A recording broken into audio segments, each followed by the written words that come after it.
Patron, have you watched too many horror movies? Lin Xiao was stunned, and asked in confusion, Old Taoist, why would you say that? Unexpectedly. The old Taoist stroked his beard and glared, saying, I'm the one who wants to ask, what kind of nonsense are you spouting? Vicious ghosts? What else could it be? Lin Xiao said as if it were obvious. I'm talking about cups in your house shaking inexplicably, or strange noises from under the bed even though there's nothing there. Or flowers you're trying to grow at home always dying, wilting every 10 days or half a month. Those are ghosts. What are you talking about? Monsters? Aliens? Or Kamen Riders? Old Taoist, Kamen Riders are good guys. Is that the point? I'm saying that thing you're talking about isn't a ghost at all, the old Taoist said angrily. Lin Xiao's suppressed anger also flared up. What I'm talking about is a vicious ghost, I saw it with my own eyes. I say, kid, are you trying to mess with me? The old Taoist suddenly changed his tone, narrowing his eyes suspiciously. Lin Xiao also understood now that what the two of them were talking about might not be the same thing at all. But, what was going on? Logically, the old Taoist's talisman had worked. He should be a truly capable Taoist, right? How could he not know what a ghost was? Lin Xiao thought for a moment and took out the rabbit doll from his backpack. He placed it on the small stall's table. Then he said to the old Taoist, if you don't believe me, old Taoist, you can take a look at this doll. You should understand after seeing it. Seeing how serious Lin Xiao was. The old Taoist also felt that something was wrong. Had this kid taken the wrong medicine? But his eyes honestly looked at the rabbit doll. The old Taoist looked left and right. He still couldn't find anything special about this thing. It looked like a very ordinary doll. The only thing that could be considered special were those red button eyes, which were very beautiful, looking like a pair of gems. But he couldn't tell what it was made of. The old Taoist curiously reached out and touched the red buttons. But the moment his hand touched them, the old Taoist's entire demeanor became very strange. His originally rosy complexion instantly turned incredibly pale.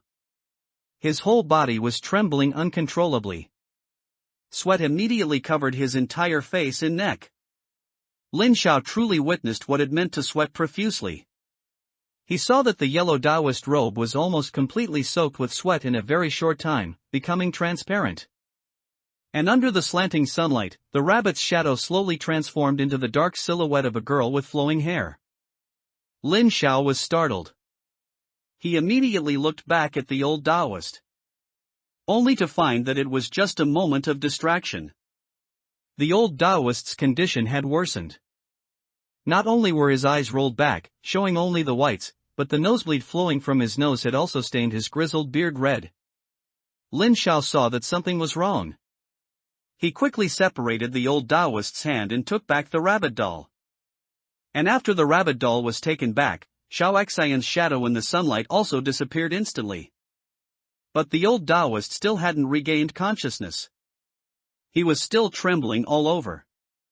Lin Xiao thought, this is not good. He rushed over and desperately shook the old Taoist's shoulders, while continuously shouting, Old Taoist! Old Taoist! Old Taoist! It was a long time before the old Taoist finally came to his senses. He vaguely looked at Lin Xiao in front of him, his eyes instantly widening even more than lanterns. He pointed a trembling hand at the rabbit doll in Lin Xiao's hand, and said in horror, what kind of demon is this? It would have been better if he hadn't spoken. As soon as the word demon came out, the rabbit's shadow immediately began to transform into a woman's shadow again.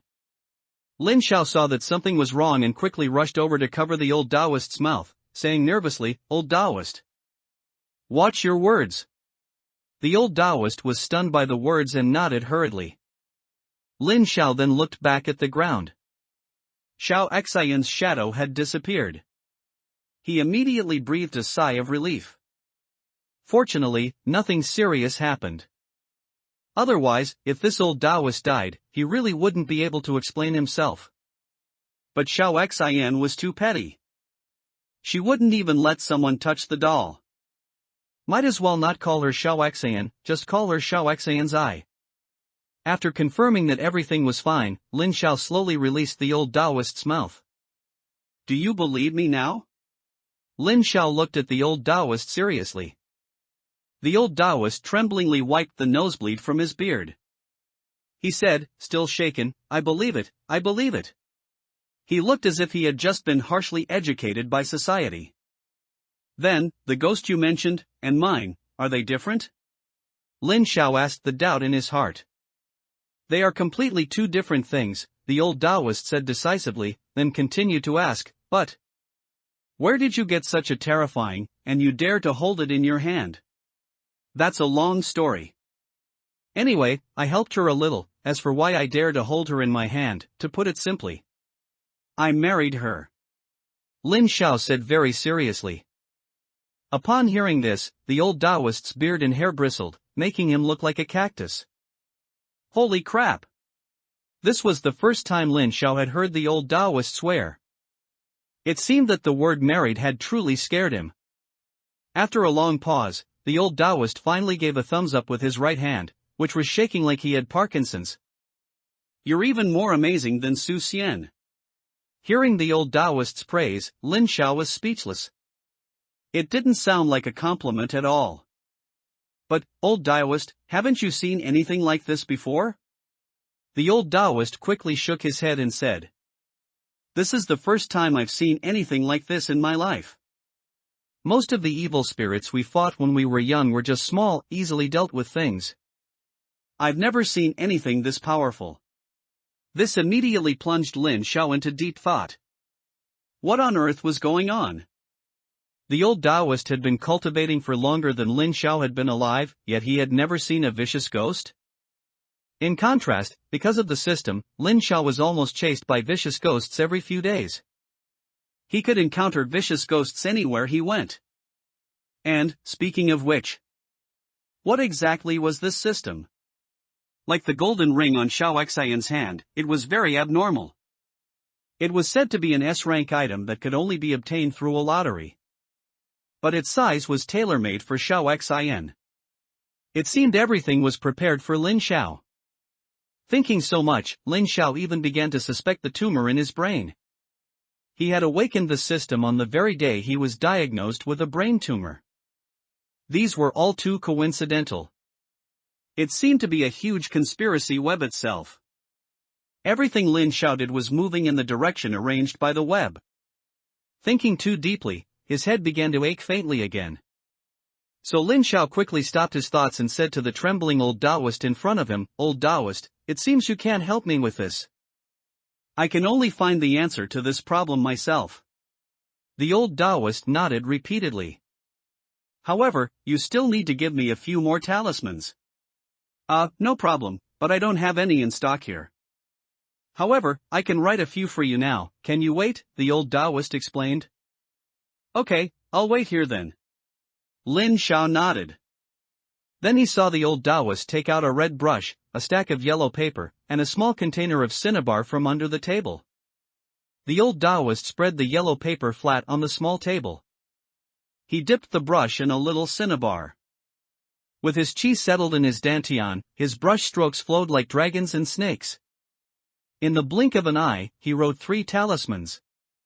The old Taoist wiped the sweat from his forehead, picked up the 3 yellow talismans, and handed them to Lin Xiao. My vital energy was somewhat injured by your doll just now, and I'm a bit mentally drained at the moment. I can only write these 3 at most. If you need more, you can come back here tomorrow to find me, and I will write a few more for you. Seeing the old Taoist's physically and mentally exhausted appearance, Lin Xiao was also a little moved at this moment and nodded heavily.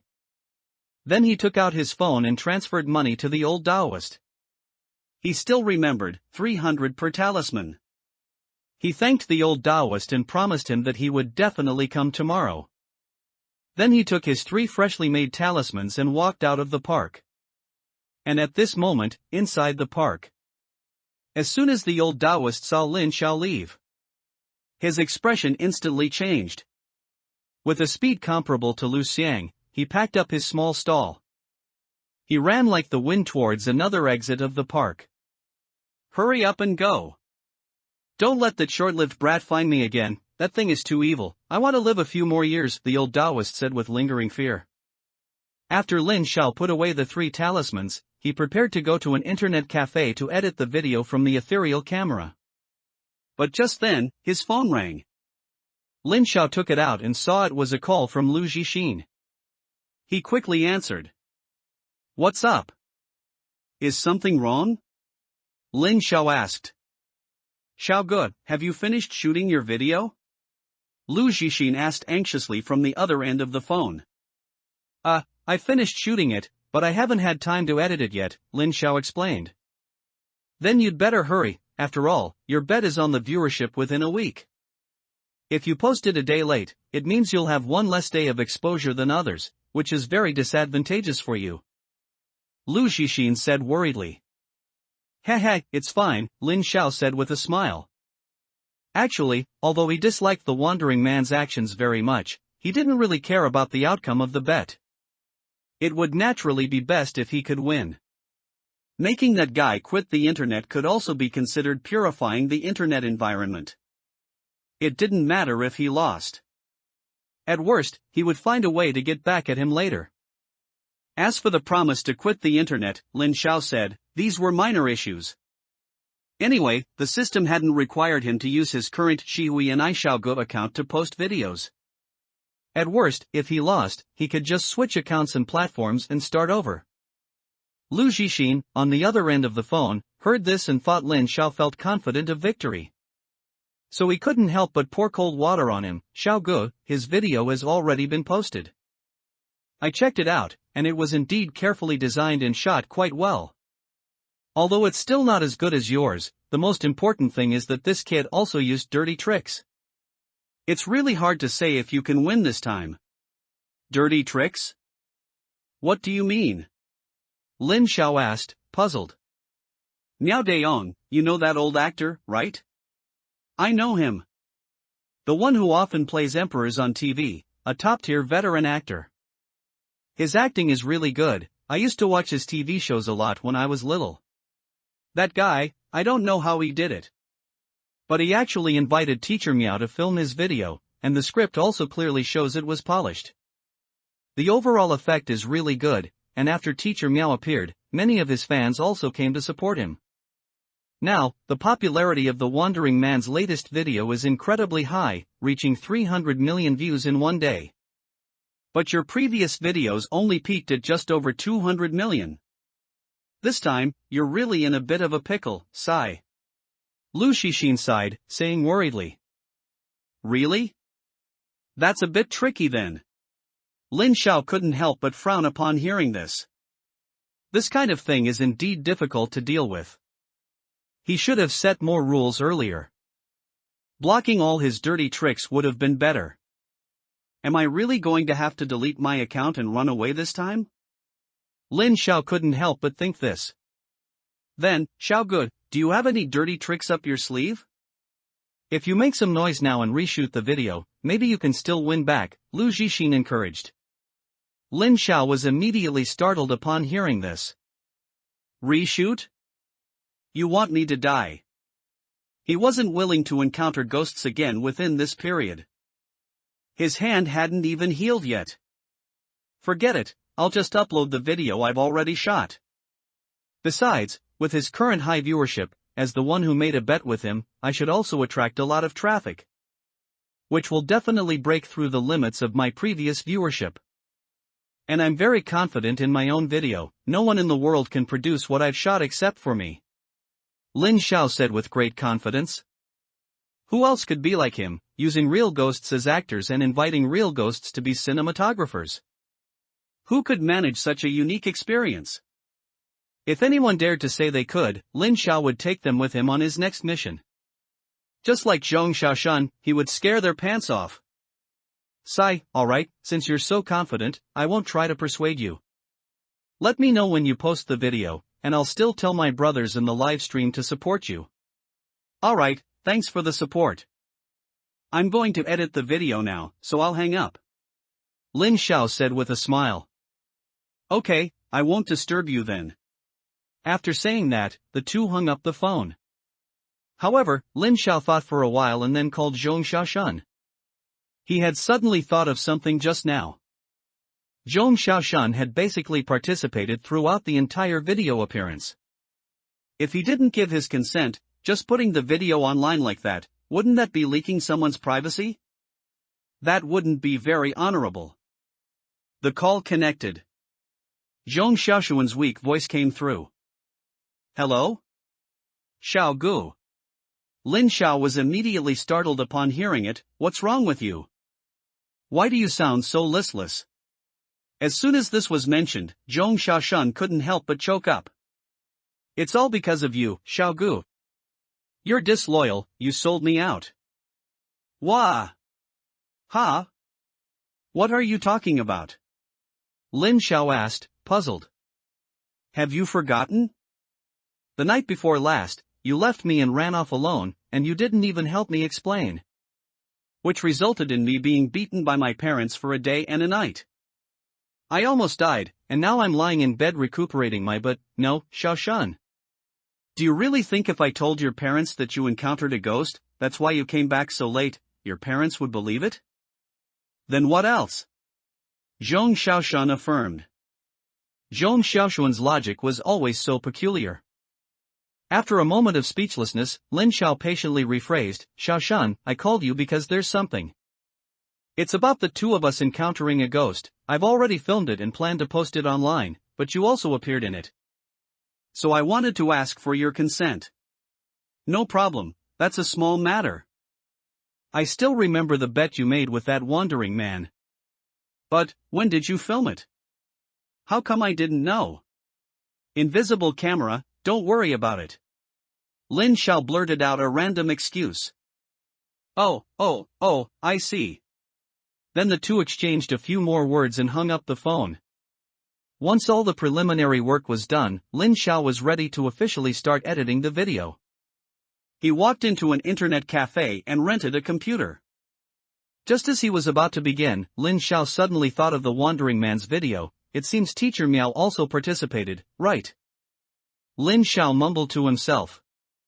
This made him feel a bit curious. He had watched Teacher Miao's TV shows from childhood. He could even be considered a small fan of his. Now Teacher Miao had filmed a video with that wandering man, even though it was with his rival. But for Lin Xiao to say he wasn't interested, that was impossible. "Forget it, I'll watch the video Teacher Miao filmed first. Consider it scouting the enemy's situation." So he opened a certain short video platform from the browser page. He found the wandering man's latest video. He had just clicked it open and was about to watch it, when a surprised voice suddenly came from beside Lin Xiao. "Holy cow, buddy, you're also a fan of Lango, right? Holy crap, buddy, you're a Lango fan too, right?" The sudden voice startled Lin Xiao. He turned his head to look to the side. He saw a slightly chubby, dark-skinned young man looking at his computer screen and speaking. "Lango fan?" Lin Xiao asked, puzzled. The fat man nodded, excitedly saying, "I am." "Aren't you? Is this your first time watching Lang Ge's videos?" Lin Xiao nodded. He hadn't really watched that guy's videos seriously. This could barely be considered his first time. Even when they had a conflict last time, Lin Xiao only casually browsed his personal homepage. Although he watched a little, it didn't add up to more than half a minute from start to finish. The fat man then excitedly promoted, "Seriously, brother, I really have to recommend you watch Lang Ge's latest video. Holy crap, it's so awesome, if you didn't know, you'd think it was a movie." Lin Xiao had just heard Lu Zhixin praise this video. He said pretty much the same thing. It seems he really did a good job. And Lang Gu even specially invited an old actor to film with him. His acting, tisk, honestly, it doesn't look like acting at all, just like a real murderer. The fat man continued to praise. This made Lin Xiao more and more interested. But before watching, he wanted to ask these passers-by about his own reputation. He wanted to know what kind of image he had in their eyes. So he casually asked, Do you know that Shihui and Aishaogu who made a bet with Wandering Man a few days ago? I know him, but he's just a plagiarist. You don't need to pay attention to him at all. Unexpectedly, the fat man said dismissively after hearing this. Lin Zhao's eyebrows shot up when he heard the word plagiarism. He didn't care about winning or losing. After all, he would have plenty of opportunities to get even later. But he absolutely couldn't stand the word plagiarism. I worked so hard, barely surviving to film this stuff. And you just dismiss it all with a single word, plagiarism? Have you watched Shihui and Aishaogu's video? And you're just saying he plagiarized it.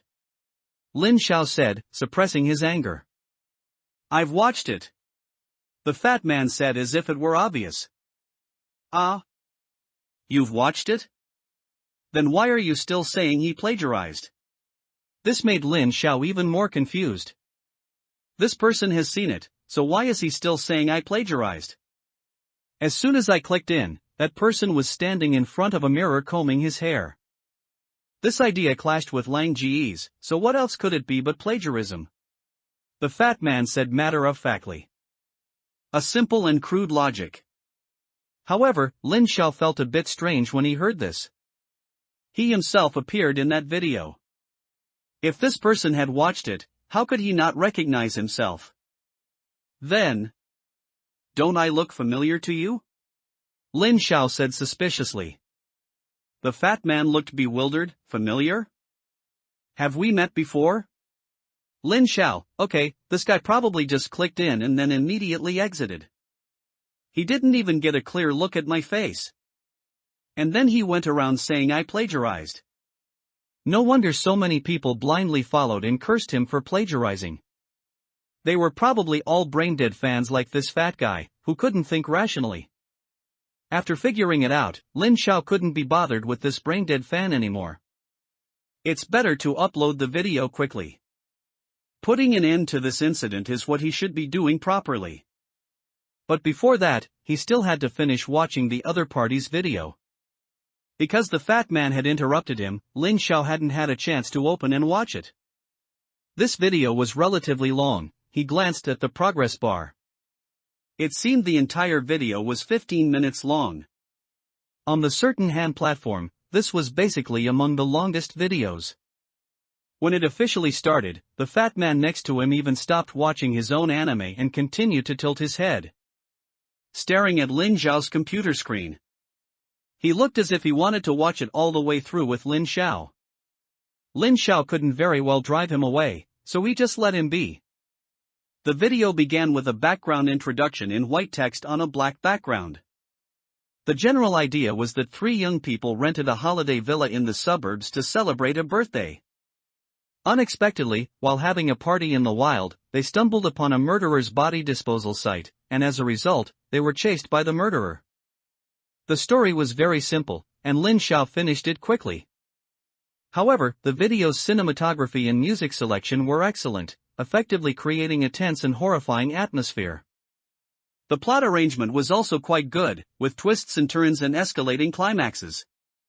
Aside from the classic death-seeking behaviors in horror films and the slightly amateurish acting of the three young performers, especially Wandering Man himself, there were practically no major flaws. What was particularly commendable was Teacher Miao's performance. He played the murderer in this video. Although he looked quite old and seemed to lack some physical strength, his deeply immersive performance was indeed stunning, directly elevating this video to a new level. Especially that look in his eyes. For a moment, Lin Zhao even felt a hint of the same feeling he had when facing Ma Guoxiang. That sense of madness and coldness was truly incredible. He was indeed a veteran actor. If Teacher Miao's performance were removed, the other parts of this video would barely score a 7. But with Teacher Miao's masterful touch, this video could directly be raised to an 8 or higher. After watching it in one go, Lin Zhao couldn't help but have a slight change of opinion about that Wandering Man. Although his character wasn't great, what he filmed this time was truly impressive. Especially Teacher Miao, that acting, TSK. He truly was my childhood idol. The fat man beside him, seeing the video end, excitedly chimed in, "How was it?" Amazing, right? Lin Xiao nodded and said, "It's pretty good."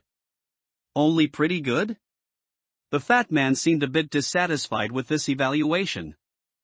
Lin Xiao continued, "I've seen Shihui and Aishao Ji's video, and it's filmed even better." Yes, this was Lin Xiao's attitude. What you filmed was indeed good. You even found such a top-tier veteran actor. However, my video is simply better than yours. Whether in terms of atmosphere, filming effects, or acting, I'm far ahead of you. After all, no matter how realistic your stuff is, it's all just acted, it's fake.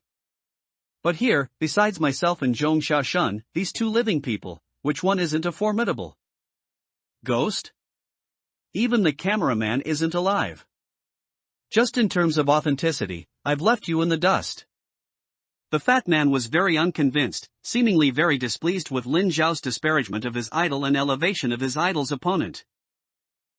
That Shihui and Aishaogo hasn't even uploaded his video yet, and you already know it's better than Lang Ji's. After saying this, the fat man secretly moved his chair a little further away. He thought to himself, I think this kid just doesn't know how to appreciate things. Maybe he's even a brain-dead fan of that Shihui and Aishaogo. The fat man's expression and actions all fell into Lin Xiao's eyes.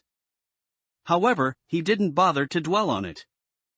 Instead, he took out the ethereal camera from his backpack. After copying all the files to his computer, he began the editing work. Just as he took out the ethereal camera, the fat man next to him happened to observe this scene.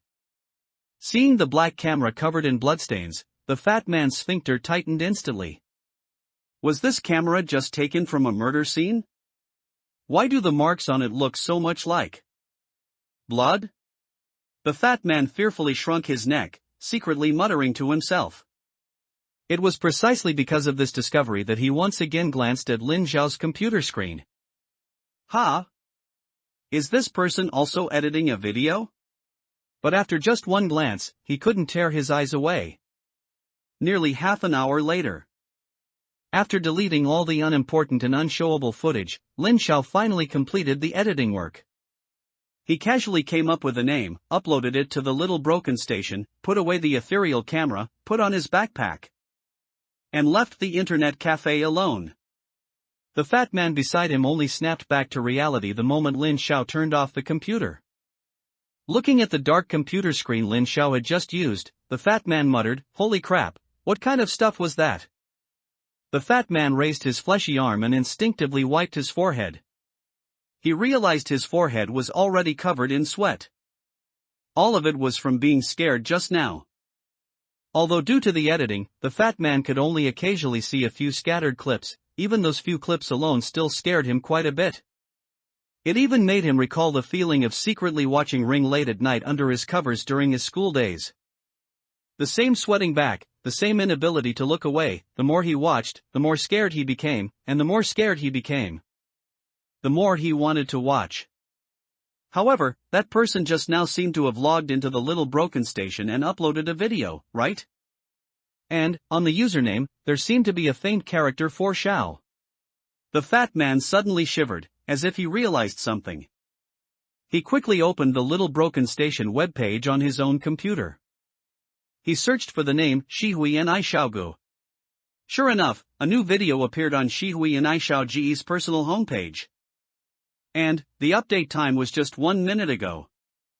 The fat man recalled the face of the person just now, and immediately clicked open the mirror-gazing video that Shihui and Aishaogo had posted. The fat man's eyes widened instantly. The person just now looked exactly like the actor in the video. Holy crap, he had actually met Shihui and Aishaogo himself. The fat man quickly stood up, wanting to see where that person had gone. But after looking for a long time, the person had disappeared. He couldn't see where he went.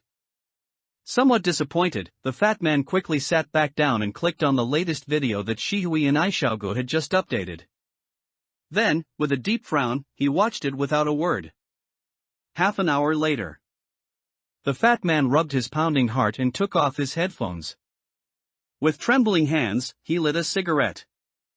After taking a deep drag, he muttered, it's over, Lang Gu is definitely going to lose this time. How can he win? But that wasn't the saddest part. The saddest part was that he seemed to have leaked a little bit down there just now. And this was an internet cafe, so he had no underwear to change into. The fat man shed a line of clear tears of sorrow. Ding!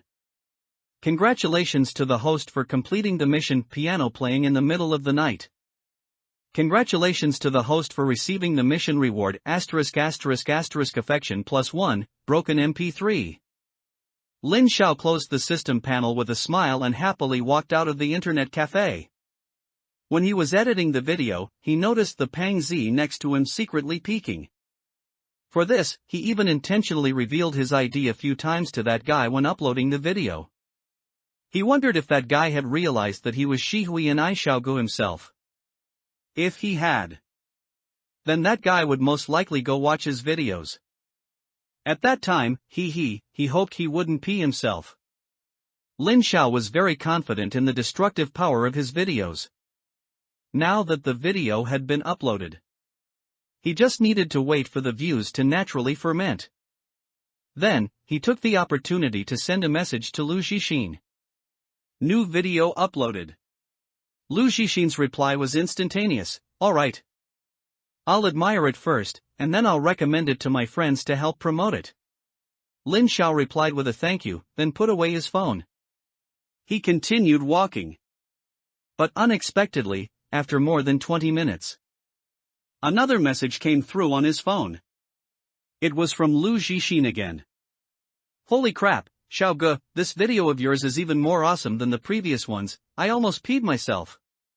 Lin Xiao saw it, curved his lips, and replied with a smile, thank you. No need to thank me.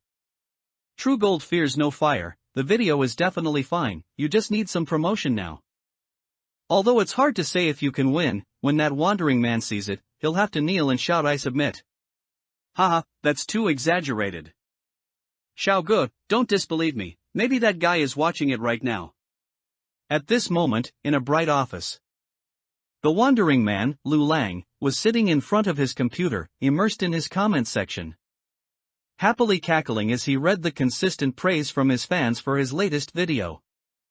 Although many people were praising Teacher Miao's superb acting skills, as long as it could attract traffic in the end, then this time, it could be called a great success. Suddenly, there was a knock on his office door. Knock, knock, knock. Then the door opened, and a plain-looking girl walked in. Lang Gu. The girl bowed. Lu Lang immediately looked up and said with great displeasure, did I say please come in? You just walked in like that?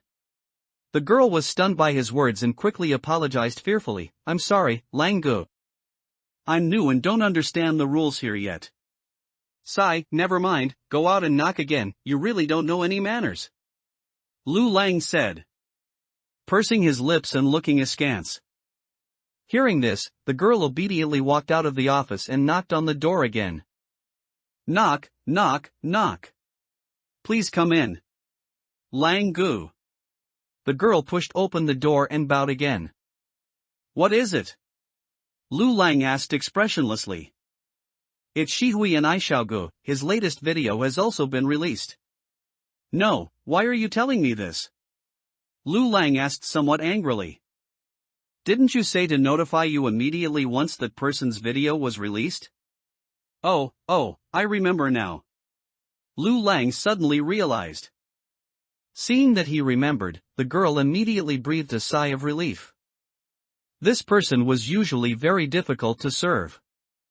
He would often make things difficult for employees over small matters. If it weren't for the difficulty of finding a job now, she would have quit long ago. But thankfully, he didn't continue to make things difficult for her this time. Then I'll go out first. Seeing that there was nothing else, the girl closed the door, intending to leave quickly. But at this moment, Lu Lang called out to her again. Wait a moment. The girl instantly tensed up. Boss, is there anything else? Have everyone in our studio watched that guy's video once? And try to find any problems. If you can find any, use those problems to leave some negative comments in his comments section. It would be best if you can find some hint of plagiarism, as long as it's not too far-fetched. The girl nodded and replied, "Okay, I understand." Then she fled from the office as if escaping. Working here not only required extremely high stress resistance but also extremely low moral standards.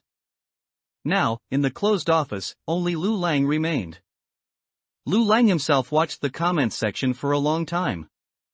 Only then did he find Lin Zhao's video on the webpage, put on his headphones, and prepared to watch it carefully. The previous videos Lin Zhao posted, he had only casually glanced at them a few times. And after confirming that he could make a big deal out of plagiarism, he had closed them. But this time was different. This time, he was specifically looking for trouble. So naturally, he had to watch it carefully. Otherwise, how could he find fault where there was none? Humph. Lu Lang cleared his uncomfortable throat. Then he clicked on the video Lin Zhao had just posted. The video began. The scene seemed to be at night, with two people pulling and tugging at each other in the center of a school playground. One was the young man who had always appeared in the videos before.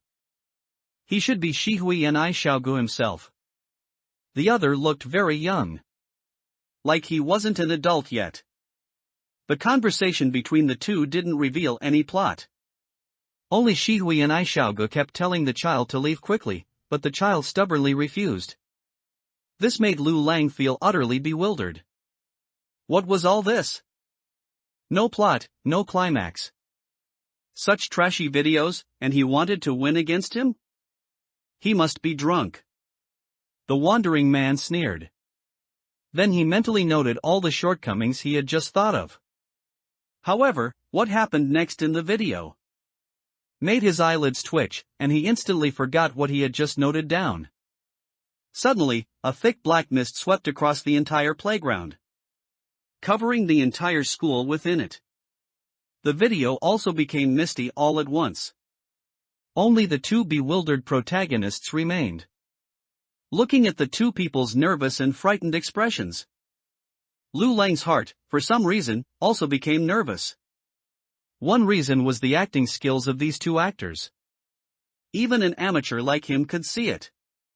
Their bloodless faces, trembling legs. Just these few physiological reactions they acted out were enough to call these two top-notch actors. Shihui and I Xiaogu was one thing. He had heard before that his acting was very good. But what about this child? How could his acting also be so good? More importantly, where did Shihui and I Xiaogu unearth such a talented actor? The second reason was the scene itself. To be able to instantly create black mist covering the entire school. This texture, this scale. Whether it was real footage or special effects. It didn't seem like something a small up could achieve. How was this made? Lu Lang couldn't help but murmur. But soon, he refocused his attention on the video. The video continued. The black mist obscured all vision. Even in this video, only the objects within a meter around the two protagonists could barely be seen. Shihui and I Xiaogu, after comforting the child, decided with him to walk in a straight line towards the school gate to leave this place. And the child clung tightly to Shihui and I Xiaogu's arm, fearing being abandoned. When they started moving, because of their nervousness, they walked very slowly. Watching the nervous, frightened expressions of the two people on the screen, even Lu Lang, outside the screen, couldn't help but be infected. And his heartbeat began to quicken. But it seemed there was more to it than that. The black mist surrounding the two also made Lu Lang feel inexplicably nervous.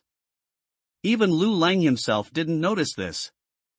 He thought it was because the two actors were too good. After the two had walked for a while, one of Shihui and I Xiaogu's feet suddenly stepped on a step. Thud. It was originally a small matter. But they said that from their starting point all the way to the gate, there seemed to have been no steps. So both of them were very confused and scared by this. Lu Lang, seeing this, couldn't help but frown. Did they go in the wrong direction? From the initial shot, there were indeed no steps from the playground to the school gate. But what was with stepping on a step? These two had indeed been walking in a straight line. There shouldn't be a problem of getting lost. Could this be achieved through editing? But there seemed to be no trace of splicing. Unconsciously, Lu Lang had become engrossed, even beginning to actively ponder the plot in the video. And those two were also very confused and scared. Therefore, they dared not step onto that suddenly appearing step. It wasn't until much later that they decided to turn 90 degrees and walk a few steps again. Thud! But after only a few steps, the sound of a shoe sole stepping on a staircase reappeared. The faces of the two instantly turned extremely grim. The steps appeared again. The two continued to change direction and walked on. However, no matter how they changed direction, they walked in every direction, 360 degrees, yet that eerie step always inexplicably appeared under their feet. Lu Lang was so stunned his tongue felt numb. Unknowingly, a drop of sweat trickled down his forehead. In the pitch-black mist, a well-shaped staircase actually appeared? What kind of strange thing was this? What kind of staircase could be built like this? Were these two surrounded by staircases? The two were also greatly frightened, and in this surrounded situation, they reluctantly made a decision to walk onto the suddenly appearing steps. Lu Lang couldn't help but nod as he watched. If it were him in that situation, he would probably do the same. Otherwise, he would eventually be driven crazy by that broken staircase. Finally, he lifted his foot and stepped up. The view in front of him suddenly cleared, and the black mist dissipated by more than half. The two people seemed to have suddenly entered a building. And from the looks of it, it was a teaching building. Lu Lang's taut nerves also relaxed a little. These two are finally safe, Lu Lang sighed. Unconsciously, he had become immersed in the story. But this false sense of security was quickly shattered. Because the two said that they seemed to have been walking towards the main gate. But in the end, they went in completely the opposite direction, ending up in the teaching building. Not only that, Lu Lang clearly saw them step onto only 1 or 2 steps. Yet the teaching building showed it was the 2nd floor. This bizarre occurrence instantly panicked the two. But at this very moment, the camera angle suddenly swept to the depths of the teaching building hallway. It was only a short shot of a few seconds, but it instantly made Lu Lang clench his fists. In that hallway, there was actually an extremely thin and tall, eerie black shadow standing there, staring at the two from a dark corner in the distance. And those two actually hadn't noticed it. They were still saying something meaningless like they couldn't have walked into this teaching building. A strong sense of unease suddenly made Lu Lang shout out, "Look over there, you idiots!" The moment that shadow appeared, Lu Lang's hair stood on end. His body's instinct made him feel an extremely strong sense of fear. He didn't know why. That shadow had no sharp claws or terrifying appearance. It was just a blurry mass. But there was a mysterious sense of dread that made people's pupils dilate and their toes curl. Not only that, but the video was also filled with a spine-chilling piano sound. It had no rhythm or melody. It was incredibly harsh and eerie, like 1,000 needles drilling into one's ears. It made goosebumps erupt all over Lu Lang's body. He desperately wanted to turn down the volume. But he was also afraid of missing the conversation between the two protagonists. The two people in the video finally discovered the shadow's existence. Fortunately, the shadow didn't rush forward with bared claws like monsters in American horror films. So the two people didn't break down because of it. Instead, they thought about how to escape. They first tried the simplest method, walking down the stairs. After deciding on the plan, the two didn't hesitate for a moment. They ran down the stairs in a desperate, life-or-death rush. But right after they ran down, something even more bizarre happened. The number on the stairwell changed from 2 to 3. Lu Lang's heart skipped a beat. They were clearly running down. Yet they ended up on an upper floor. This counterintuitive, anti-physical event instantly made Lu Lang's mind go blank. He didn't understand why such a thing was happening. And not only that, the eerie shadow, with the change of floors, had gotten a little closer. The shadow hadn't made any moves before. It was precisely because of this that Lu Lang had previously had the illusion that while the shadow looked scary, it wasn't actually very dangerous. But with this slight approach, the sense of security derived from that cognitive error was instantly shattered. The shadow was closer. The accompanying fear also increased exponentially. Let alone the two people in the video, even Lu Lang, outside the screen, felt extremely uncomfortable. If he wasn't so curious about the fate of these two people, he would have turned off the video long ago. Because their attempt to escape by going down failed, and their floor level increased. The two began to analyze whether there was a problem with the stairs themselves, causing the space to warp. So they decided to just jump out the window. Lu Lang thought this plan was excellent. In this situation, with the shadow approaching step by step, let alone the third floor, he would even dare to jump from the 10th floor. And the third floor was just the right height, perfectly at the critical point where they wouldn't get hurt. As long as they didn't land headfirst, there usually wouldn't be any problems. It was simply a perfect plan. The two people happened to think the same way. Full of determination, they immediately stood by the windowsill. With a push of their feet, they leaped out of the window. Just when Lu Lang thought they should be safe, the scene shifted. Their feet landed back inside the stairwell. And the number at the stairwell entrance had changed to 4. This meant that jumping out the window not only failed to help them escape but also made the floor rise another level. As for the shadow, sure enough, it had gotten a little closer again. This time, the distance between them was less than 10 meters. Lu Lang's heart sank to rock bottom. It was over. These two were doomed. This broken teaching building was impossible to escape from. And that shadow, which clearly wasn't benevolent, was still approaching step by step. From Lu Lang's God's eye view, he didn't think these two people had any chance of survival. However, what was admirable was that Shihui and Aishaogu, even in such a desperate situation, still didn't give up. Instead, he proposed a reverse-thinking idea: they should just rush upstairs and smash the piano that was emitting the eerie sound. This would reduce a large part of the threat. Lu Lang didn't know why they wanted to do this. Shihui and Aishaogu explained it was because of some kind of smile. But Lu Lang himself didn't really see it. The child's expression had indeed twisted into a smile just now. But a smile, what's the big deal? Nevertheless, he did feel that the piano sound was very unsettling and eerie. Since that was the case, it would be better to smash the piano. Perhaps this could bring a glimmer of hope to this hopeless situation. And although the child was very hesitant about this plan, he eventually agreed. So the two, with a do-or-die attitude, rushed upstairs desperately. In the stairwell, only the d-d-d of footsteps remained. In just a blink of an eye, the two of them had run to the 5th floor. At this moment, the camera also briefly scanned the location of the shadow. The shadow had indeed gotten closer. Now, there were only 5 meters left at most. Lu Lang's fists were clenched tightly, and he shouted frantically in his heart, "Hurry! Run faster! Don't let that shadow catch up to you!"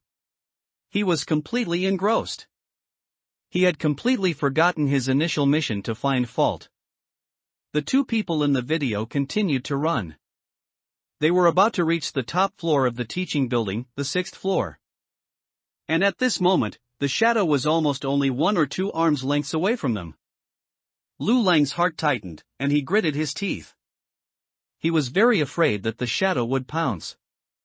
But fortunately, the shadow didn't make any extra movements. It just stood there blankly, seemingly unable to move. Seeing that the shadow didn't attack them, the two people ignored it. They strode into a classroom. Mustering all their strength, they kicked the door. Bang! The door was instantly kicked open. Then Shihui and Aishaogu, carrying a hammer he'd pulled out from who knows where, rushed into the classroom with the child. As soon as they entered, what greeted their eyes was a very ancient, black piano. This was the piano that had been emitting that eerie sound. The two saw it and didn't hesitate for a moment. They rushed forward, raised the hammer, looking as if they were about to smash the piano. But it was at this very moment that an unexpected turn of events occurred. The shadow suddenly blocked the front of the piano. It had clearly been outside the classroom just a moment ago. Yet the next instant, it suddenly appeared in front of the two. And the shadow's two dark, slender arms just happened to grab the two people.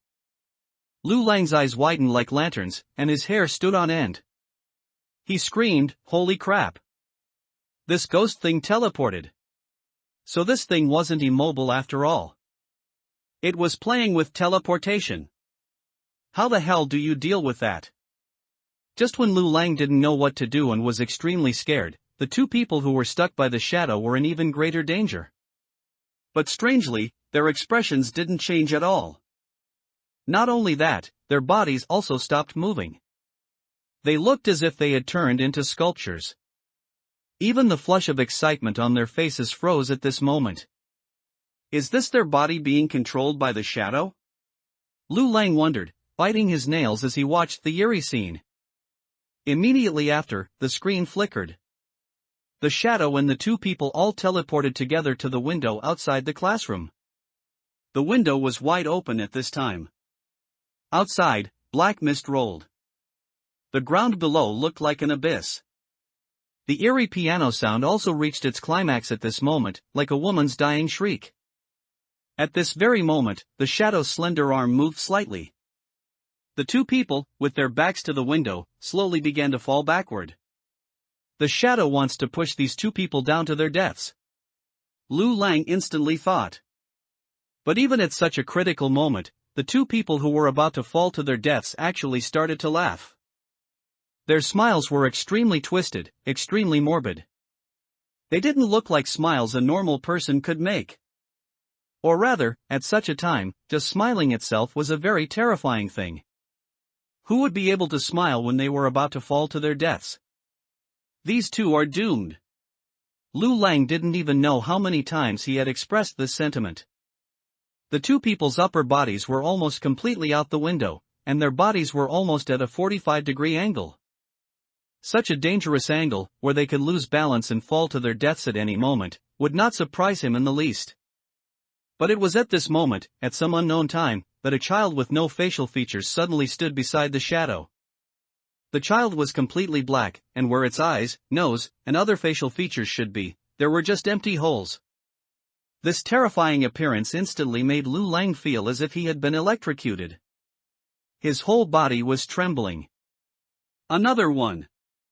This child gave him the exact same feeling as the shadow. Just seeing it, countless fears would surge out from the depths of his heart like a fire. Lu Lang thought this ghost child was another one coming to harm the protagonists. The despair in his eyes immediately deepened by a notch.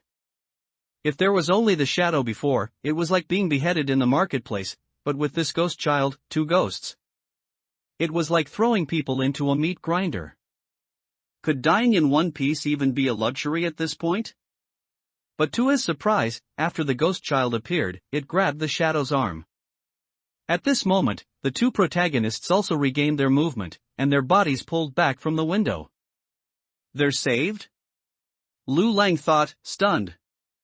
This ghost child actually helped the protagonists? What was going on? The two ghosts stood in the stairwell, facing each other from a distance. A suffocating atmosphere instantly erupted. There were no dazzling special effects, no exaggerated movements. But somehow, Lu Lang just knew that these two ghosts were fighting. Good fight. I hope both of them die together. Lu Lang exclaimed excitedly, his eyes red. Although he didn't know why this ghost child had appeared, as long as they fought, the protagonists would have a chance to survive. And after coughing for a moment, Shihui and Aishaga shouted loudly, "What are you still waiting for? Get up! Let's smash the piano together!" Lu Lang cheered loudly. He loved protagonists with such clear goals. As his words fell, the two stood up together and rushed in unison towards the classroom where the piano was. They absolutely had to smash the piano. Go! Go! Lu Lang shouted in his heart. Then the camera panned horizontally, following the two as they entered the classroom. They ran to the piano. Shihui and Aishaogu took out the hammer. He raised it high above his head and brought it down with full force. Clang! The huge sound made Lu Lang's ears ring. However, the piano was completely unharmed. Damn it, this broken piano really had a problem. How could it not break after being hit like that? But Shihui and Aishaogu hadn't given up. He let out a loud roar and, together with the child, continued to furiously attack the piano. Ding ding dong dong. The sound of impacts was incessant. After so many attacks, the piano finally reacted. Scarlet blood began to flow from inside the piano lid. Could this be the third ghost? Seeing this scene, this extremely absurd thought suddenly appeared in Lu Lang's mind. And it was at this moment that a large patch of black mist surged into the classroom. The black mist was chasing them. At the same time, within the black mist, figures appeared, just like the ghost child, humans with no facial features. The ghost child was chasing them too. Is this endless? Why are they all so ruthless? And at this moment, a bloody arm also stretched out from the blood flowing from the piano. There really was a third malevolent ghost. What kind of script is this? Do they just have to kill people? Lu Lang couldn't help but curse. This was too despairing. 3 malevolent ghosts attacked the protagonists together. In just a blink of an eye, the 2 protagonists' eyes rolled back, and they fell to the ground, unconscious. And the video, at this moment, flickered and ended. Lu Lang looked on, completely bewildered. It was over. Holy crap! I wanted to see if these 2 died. Ending at such a critical moment, was this author also morally bankrupt? Lu Lang, eager to know what happened next, quickly went through the UP's homepage again, wanting to see if there were any subsequent videos. But as he scrolled, he suddenly saw the name on the homepage, Shihui and Aishaogu. Lu Lang was stunned. Then he asked himself a few questions. What am I doing? Wasn't I here to find fault? Why am I following this series here? Slap. Lu Lang slapped himself hard. Lu Lang! You need to wake up. But it was only after slapping himself that he suddenly realized his face was wet. It was the sweat from his hand that had transferred to his face after that slap. He had sweated an entire palmful while watching the video, wetting his mouse. But he himself had been completely unaware. It was then that he finally understood how captivating Shihui and Aishaogu's videos were. They had captured him without him even realizing it. Lu Lang sat alone in his office. He felt immense pressure in his heart. Ever since he finished watching it just now, he had been a bit paranoid. Sitting in the office, he felt that everything was not quite right. It seemed like there were people everywhere. A cool breeze from outside blew into the office, caressing his neck. The dried sweat made him feel not only sticky all over, but also as if an invisible small hand was caressing his entire body. This office, was it a bit too empty? Fortunately, it's still daytime. If it were night, Lu Lang leaned his back against the chair, his eyes scanning his surroundings, thinking nervously. He quickly shook his head, casting aside those distracting thoughts. Then, he began to carefully ponder the flaws in the video he had just watched. Based on his feelings after watching it, the video still had its problems. For example, the plot was unclear. It was completely unclear why the 2 protagonists went to that school or why such things happened. All he knew was that from the beginning of the video, he saw 2 people pulling and tugging at each other. It was also unclear why they encountered ghosts. Every ghost appeared suddenly and attacked the protagonists, leaving people bewildered. As for other issues, he really couldn't find any. But Lu Lang truly didn't think this flaw was a significant problem. Because they weren't making a movie or a TV series, which have strict requirements for plot clarity. On the contrary, for this kind of online video, there was only one requirement: it had to be entertaining. If this video could make online viewers find it interesting and satisfy their spiritual needs, then it was a success. Conversely, no matter how flawlessly designed or how dramatic your plot was, if the audience found it boring, then it was like casting pearls before swine, meaningless. Shihui and Aishaoji's video, however, excelled in terms of appeal and horror. Even well-produced theatrical horror films might not achieve this effect. Thinking of this, Lu Lang couldn't help but feel a great headache. It seemed he had hit a snag this time. After a long period of distress, Lu Lang suddenly had a flash of inspiration. Hadn't he asked everyone else in the studio to watch it together and find flaws? Even if he couldn't find anything, that didn't mean his employees couldn't. Realizing this, Lu Lang quickly pushed open the office door. Bang! But unexpectedly, as soon as the abrupt sound of the door opening rang out, 7 or 8 employees in the studio were suddenly startled. They all shouted, "Holy crap!" Several even fell off their chairs in excitement, knocking over documents, water cups, and other items, scattering them across the floor. The entire studio instantly became a mess.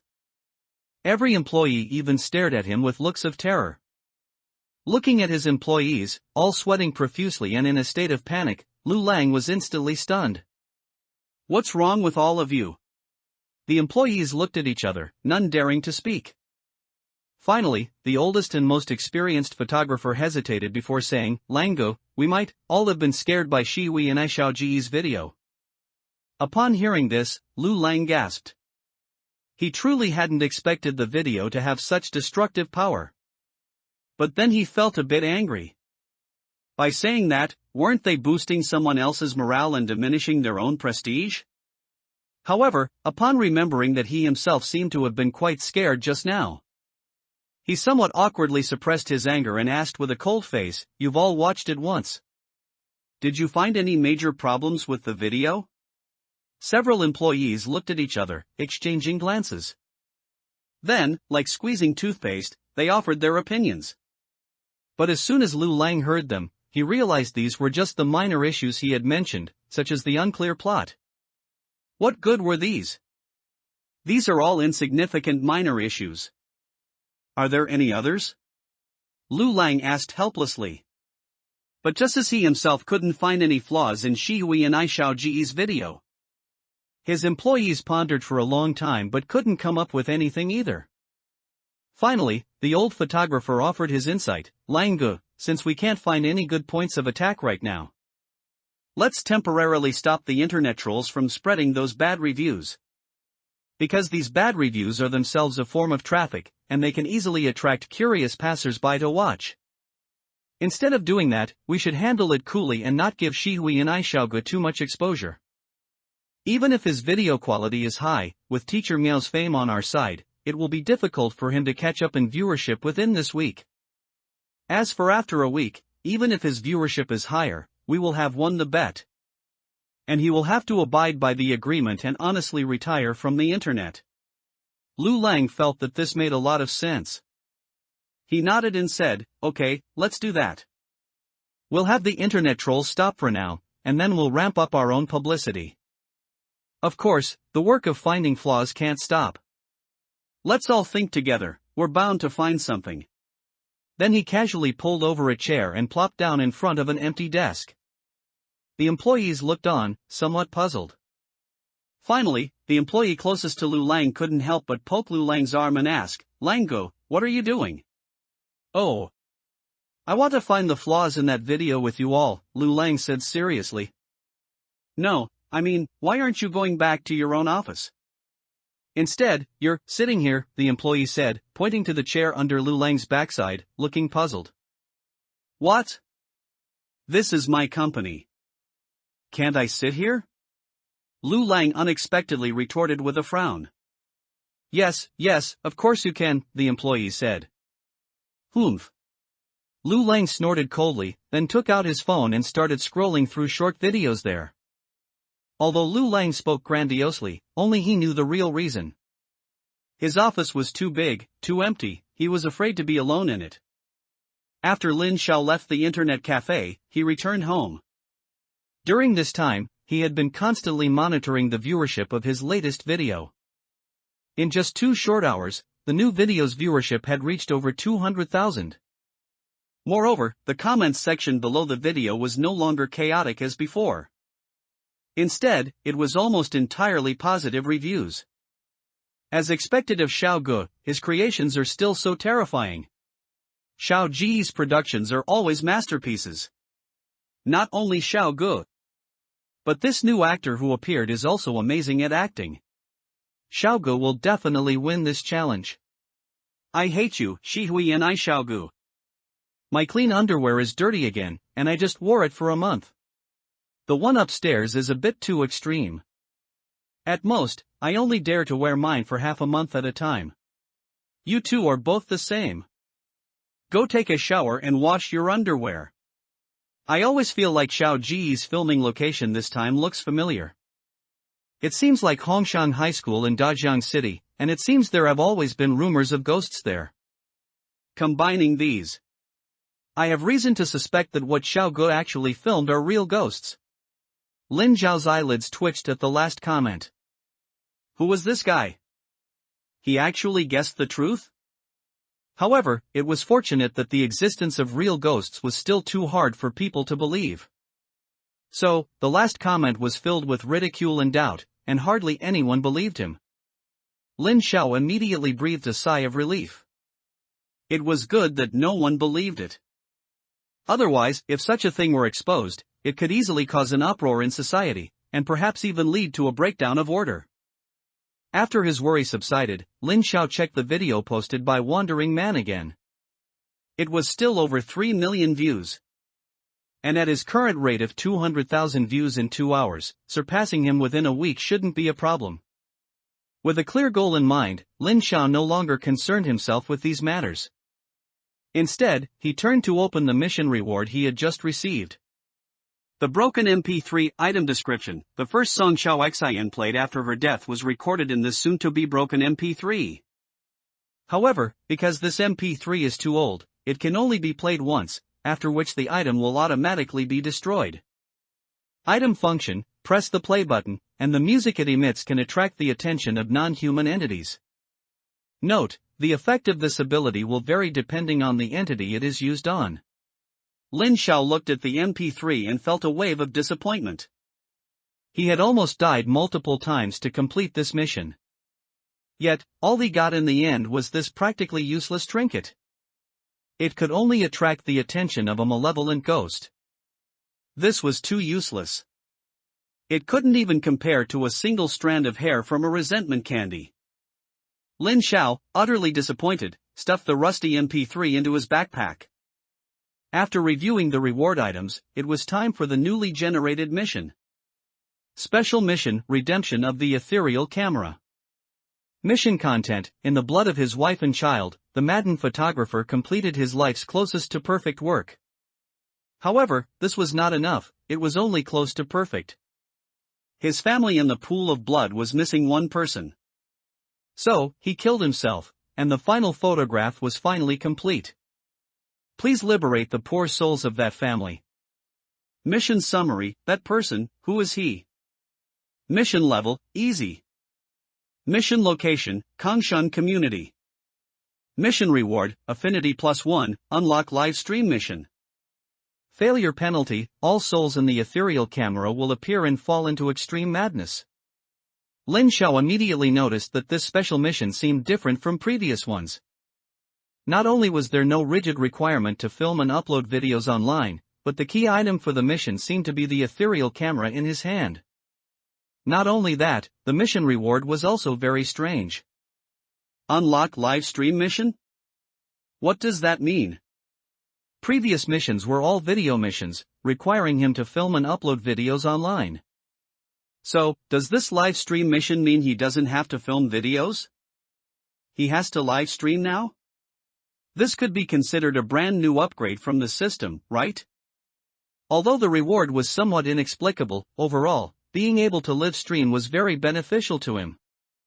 In previous missions, the system would forcibly shut down Lin Zhao's communication devices to prevent him from calling for help from the outside world.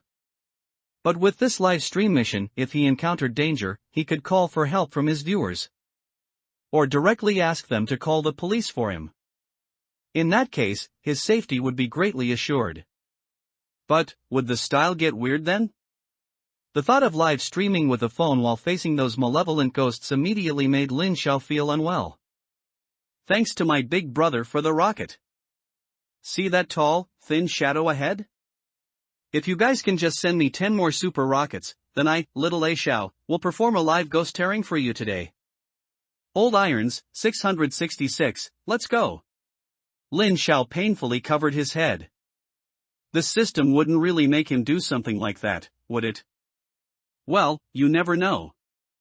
This dog system has extremely low standards, and Lin Xiao wouldn't be surprised by anything it could do. Moreover, the strangeness of this special mission wasn't limited to just this. What puzzled Lin Xiao the most was its mission location, Kongshan Community. Lin Xiao knew this community all too well. Wasn't that where Hua Ji lived before he died? Why was the mission location here this time? Could there be a connection? With doubts, Lin Xiao searched for information about Kongshan Community and photographers on his phone. But he searched both keywords until they were practically worn out. Aside from some meaningless GGs, he couldn't find anything. Lin Xiao was not surprised by this situation. Most of the information available online was heavily filtered. It was generally difficult to find any clues about such bizarre and horrific cases through the internet in China. It seemed he would have to go to that community himself to investigate. After reviewing this newly released special mission, Lin Xiao then turned his attention to the old missions. There was no need to look at that beautiful life private hospital. Whoever wanted to do that nightmare mission could do it. What interested Lin Xiao more was the mission to comb his hair in front of the mirror again. Video Mission 2, the first step to becoming a big star. Mission content: because your last mission was interrupted by abnormal means, your image did not meet celebrity standards. Therefore, please, at 12 o'clock again, complete the action of combing your hair in front of the mirror. Mission summary: this time it hates you more, can you survive? Mission level: difficult. Mission reward: affinity +1, an ordinary comb. Failure penalty: it in the mirror completely enters reality. In fact, after discovering that Xiao Xian seemed to have repelled the mirror ghost at night and secretly saved him once, Lin Xiao had set his sights on this mission. With Xiao Xian's power, I might be able to complete this mission effortlessly, Lin Xiao thought. Thinking this, he immediately set to work. He quickly prepared his classic equipment for completing missions. A hammer, the ethereal camera, and the talismans he had just acquired today. Of course, and Xiao Xian's doll. But after Lin Xiao prepared all of these, he realized he was missing the most crucial item, a mirror. The first time he completed this hair combing mission, he had smashed all the mirrors. Now, apart from a computer at home, there was nothing that could reflect light. Although the mirror ghost could also come out through the computer, the mission required him to comb his hair in front of a mirror. So doing it in front of a computer screen probably wouldn't count, right? Out of caution, Lin Xiao quickly went out to buy a mirror and a comb. Then he placed them in the bathroom. After doing all this, Lin Xiao waited until midnight. Watching the time on his phone getting closer to midnight, Lin Xiao felt a strange sense of nervousness. The mirror ghost was, after all, the first malevolent ghost he had encountered.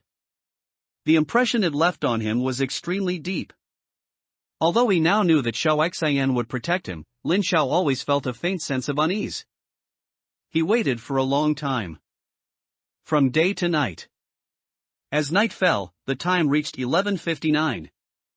Lin Xiao quickly took out the ethereal camera and pressed the recording function. The blood-stained camera gradually disappeared into the air. Then Lin Xiao placed the rabbit doll behind him. He, himself, stood in front of the mirror, holding a hammer in his left hand and a comb in his right. Counting silently, when it was almost midnight, Lin Xiao solemnly picked up the comb and brought it to his head. The first stroke forward. Bang! All the lights instantly went out. In the pitch-black bathroom, a faint gray mist also rose. The temperature also began to make one feel cold all over. But Lin Xiao was not surprised. On the contrary, he had already experienced these things in the very first mission. He understood that these were normal phenomena during missions. So he wasn't particularly scared. On the contrary, what truly made his scalp tingle was not these external sights, but the other him in the mirror. Lin Xiao stared intently at the reflection in the mirror. His eyes dared not blink for a moment. He was afraid of missing any detail, and that the him in the mirror would be replaced by the mirror ghost. Although Xiao Xian would protect him, after all, one could never truly know a ghost's heart. But he couldn't put all his eggs in Xiao Xian's basket either. He also had to make his own efforts. This was also why, even with Xiao Xian, he still carried a hammer and talismans. Lin Xiao's right hand continued the motion of combing his hair. 3 strokes forward. 3 strokes back.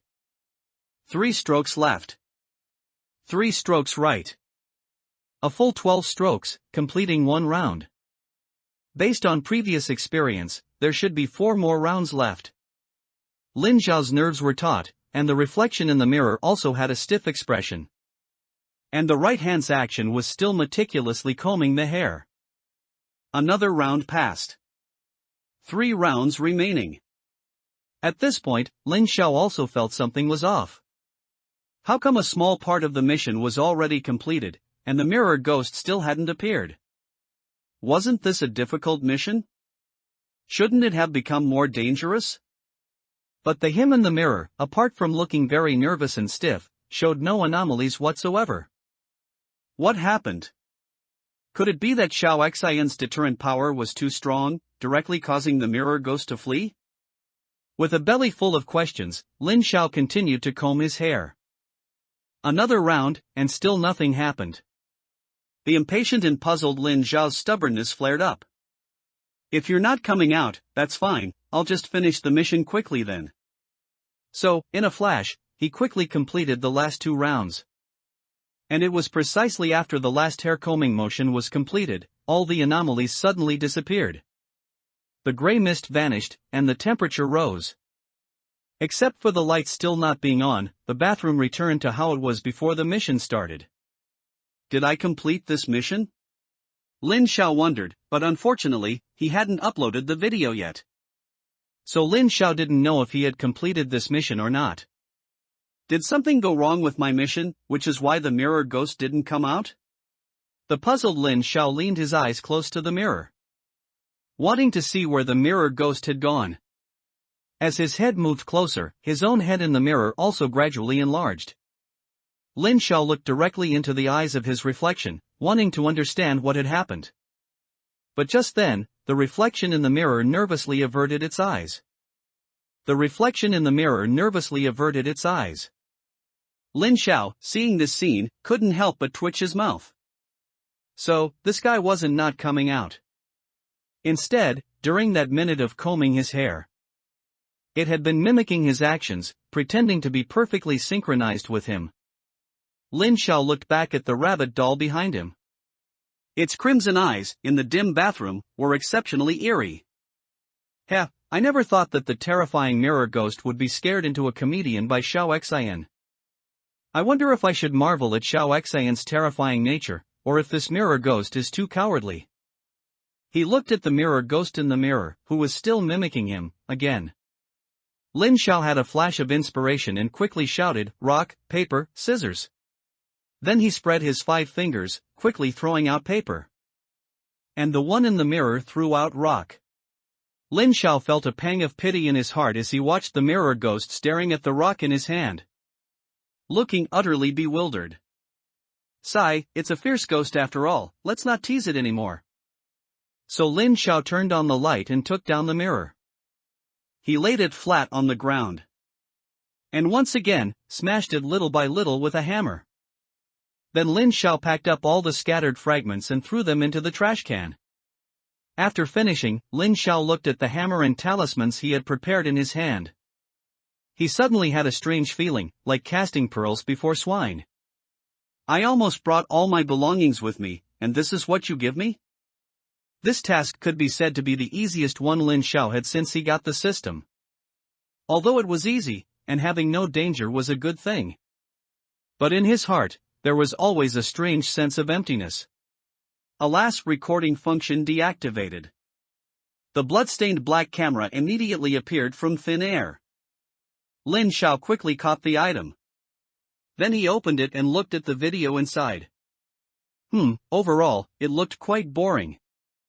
From the camera's third-person perspective, it was just a video of him standing in front of the mirror, inexplicably combing his hair for a minute. Completely unaware of what he was doing. Except for the final rock-paper-scissors game, where he won against the mirror ghost.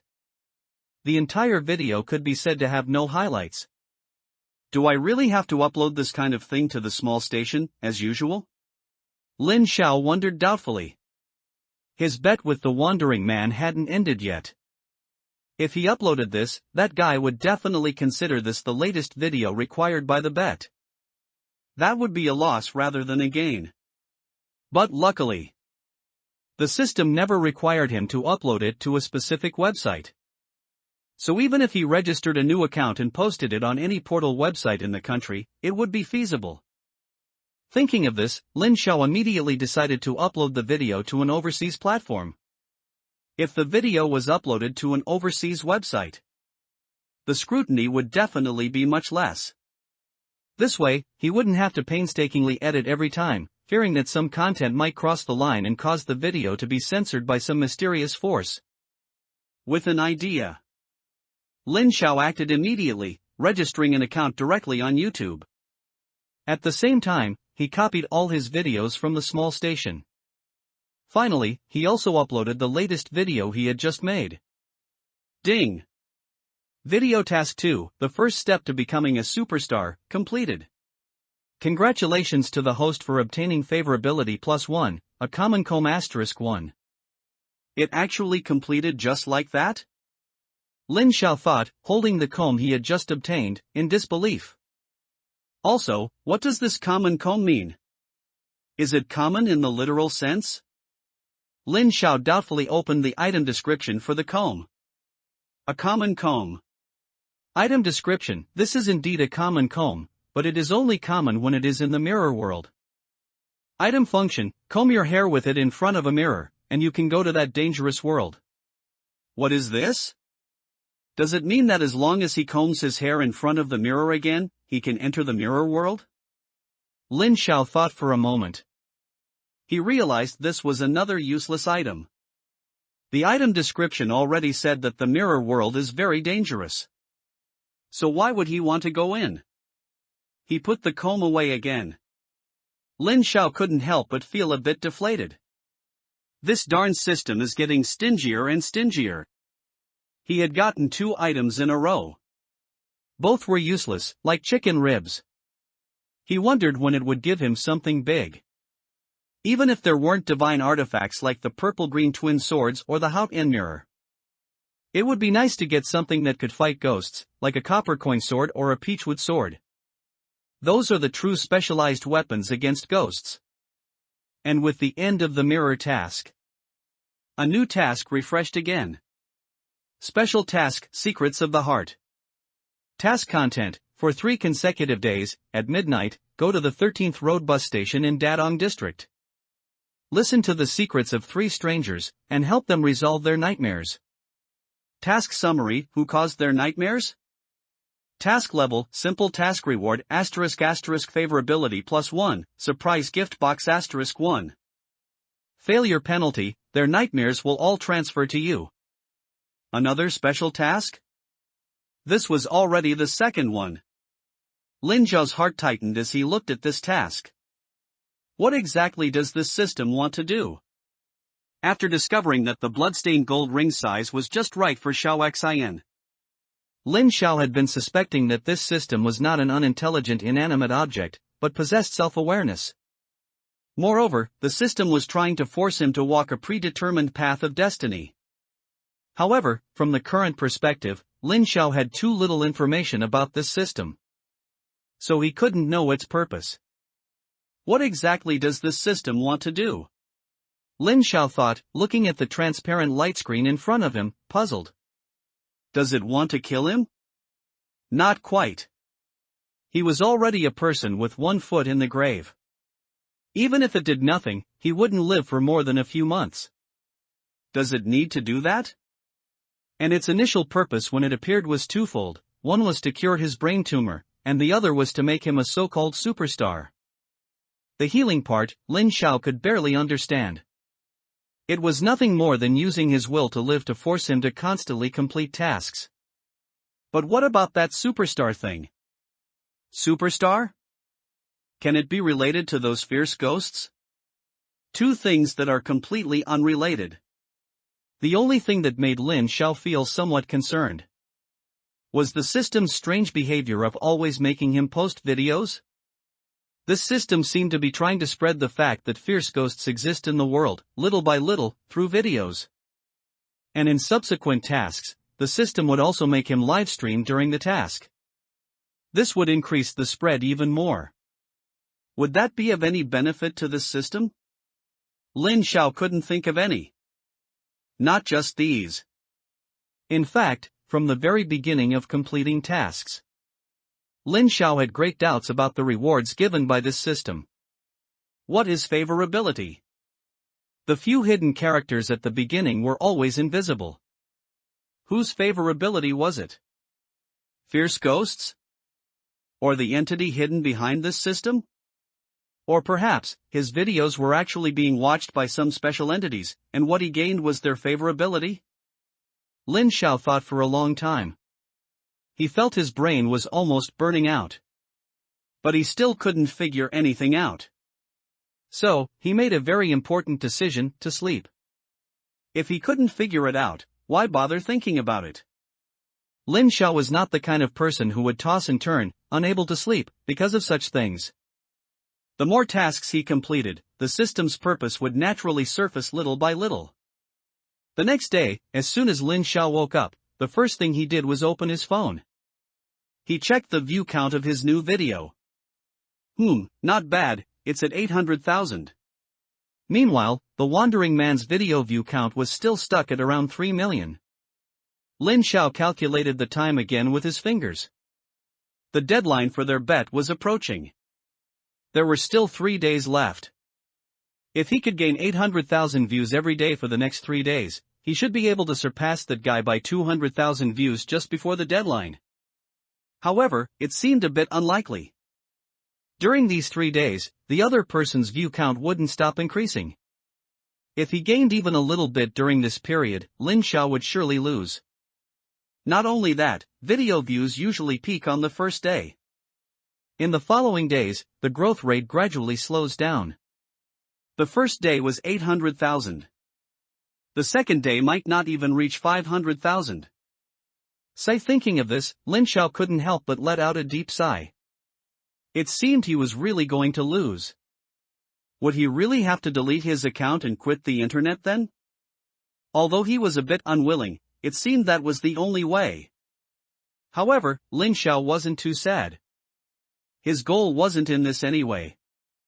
Besides, he had just registered a YouTube account last night.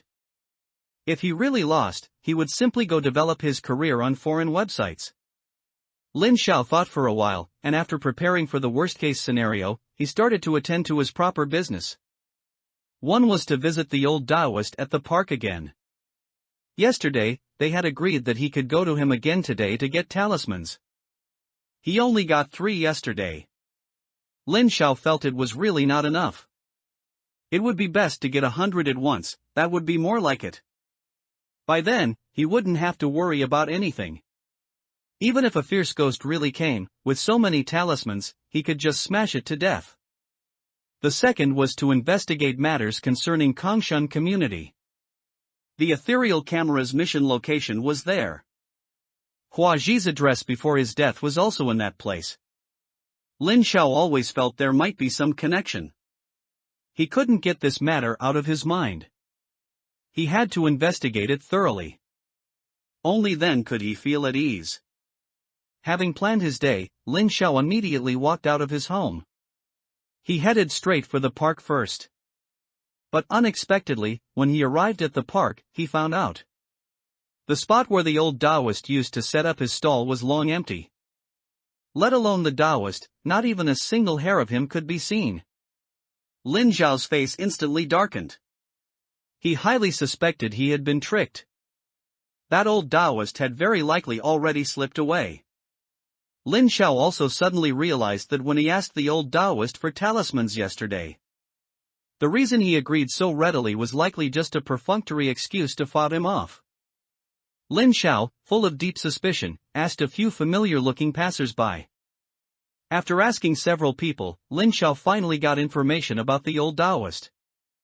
You mean that old Taoist? He seemed to have run off yesterday. Yesterday afternoon, he packed up his small stall and disappeared in a flash, as if he vanished into thin air. As he left, he seemed to be shouting something like, "Hurry up and go, don't let that short-lived ghost find me again." But as soon as he heard that, Lin Zhao's face immediately turned as black as the bottom of a pot. Alright, so that old Taoist broke his word and ran away. And he had to curse me before leaving, right? You better not let me catch you. After thanking the bewildered passerby in front of him, Lin Zhao walked straight out of the park. Since that old Taoist was no longer there, he no longer had a reason to stay here. He would just go investigate the matters of Kongshan community directly.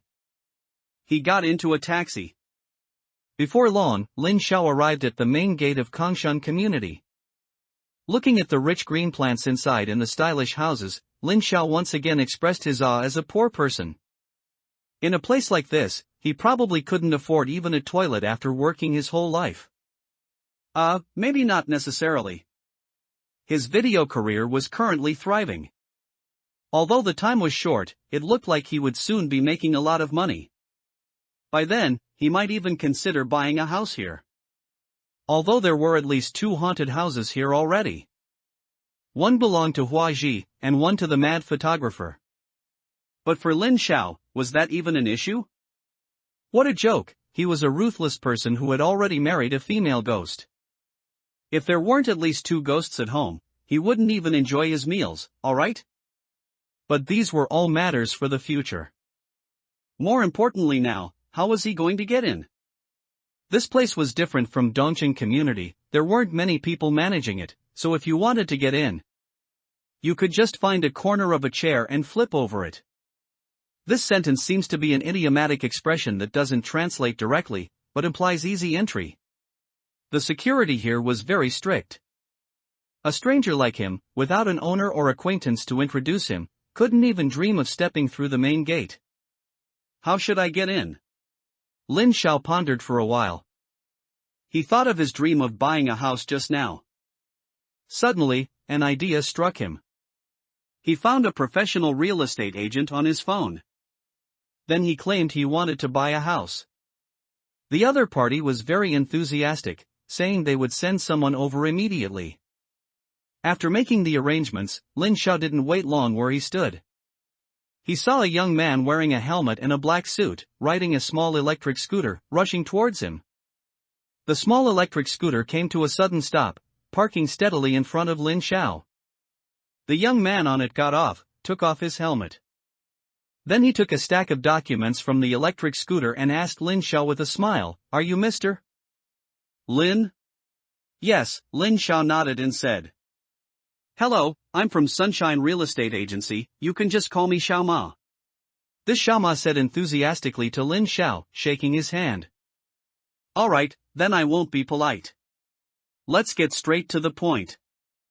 You mentioned on the phone that you definitely want to buy a house in this Kongshan community, right?" "That's right." "Then you have excellent taste. This community not only has a beautiful environment, but also complete surrounding facilities, schools, hospitals, shopping malls, subway stations. Everything you could possibly need. Choosing to live here will definitely make you, blah blah blah, blah blah blah." This young agent seemed a bit inexperienced. Although his service was very enthusiastic and his introduction to the houses was very professional, he talked a bit too much. It made Lin Zhao's head buzz. Unable to bear it any longer, Lin Zhao quickly interrupted, "Please stop for a moment. Can we go inside first before we discuss these things?" Xiao Ma was stunned upon hearing this and realized he had been talking too much. So he immediately said awkwardly, "I'm sorry, mister. Lin, I haven't had a client in a long time, so I got a bit excited. Please don't mind it. It's alright, I understand. The real estate market was currently sluggish. And the majority of real estate agents' salaries depended on commissions from successful house sales. Lin Xiao was not surprised that this Xiao Ma was so excited. Fortunately, this Xiao Ma quickly adjusted his mood. He smoothly led Lin Xiao into Kongshan community. As soon as Lin Xiao entered, he took out the ethereal camera from his backpack. He took pictures left and right inside the community. At first, Xiao Ma didn't feel anything was wrong, only thinking that Mr. Lin might just be fond of photography. But when he turned his head, he suddenly noticed that the camera in Lin Xiao's hand was covered in dark red bloodstains. It looked terrifying.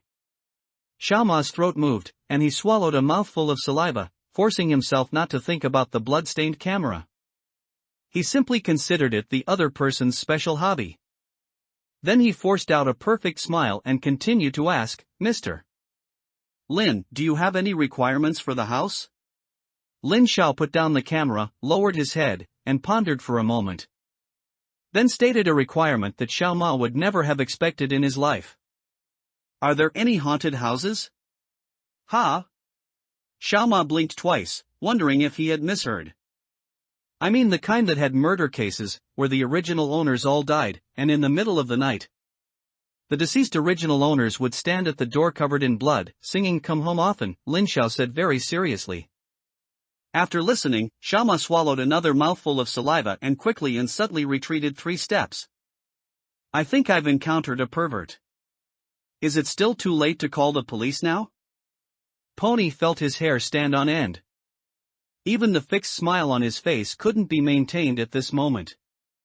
His feet slowly shuffled backward, trying to distance himself from the madman in front of him. At this moment, Lin Xiao also realized that what he had just said was somewhat horrifying. So he hurriedly explained, "Don't misunderstand, this is just for my personal needs." This explanation made things even worse. Pony's legs started to tremble. It looked like he was about to call the police at any moment. Lin Xiao could only resort to his talent for fabricating stories, reorganizing his words. I just heard online that haunted houses where people have died are much cheaper, so I wanted to buy such a house to save some money. This reason was clearly much more normal. Pony also immediately felt much more at ease. After letting out a long breath, he forced a smile and said, "You should have said so earlier. I thought you were." Ha ha. He thought you were a psychopath. Hee, it's just that I'm a bit strapped for cash, so I was embarrassed, Lin Xiao continued to act. However, are you sure you want a haunted house? There is one in this community, but it might be a bit creepy. Aren't you scared? Pony reminded him seriously. Lin Xiao's eyebrows twitched, and he thought to himself, I think I've found my target. Then he continued aloud, it's fine. I don't believe in these things anyway. And if a house can be tens or even hundreds of thousands cheaper just because a few people died in it, that's an incredibly good deal. Pony couldn't help but nod. Indeed, if you could save several years' worth of savings just by someone dying, there was nothing more cost-effective than that. So he relaxed and began to introduce Lin Xiao to the only haunted house in the community. Haunted house, there is indeed one in this community. Would you like to go see it now? Pony asked cautiously.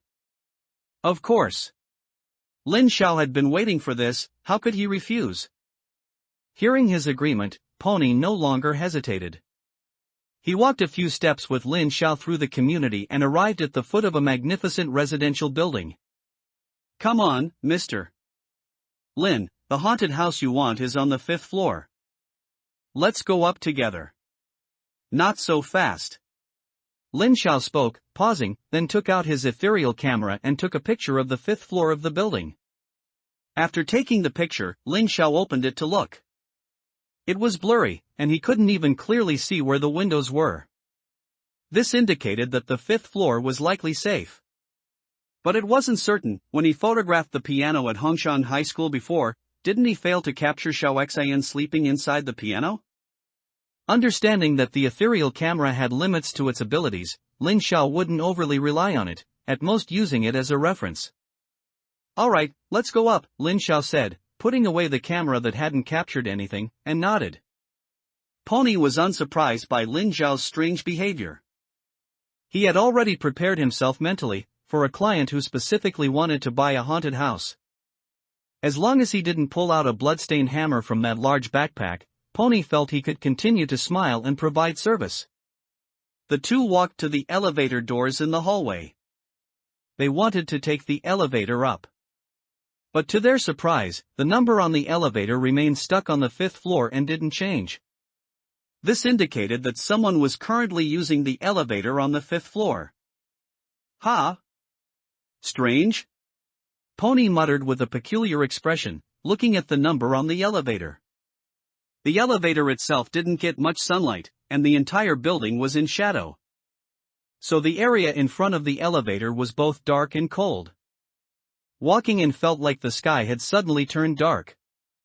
Moreover, this was originally a haunted house where people had died, so Lin Xiao had always felt a chill. Upon hearing Pony's murmur, he immediately asked alertly, "What's wrong? Is something amiss?" Pony hesitated for a moment, then explained tentatively, "Room 501, because someone died there. Room 502 across the hall also moved out long ago due to the taboo. So, logically, the 5th floor should be empty, right? Why would someone be using the elevator?" But he quickly realized that his words might hinder the sale of the haunted house, so he quickly added, "Of course, there might not be any problem. Maybe the cleaning lady is just tidying up right now." Lin Xiao, however, didn't think it was that simple. Since the system had given him a task in this place, there must be a problem somewhere in this community.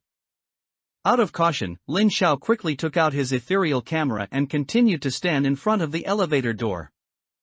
He planned to quickly snap a picture of the passenger on the 5th floor as soon as they exited the elevator. This way, he could quickly determine whether the person was human or ghost. After the two waited for about 10 seconds in front of the dim elevator entrance, ding! The bell rang, and the silver elevator doors opened. Inside stood a woman dressed in red. The woman's age was indiscernible, she wore sunglasses and a mask, almost completely concealing her entire face. She was dressed in a long red trench coat with a red scarf tied around her neck. Almost no skin was visible on her entire body. She looked quite peculiar. When Lin Xiao saw it was a woman, he didn't want to rashly take a picture. Otherwise, if she wasn't a ghost but a living person, he could easily be labeled a pervert, leading to unnecessary trouble. The woman ignored Lin Xiao and Pony, who were standing on either side of the elevator entrance. As if she hadn't seen them, she stepped out of the elevator. Her high heels made a soft, quick tap sound in the dim hallway. The sound was extremely light and fast. It was as if someone had floated across the floor. The woman gradually walked away. Lin Xiao took advantage of the woman's back being turned, so she couldn't see his hand movements, and quickly raised his camera, taking a picture of her back. Click! The photo was quickly generated. The woman also immediately walked out of the building and disappeared around the corner. Lin Xiao picked up the camera and looked at the photo he had just taken. The woman in red in the photo had a graceful back and an elegant demeanor. It was incredibly clear. Lin Xiao's heart immediately sank. It was as if he had suddenly drunk a glass of ice water, and a chill spread from his stomach. He immediately looked up at the spot where the woman in red had disappeared. Unfortunately, she had already vanished. No one could be seen. That woman just now really wasn't human, Lin Xiao thought heavily. The ethereal camera only captured non-human entities so clearly. The fact that the woman in red could be imprinted in the photo seemed to inherently reveal her identity. Lin Xiao put away the photo and quickly chased after her. But as soon as he exited the building and looked around, there was no sign of the woman in red. It was as if her appearance had been an illusion. She came down from the 5th floor, so did she come out of room 501, that haunted house? Lin Xiao couldn't help but let his mind wander. Just as he was deep in thought, Pony, who had chased out alongside him, patted Lin Zhao's shoulder. With a somewhat unpleasant expression, he said, "Mr. Lin, the elevator has come down. Let's go up." Lin Zhao saw Pony's expression and immediately felt very awkward. Pony's expression seemed to say, "You want a haunted house, and you're secretly photographing and following pretty women, Chang Wei. You still say you're not a pervert?" Lin Zhao realized that he probably couldn't shake off this pervert image. Lin Zhao saw Xiaoma's strange expression and found it difficult to explain that he was ghost hunting. He could only cough awkwardly, cough, cough. Then he quickly changed the subject, saying, "Let's go up first." Xiaoma continued to wear a face full of suspicion, nodding with a complicated expression. Forgetting the brief interlude, the two got into the elevator and pressed for the 5th floor. Soon, they arrived in front of the haunted house. Xiaoma then pulled out a large bunch of keys and found the one marked 501. After opening the door, Xiaoma extended one hand, respectfully saying, "Mr. Lin, please." Lin Zhao nodded and stepped into the house. He looked around but found that besides its large size, everything else was very ordinary, with nothing special about it. There was no furniture nor any decorations. It looked completely bare. Extremely simple and clean. It seemed someone had thoroughly cleaned it after the death. Xiaoma, standing beside him, began to introduce the house at this moment. He spoke very professionally and meticulously.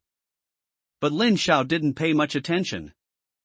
The only sentence he heard was, "Because something happened in this house, it's at least 800,000 cheaper than other houses of the same size in the community." Lin Zhao admitted that he was somewhat tempted at the time. But remembering the pitiful balance in his bank account, he forcibly suppressed this insignificant urge. He took out the ethereal camera again and began to sweep it frantically across the house. Living room, kitchen, bathroom. He basically photographed every possible area. But when he checked, all the photos were so blurry that they were unrecognizable. This indicated that there was nothing unusual inside this haunted house. However, when Lin Zhao walked into the bedroom of the house, he suddenly discovered a large patch of black marks on the wooden floor in front of him. The mark covered several square meters. Its edges were very irregular. It looked messy. Lin Zhao pointed at the mark and asked Xiaoma, "What's with this big, dirty blob?" "Ah? What mark?" Xiaoma, standing in the living room, replied, puzzled. But when he walked in and saw it, his expression instantly changed. However, he quickly suppressed the surprise that had appeared for less than a second, turned his head, and continued to smile, saying, "The wooden floor might have gotten damp over time, Mr. Lin, you don't need to worry. Once you move in, you can redecorate it, or if you don't want to spend that money, you can just cover it with a carpet." Xiaoma spoke very casually. As if it really wasn't a big deal. But that momentary surprise had not escaped Lin Zhao's eyes, which had been fixed on his expression. This kid was so surprised just now, which means he didn't expect this black mark to be here, Lin Zhao thought to himself. Combined with the obvious signs that the place had been cleaned, Lin Zhao guessed that perhaps this mark didn't exist the last time he came.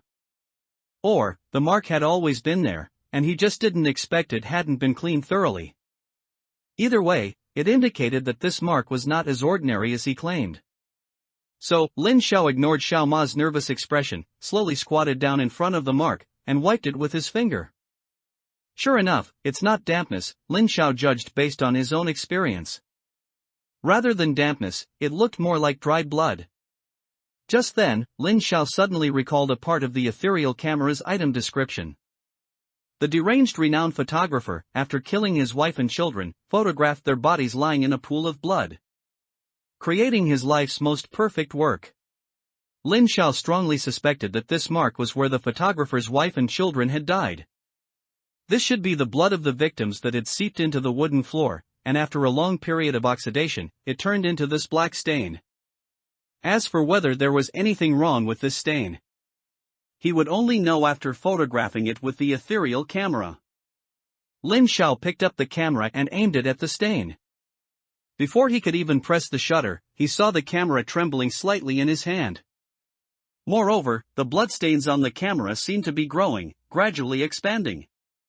Lin Zhao's expression instantly changed, and he quickly put the aberrant camera into his backpack and zipped it up. Then he turned to look at Xiao Ma. Fortunately, he hadn't noticed the camera's strange change. Lin Zhao immediately breathed a sigh of relief. But the new problem was even more severe. The ethereal camera was somewhat out of control. What was going on? Lin Zhao glanced at the camera in his backpack again. He found that the camera had returned to its previous ordinary appearance. It seems that as long as it's used to photograph this bloodstain, the camera will change, Lin Zhao speculated. Why? He remembered another description of the camera. The souls of that family are all trapped within that vanished camera. Could it be that the camera's abnormality was due to the souls inside being stimulated by the stain? Lin Zhao thought this was very possible. And if it really was because of this stain? It also indirectly confirmed that this stain was indeed blood left from that year. However, with Xiao Ma right beside him, he couldn't just take out the ethereal camera, which seemed to be mutating, to take pictures. It seemed he would have to find an excuse to send him away later. After thinking it through, Lin Zhao turned to Xiao Ma and asked, "Do you know who the previous owner of this house was?" This question was very abrupt. It made Xiao Ma a bit flustered. He cautiously asked Lin Zhao, "May I ask why you want to know this?" Who would care who the previous owner of a house was? Especially someone who died in it? I'm going to live here from now on, so I should at least get to know them. If they come out at night and I don't even know their name, how am I supposed to greet them? Lin Zhao continued to spout nonsense with a straight face. The reason wasn't important. As long as he could get the information he wanted. Xiao Ma swallowed again, and with a complicated mood, said, "Please wait a moment, I'll have to ask my colleague to check on the company computer." "Alright, I'll wait here then." Then Xiao Ma took out his phone and walked aside to communicate with his colleague. A few minutes later, the call ended. Xiao Ma read the information on his phone word by word, as if his colleague had sent the information to his phone. The previous owner of this house was named Nie Jingye, a renowned photographer who reportedly won multiple photography awards in China and was considered among the top in the photography industry. However, he committed suicide in this house several years ago. Nie Jingye, photographer. Suicide, this matched the information given in the task perfectly. It seemed that Nie Jingye was indeed the crazy photographer. Then do you know the reason for Nie Jingye's suicide? Lin Zhao continued to ask. Xiao Ma also sensed something was off at this point. Was this client asking a bit too many questions? Even if he was buying a haunted house, was it really okay to ask so much? Well, we're just agents, not police. We really don't know these, Xiao Ma said apologetically, while muttering to himself, could this Mr. Lin be a police officer? These questions are too targeted. Tu Lin Zhao nodded upon hearing this. Indeed, asking these questions to an agent was a bit difficult. So he changed the question and continued, then do you know exactly how many years ago Nie Jingye committed suicide? You should know this. Let me see, it seems like 6 years ago? Xiao Ma said uncertainly. 6 years ago? Wasn't that when Huaji died in an accident? The same community, the same time period. It seems these two cases might indeed be related, Lin Zhao murmured to himself. Xiao Ma heard Lin Zhao's murmur and asked, Mr. Lin, what are you saying? Nothing.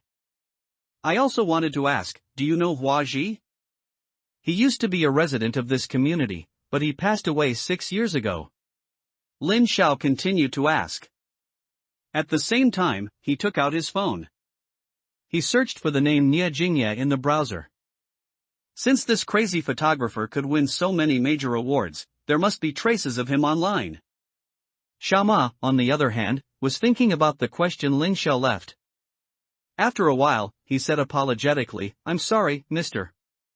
Lin, I really don't know who Huaji is. We only have information about Nie Jingye here because he was quite special. As for others, we really don't know. Lin Xiao was not surprised by this. He nodded, indicating understanding. He didn't think he could clarify all these things so easily. At this moment, information about Nie Jingye also appeared on his phone. Nie Jingye, male, 43 years old, born in Dajiang City, had won numerous domestic photography awards and was a very well-known photographer in the country. Unfortunately, at the peak of his career, he suddenly chose to commit suicide. This shocked a large number of industry insiders. Lin Xiao then checked the reason for Nie Jingye's suicide. But he couldn't find out no matter what. He could only find that Nie Jingye suddenly killed his wife and his 20-year-old son one night before slitting his own throat to commit suicide. And this was basically the deepest information he could find on the internet. Lin Xiao immediately put away his phone in disappointment. The reason for Nie Jingye's suicide couldn't be found. Therefore, it was naturally impossible to redeem their family's souls according to the task requirements. Completing the task was naturally unlikely. The relationship between Nie Jingye and Huaji also couldn't be ascertained. At most, he only knew that their deaths indeed had some commonalities. He had been busy for almost a day, but found nothing. It seemed that today was destined to be a wasted effort. He glanced at Xiao Ma, who was inexplicably a little nervous. So he thanked the dedicated real estate agent. "Thank you for your trouble today. Let's stop here for now." "Not at all, it's what I should do," Xiao Ma said respectfully. This respectful attitude made Lin Xiao lang. Actually, Lin Xiao didn't know. In Xiao Ma's mind, Lin Xiao had already been regarded as an plainclothes policeman or a private detective. He was called here today to investigate a case. After chatting for a while, the two walked out of the house together. But when they stood at the doorway, Lin Xiao suddenly said, "Excuse me, I forgot something in that bedroom just now. Can you wait for me here?" "I'll be right back." Xiao Ma nodded. Lin Xiao quickly walked to that bedroom, took out the ethereal camera, and ignored the enlarging bloodstains on it. As Xiao Ma couldn't see them anyway, he quickly took a picture of the black stain on the floor. Then, without time to look closely, he hurried back to the front door and said apologetically to Xiao Ma, "Sorry, we can go now." After everything was done, the two left the haunted house and the Kongshan community. Standing at the community entrance, after they parted ways, Lin Xiao immediately took out the ethereal camera. He looked at the last photo he took. It was still blurry. Was that stain normal? That shouldn't be the case, should it? Lin Xiao stood on the road, lost in thought. Other than the crazy photographer's name being Nie Jingye, he had found nothing. All clues had been exhausted. Next, if Lin Xiao still wanted to investigate further, he could only think of one place, the police station. But, was information from such a place something he could casually inquire about? Even if he asked Zhang Jingguan would never violate regulations and tell him about Nie Jingye's matter just because of their friendship. What on earth should I do? Lin Xiao thought painfully. At this moment, he wished two fierce ghosts would pop out and attack him. That way, perhaps he could continue investigating the case based on the information revealed by the fierce ghosts. Oh, right, it seemed there wasn't a lack of ghost-like things. Lin Xiao immediately thought of that red-clothed woman. That strange woman was very problematic. She walked down from the floor where Nie Jingye's house was located during his lifetime. And then suddenly disappeared. Lin Xiao even suspected that the woman might be the wife Nie Jingye killed. However, this was just speculation, with no substantive evidence to support it. Goo, just as he was deep in thought, Lin Xiao's stomach suddenly rumbled. Forget it, I'd better find a place to fill my stomach first. Lin Xiao muttered to himself. He casually found a small restaurant and ordered a rice bowl. Lin Xiao sat at a small table, waiting for his food while browsing his phone. He first checked the viewership of his video. But he didn't know until he looked, and when he did, he was startled. His viewership had actually soared to 8 million. Lin Xiao's eyes immediately widened in shock. He exclaimed in surprise, "Holy cow, what happened? How did it suddenly increase tenfold? Wasn't it only 800,000 this morning?" He quickly checked the viewership of the Wandering Man's latest video. He found that his video's viewership had also surged by a large margin. It went from over 3 million to over 5 million in an instant. But even though his viewership had increased so much, it was still a long way behind Lin Xiao's. What happened? How did both of them suddenly increase so much? Lin Xiao couldn't figure it out. Finally, he decided to ask his internet consultant, Lu Zhixin. "Old Lu, why did Lu Lang's and my video viewership suddenly increase so much?" The message was sent. Lu Zhixin basically replied with 3 question marks instantly. Lin Xiao felt inexplicably confused, so he also sent 3 question marks back. Then Lu Zhixin followed up with a message, "Holy crap, big brother, such a big deal and you just found out? Are you really a video uploader? You're not secretly a Maoshan Taoist, busy catching ghosts every day, are you?" Lin Xiao was startled when he saw this message. Why have so many people guessed what he usually does recently? So he quickly explained, "No, I just happened to be busy with something today." Busy catching ghosts? Seeing Lu Zhixin getting closer and closer to the truth, Lin Xiao quickly changed the topic. "Hurry up and tell me what happened. My mind is still in a fog." "All right," Lu Zhixin said speechlessly, "let me first talk about that Wandering Man. When his viewership first started to rise, I was also startled and couldn't figure out why it suddenly increased so much. Later, I asked my former boss from when I worked at a certain platform, and he told me that all those views were bought by the Wandering Man. He probably did it to completely crush you, so you wouldn't have a chance to recover. You don't know, I was almost scared to death then. Thinking you were going to lose this time and would have to obediently retire from the internet. To be honest, I had even thought about how to comfort you, and even considered persuading you to register a new account, go behind the scenes, and start over. But I didn't expect that the most exciting part was just beginning. That Wandering Man had already posted on Weibo, popping champagne to celebrate his bet victory in advance. But at the same time, somehow, Teacher Miao Daong also posted a Weibo with just 8 characters. "The younger generation is formidable, the future is promising." And below these words, he attached the link to your new video. Just like that, your video's viewership skyrocketed. After Lin Xiao finished reading the long string of text sent by Lu Zhixin, his jaw dropped in shock. Teacher Miao even saw his video? Not only that, but he also received praise from his childhood idol, saying he had a promising future? Holy cow, this is too awesome. But how did Teacher Miao see my video? Lin Xiao sent his question. I'm not quite sure about that. It should be a coincidence. Alright, so I owe it all to Teacher Miao this time? Lin Xiao asked again. How is that possible? Teacher Miao even appeared in Lu Lang's video. By that logic, how could one Weibo post compare to a real person appearing? You won because later, another big director also posted a comment under Teacher Miao's Weibo saying, "Looking forward to collaborating with this talented actor someday," and then your video completely took off.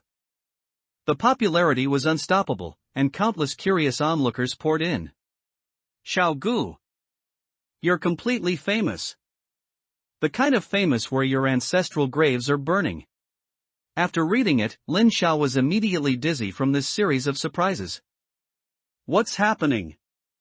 Did pie fall from the sky, and in a sackful at that? Clang! A glass ashtray was violently smashed onto the floor. It instantly shattered into glass shards like snowflakes. Lu Lang, who had just thrown the ashtray to the ground, was now staring with bloodshot eyes, panting heavily. He roared furiously, "Who can tell me? Why would Teacher Miao help Shihui and Aishaoge, that unknown nobody? Wasn't he cooperating with us?" His voice was so loud it almost echoed throughout the entire office building. Inside Lu Lang's studio at this moment, all the employees were scared stiff. They timidly watched Lu Lang, who was raging in the center of the office. No one could answer his question. Bang! Another water cup was smashed by Lu Lang, splashing water everywhere. Lu Lang immediately started scolding these employees, venting his anger and anxiety. A few people wanted to persuade him to stop being angry. But as soon as they opened their mouths, Lu Lang cursed them back. Don't be angry anymore? What a joke! How could he not be angry? If this continued, he, Lu Lang, would have to retire from the internet. 8 million views, how many such videos could pop up on the entire internet in a year? How was he supposed to surpass him and win the bet? As soon as he thought of this, Lu Lang felt waves of regret and dizziness. He regretted provoking this Shihui and Xiaogu in the first place. He had initially thought he was just an unknown host. Someone he could easily manipulate. But he didn't expect that in less than a week, he would be forced to retire from the internet by him. How could he accept this? Thinking back, how much effort did he put in, and how many people did he offend, just to build up the Wandering Man account? How could he just give up like this? Bang! Another ashtray. He didn't even know which one it was anymore. After smashing this ashtray, Lu Lang's mood stabilized slightly. He took a deep breath, suppressed his anger, and asked the employees again, "Have you contacted Teacher Meow? Can you get him to delete that damned Weibo post?" Several employees looked at each other, and finally, the most senior cameraman spoke. "We contacted him, but Teacher Meow said, it's his own Weibo, and he didn't say anything untrue, so why should he delete it? Damn it! That old geezer!" Lu Lang cursed. But he wasn't discouraged.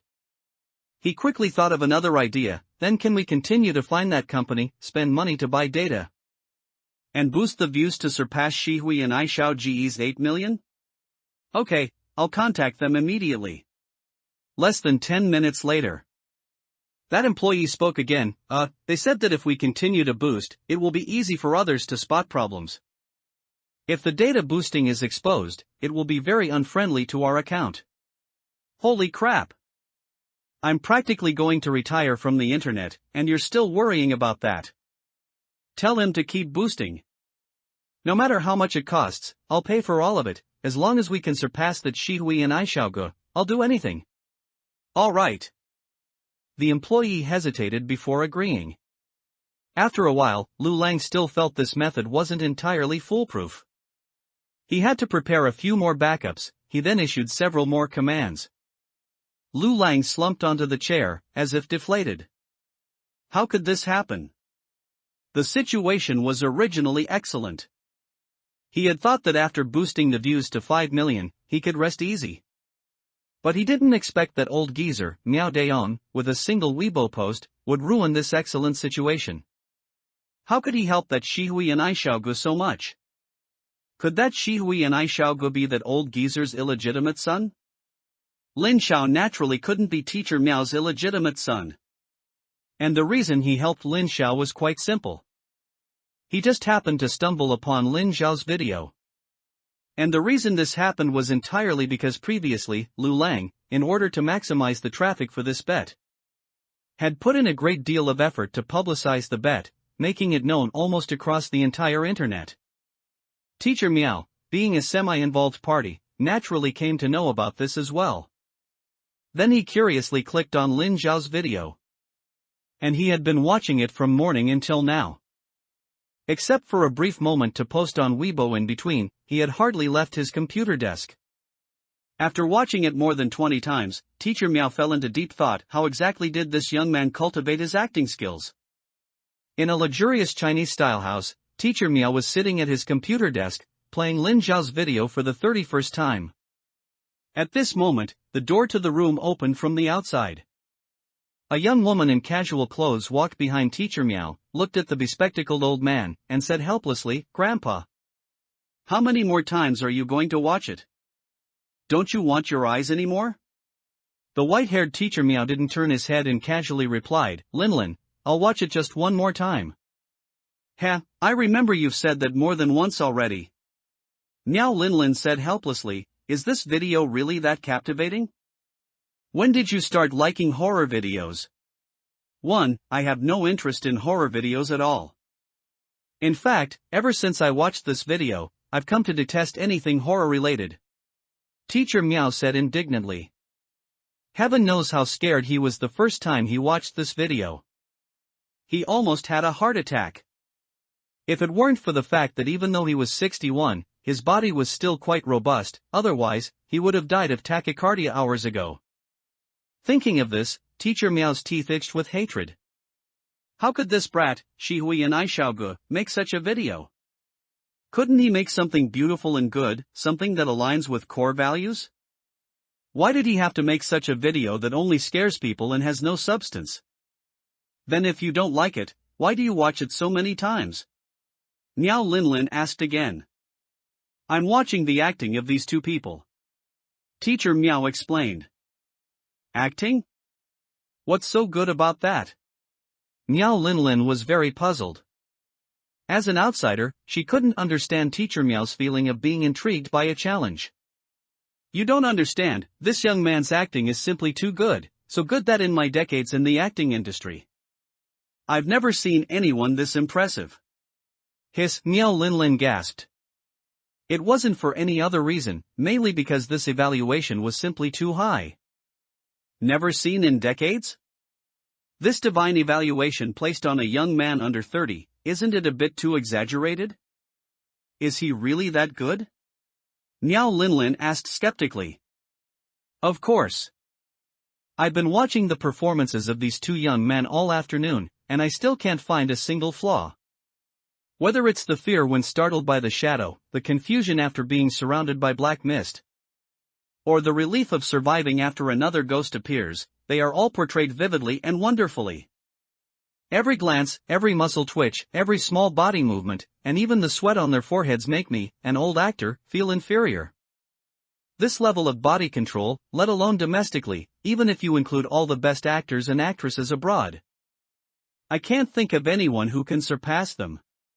Grandpa, you're really getting more and more exaggerated. Not exaggerated at all. If there weren't no ghosts in this world, I would have even suspected that they really encountered ghosts. Teacher Meow said admiringly. Then, your meaning is, these two are both genius actors? Not necessarily. The younger one's portrayal of the character was a bit simpler, always in a state of fear, so the required difficulty was much lower. But the older one is different. Fear, determination, a forced sense of responsibility, and so many other complex emotions are intertwined, yet it doesn't seem abrupt at all. This one is clearly much more impressive. So, that's why you recommended this young man to Director Liu? Yes, of course. Didn't little Liu just tell me a while ago that there's a role for a psychopathic killer that he hasn't been able to find anyone to play? The younger ones can't handle it, and the older ones aren't suitable. Originally, he wanted to find me, and he even planned to add 30 years to the age of the killer in the original script just for me. But now that there's a suitable candidate, there's no need to change the script. After all, it's a script written based on a real event, and arbitrarily changing it would have a bad impact. Then what about you, Grandpa? You just gave up the role? It's fine, there are other roles in this script. Compared to this psychopathic killer, I prefer another role. Alright, but Grandpa, you're not allowed to watch anymore. Dad is calling you to come eat. Okay, no problem. I'm tired after watching so many times. But honestly, I really want to go to this young man's filming set to see how he acts, how he can be so good at acting. I just can't figure it out. After speaking, Teacher Meow accompanied his granddaughter out of the room to eat. However, if Lin Xiao heard about Teacher Meow's request, he would surely refuse sternly. He certainly didn't want to be blamed for harming an old artist. His filming set, not to mention himself, even if a dog went, the dog would curse and run away. Inside the police station, Captain Jiao walked into Director Wang's office, stood at attention, and saluted Director Wang. Director Wang, who had a somewhat large belly, saw that the person who came was Captain Jia and quickly put down his teacup. He pointed to the chair in front of the desk and said, "Old Jia, you're here. Come, sit. Captain Jia sat on the chair. Before he could speak, Director Wang asked, "How is the Hongshan High School case progressing?" Captain Jia nodded and said, "The investigation is almost complete. The brothers have been working overtime during this period, and we've managed to get about 70 to 80% of the case figured out." "Oh? Elaborate." Director Wang's spirits immediately lifted. "We collected and investigated the belongings of several individuals from Hongshan High School. In a USB drive left by Hua Ji before his death, we discovered a video. It captured 4 girls, Ko Zhu, Hu Xiuxiu, Lin Xian, and Mao Laren, collectively participating in the murder and dismemberment of the victim, Xiao Xian. Not only that, but from Hua Ji's bank records before his death, it appears that the parents of those 4 girls had large sums of money transacted with him. We suspect that Hua Ji used this video to extort money from the parents. It seems this case is very clear." "This is somewhat good news, at least," Director Wang nodded. "Indeed, but there are still suspicious points. According to our investigation, these 5 individuals were all members of Hongshan High School's band 7 years ago. After Xiao Xian's death, the remaining 2 teachers and 4 girls in the band, a total of 6 people, experienced accidents one by one over 6 years. With 1 incident each year. Except for the music teacher named Gao Yu, they all basically died due to accidents." "Accidents? And 1 every year? That's too much of a coincidence. Have you investigated? Are you sure they were truly accidents?" Director Wang asked, frowning. "They were confirmed accidents, car accidents, fires, drownings. The causes of each were different, but after our extensive investigation, they were indeed genuine accidents." In truth, Captain Jia himself was somewhat unwilling to believe it. But when the facts were laid out before him, no matter how much he didn't want to believe, he could only accept it. Director Wang couldn't help but rub his temples in frustration. What kind of cases have these been recently? 1 Dongqing community case, 1 Hongshan High School case. These 2 cases were almost constantly challenging his perceptions. And the most bizarre thing was that the informants for both cases happened to be the same person. Director Wang rubbed his temples and continued to ask, "Old Jia, I asked you to privately investigate that Lin Xiao. How is your investigation going? Didn't he say he discovered these cases because he was filming videos? You didn't let those videos go, did you?" "Don't worry, I've checked both those videos and Lin Xiao's life. But there's nothing special. Male, 22 years old, just graduated from university not long ago.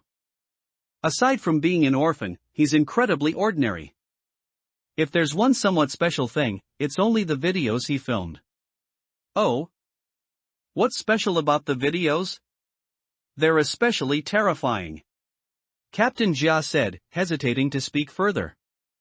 "Old Jia, you're not kidding, are you?" "No kidding. His videos are all of the supernatural horror type. The terrifying atmosphere even makes me, an old criminal police officer, a bit uncomfortable." "Is it that exaggerated?" Director Wang asked suspiciously. "Not at all exaggerated. Let me put it this way. Watching those videos at night feels like turning around and seeing my apprentice's face at night," Captain Jia said seriously. Director Wang gasped immediately upon hearing this. That powerful. He knew the power of Zhang Jingguang's face. It was horrifyingly ugly, an affront to both gods and men. If a criminal saw it late at night, they'd be scared to tears on the spot. The videos Lin Xiao filmed could actually be compared to such a natural wonder. It was incredible. And I've checked them all.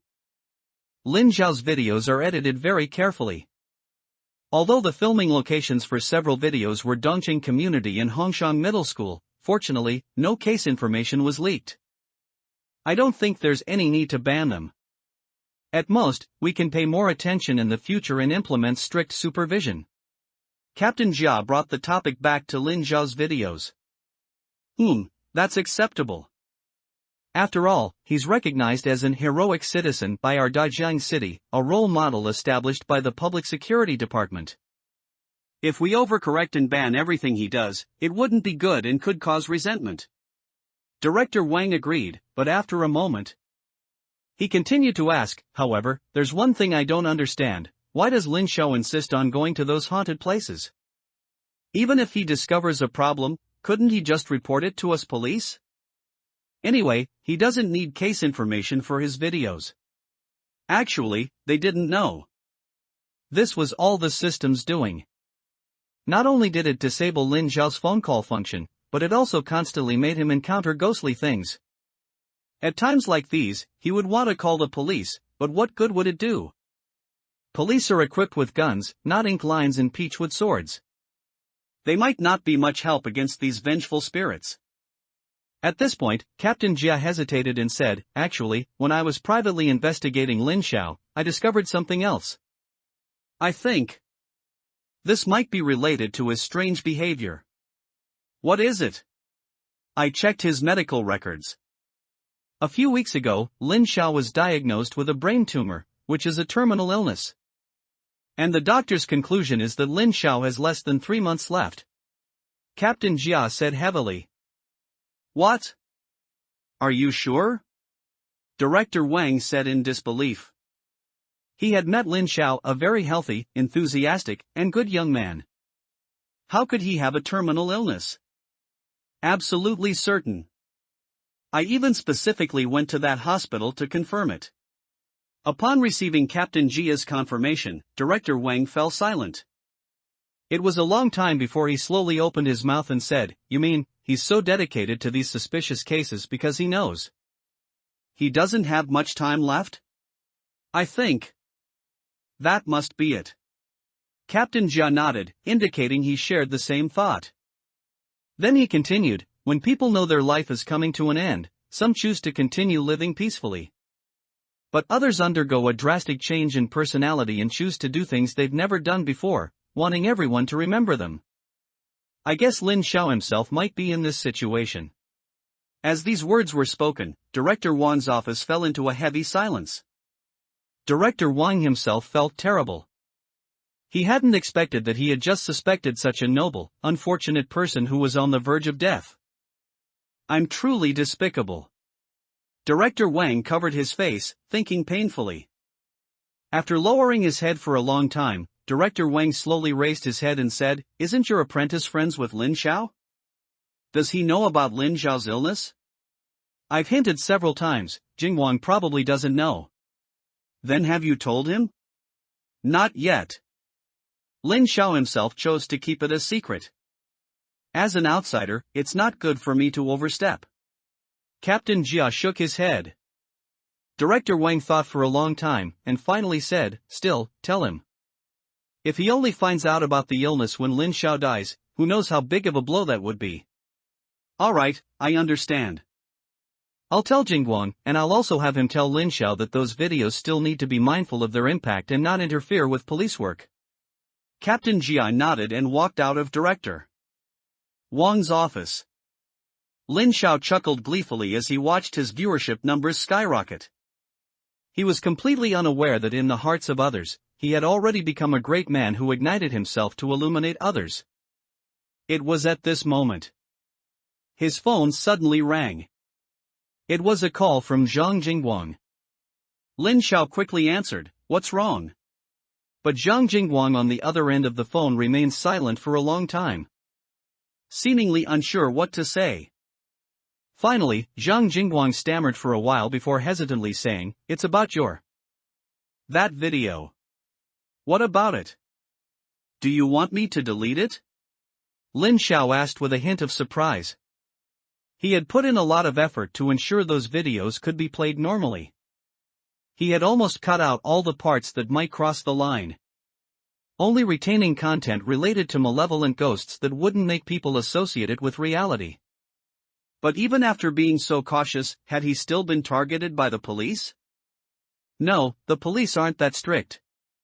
It's just that most of your filming locations are quite special, so the leader asked me to tell you in advance to pay as much attention as possible to the content and not to reveal any case-related information in the videos. Alright, no problem. I've always been very careful about that, Lin Xiao readily agreed. There's one more thing. Never mind, let's talk about it next time we meet. Mid-sentence, Zhang Jingguang suddenly hung up the phone, giving Lin Xiao no warning whatsoever. Lin Xiao was instantly bewildered, unable to understand what was wrong with this person or why he was acting so strangely. Shaking his head, he continued to monitor his viewership. Due to the increase in exposure, his follower count also soared. It was increasing at a visibly rapid pace. In the 2 days since the new video was released, Lin Xiao's follower count had skyrocketed from 200,000 to 900,000. And the momentum of that growth had yet to show any signs of decline. It seemed he was almost certainly on the verge of breaking through 1 million followers. It was at this moment that Lin Xiao, seeing his many followers, suddenly had a flash of inspiration. That's right. He could totally employ a human wave tactic. Since he couldn't find any information on Nie Jingye himself, perhaps his many followers might be able to find something. Thinking of this, Lin Xiao acted immediately. He quickly created a fan group. Then, on his personal homepage and below his latest video, he posted the group number. And the moment the group number was posted, dozens of people instantly joined. Moreover, as time went on, the group's 500-person limit was filled within 10 minutes. Meanwhile, the fans, who still didn't realize they were being used as tools, could hardly contain their excitement, constantly celebrating and chatting in the group. Holy moly! Xiao Gu created a group. Good thing I was fast. The group filled up in 10 minutes. Xiao Gu is too popular now. As a 10-year veteran fan, I never dreamed this day would come. Xiao Gu. When are you updating the next episode?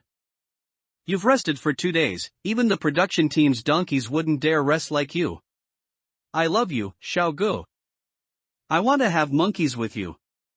Seeing the lively chat in the group, and even a few outrageous non-tongue confessing to him, Lin Xiao's head was instantly filled with black lines.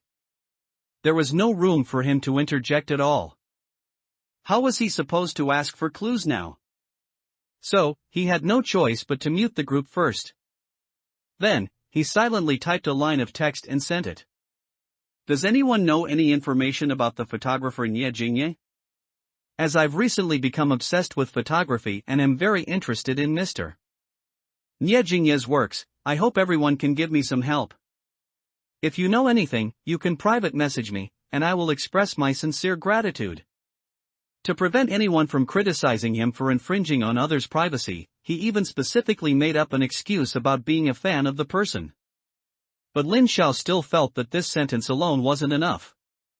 So he added another sentence, note, photographer Nie Jingye himself passed away 6 years ago. If this act of inquiring about others' information causes any discomfort, I can immediately apologize. Afterward, he turned off the group's mute setting. But to Lin Xiao's surprise, none of the fans in the group thought his behavior was inappropriate at all. Instead, they were all extremely excited. Holy crap! A photographer who died 6 years ago. I strongly suspect Xiao Gu is gathering material for his next video. I found it. This Nie Jingye committed suicide 6 years ago, and before he died, he also killed his wife and children. Holy moly! A big case. Is Xiao Gu playing such a big game? I'm already looking forward to the next video. What should I do? Lin Xiao's head was filled with black lines as he watched. There was no useful information at all. But their enthusiasm for chattering excitedly was stronger than anyone else's. They were all just people looking for entertainment. Just as Lin Xiao was about to close the group, a message popped up in his back end. Xiao Gu, are you talking about that Nie Jingye from Dajiang City? Lin Xiao's face instantly lit up when he saw it. Someone actually knew? No wonder doxing others is illegal. If this were exploited by someone with ill intentions, it could easily cause great chaos. But Lin Xiao couldn't care less about that and quickly typed, exactly. That one. The fan then continued, if Xiao Gu is interested in photographer Nie Jingye's works, you can come to a photography exhibition near my home. It seems there are some of photographer Nia's works from his lifetime on display here. Lin Xiao was stunned when he saw it. Art exhibition? This indeed seemed like a possible lead. There might actually be some clues in the photos taken by the mad photographer. Where is the photography exhibition? This photography exhibition is in Dajiang City, Xiaogu. I'll send you the address. The fan finished speaking and sent Lin Xiao a link. Then he continued, if Xiaogu is interested in photographer Nia's story, you can also ask the organizer of that exhibition. That person is also a photographer, quite famous, and reportedly a good friend of photographer Nia during his lifetime. Lin Xiao's interest grew even stronger. It seemed his method of asking his fans for help really worked. Useful information kept coming one after another. What's that person's name? I remember, I think his name is Liang Hai. Lin Xiao asked for more information about the photography exhibition. Unfortunately, this fan friend didn't know much more.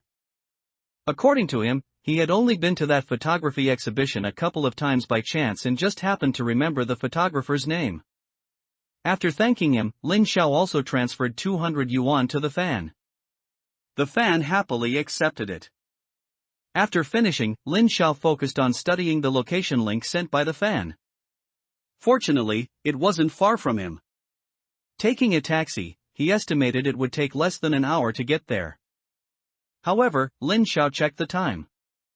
It was already 6 in the evening. And the photography exhibition had closed before 5 o'clock. Looks like I can't go today, Lin Xiao muttered to himself regretfully. After speaking, Lin Xiao looked at the name of the photography exhibition again, Sea of Bitterness. The name was quite unique. Lin Xiao returned home and slept. The next day, he took a taxi to the photography exhibition named Bitter Sea. As soon as Lin Xiao got out of the car, he saw the location of the exhibition. He felt that it was very remote. There weren't many people, and there were no shops around. Only an open storefront with a Bitter Sea sign in front of him. The words Bitter Sea were written in large, vivid red characters. They were crooked and twisted, giving off an inexplicable artistic sense. At the entrance, many colorful posters introduced the two owners of this photography exhibition. One was Liang Hai. Looking at the photo on the poster, he was a middle-aged man with glasses and a slightly receding hairline. The other was Nie Jingye, who had long passed away. Nie Jingye's appearance looked a bit darker. In the photos, both of them adopted the classic successful person's pose, arms crossed, smiling sideways. According to the posters, most of the works in this exhibition were Liang Hai's. But a very small portion of the photos were taken by Nie Jingye during his lifetime. It seemed the location was correct. However, Lin Xiao was not in a hurry to go in. Instead, he stood at the entrance, holding the ethereal camera, and took a picture of the exhibition. After taking it, he saw it was full of blurry white light. It seemed there were no anomalies present here. Then Lin Xiao confidently put the ethereal camera back into his backpack. He didn't plan to take it out again once he entered the exhibition. Lin Xiao was mainly worried that Liang Hai might recognize the camera. Liang Hai likely knew Nie Jingye when he was alive. Therefore, he would naturally be very likely to recognize this camera, which Nie Jingye used during his lifetime. If someone saw it then, he wouldn't be able to explain the origin of this item. After all, the description of the ethereal camera once stated that it suddenly disappeared from Nie Jingye's suicide scene. Even the police couldn't find its whereabouts. In this context, he couldn't possibly say he bought it from a second-hand platform. Perhaps anyone with an IQ over 20 wouldn't believe such nonsense, right? After putting his things away, Lin Xiao stepped into the photography exhibition. Upon entering, he immediately noticed something unusual. Normally, such photography exhibitions and art galleries would ensure bright lighting. This way, customers wouldn't miss due to lighting issues. But this Bitter Sea photography exhibition was different. Upon walking in, there wasn't a single lamplit. Coupled with the fact that the storefront was somewhat shaded, many corners looked gloomy, making one feel a bit uncomfortable.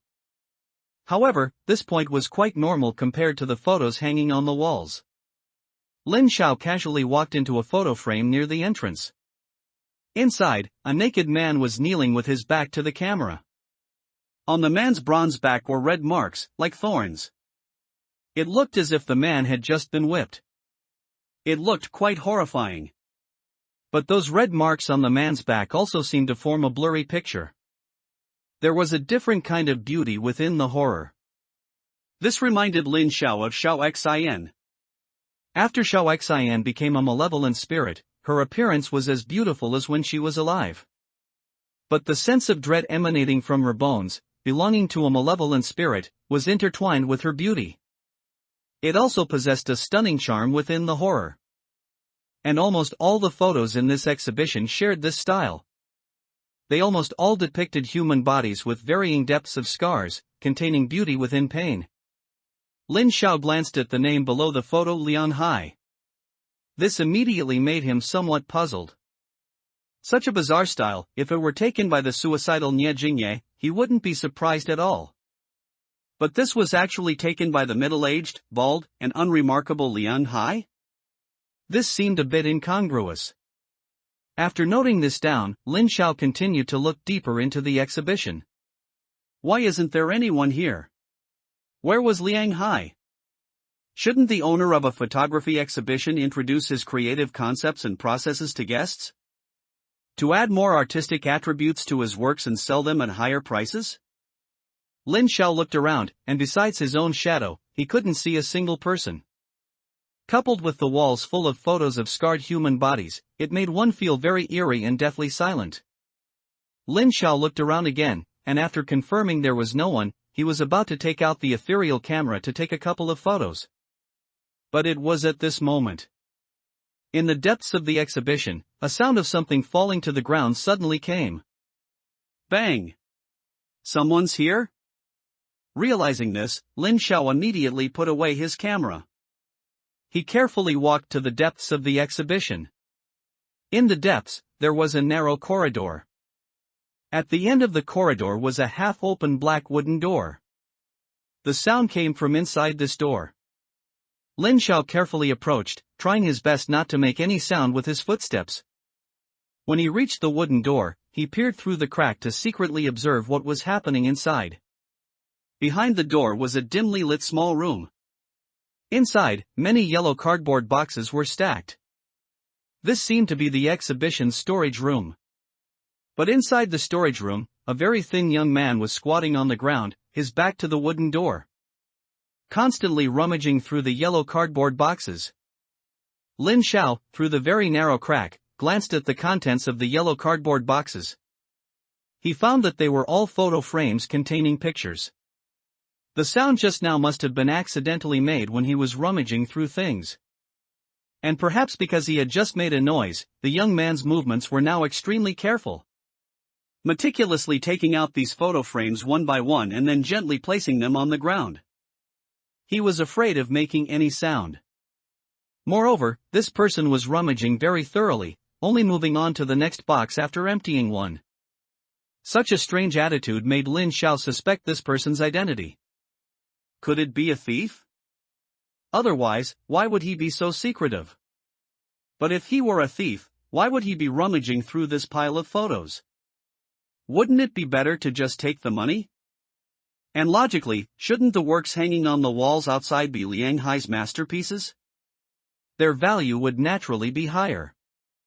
Why would he steal this pile of inferior goods gathering dust in the warehouse? Unable to figure it out, Lin Xiao glanced at the young man's shadow behind him. It should be a human. Since it's a human, it's much easier to deal with. He just needs to ask him directly. However, to get such a person to cooperate, he would need to use some tactics. So Lin Xiao secretly turned on his phone's camera function. He deliberately turned on the shutter sound, then aimed at the young man, who was still engrossed in stealing, and took a picture. Click.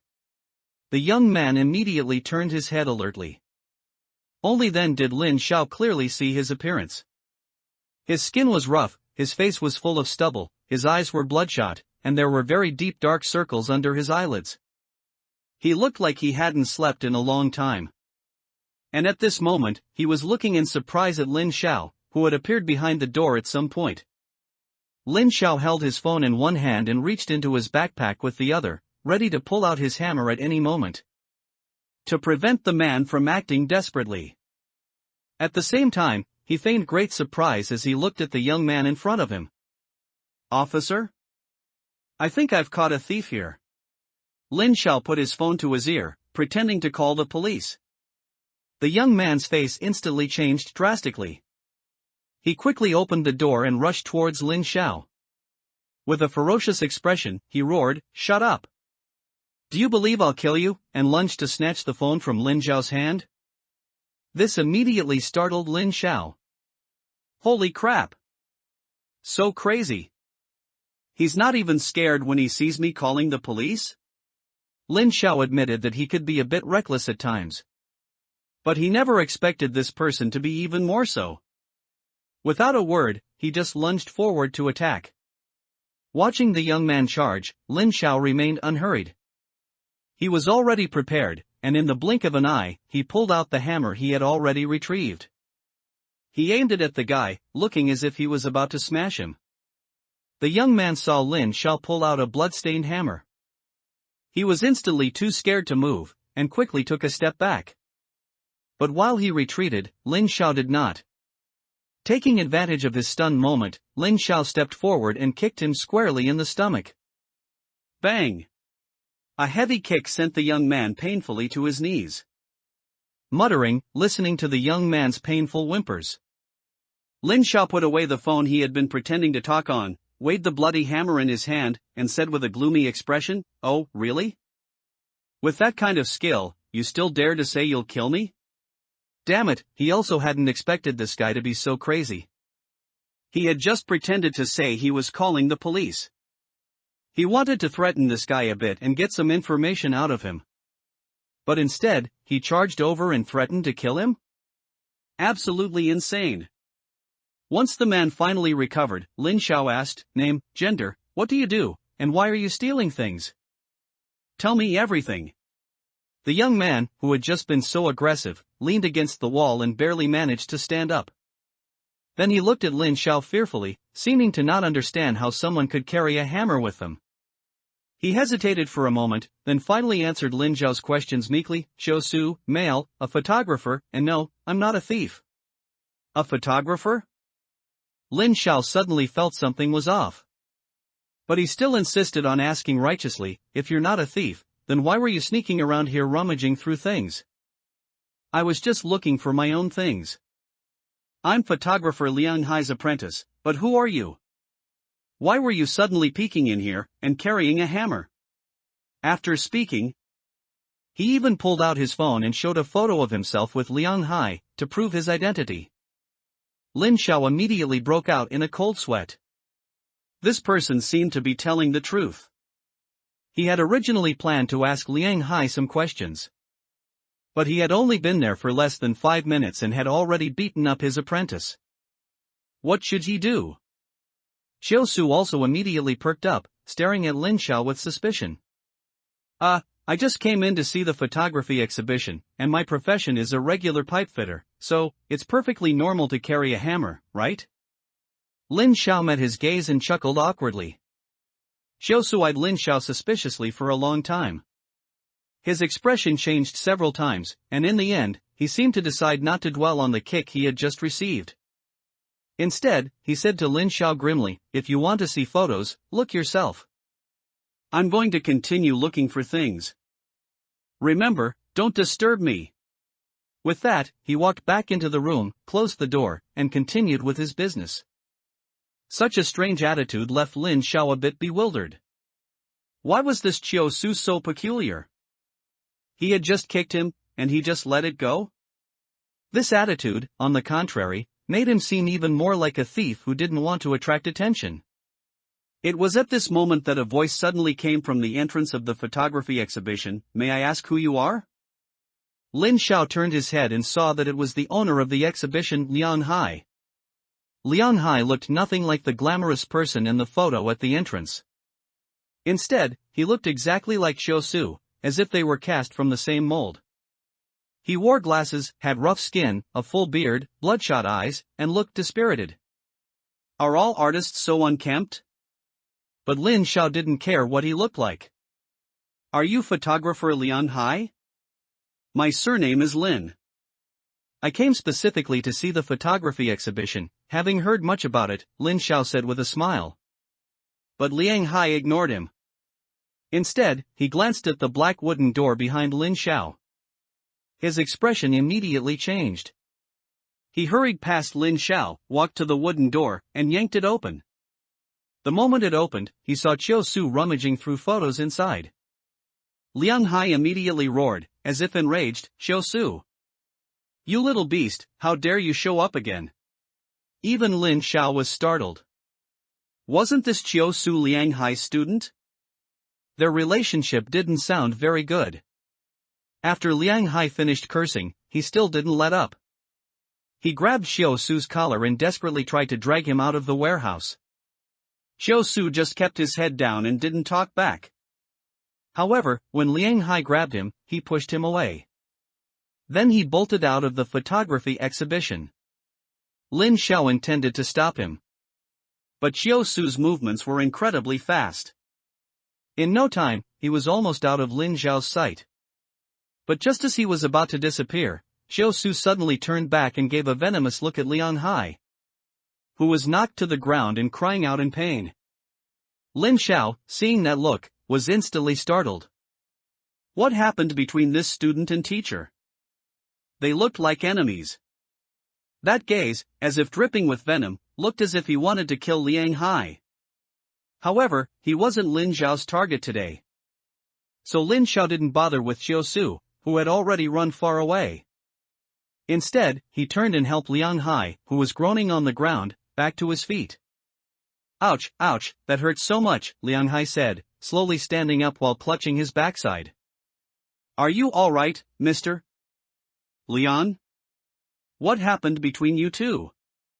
I heard you were master and apprentice? Lin Xiao asked, seizing the opportunity. Humph. Just a wicked disciple. That kid stole things from me a while ago, and I caught him. I kicked him out long ago. I can't believe he dared to come back today, Liang Hai said resentfully. Then, would you like me to call the police for you? Unexpectedly, upon hearing Lin Xiao's suggestion, Liang Hai immediately shook his head and refused. Forget it, he was my student after all. Let's not call the police. He even put on a look of regret. But no matter how Lin Xiao looked at his expression, it felt awkward and somewhat fake. What concerned Lin Xiao more was the attitude of these two, master and apprentice. Neither of them seemed particularly willing to deal with the police. As soon as he mentioned calling the police, one directly tried to snatch his phone, and the other feigned reluctance and refused. This peculiar attitude reminded Lin Xiao of the family in Dongqing community. They had initially tried desperately to prevent him from calling the police because they had something to hide. There must be something wrong with this Liang Hai and Xiao Su, Lin Xiao thought to himself. Then I'd like to ask, what exactly did your student want to steal from you? Lin Xiao probed. Liang Hai heard him, his expression relaxed, and after thinking for a while, he pointed to the black wooden door and said, Inside are all the works I've photographed over the years. That kid was just short on money, so he wanted to steal those things and sell them. He's an animal. Although Liang Hai's performance was much better this time, Lin Xiao immediately knew it was a lie. Lin Xiao had noticed it when he saw Xiao Su flipping through the photos earlier. His actions were less about stealing the photos and more about finding a specific item. That's why he had turned everything upside down in that warehouse without putting a single photo on his person. Instead, he kept searching for something. Of course, he might also have been trying to find the most valuable photograph. But how could the most valuable photograph be casually placed in a warehouse, stored in cheap corrugated cardboard boxes? However, Lin Xiao didn't intend to expose him. Instead, he also told a lie, saying, "Don't be angry. Actually, I came today mainly to purchase a work by the late photographer Nie Jingye, but I inquired around, and in the entire Dajiang city, Only you have it, which is why I specifically sought you out today. As soon as Liang Hai heard Lin Xiao's excuse, his face immediately showed some displeasure. After glancing at Lin Xiao's backpack, he led Lin Xiao to a corner of the photography exhibition and said, "These are basically all Nie Jingye's works. You can pick any one you like and take it. As for the price, we can discuss it once you find one you like." Lin Xiao smiled and nodded. He then quickly scanned the dozen or so photos that occupied a small section of the wall.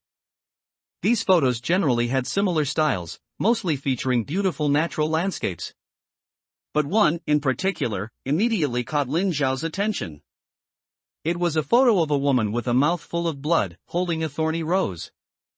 The woman's extremely pale skin and the vibrant red blood rose created a strong visual impact. But this style was too different from the previous natural landscapes. Rather than Nie Jingye's, Lin Xiao was more inclined to believe it was Liang Hai's work. So he pointed at the photo and asked, "Is this photo by photographer Nie Jingye? I feel like the style resembles yours more." Liang Hai glanced at Lin Xiao's backpack again and said directly, "This photo was taken by Nie Jingye in the period just before his suicide. During that time, due to certain events, both his artistic style and his thoughts underwent significant changes. If you know Nie Jingye well enough, you should be aware of this." Good, finally the topic has shifted to Nie Jingye's suicide. Actually, I've always been curious, photographer Nie clearly achieved so much, why would he suddenly lose his mind and commit suicide? And, before his death, he did such cruel things. The outside world is completely unaware of the reasons behind his actions, but since you had such a good relationship with photographer Nie, you must know the specific reasons, right? Liang Hai looked deeply at Lin Xiao and, after a long pause, continued, "Actually, Nie Jingye. A long time ago, he had already gone mad." Mad? Lin Xiao feigned confusion. This really matched the crazy photographer.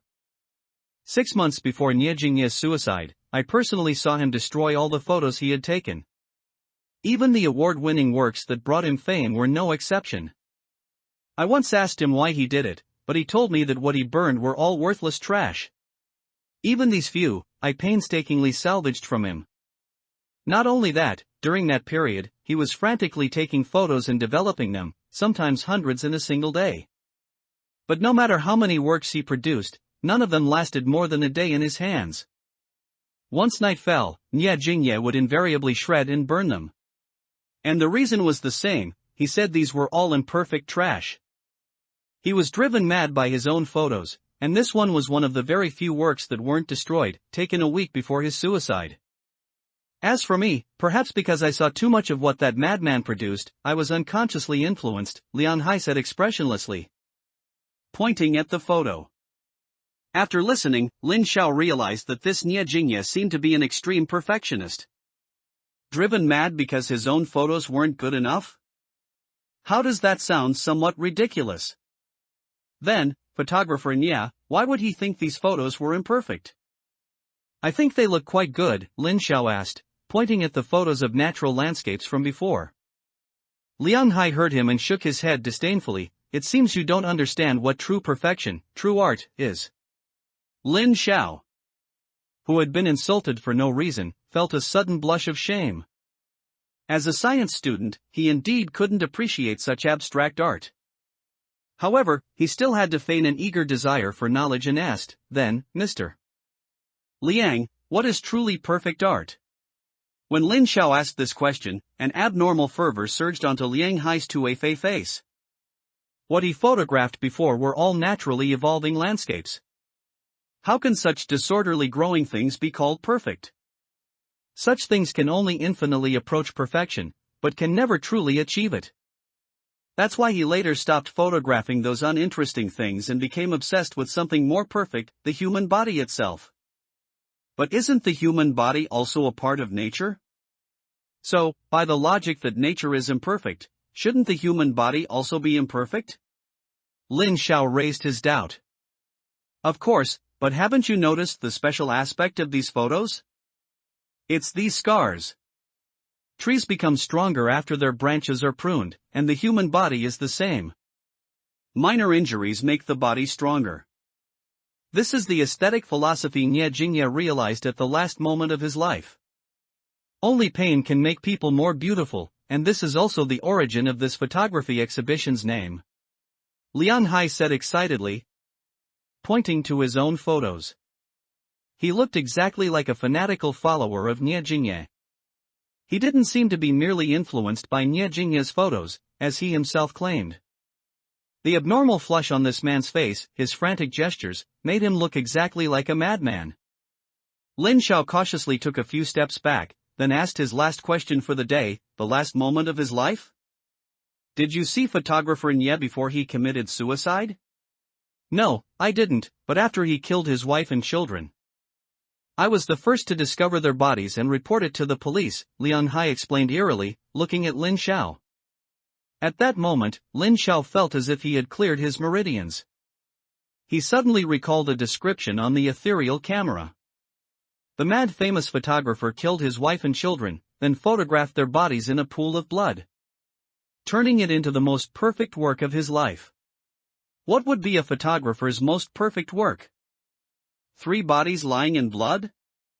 No, it's not. He's not doing performance art. A photographer's work, of course, can only be a photograph. But who would have taken this photo? A dead person naturally cannot stand up and take pictures again. The one who pressed the shutter must have been a living person.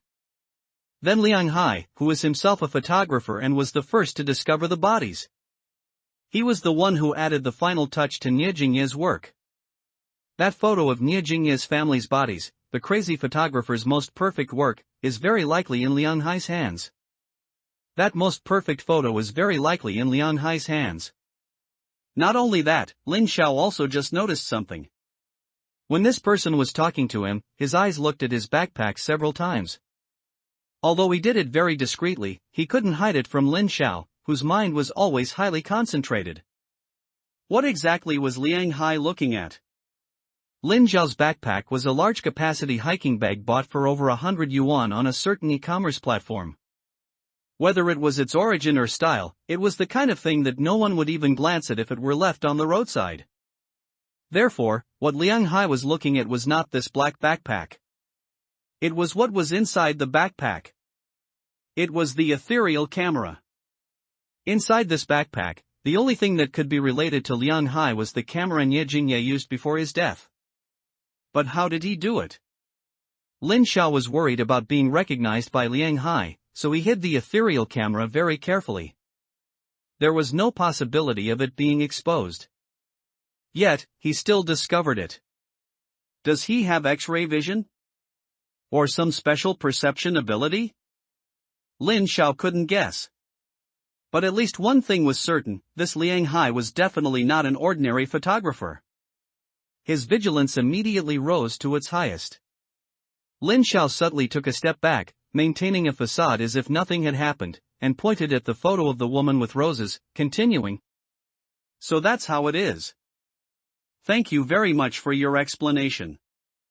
In that case, I'll just buy this photo. But Liang Hai's eyes no longer looked at that photo. Instead, he stared intently at Lin Xiao, saying with a chilling tone, "This photo? No, what you want is not this one at all." As he said this, Liang Hai took several steps closer. His scruffy, bloodshot face was almost pressed against Lin Xiao's eyes. Liang Hai's behavior was increasingly like that of a madman. Lin Xiao took a few steps back at this moment, while also looking towards the outside of the photography exhibition. It's not good to act against this guy. It's still daytime, and there are many people passing by outside, Lin Xiao thought to himself. So he restrained the urge to pull out his hammer and strike this lunatic. After all, this Liang Hai was not like the previous enemies, who were either criminals or malevolent ghosts. Allowing Lin Xiao to smash them with a hammer without any qualms. Even if he had to act, at least this guy had to make the first move, or he had to wait until night when no one was around. It seems, Mr. Liang, that you are unwilling to sell this photo. Then I won't bother you, Lin Xiao said quickly, not caring about Liang Hai's chilling movements. Then he left the photography exhibition without looking back. Liang Hai did not stop him. Instead, after Lin Xiao had walked out, Liang Hai came to the doorway, looked at Lin Xiao's back, and began to speak to himself. Are you sure your camera is on him? Okay, I understand. Don't worry, we'll get that camera back. And that Xiao Su, that guy is getting more and more out of line. We shouldn't have let him go last time.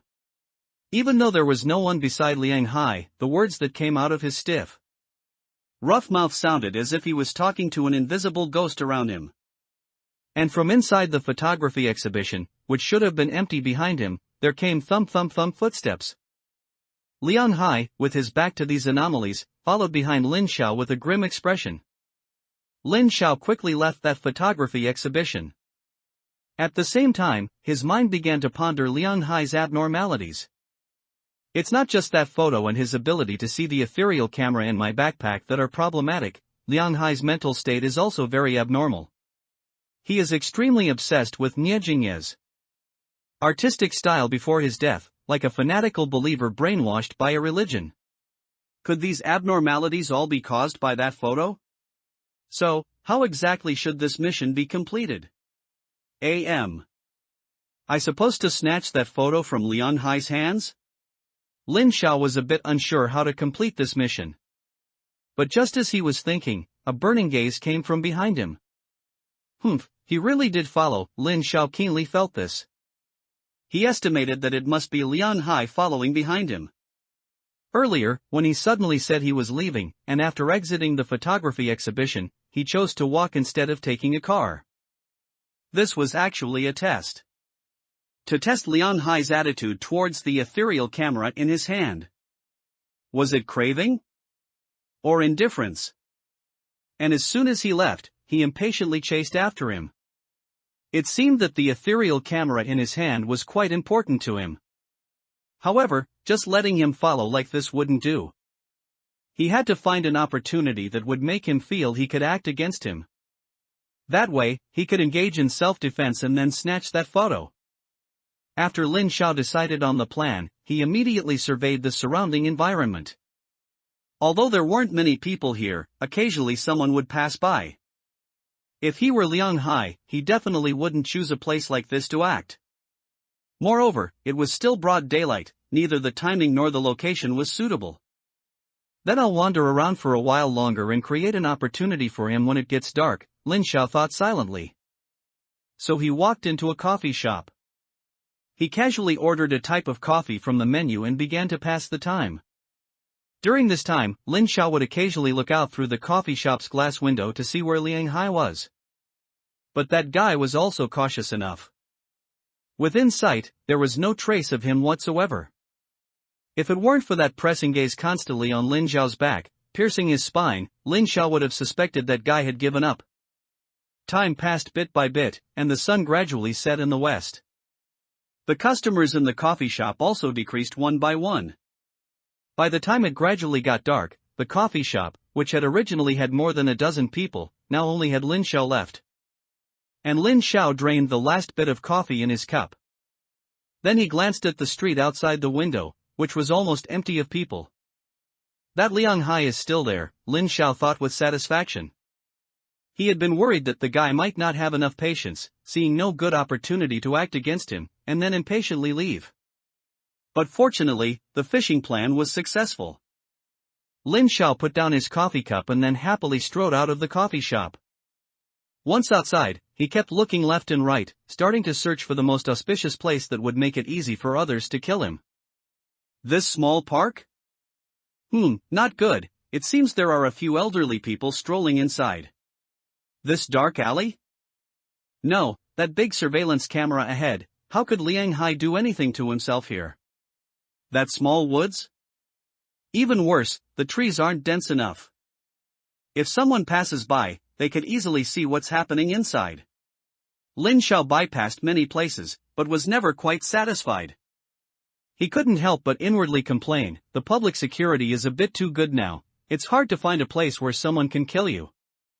It wasn't until he had walked for over half an hour that Lin Xiao suddenly saw a dark, abandoned building. At that moment, Lin Xiao's face lit up with a smile. no surveillance, no pedestrians, and good concealment. This place was simply too good. If he were to die in there, no one would discover it for at least 10 days to half a month. With such a good feng shui location, how could he not be tempted? Lin Xiao walked into the pitch-black abandoned building with a beaming smile. Under a large tree outside the abandoned building, Liang Hai slowly emerged from behind it. He watched Lin Xiao, who had entered the building, with a profound gaze. A hint of doubt flashed through his mind. Why would this person run into this building? And for some reason, he always felt that this person seemed a bit too eager? But this doubt was quickly cast aside. Because no matter what this person was doing, he was certain he could kill him. Liang Hai touched the inner pocket of his chest, then confidently walked into the building. As soon as he entered the dark building, the thick walls blocked most of the light. He could barely see anything in front of him. The entire stairwell was still filled with dust an inch deep. His footsteps always made a rustling sound when he stepped on it, like walking on a dark beach. Not only that, but an annoying stench permeated the air. It was either trash thrown by uncivilized residents nearby, or excrement left by homeless people who once lived there. In short, for an artist, the terrible environment here was truly unbearable. Liang Hai walked forward cautiously, afraid of stepping on something he shouldn't. He wanted to take out his phone for light, but he was afraid that the light would scare away the Lin. After much hesitation, he finally decided to slowly find that guy inside. But just as he was fumbling around, a voice suddenly rang out to his left. Why aren't you turning on the light? Then, a blinding light simultaneously lit up to his left. Because his eyes had been in the dark for a certain amount of time, they had already adapted to the lightless environment. At this moment, a beam of light suddenly appeared, shining directly into his eyes, instantly causing Liang Hai to temporarily lose his ability to see. He covered his eyes in pain, but at that very moment, a hammer fell from the sky. Thud! It smashed right onto his shoulder. Crack! And then came the sound of his shoulder blade shattering. The intense pain immediately made Liang Hai cry out in agony. Ah! He instantly lost his balance and fell to the ground. Liang Hai clutched his shoulder, forcing himself to look in the direction of the light. It was actually the Lin from before. At this moment, Lin Xiao was also very surprised. How? Was it solved so easily? Shouldn't it be common sense to always carry a weapon when going out?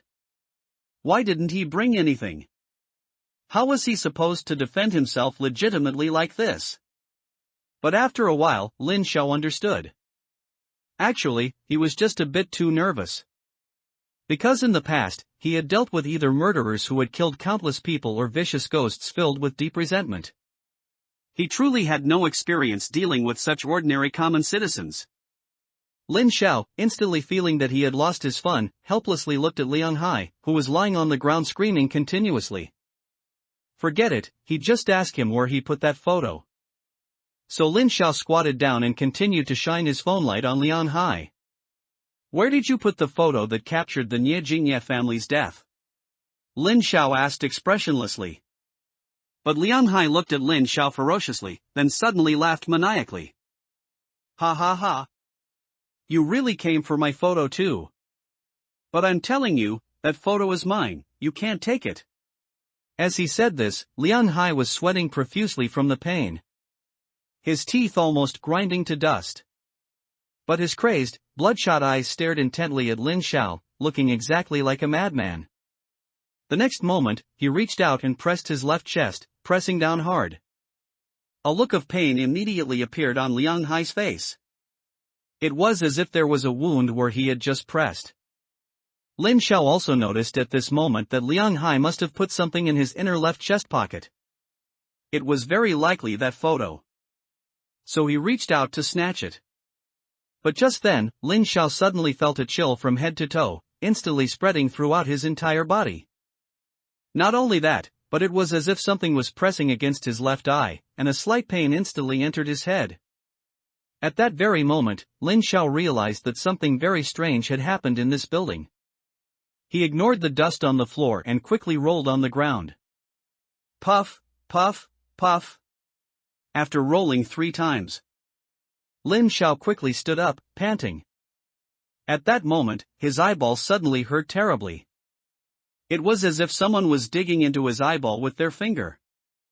If he had been even a little slower, his eyeball might have been gouged out.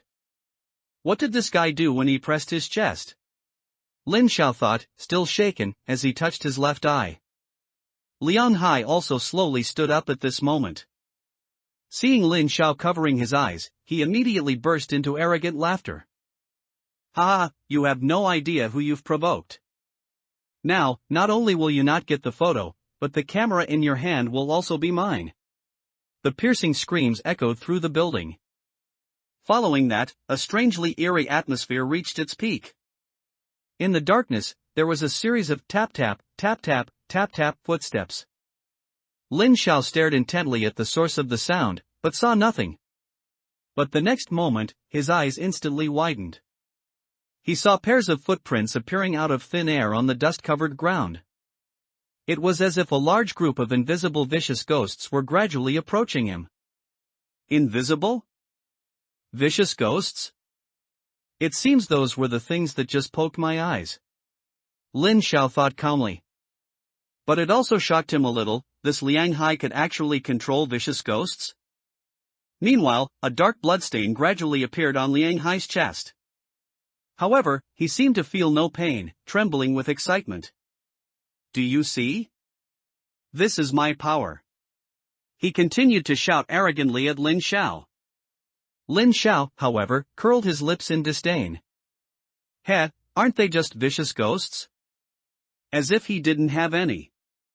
It was at this moment that a blood-red figure suddenly appeared behind Lin Xiao. Crimson long hair floated without wind like shadows, and a slightly tattered school uniform was covered in blood. After the beautiful girl, covered in stitches, appeared, an intense smell of blood surged like a tsunami, instantly overpowering the stench permeating the building. Xiao Xian had come out. When Liang Hai saw Xiao Xian's figure, his eyes instantly widened in fright. Another vicious ghost. No wonder this kid could get Nie Jingye's camera. Lin Xiao looked at the middle-aged man, who was almost scared silly, with disdain. Shout. Why aren't you shouting anymore? Humph. A fox borrowing a tiger's might. A dog relying on its master's power. Weren't you quite arrogant just now? Today, I'll see if it's your photo-taking skills that are impressive, or our soft rice-eating skills. Ever since Xiao Xian appeared, Liang Hai had been scared pale and speechless with shock. Even the invisible monsters surrounding Lin Xiao stopped their slow advance. Numerous footprints halted about 3 meters away from Lin Xiao, forming a huge ring of footprints. Taking this opportunity, Lin Xiao quickly took out the ethereal camera. Although he couldn't see them, the ethereal camera should be able to capture them. And it was at the very moment the ethereal camera was taken out. The ethereal camera's anomaly occurred again. The body trembled violently, and the bloodstains on it rapidly expanded. This time, the commotion was even more intense than when it photographed that stain in Nie Jingye's former house. But Lin Xiao couldn't care less, everyone present was an acquaintance. He didn't have to worry about being seen by outsiders. So, he resolutely pressed the shutter. Click. The photo was generated. Lin Xiao immediately held it up to examine. In the photo, he saw dozens of identical middle-aged men appeared. And these middle-aged men clearly looked like Nie Jingye. However, unlike the colored newspaper he saw in front of the Bitter Sea Gate, Lin Xiao noticed a difference. In the photo, Nie Jingye's face was pale, and he wore clothes stained with blood. His eyes showed a sense of death, looking completely lifeless. Even more bizarrely, there was a long, bleeding gash across the neck of these Nie Jingye figures. Has Nie Jingye become a ghost? Although Lin Xiao had already prepared himself for this outcome, Nie Jingye's current state still left Lin Xiao somewhat bewildered. Why did he change so much after becoming a malevolent ghost? Why is he invisible? More importantly, how could a malevolent ghost, whose mind should be filled with resentment, be controlled by an ordinary person like Liang Hai? Even Xiao Xian, who had been helping Lin Xiao all along. It was because Lin Xiao had helped her greatly in the past, helping her awaken and helping her seek revenge. And with the system's assistance, the two became husband and wife in name. Plus, President Zhao's entrustment. Under these three layers of connection, Xiao Xian was willing to protect him. What right did Liang Hai have? Liang Hai had also recovered from his shock by this point. He gritted his teeth and glanced at Xiao Xian. Then he looked at Lin Xiao again. Especially at the ethereal camera in Lin Xiao's hand. A violent greed instantly filled Liang Hai's eyes. Clutching his shoulder, he roared, "Kill him!" At his command. The stagnant footprints began to move forward again, step by step. The circle surrounding Lin Xiao instantly shrank. But Lin Xiao himself wasn't afraid. As a king who lived off his wife, dealing with malevolent ghosts should be left to his powerful wife. And Xiao Xian did just that. Her scarlet pupils scanned the surroundings. Her right hand lifted, and a large number of red lines made of blood suddenly shot out. Those red lines were like ropes, instantly binding the invisible Niajingye figures. Then the red rope circles emitted a blood-red glow. The not-so-bright blood light instantly transformed the dark building into a crimson world. The trapped Niajingye figures seemed to be scorched by the bloodlight, and wisps of black smoke rose from their invisible bodies. Before long, layers of mournful wails sounded. Those Niajingye figures were instantly burned to ashes in the blink of an eye. Both Lin Xiao and Liang Hai gasped in fear at this scene. They had not expected Xiao Xian's power to be so immense. And Liang Hai, in his fear, gritted his teeth and suddenly made a decision. He pressed his left chest again with force, as if performing some ritual. Perhaps due to this forceful press, the bloodstain instantly grew larger. It almost blackened half of his chest. Liang Hai's face also became extremely pale. It seemed that this time, he lost even more blood. And as the eerie ritual concluded, the disappearing footprints in the field reappeared. However, this time the footprints were different from before. If the previous ones were wide leather shoe prints, then this time, they were slender high-heeled shoe prints. A female ghost? Why is there a second type of ghost? Not only that, there were even more shoe prints than when Niajingye appeared. If only dozens of shoe prints appeared when Niajingye did. Then this time, the shoe prints almost occupied the entire floor of this abandoned building. Dense high-heeled shoe prints, toe to heel, with only tiny gaps between them, too many to count. This terrifying scene almost triggered Lin Xiao's trypophobia. He quickly raised the ethereal camera again. But as he picked it up, Lin Xiao noticed something strange. The camera's anomaly had stopped again? But he didn't have time to ponder the reason. He quickly took a picture of the surroundings. Click. Lin Xiao looked, and immediately showed confusion. Because the malevolent ghosts that appeared in the photo looked very much like the red-clothed woman he had seen in Kongshan community. However, at this moment, she didn't have those large sunglasses or a mask. But Lin Xiao couldn't mistake the vibrant red trench coat she was wearing. However, her current appearance was completely different from what he had seen in Kongshan community.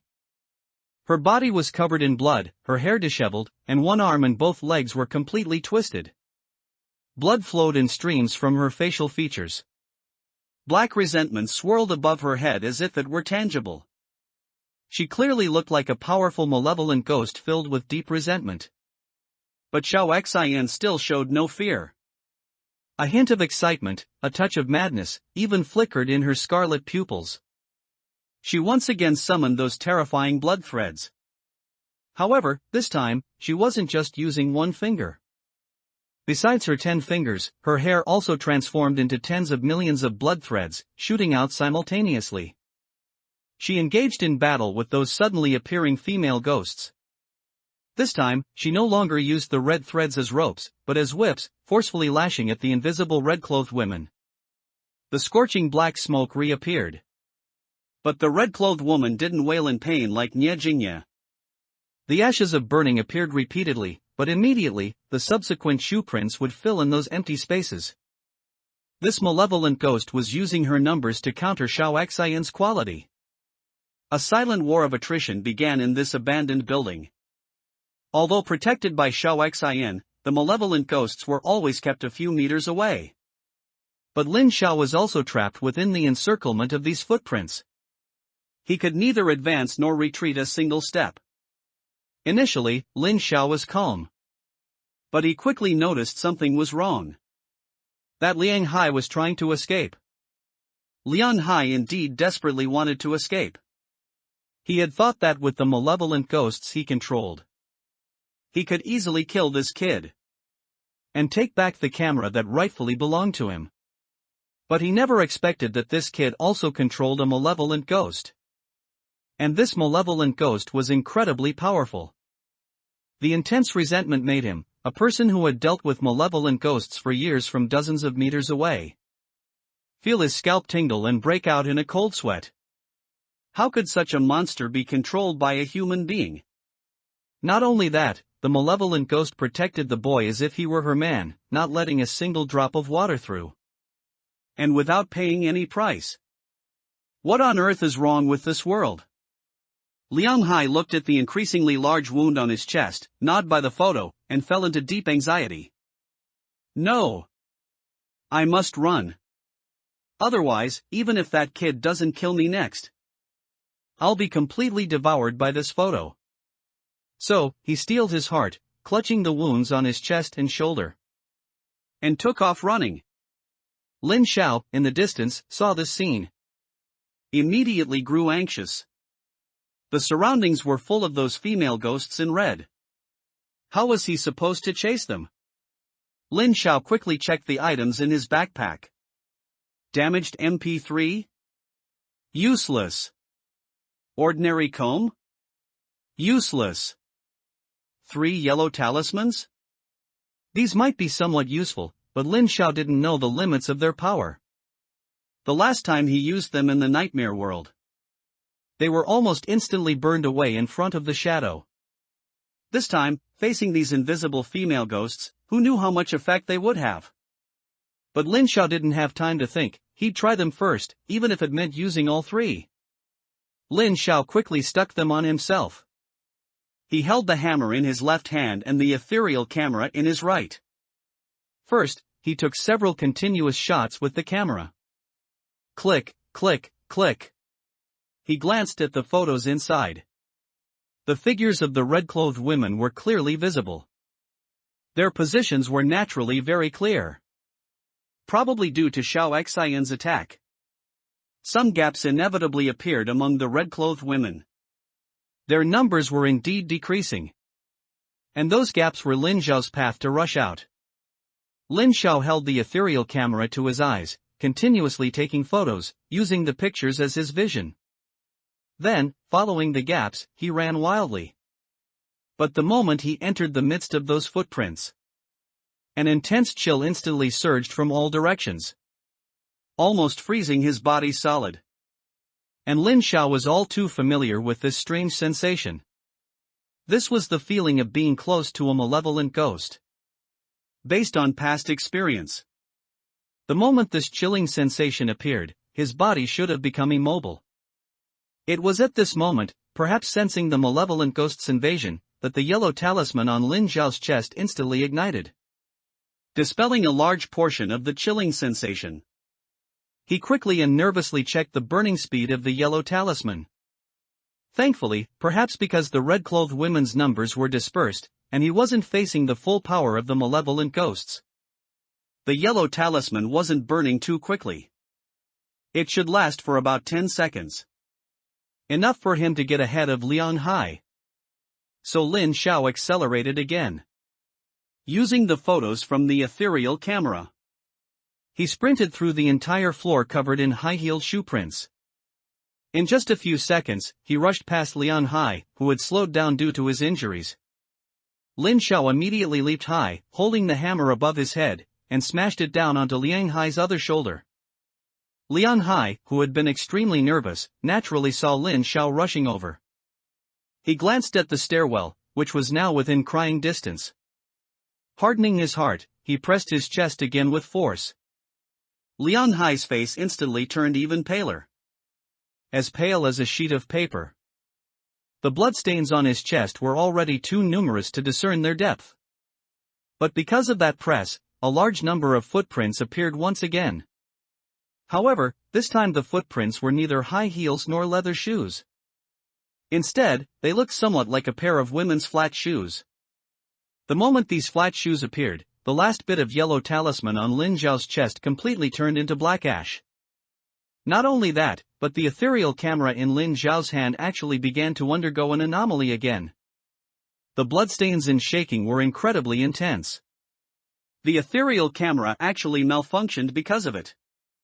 No matter how Lin Zhao pressed the shutter button, he couldn't take a single photo. The yellow talisman was gone, and the ethereal camera was useless. Lin Zhao, having suddenly lost his shield and eyes, could only quickly stop his steps. Fearing he would crash into this invisible horde of malevolent ghosts. Liang Hai saw Lin Zhao stop. He laughed triumphantly, "If you have the guts, chase me again." After saying this, he ran down the stairs desperately. After finally getting downstairs, Liang Hai, while clutching his chest, muttered deliriously, "Don't worry. I won't let anyone take you away." And Lin Zhao, blocked by the footprints, could only watch the scene helplessly, allowing him to continue escaping. Actually, Lin Zhao really wanted to take out the remaining 2 yellow talismans and give it a try. But now the ethereal camera was gone. Having lost his ability to see these malevolent ghosts, even with 2 yellow talismans, he probably wouldn't last long. He could only give up. The only thing Lin Zhao could do now was slowly, step by step, retreat towards Xiao Xin. Not to be blocked by these reappearing footprints. He had to return to Xiao Xin's protection as much as possible. After nearly 10 minutes, Lin Zhao stood still. Xiao Xin, floating behind him, also didn't wave her blood threads anymore. And scattered ashes covered the ground, obscuring those terrifying footprints, almost filling the entire floor. Lin Zhao looked around in surprise. So many malevolent ghosts were actually dealt with by her. And Xiao Xin, having done all this, slowly floated in front of Lin Zhao. "Thank you." Lin Zhao looked at Xiao Xin in front of him and thanked her. Xiao Xin nodded faintly. Lin Zhao saw Xiao Xin's action, and then, as if he suddenly thought of something, he continued, "Oh, right, I've always wanted to ask you. Do you want any gifts?" Xiao Xin showed a puzzled expression. "You've helped me so many times, but I can't help you with anything, so I wanted to buy some gifts to thank you," Lin Zhao explained his reason. Hearing this, Xiao Xin actually thought about it. However, this thoughtful look only lasted for a moment before disappearing. Xiao Xin did not continue to pay attention to Lin Zhao, but floated behind him and burrowed into his backpack. She returned to the rabbit doll, leaving only Lin Zhao with a face full of question marks. What kind of attitude is this? Was he rejected? As a young virgin who hadn't even kissed a girl's mouth, a woman's heart was still too profound. Lin Zhao tidied up his frustrated mind. He used the ethereal camera again to take a photo of the surroundings. The photo came out immediately. But the scene inside was blurry, and this indicated 2 things. First, all those malevolent ghosts had disappeared. Second, this broken camera could be used again. Lin Zhao was so angry his teeth itched. This thing always malfunctioned at critical moments. He angrily shoved the thing into his backpack. Then walked down the abandoned building, wanting to see if he could still find any trace of Liang Hai. At the same time, during this period, he also thought about the reason for the ethereal camera's malfunction. This camera had undergone such an anomaly 3 times. The first time was at Nie Jingye's former residence, when taking pictures of the bloodstain. The second time was when taking pictures of Nie Jingye's malevolent ghost. The third time was when taking pictures of the female flat-shoe malevolent ghost. These 3 times could almost all be related to Nie Jingye's family. The first 2 times, it was just the bloodstains expanding and the camera body shaking violently. But the third time, it completely malfunctioned. Combined with the identities of the three deceased, who the two ghosts and one camera were, should now be clear. The female flat-shoe ghost should be Nie Jingye's wife. The soul in this ethereal camera is probably the deceased son. No wonder the ethereal camera's reaction was so strong. Lin Xiao, realizing that this was another tragic story, couldn't help but sigh. After a while, he had almost descended the stairs. Looking at the dark road outside, without even a single street lamp, Lin Xiao understood that Liang Hai had completely escaped. How do I catch him next? Lin Xiao murmured. But he quickly thought of a solution. As the saying goes, when in trouble, find the police. Lin Xiao didn't hesitate to call Zhang Jingguang. With 2 beep boops, the call was immediately connected. But what he didn't expect was that Zhang Jingguang on the other end of the phone was surprisingly shocked and said, "Holy crap, Lin Xiao. You didn't find another corpse, did you?" Lin Xiao's face instantly darkened. What was all this about? Stop messing around, I want to ask you something. Are you still at the police station? Of course I am. Because of you, we've almost worked overtime for a week. I was just attacked, and I want to ask you to catch this person. Lin Xiao unhesitatingly shifted the blame. What? Attacked? Did that fourth brother finally appear? Zhang Jingguang asked in surprise. Fourth brother? Who is that? Lin Xiao thought, completely bewildered. But he quickly remembered, wasn't that the person killed by the mirror ghost? No, it's someone else, a photographer named Liang Hai. He attacked me, and then I beat him off. I want the police to help find him. What on earth do you do all day? Forget it, go to the nearest police station or hospital now and wait. We'll arrest him as soon as we find him. It's fine, I wasn't seriously injured, and there's no danger, no need to go to those places. But you need to tell me some information about Liang Hai and his location. I want to go with you. No. You're not a police officer. Why would you come along? I'm telling you, this Liang Hai is very important. I suspect he might be the real culprit in the Nie Jingye photographer's suicide case back then, and for some special reasons. I must see this person immediately. Please help me out. Zhang Jingguang fell silent for a moment. At this moment, he remembered Lin Xiao's terminal illness and Lin Xiao's continuous investigation of those cold cases and suspicious cases during this period.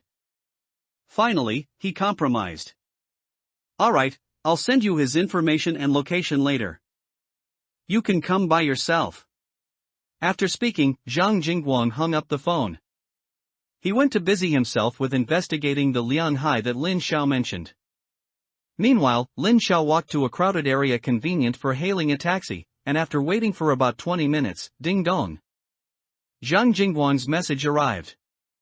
Liang Hai, photographer, 41 years old, male, widowed, home address, Kangshan Community. Current location, Kangshan Community. When Lin Xiao saw the words Kangshan Community, his mind suddenly clicked. Why did he live there too? Lin Xiao immediately understood. No wonder he found nothing in Nie Jingye's haunted house. It turned out the real place to investigate was this Liang Hai's home. He had been misled by Nie Jingye's haunted house. Damn it! Lin Xiao cursed under his breath in annoyance. Then he quickly hailed a taxi. He shouted loudly to the driver, "Master, Kangshan Community, please go as fast as possible, I'll pay triple the fare." Stimulated by money. The driver almost floored the accelerator. Finally, they arrived at Kangshan Community at the fastest speed. As soon as Lin Xiao got out of the car, he happened to see Zhang Jingguang arriving in a police car. Heh, what a coincidence. Without further ado, he walked over and said to Zhang Jingguang, "Where exactly is Liang Hai's house?" "I'll go with you. It's at Building 7, Unit 601. Damn it! Lin Xiao cursed under his breath again. Isn't that right above Nie Jingye's house? After the two parties met up, Zhang Jingguang led 4 police officers, and Lin Xiao followed behind them, rushing towards Liang Hai's home together. Turning left and right in the community, they soon arrived downstairs from Liang Hai's house. Then 2 police officers guarded the stairs. The other 4 took the elevator to the 6th floor. But the moment the elevator doors opened, the scene before them instantly stunned these few people. Liang Hai, at some unknown point, had already collapsed in front of the elevator doors, and beneath him was a pool of blood. The dark corridor was silent and desolate. Only Liang Hai lay in a pool of blood, just a few steps from his front door. Under the dim moonlight, the blood on the ground shimmered like glazed glass. The few people still in the elevator were all shocked by this sight. No one had expected such a scene to unfold as soon as the elevator doors opened. Could this guy have suffered a backlash from a malevolent ghost? Lin Xiao thought seriously. Back in that abandoned building, he had seen Liang Hai repeatedly press his chest. That must have been his method for controlling the malevolent ghost. But it seemed that every time he used it, he had to pay a considerable price. The bloodstains on Liang Hai's chest and his increasingly pale face at the time both indicated this. Zhang Jingguang, who was beside him, also fell into contemplation. However, Zhang Jingguang was thinking, could this be a severe injury inflicted by Lin Xiao that proved fatal? Just then, an anxious shout came from behind them, "Quick, move aside! Don't block the way!" Hearing this, Lin Xiao and Zhang Jingguang quickly stepped to the sides. A dark-skinned man in his 30s strode out of the elevator through the path they had cleared. The man quickly walked to Liang Hai's side and knelt by his neck. He reached out, carefully felt Liang Hai's pulse, and then checked for breath. After confirming certain information, the man's shoulders immediately relaxed. After a long sigh, he said, "Good, he's not dead. He's just fainted from excessive blood loss." Then he turned his head, looked at Zhang Jingguang in the elevator, and said, "Jingguang, go downstairs first and get the first aid kit from our car. I'll stop this man's bleeding first, or he'll really die if we drag this on any longer." "Understood, Officer Xia," Zhang Jingguang replied loudly. The remaining 2 police officers in the elevator also quickly exited to clear the way for Zhang Jingguang to go downstairs. But Lin Xiao pulled Zhang Jingguang, stopping him. He said to Officer Xia, "No need, I have some here." After speaking, Lin Xiao carried his backpack and walked to Officer Xia's side, taking out the prepared first aid supplies from his bag. Gauze, antiseptic, sterile cotton balls, everything was readily available. It made Officer Xia pause in surprise. Why would this person carry such things when going out? He even accidentally glanced into the backpack just now and saw a blood-stained hammer and an entrenching tool. What exactly was he here for? But Officer Xia didn't have time to investigate further. Although Liang Hai's injuries were not too severe, the sooner they were treated, the better. If Zhang Jingguang were to go downstairs to the car outside to get them, it would delay them by at least 10 minutes. He quickly took the items Lin Xiao handed him. Then he still said to Zhang Jingguang, "Jingguang, immediately notify the hospital and have them send an ambulance." After saying that, he and the other police officers cooperated to remove Liang Hai's clothes and began to treat the unconscious Liang Hai's wounds. Lin Xiao took advantage of their attention being on Liang Hai. He secretly glanced at Liang Hai's discarded outer garment. He had just analyzed the available information. Lin Xiao strongly suspected that the ghost photo depicting the deaths of Nia Jingye's family was probably the key to Liang Hai's control over the malevolent ghost. And from Liang Hai's chest-pressing action and the bloodstains there, that photo was very likely in the chest pocket of Liang Hai's jacket. After confirming this, Lin Xiao, with his back to the police officers, cautiously reached his hand into Liang Hai's clothes. He fumbled around in that pocket. But upon feeling, Lin Xiao's brow immediately furrowed. His fingertips seemed to have touched nothing. Nothing? Was I wrong? Just then, Officer Xia suddenly began analyzing Liang Hai's injuries. Lin Xiao quickly withdrew his hand and listened intently. There's an injury on his shoulder caused by a blunt object. His scapula should be fractured. Ah, that was me. When he tried to ambush me earlier, I noticed him and turned around to give him that hit. Lin Xiao continued to shift blame, deepening the impression in the police officers' minds that he was acting in self-defense. Officer Xia nodded, not pursuing the matter further. His left chest has numerous injuries that look like bite marks from human teeth. The wounds are deep, a significant amount of flesh is missing, and he's lost a lot of blood, but the blood in the wounds has already clotted. After speaking, Officer Xiao looked at Lin Xiao again. Not just him, but the other police officers, including Zhang Jingguan, also looked at Lin Xiao. They had expressions that seemed to be waiting for Lin Xiao to admit it himself. Lin Xiao was stunned, then pointed to his nose and said incredulously, "No way? You don't think I bit him, do you? Am I sick? Biting a man's chest? How disgusting." The police officers exchanged glances, seemingly finding some truth in what Lin Xiao said. Even Officer Xia nodded, temporarily not dwelling on the issue. He turned back to continue treating Liang Hai's injuries. Only Lin Xiao looked displeased, very unhappy. What kind of image did he have in the eyes of these police officers? The deepest wound is this stab wound on his abdomen, Officer Xia added. Abdomen? Stab wound? Lin Xiao was immediately stunned when he heard this. He didn't seem to have injured Liang Hai's abdomen before, did he?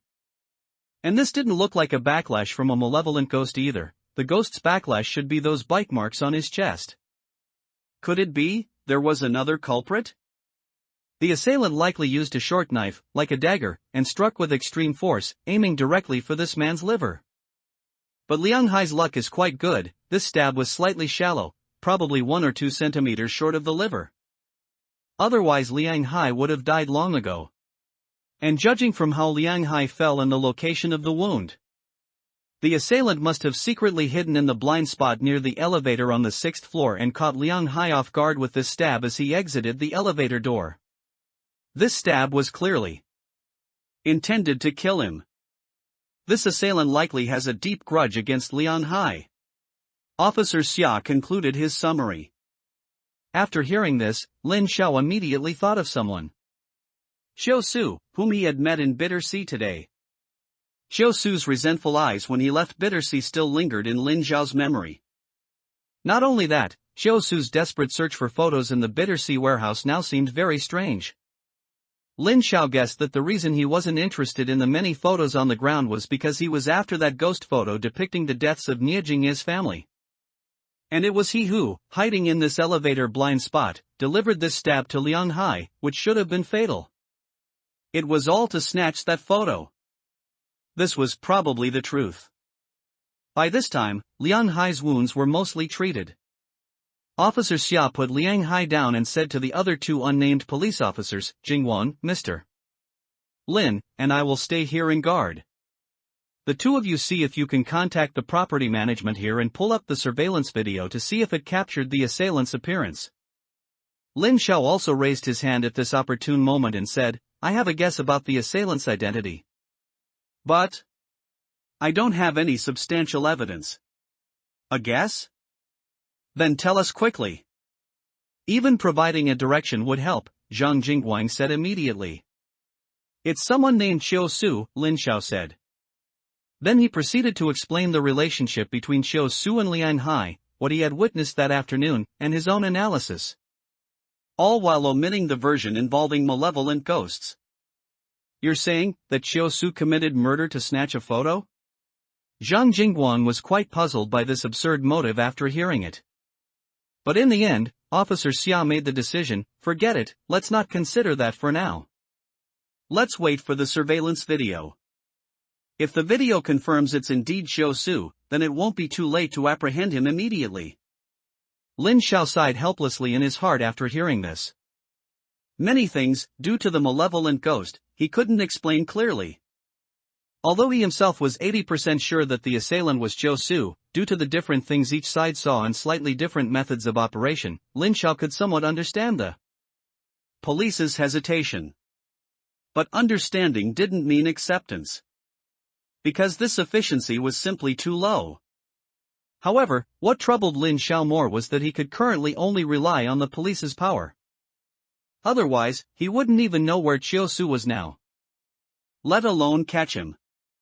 Sigh, I guess this is the only way, Lin Xiao sighed to himself. Several people waited by Liang Hai's side for a while. The ambulance siren could be heard from downstairs. The paramedics, carrying stretchers and various equipment, came up from the stairwell. The remaining people at the scene quickly handed Liang Hai over to the paramedics. But just as the doctors picked up Liang Hai and placed him on the stretcher, perhaps due to the movement of his body, Liang Hai suddenly woke up. He stared with bloodshot eyes, looking around. Then he instantly became extremely agitated. He opened his mouth wide and roared wildly, "Who are you? Get out of here!" Liang Hai twisted his body frantically. If the doctors hadn't been quick-witted and held him down firmly, Liang Hai would probably have fallen off the stretcher. But even so, 3 strong doctors combined couldn't completely hold him down. Liang Hai wildly thrashed his body, desperately trying to break free from the doctor's restraints. He found strength from somewhere, making the sturdy stretcher creak continuously. "Let me go! Let me go!" One of the doctors nervously looked down and saw the wound on Liang Hai's abdomen, which had already stopped bleeding. Due to his violent movements, it had torn open again. The clean bandage was rapidly turning red. "Sir, please don't move anymore. You are severely injured right now, and vigorous movement could cause a secondary injury," the doctor anxiously advised. But Liang Hai seemed to turn a deaf ear, continuing to roar and twist wildly. He was like a giant beast caught in a hunting net. As if once caught, he would surely die. So he opened his mouth wide, roaring, cursing, and trying his best to get rid of the doctors pressing down on him. The police officers nearby, seeing the doctor's predicament, also rushed over and helped hold Liang Hai down. With the added strength of a few more strong men, Liang Hai was finally completely restrained. The doctors also took this opportunity to quickly tie the restraint straps from the stretcher onto Liang Hai's body. 7 or 8 restraint straps, capable of bearing hundreds of kilograms, were tied onto Liang Hai's body. After all this, Liang Hai finally couldn't move. Now, apart from his eyeballs, fingers, and toes, he truly couldn't move at all. It was precisely because of this that Liang Hai suddenly fell into deep despair, as if all hope had been shattered. Tears instantly gushed out of his eyes. Liang Hai, with tears and snot streaming down his face, pleaded painfully, "Please let me go. My things were stolen. He took my photos, I need to get them back, I can't be without those photos, if I don't have them, I'll die, Bowawu, please, I beg you." Officer Xia saw Liang Hai's insistent, pitiful appearance. For some reason, he suddenly thought of those drug addicts whose addiction had seeped into their bones. Liang Hai's current state was exactly like those drug addicts. Without those things, they seemed to lose the meaning of living. Can a photo have such great magic? But what concerned Officer Xia even more was the he in Liang Hai's words. Officer Xia keenly grasped this point, released his large hand holding Liang Hai, looked into his eyes, and pressed him with a burning gaze. "Who is he? Who took your photos? Tell me quickly, I can help you get them back."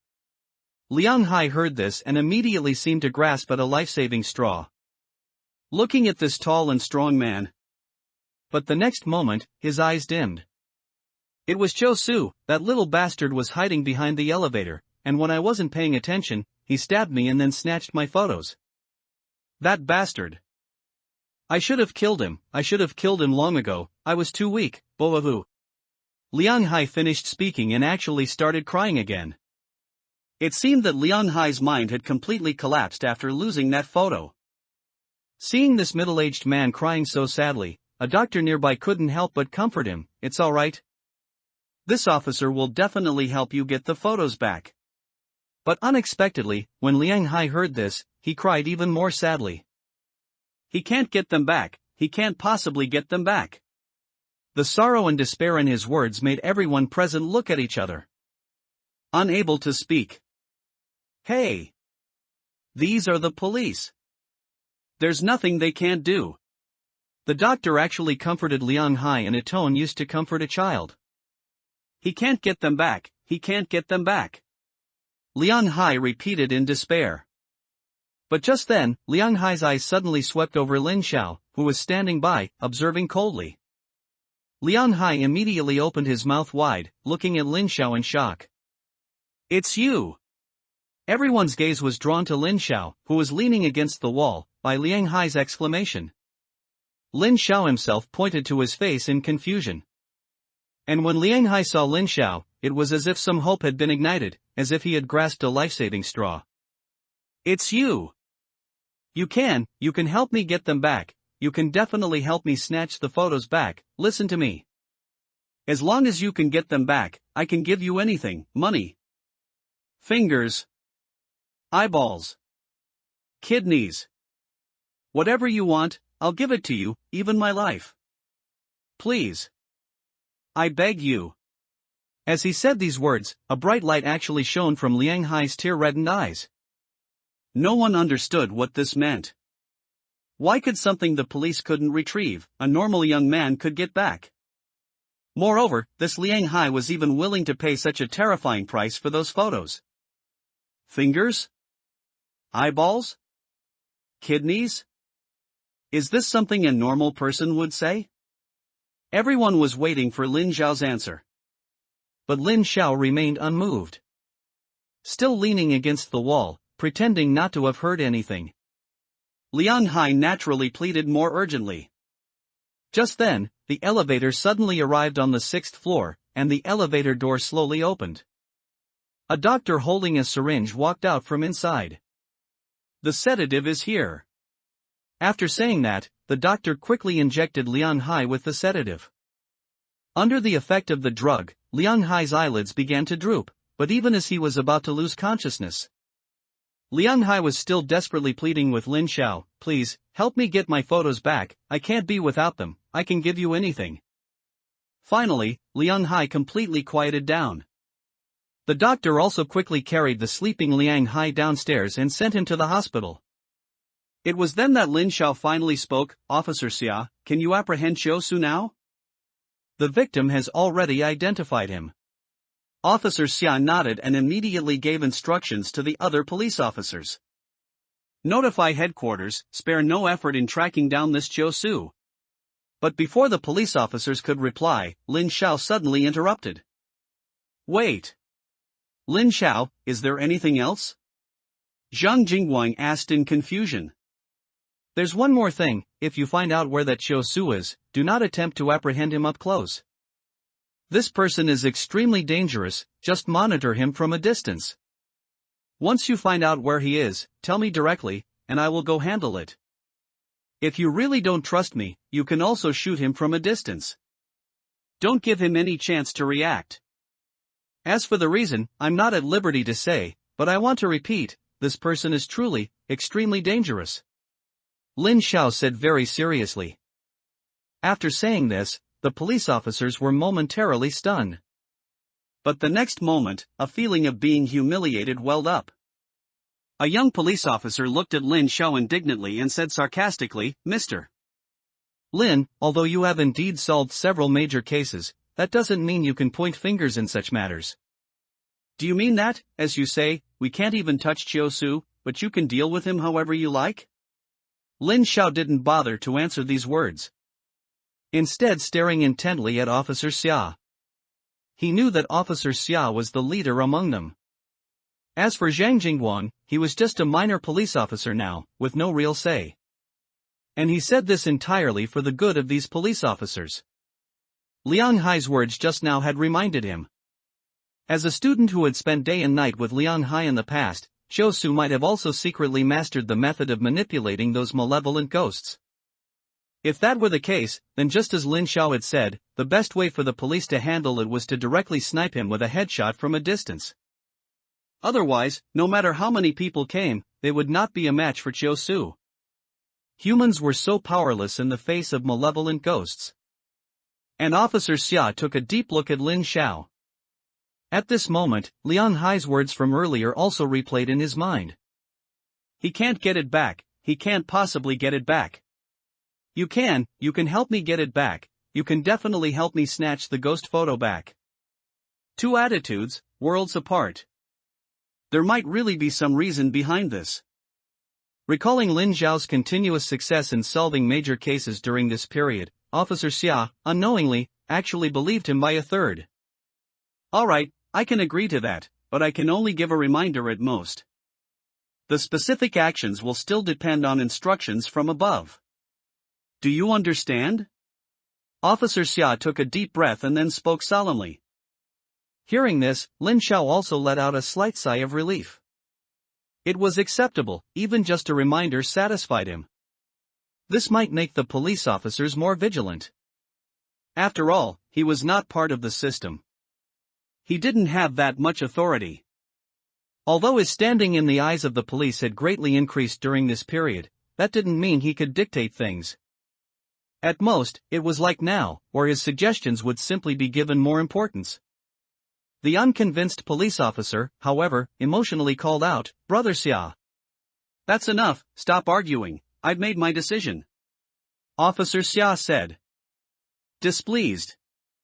The police officer could only glare helplessly at Lin Zhao upon hearing this.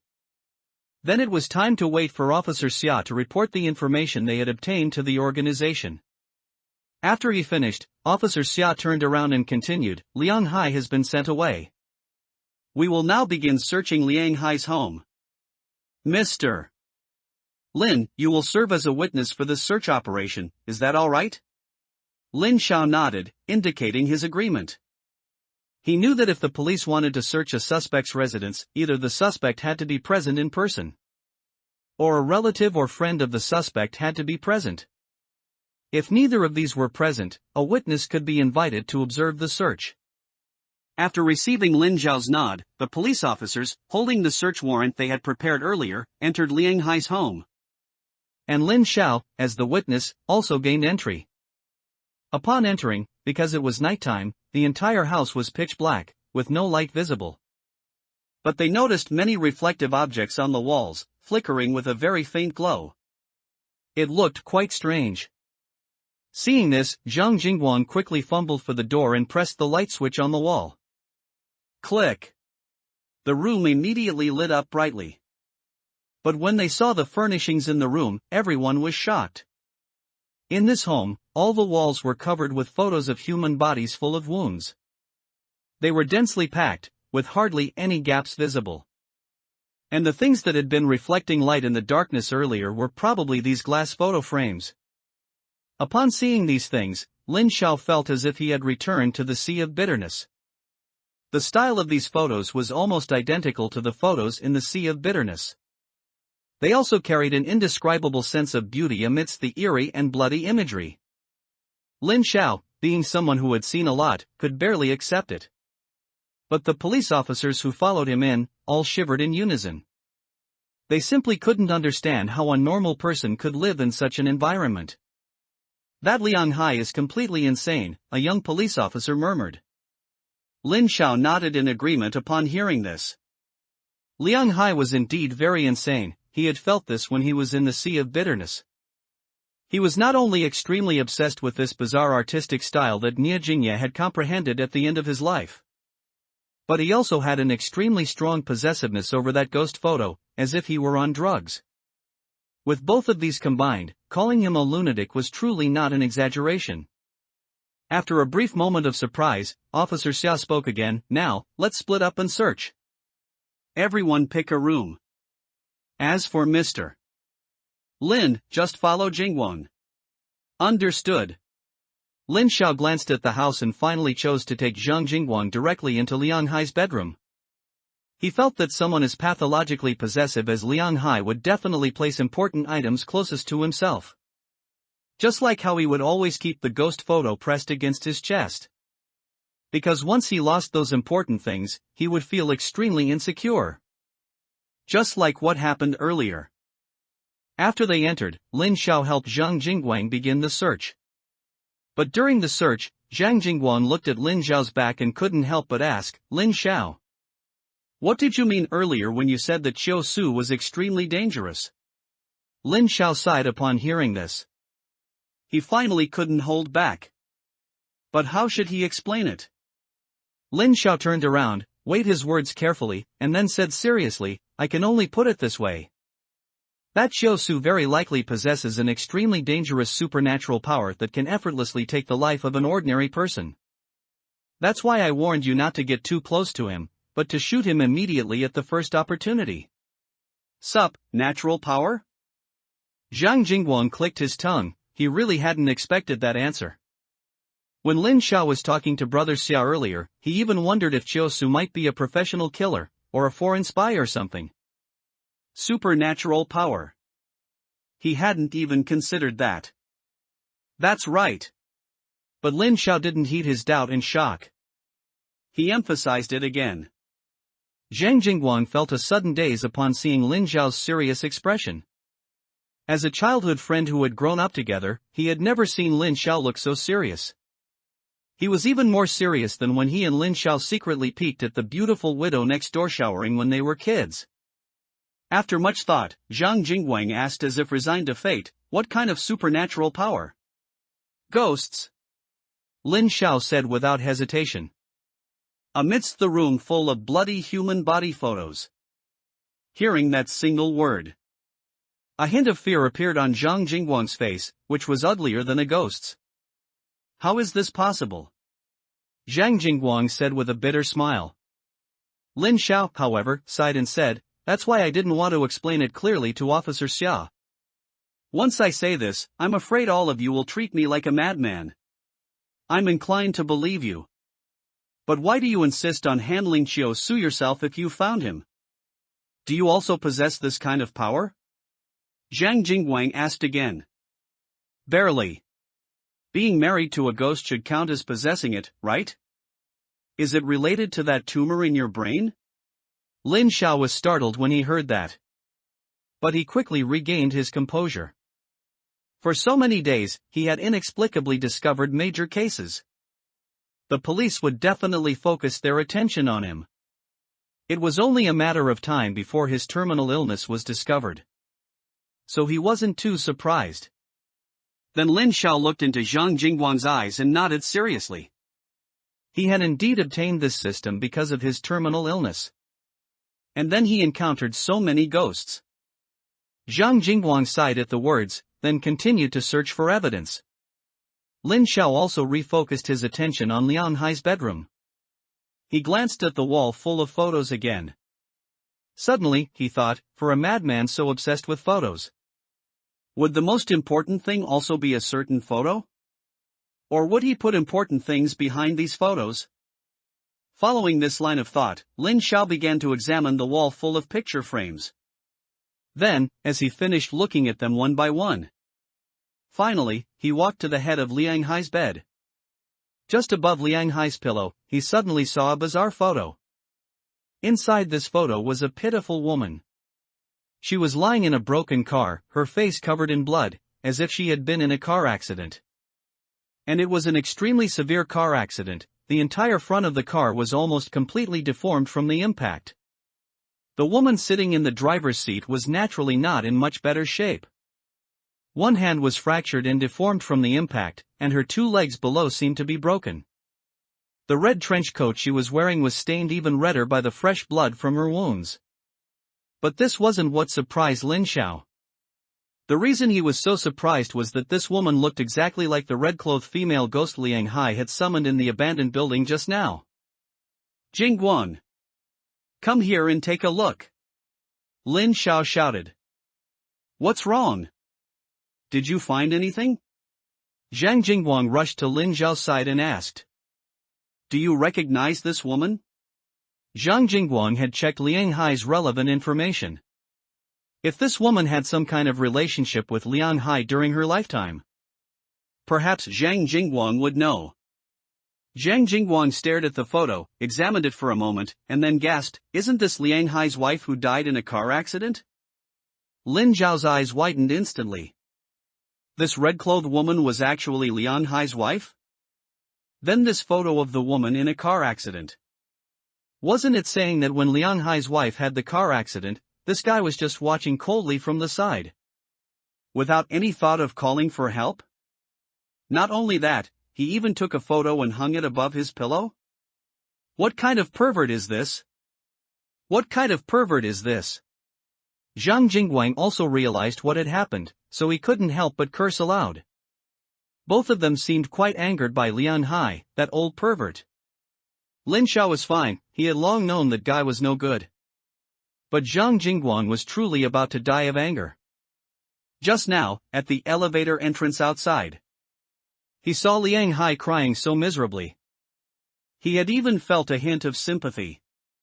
Now it seemed, it would have been better to feed it to a dog.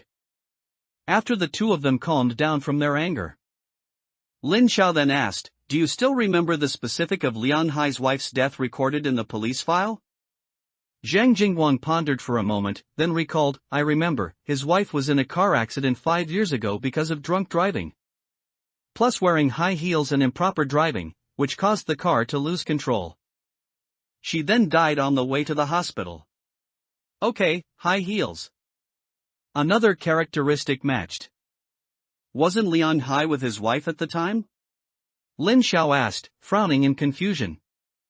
No, it seems Liang Hai was at home at the time. Hey, it seems all of this was a lie. He was definitely at the scene at the time, otherwise he couldn't have taken this photo. In fact, his wife's death was probably planned by him. It certainly seems so. After the two discussed, Zhang Jingguang recorded the photo. Lin Xiao, however, stared at the photo, silently. In his mind, for some reason, it was as if something was surfacing. But every time he reached out to grasp it, he couldn't catch anything. This feeling made him extremely uncomfortable. Lin Xiao closed his eyes and began to re-examine the case. It all started 6 years ago, when Nie Jingye suddenly went mad.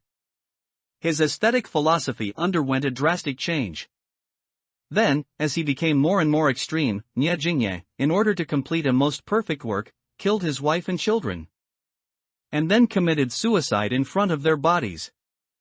Liang Hai was the first person to discover the bodies of the Nie family. But this old pervert did not choose to call the police immediately. Instead, he chose to add the final stroke to Nie Jingye's most perfect work during his lifetime.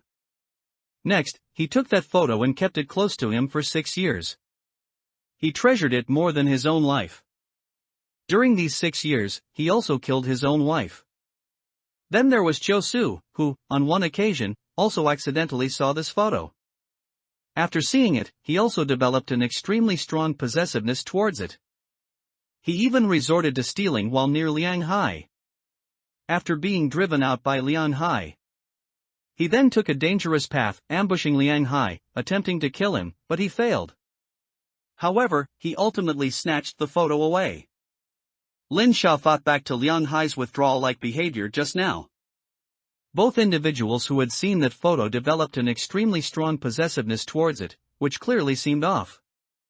That ghost photo should make anyone who sees it develop an extremely strong possessiveness, even willing to kill anyone to get that photo. And once lost, it will make people feel more pain than death, Lin Xiao guessed. Not only that, Lin Xiao also recalled the aesthetic philosophy Liang Hai had told him. Suffering makes people more beautiful. And this, perhaps, was the reason Nie Jingye killed his wife and children. It was also the reason Liang Hai killed his wife. Their minds were twisted by the terrifying allure of that ghost photo. All their actions were to uphold that phrase, suffering makes people more beautiful. This suffering not only included the pain of death. It also included the heart-wrenching pain in one's own heart when personally killing one's most beloved family members. The deceased would turn into vengeful spirits, becoming servants of the ghost photo. And the holder of the photo would gain the power to command vengeful spirits. This was why Liang Hai could command vengeful spirits, and why those people had to kill their loved ones. Having understood everything, Lin Xiao instantly opened his eyes. He finally knew where Chiu Su would go. Above the dark night sky, not a single star could be seen. The streetlights at this time were also suppressed by the eerie darkness, unable to produce more light. The entire street became extremely dim as a result. Just then, from the pitch-black shadows, a young man with blood-stained clothes slowly and unhurriedly walked from the community pathway to the base of a large building. Behind him, it was as if countless monsters, hidden in the shadows and capable of devouring light, were following. Sizzle, sizzle, sizzle. Wherever he passed, the already dim streetlights completely went out with a few strange crackles of electricity. The young man tilted his head upwards, his eyes counting upwards floor by floor. He finally settled on a room high up. In that room, the lights were bright, and faintly, one could hear the sound of a news anchor broadcasting on TV. The young man licked his lips, and an inexplicable light emanated from his bloodshot eyes. Then, he was seen taking out a photo from his jacket. The photo looked ordinary, with nothing special about it. Yet, the young man's gaze towards the photo revealed an infinite obsession. As if this photo was not a soulless inanimate object, but his beloved. The young man's finger gently traced the plastic seal on the photo. From his pale lips, a tender voice that made one's skin crawl emerged. "Don't be so impatient, we just got together with great difficulty. Can't we have a little more time alone?" But as he spoke, there was no one else around. Yet he continued, "Alright, I know you're hungry, it's okay, I'll take you for a good meal soon." Want me to hurry? Fine, you're just too impatient, sigh. The young man sighed dotingly. So, at someone's urging, he slowly walked to the stairs and began to ascend, step by step. However, can't you leave me a finger, or some skin? I want to keep it as a memento. Don't worry, don't be jealous, you know, you're the only one in my heart, the young man explained happily as he slowly walked up the stairs. And behind him, in the seemingly empty stairwell, dense footsteps could be heard. Tap, tap, tap. Lin Xiao stared at the photo of the red-clad woman's car accident and instantly opened his eyes. He finally knew where Chiu Su would go. Jingguang, quickly call all your colleagues over. I know where Chiu Su will go. Lin Xiao shouted loudly to Zhang Jingguang, who was beside him. Because the sound was too loud, Zhang Jingguang's ears were buzzing slightly. But he didn't mind, after a brief lang. Without any doubt, he shouted loudly, "Okay." Then he quickly ran out of Liang Hai's bedroom, ready to gather all the other colleagues.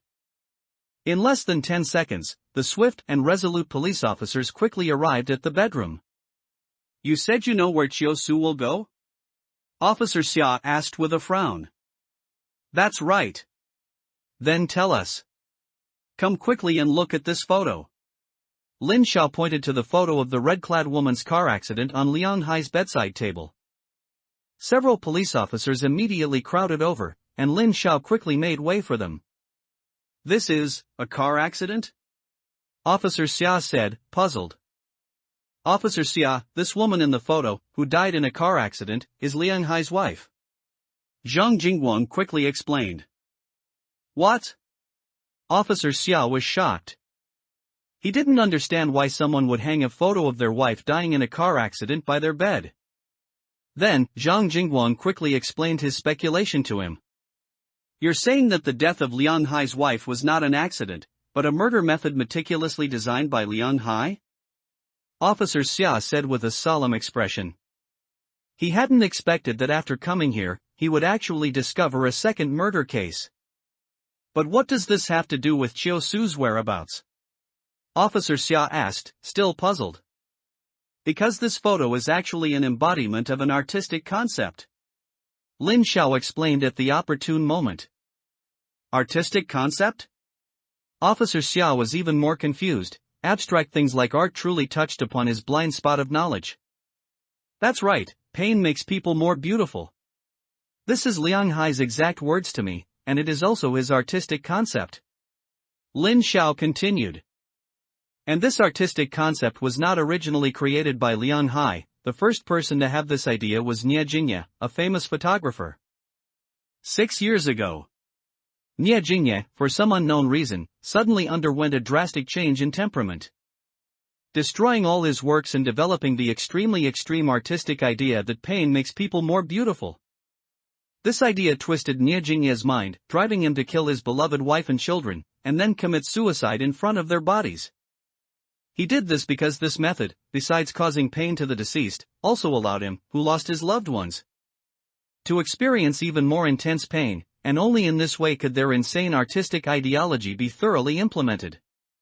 Then, this idea was inherited by Liang Hai, Niajingya's friend during his lifetime and the discoverer of their family's bodies. After inheriting that idea, Liang Hai did the same thing, killing his only wife 5 years ago and keeping her photo. Now, this dangerous idea has been inherited by Liang Hai's student, Xiao Su. Therefore, Xiao Su will definitely go and kill his relatives next. And wherever his relatives are, Xiao Su will be there. Lin Xiao explained quickly. He deliberately avoided the influence of the ghost photo in the entire incident. He replaced the ghost photo's distortion of thought with the inheritance of an artistic concept. Although still absurd, at least it sounded a little more credible than these people being bewitched by a photo.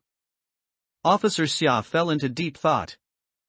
The other two police officers' mouths were wide open, as if Lin Xiao had just told some outrageous ghost story. The young police officer who had been questioning Lin Xiao earlier could no longer hold back. He closed his wide mouth and stared angrily at Lin Xiao, saying, "Mr. Lin, I originally had great respect for your past achievements in solving major cases, but what are you saying today? Each one is more outrageous than the last. Are you playing with the police? I'm telling you, we are investigating a case. Human lives are at stake. This is not child's play like in your stories." The young police officer's face flushed, unable to bear the stories Lin Xiao was telling any longer. Just an idea? Could it make 3 mentally sound adult men commit serial murders? Is this still an investigation? Isn't this a joke? But Zhang Jingguang immediately stepped in front of this police officer. Gongzi, don't be impatient. Zhang Jingguang grabbed his shoulders, blocking his line of sight to prevent Lin Xiao and him from having more eye contact.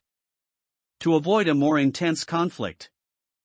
Then Zhang Jingguang looked seriously at Officer Xia, who was still in thought. "Officer Xia, I believe Lin Xiao. I can take responsibility for his statements." The police officer named Gongzi looked at Zhang Jingguang in shock, shouting in disbelief, "Jingguang." Officer Xia's gaze swept across Lin Xiao and Zhang Jingguang's faces like lightning. After a moment of contemplation, he finally spoke, "Mr. Lin, I understand what you mean. You're saying that Xiao Su has gone to the residences of his relatives and loved ones to kill them, in order to realize that terrifying artistic idea. Right? That's right." Lin Xiao nodded affirmatively. Officer Xia took a deep breath, closed his eyes and thought for a few seconds, then opened his eyes again. Speaking as if he had made a certain decision, "Mr. Lin, given your previous miraculous deeds, I can believe your outrageous words and have headquarters dispatch a portion of police force to investigate the places you mentioned, but you must remember that every word you say now could relate to the lives and deaths of several innocent people, so, I ask you again, are you sure your judgment is correct?" "I'm sure. But you must act quickly, otherwise that Xiao Su will do something very terrible." Lin Xiao replied. Officer Xia nodded, then looked at Zhang Jingguang beside him, "And you, Jingguang, you don't need to bear the responsibility, I'm still here. But if Lin Xiao is wrong, you will immediately write a 50,000-word self-criticism report and submit it to your master." "Understood," Zhang Jingguang replied. After speaking, Officer Xia left the bedroom and began making calls to the bureau. But just then, Lin Xiao reminded him again, "Remember to tell them. Do not approach Xiao Su, shoot him from a distance, and do not move his body, and especially do not touch any photos." Officer Xia paused for a second. Then hesitated for a moment, but in the end, he reported everything Lin Xiao said to headquarters. Inside the police station's surveillance room, several police officers were constantly browsing through a large number of surveillance videos on the hundreds of screens in the surveillance room. But they had been staring for a long time. However, they still hadn't found any trace of Xiao Su on the various main traffic arteries outside Kongshan community, nor near Xiao Su's home. Just then, these police officers simultaneously received a message. Focus surveillance on the vicinity of Xiao Su's relatives' homes. He is very likely going to kill his relatives. Also, notify frontline personnel, be careful not to approach Xiao Su, do not touch anything on him, and subdue him from a long distance if possible. The several police officers, whose eyes were bloodshot from staying up, looked at each other in unison. Why was this order so strange? But then they retracted their gazes, suppressing these strange emotions, because these were not matters for them to consider.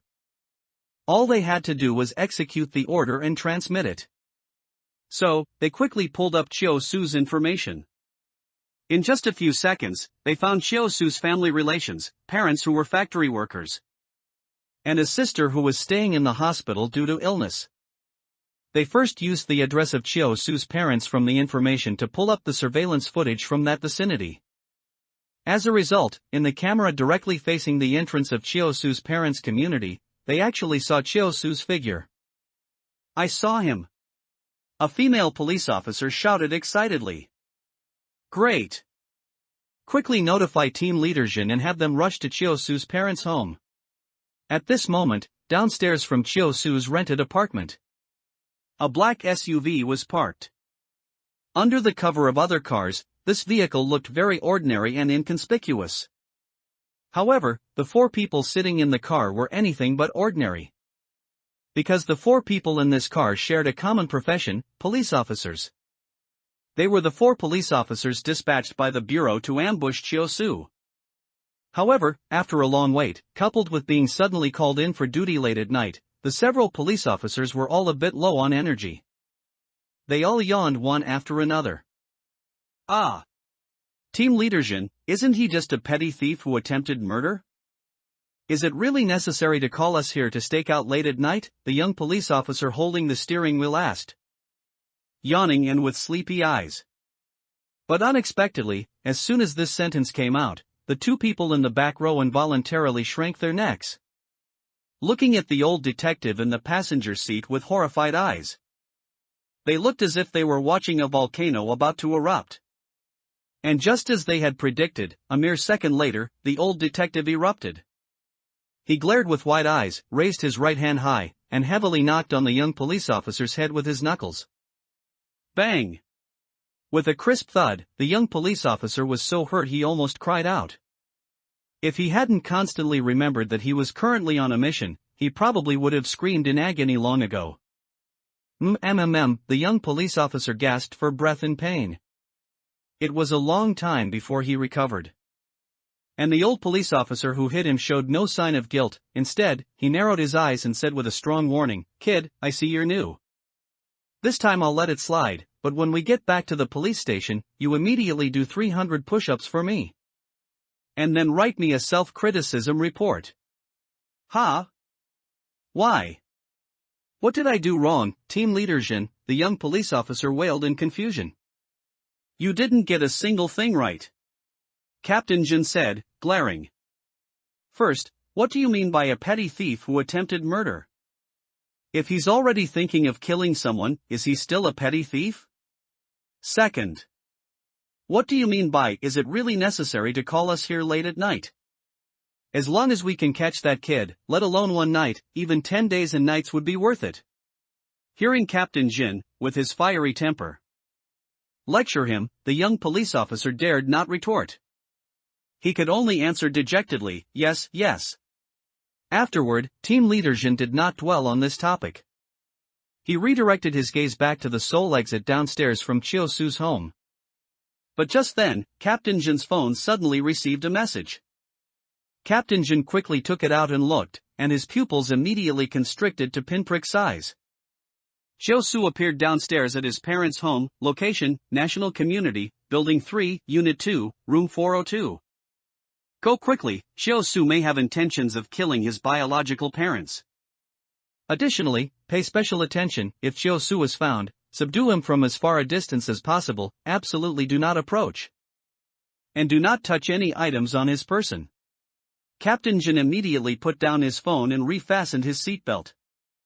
Then he lowered his voice and urgently shouted, "Quickly fasten your seatbelts, snap to attention, Chiyo-su has appeared. The location is National Community, Building 3, Unit 2, Room 402. The other three immediately sat up straight. Understood. The car instantly started and drove towards the location Captain Jin had just mentioned. But while the car was moving, Captain Jin took out his phone again. He carefully scrutinized the latter half of the message he had just received.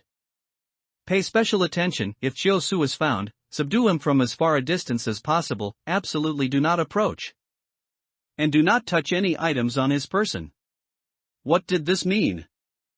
Could it be that Chiyosu had a bomb strapped to him? That's why they couldn't get close or touch him. But if there really was a bomb, why wasn't it noted in the message?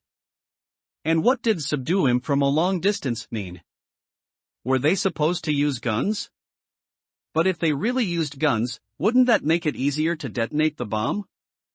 Why was this message so vague? What exactly was wrong with Chiyosu?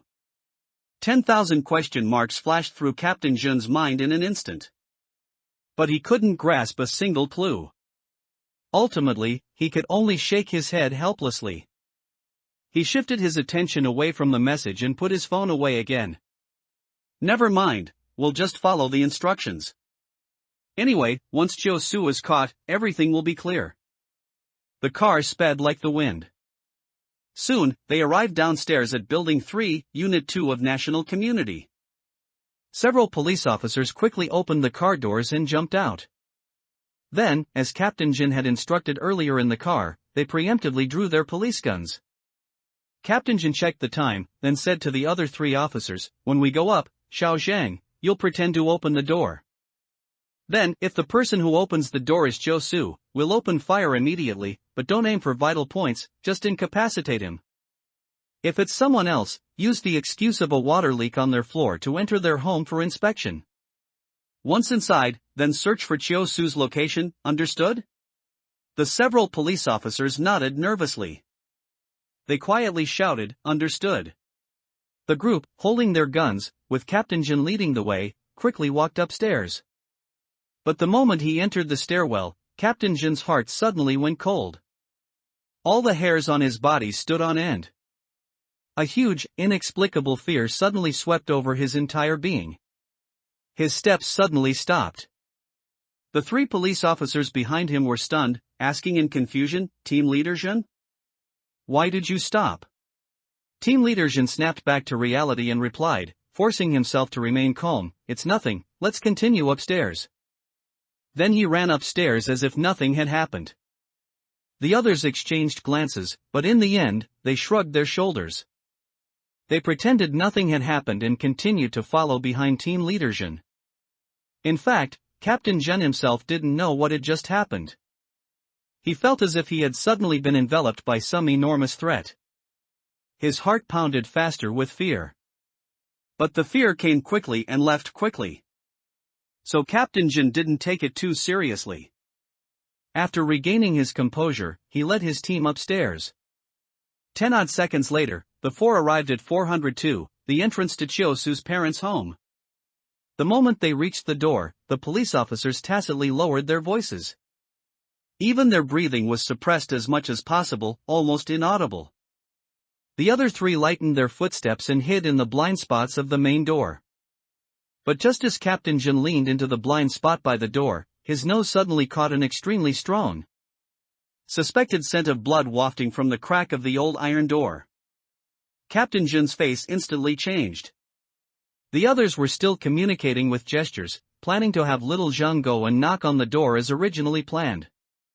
But the alert Captain Jin immediately stopped their actions. He gestured to them to stay put for now.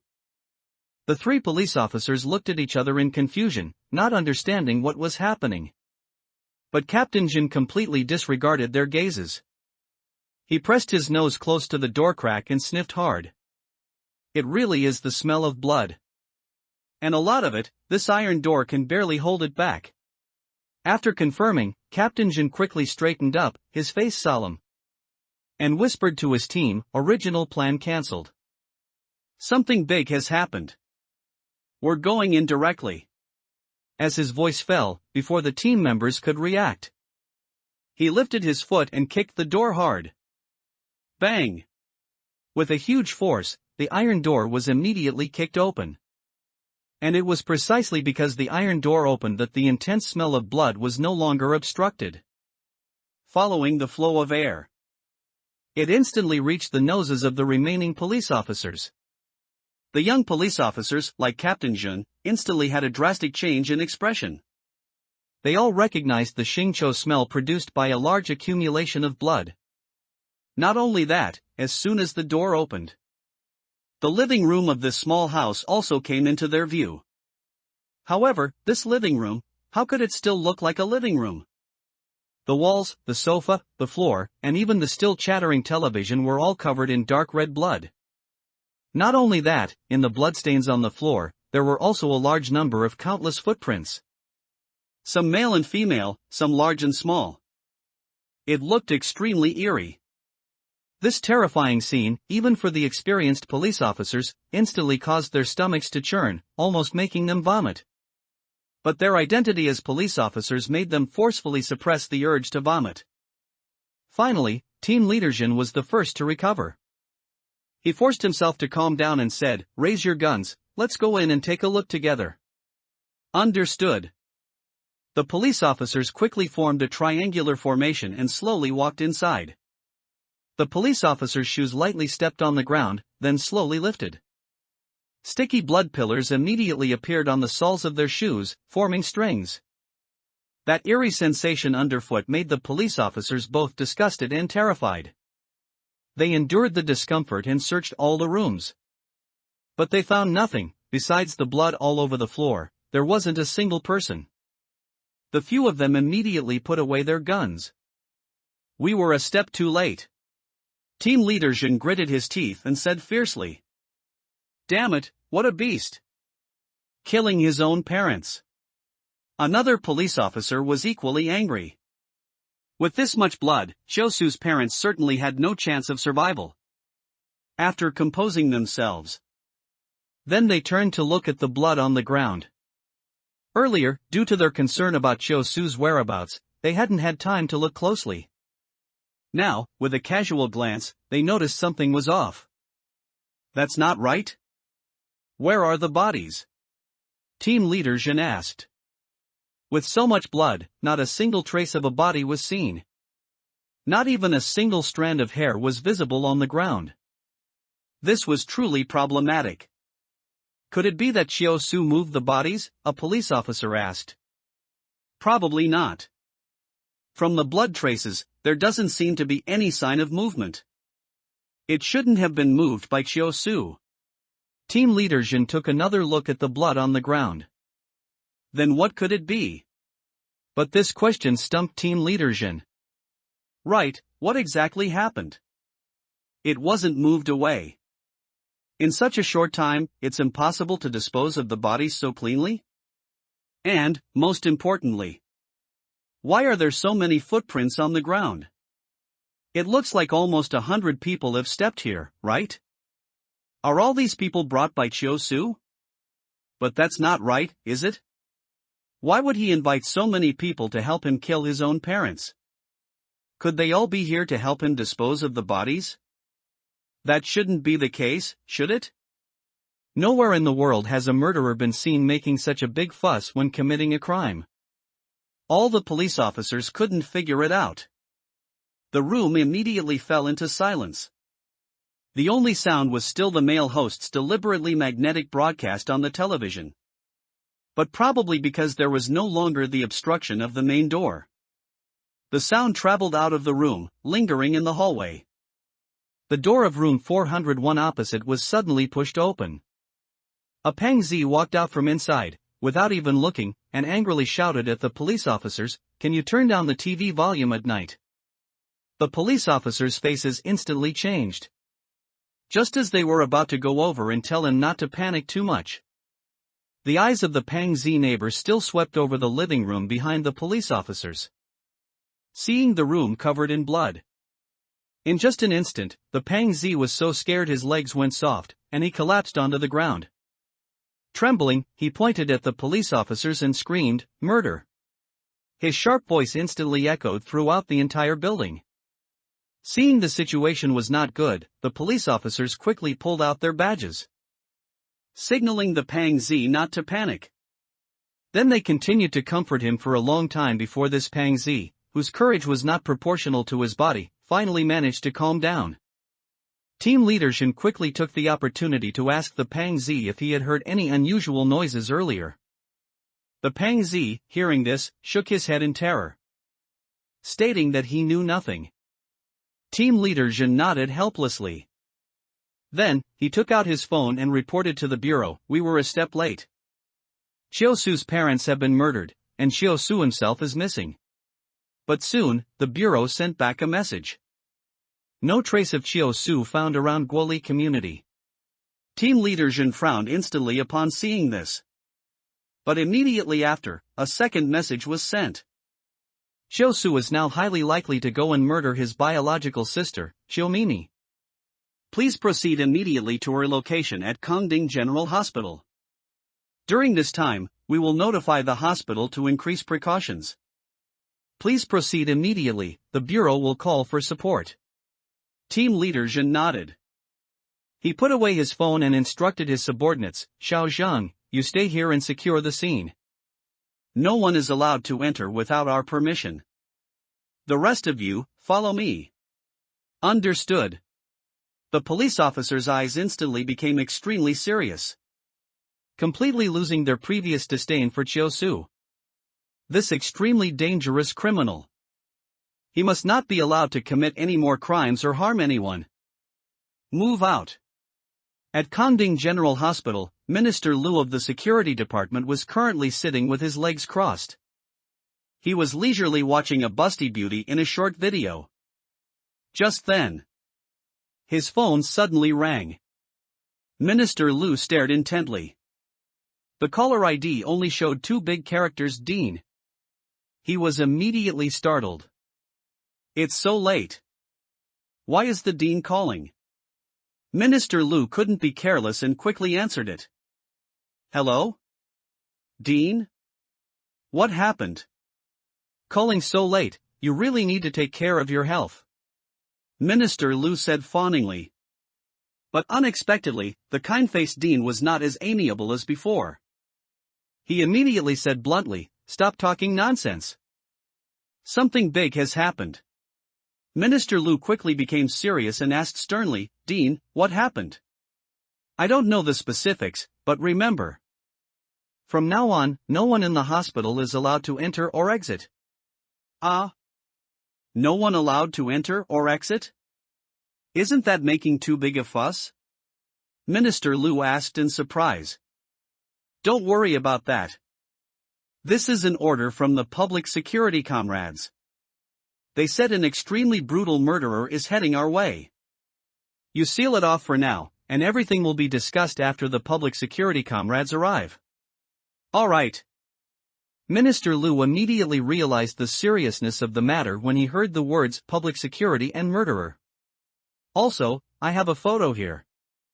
Also sent by public security, said to be of the murderer. Pay attention and make sure no one clashes with him. All right. The call immediately ended.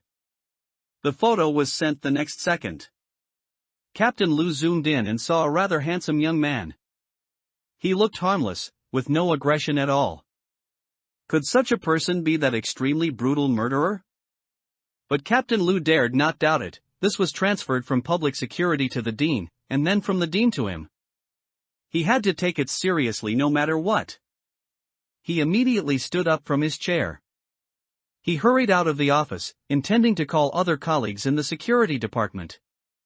But just at this moment, bang bang bang, all the lights in the entire hospital went out, and the entire hospital plunged into complete darkness.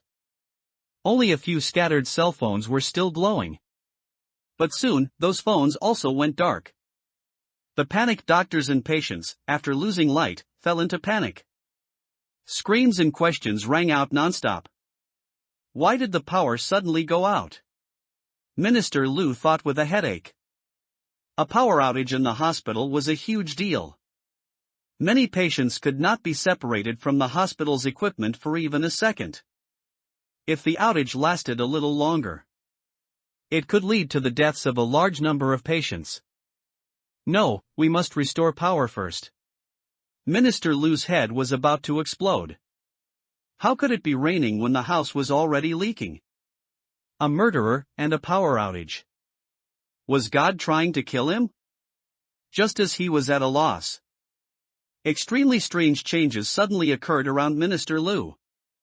The temperature plummeted, and the entire hospital suddenly became like an ice cellar. Minister Lu's mouth and nose exhaled puffs of white mist because of this. The darkness in front of him constantly shifted, as if huge shadows were wriggling within. And in front of him, there were dense footsteps. Tap, tap, tap. Those footsteps were extremely light, extremely fast, and extremely numerous. The sound was as if someone was lightly floating across the ground, or as if someone was tiptoeing. In short, these did not sound like normal human footsteps. Not only that, as soon as the footsteps sounded, the screams of others in the hospital instantly fell silent. These successive strange signs caused intense fear to suddenly invade Minister Lu's body. He retreated repeatedly, trembling as he picked up his phone's flashlight and shone it in the direction of the sound. However, the phone's light seemed to be swallowed by the darkness. It could only illuminate about 2 or 3 meters at most. This made Minister Lu even more frightened, because in this way, he couldn't see the specific source of those footsteps at all. Just as the footsteps got closer and closer to Minister Lu, a young man with a pale face, handsome appearance, and dressed in blood-stained clothes suddenly walked into the range of his flashlight. Minister Lu looked at the person's attire, at the person's face, and his last line of defense in his heart was instantly broken. His legs went soft, and he knelt on the ground. His lips trembled constantly, unable to utter a single syllable. Because this person was the murderer from the photo just now. And the young man merely glanced at Minister Lu on the ground with eyes that looked increasingly like those of a dead person. Then he bypassed him and walked straight towards the depths of the hospital. Subsequently, from the darkness behind the young man, Minister Lu's series of shrill screams echoed. Ah! The perimeter of Kongding General Hospital was brightly lit, with a large number of police cars surrounding the vast hospital, making it impenetrable. A dozen searchlights were aimed directly at the hospital's windows, continuously shining inward. But no matter how high the power of the lights was turned up, the beams of light still seemed to be blocked by the windows. Not penetrating at all, the inside remained completely dark. It was as if the windows were not fitted with transparent glass, but with reinforced concrete panels. Team leader Jia, who was in command at the scene, waited there, drenched in sweat, his eyes bloodshot. Xiao Su had already entered the hospital. The people inside were in life-threatening danger at any moment. Many comrades could no longer suppress their anxious hearts. They had already pleaded with him to enter. But he kept suppressing their eagerness, making his subordinates wait there, not moving an inch. He dared not let them cross the line. No one knew how much pressure this veteran detective was under. In just this short period, less than an hour, Captain Jia seemed to have aged 10 years. And all of this was because of the message his apprentice, Zhang Jingguang, sent him. Master, you absolutely cannot let our brothers go in. Otherwise, something terrible will happen. Lin Xiao has arrived as fast as he can resolve this incident. Initially, Captain Jia didn't quite understand what that sentence meant. However, after he arrived at the scene, he understood. Besides the eerie darkness inside the hospital that could block all light sources, it was also unsettlingly quiet inside. Logically, in a hospital covering over 100 acres, the total number of staff and patients would far exceed 1,000. So, with such a large hospital suddenly going dark, why, in 20+ minutes, was there not a single person calling for help, shouting? Not a single person escaped? The entire hospital exuded a deathly silence. It was as if this was not a place for saving lives and healing the wounded, but hell. This was truly too bizarre. Everything happening at Kongding General Hospital far exceeded the scope of their common sense. Captain Jia stood at the main entrance of the hospital, enduring everyone's uncomprehending gazes. He tried his best to maintain his composure.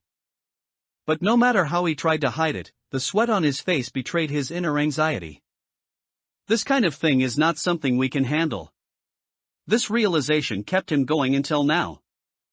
Just then, an emergency braking sound suddenly came from behind Captain Jia. Screech! A black SUV stopped steadily at the outer perimeter of the cordon. Captain Jia turned his head in surprise, thinking Lin Xiao had finally arrived at the scene. But unexpectedly, the one who opened the car door was his old comrade, Team Leader Jin Bai.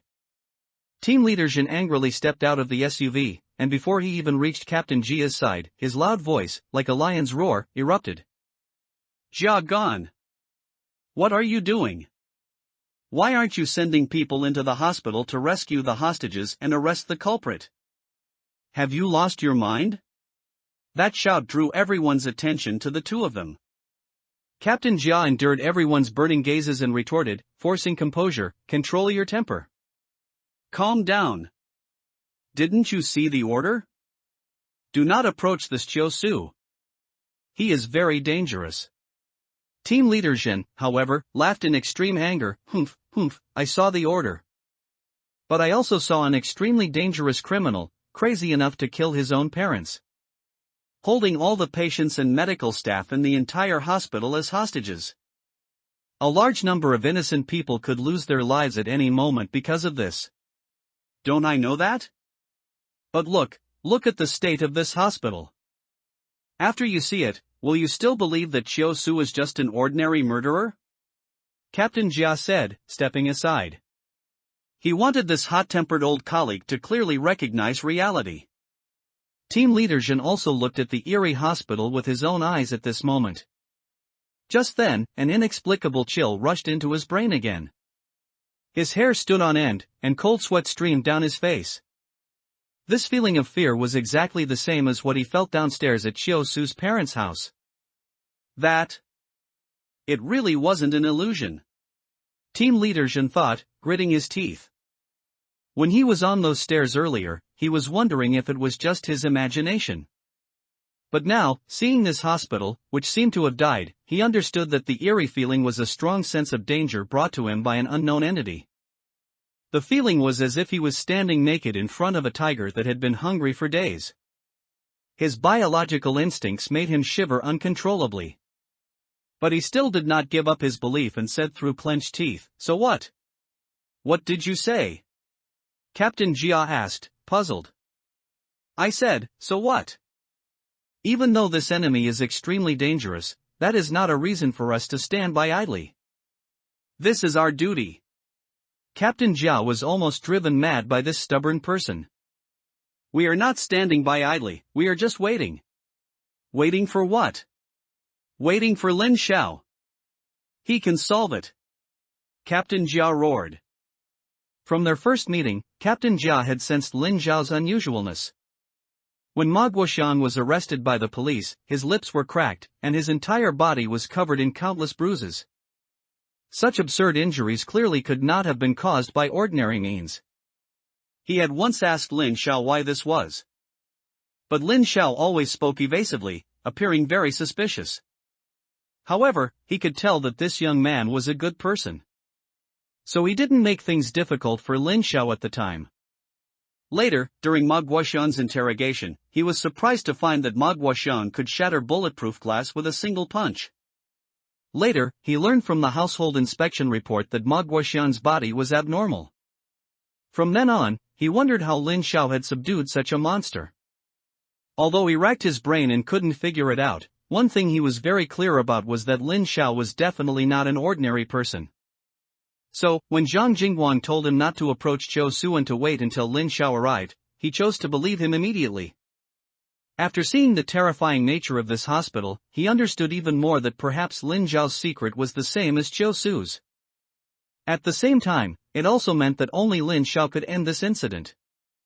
But his thinking didn't mean others thought the same. Especially Team Leader Jin, who was almost fuming. Jia Gan, what are you saying? Do you mean that the reason you're not letting our brothers go in is because you're waiting for a fresh out of college kid? Waiting for him to rescue the thousands of hostages in this hospital? Waiting for him to subdue that deranged lunatic? Captain Jia took a deep breath, closed his eyes, and said, yes. Are you out of your mind? I'm not crazy, only Lin Xiao can resolve this incident. Captain Jia continued, suppressing his temper, moreover.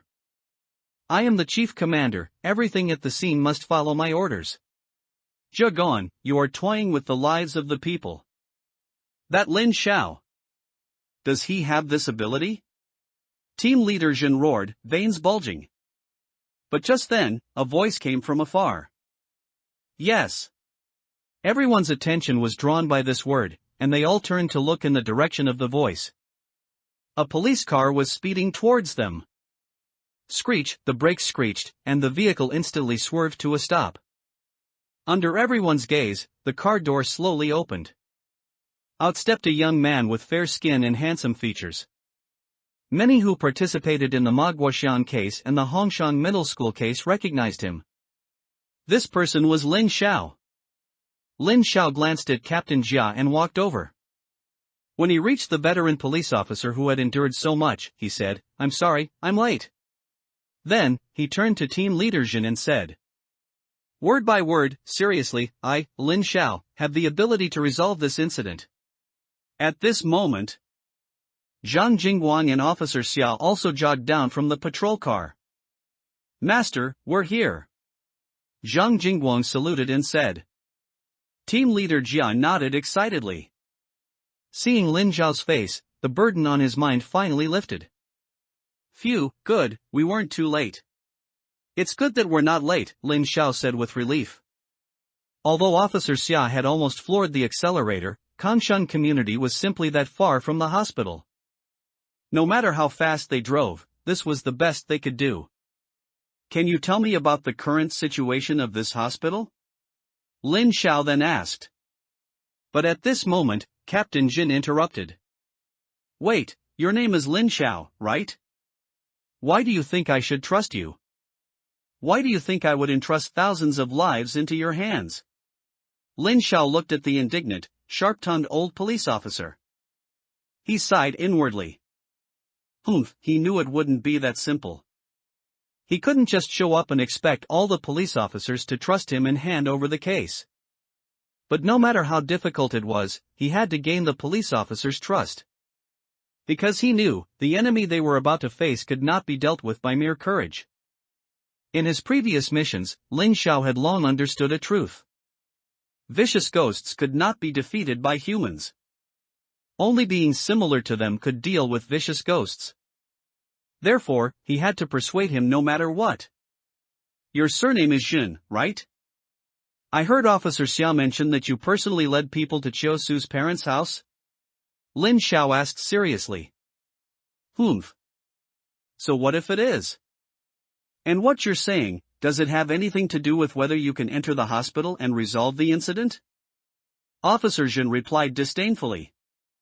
Lin Xiao took a deep breath and continued, "I want to ask you, did you see an extremely large number of footprints in Chiu Su's home?" Upon hearing this, Officer Jin's pupils instantly widened. Then he looked at the unremarkable young man in front of him with an incredulous gaze. It was as if a monstrous wave had been stirred in his heart. How did he know that? How did he know about such a bizarre incident that he couldn't even imagine? He hadn't even reported these to the bureau yet. He had only mentioned that Chiu Su's parents were dead.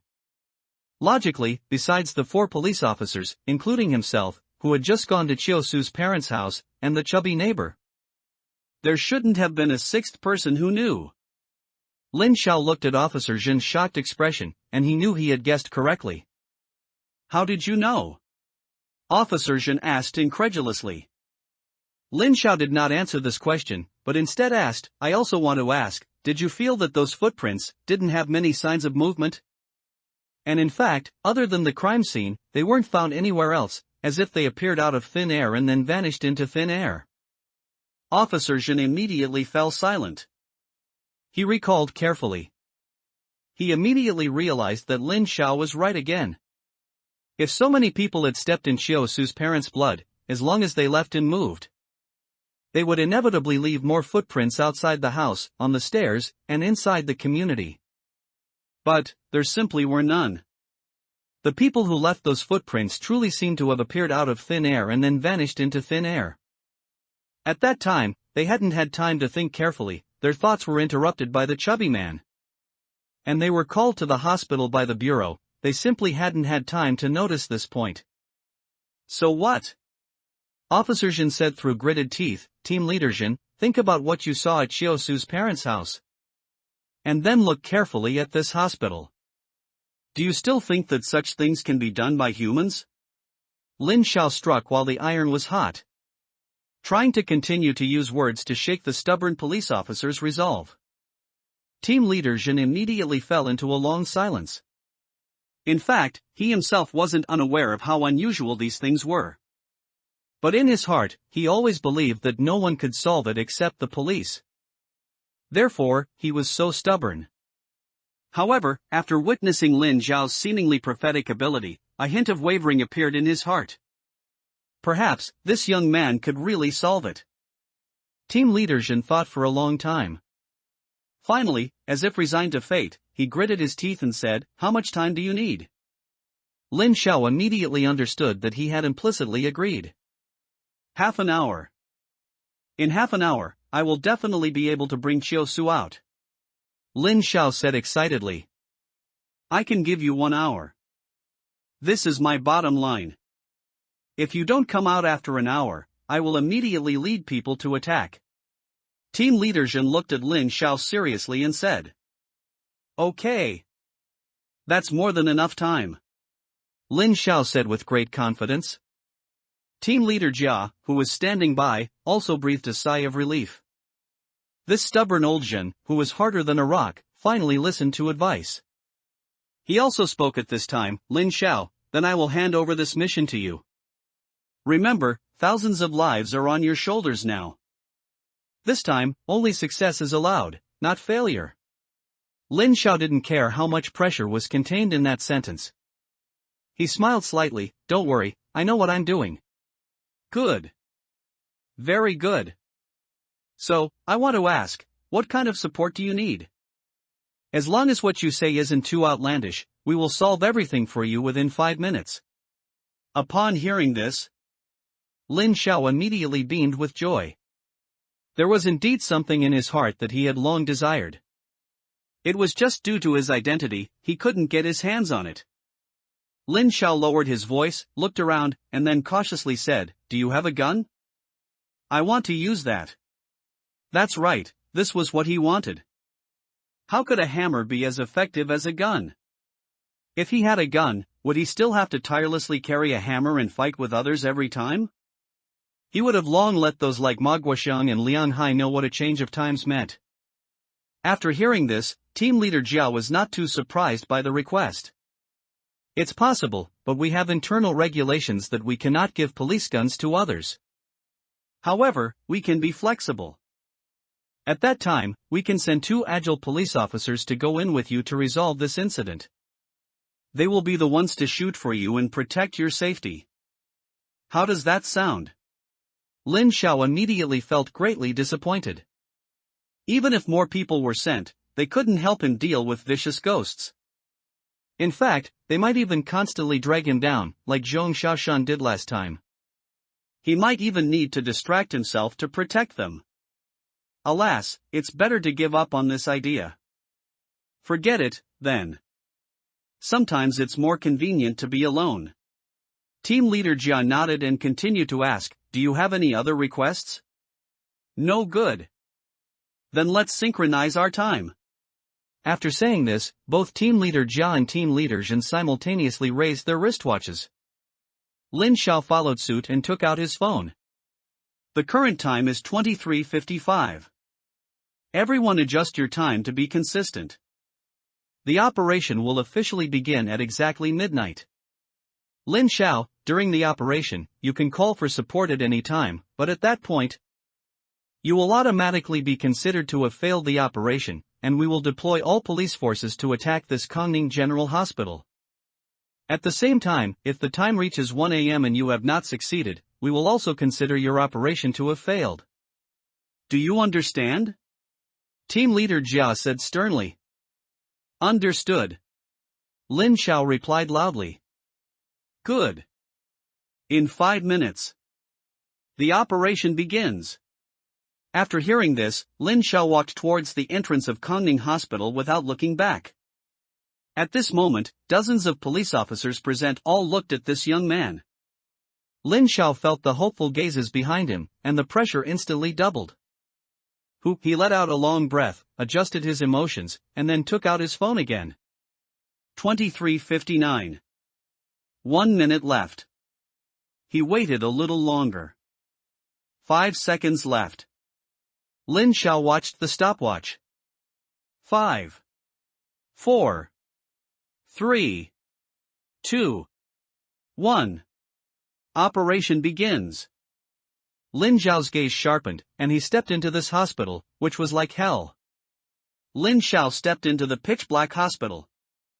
The moment Lin Xiao's heel fully crossed the threshold, he suddenly felt a wave of dizziness. His vision blurred slightly. This feeling was very similar to how it felt when the slender black shadow distorted space earlier. Lin Xiao quickly composed himself, frowning as he looked ahead for a moment. However, he found that the scene hadn't changed at all. Then, he glanced behind him. The hospital's main entrance, which should have been right behind him, had suddenly vanished. It had turned into a pristine white wall. The exit was gone. As expected, he had tampered with it a bit. No wonder no one had been able to escape for so long. It seemed Xiao Su had used this method to seal off the entire hospital. However, Lin Xiao wasn't particularly alarmed. Instead, he thought nonchalantly, anyway, I never planned to escape before defeating him. So this is nothing to me. Then he whispered, System. A transparent panel instantly appeared before his eyes. Lin Xiao looked at the special mission displayed on it, the redemption of the ethereal camera. Without hesitation, he clicked accept in the bottom right corner. Now, the mission had officially begun. Then Lin Xiao took out several items he always kept on hand for missions. First, he took out his hammer, then placed the remaining 2 yellow talismans in his pocket. He put everything he might need for this operation in the most accessible places. He wanted to be as cautious as possible.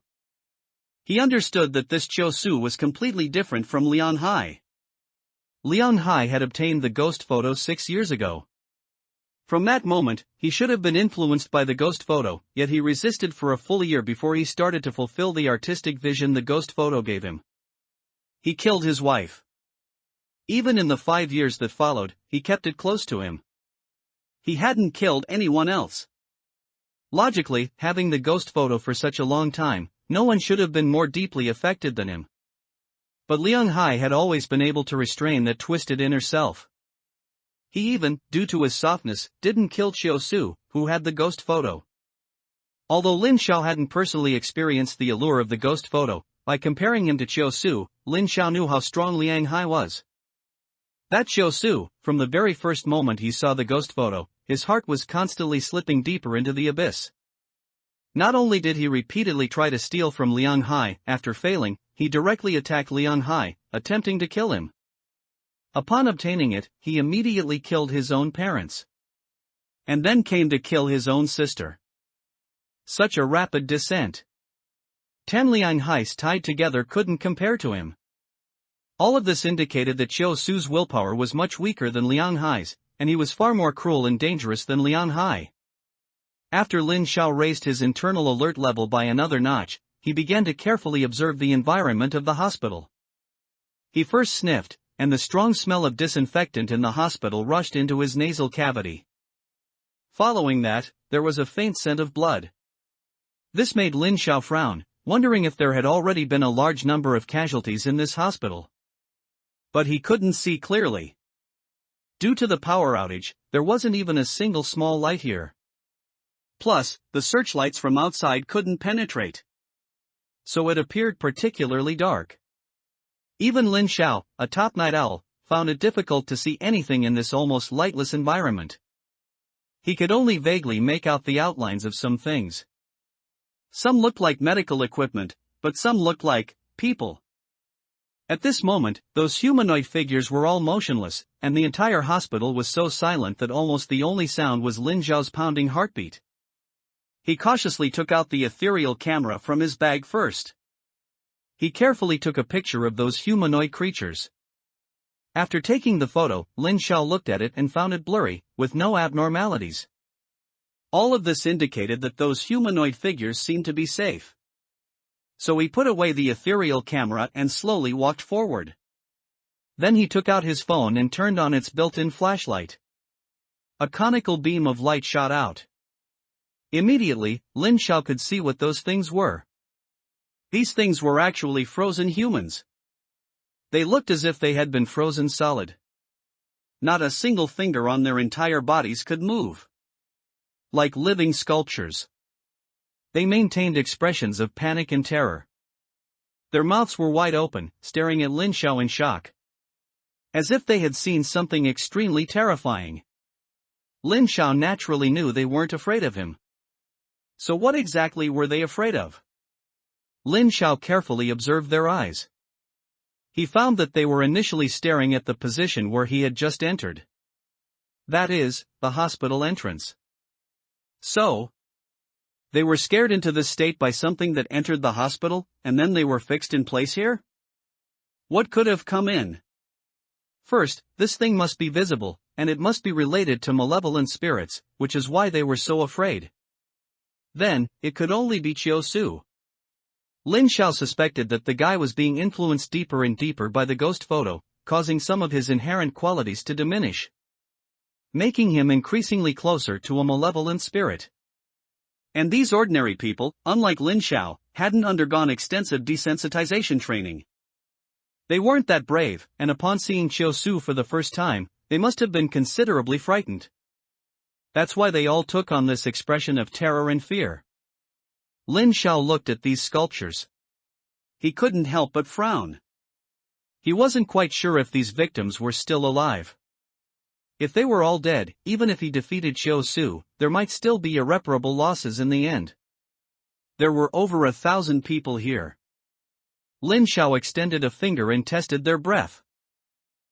No breathing. He then placed the back of his hand on their necks. There was still body heat. They should still be alive, he supposed. But he wasn't entirely sure himself. Never mind, let's not worry about these ordinary people for now. Shoot the horse first when shooting an archer, capture the king first when capturing bandits. Once Chiu Su was dealt with, all these problems would be easily resolved. He only had an hour. It wasn't worth getting bogged down in such minor issues. Moreover, the eyes of these living sculptures provided him with a clue. Because their eyes were drawn to Chiu Su, their gaze remained fixed on Chiu Su at the moment he entered the hospital. So, by following the gaze of these living sculptures, perhaps he could find out Chiu Su's path. If he kept walking this way, to the end of their gaze, perhaps he really could find that guy. Understanding this, Lin Xiao acted immediately.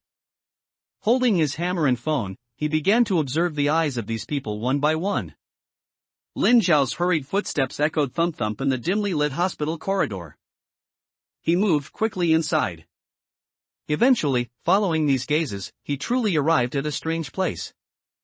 The environment wasn't particularly special, but there was an extremely large pool of fresh blood here. On the ground, there was also a black phone lying there. The bloody smell Lin Xiao first noticed seemed to be coming from here. But what caught his attention the most were the numerous bloody footprints on the ground. Dense and layered. They looked so numerous that it was almost hair-raising. Lin Xiao saw them and immediately understood. These were left by the malevolent spirits summoned by the ghost photo. That Chiu Su seemed to have used the ghost photo's ability to kill someone here. But why? From the hospital entrance all the way to here, Lin Xiao had already seen hundreds of medical staff and patients. They had only turned into living sculptures. They hadn't died from it. Could it be that there was something special about this person? Lin Xiao picked up the phone. He pressed the power button. The screen was locked. It seemed he couldn't guess the victim's identity from the phone's information. Nor could he figure out Chiu Su's intentions. Lin Xiao sighed and put the phone back in its original place. He didn't know why, but he always felt that Chiu Su was up to some trickery. He had been in this hospital for quite some time. Yet he hadn't encountered any attacks. This was clearly somewhat unreasonable. As an outsider who had trespassed into his territory, as a madman, he hadn't launched an attack immediately. This was somewhat incredible. Lin Xiao had thought that the moment he stepped into the hospital, he would be surrounded by a flood of bloody footprints. Then plunged into one struggle after another, and only after enduring countless hardships would he be able to resolve it. But the current development was indeed somewhat beyond his expectations. Not a single attack had occurred. Why? Was he playing hide-and-seek with him? But, hide-and-seek, what's the point? Lin Xiao himself knew he only had an hour, but Xiaosu didn't know that.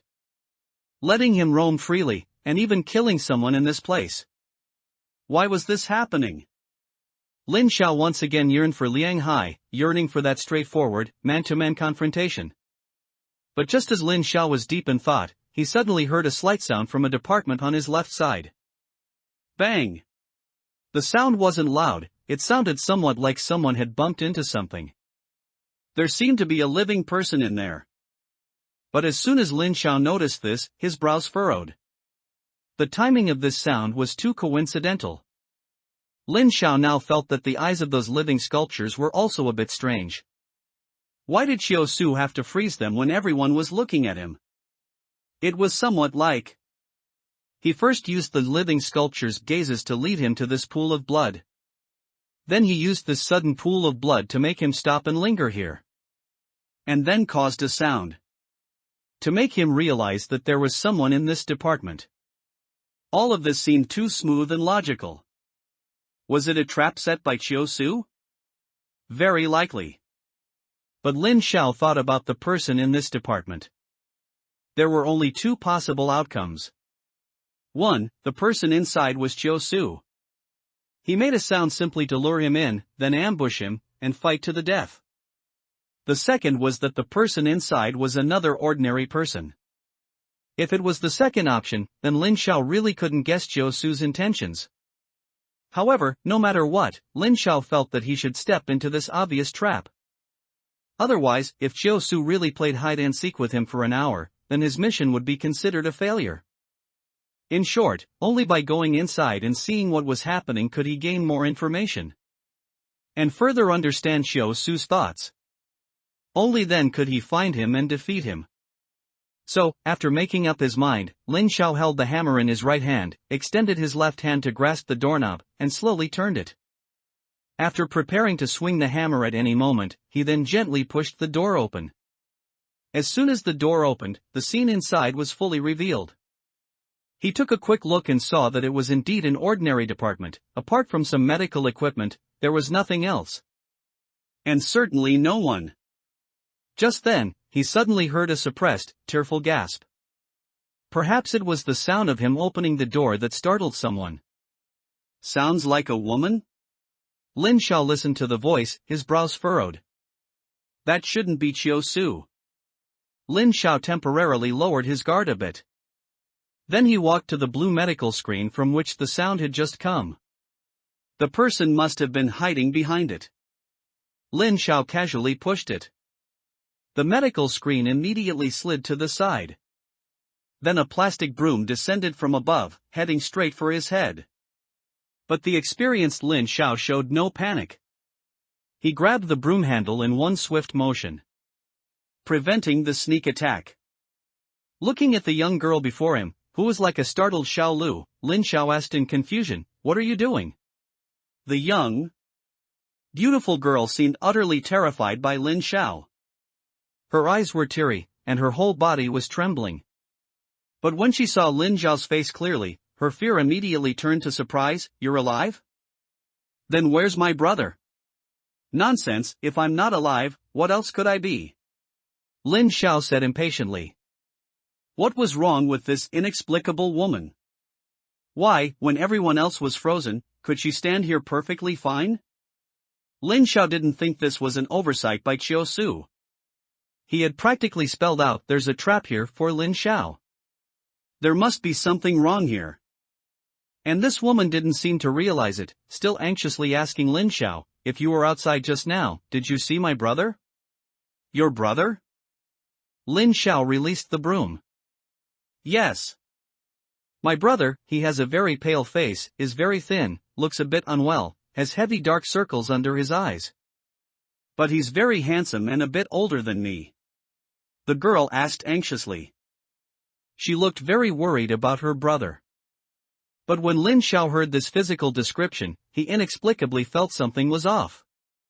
And, brother? Sister?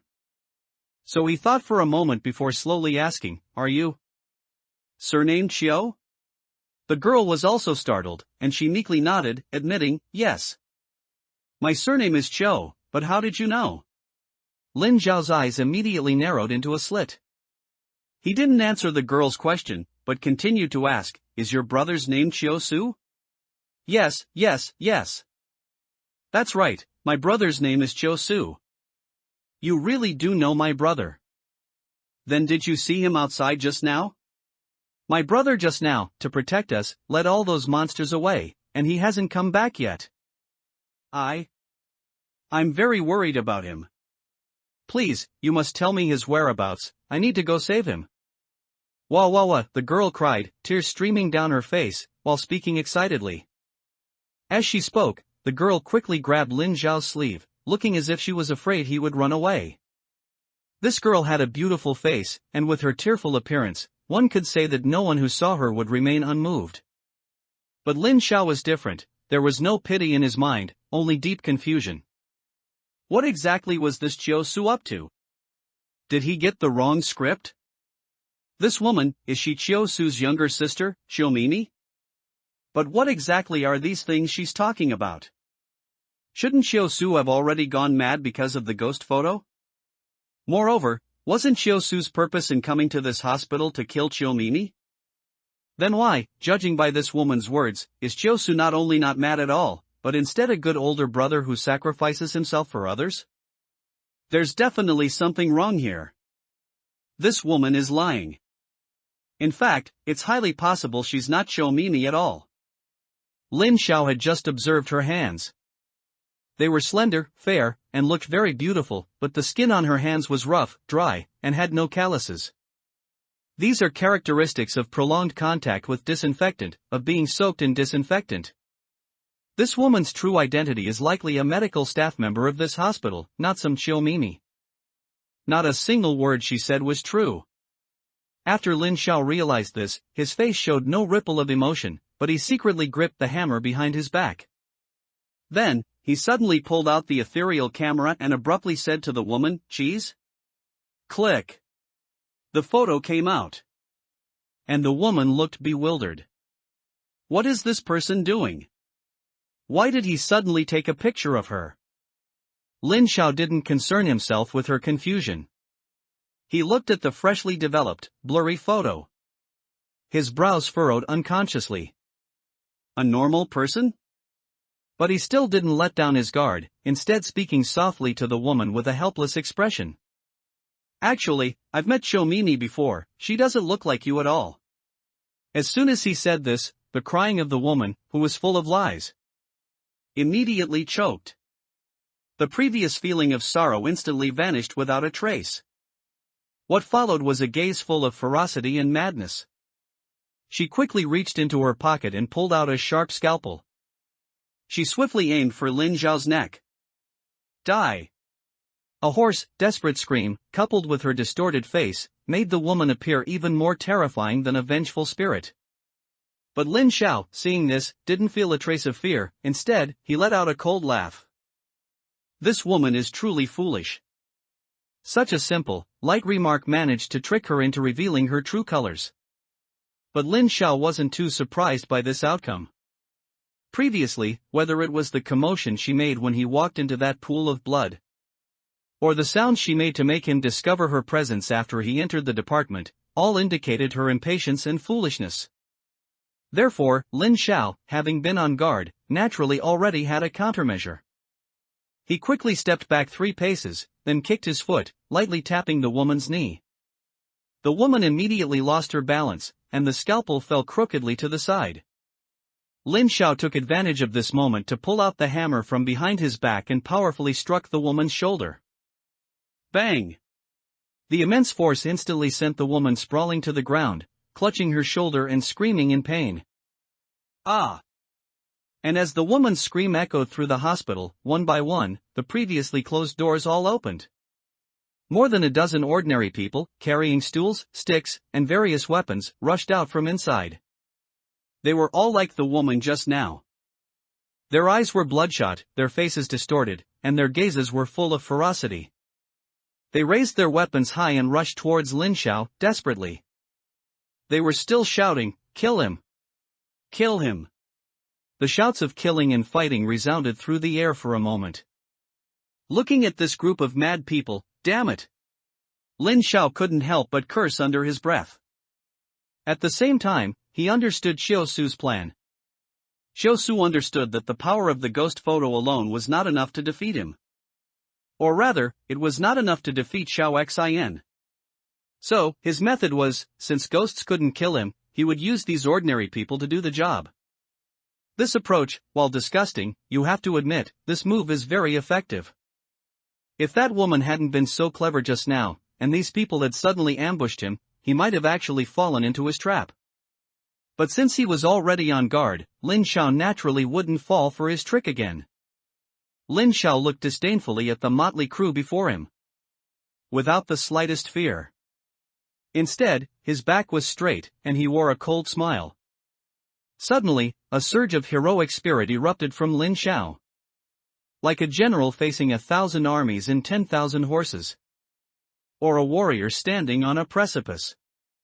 The madmen in front, who were shouting to kill Lin Xiao, couldn't help but be intimidated by his aura for a moment.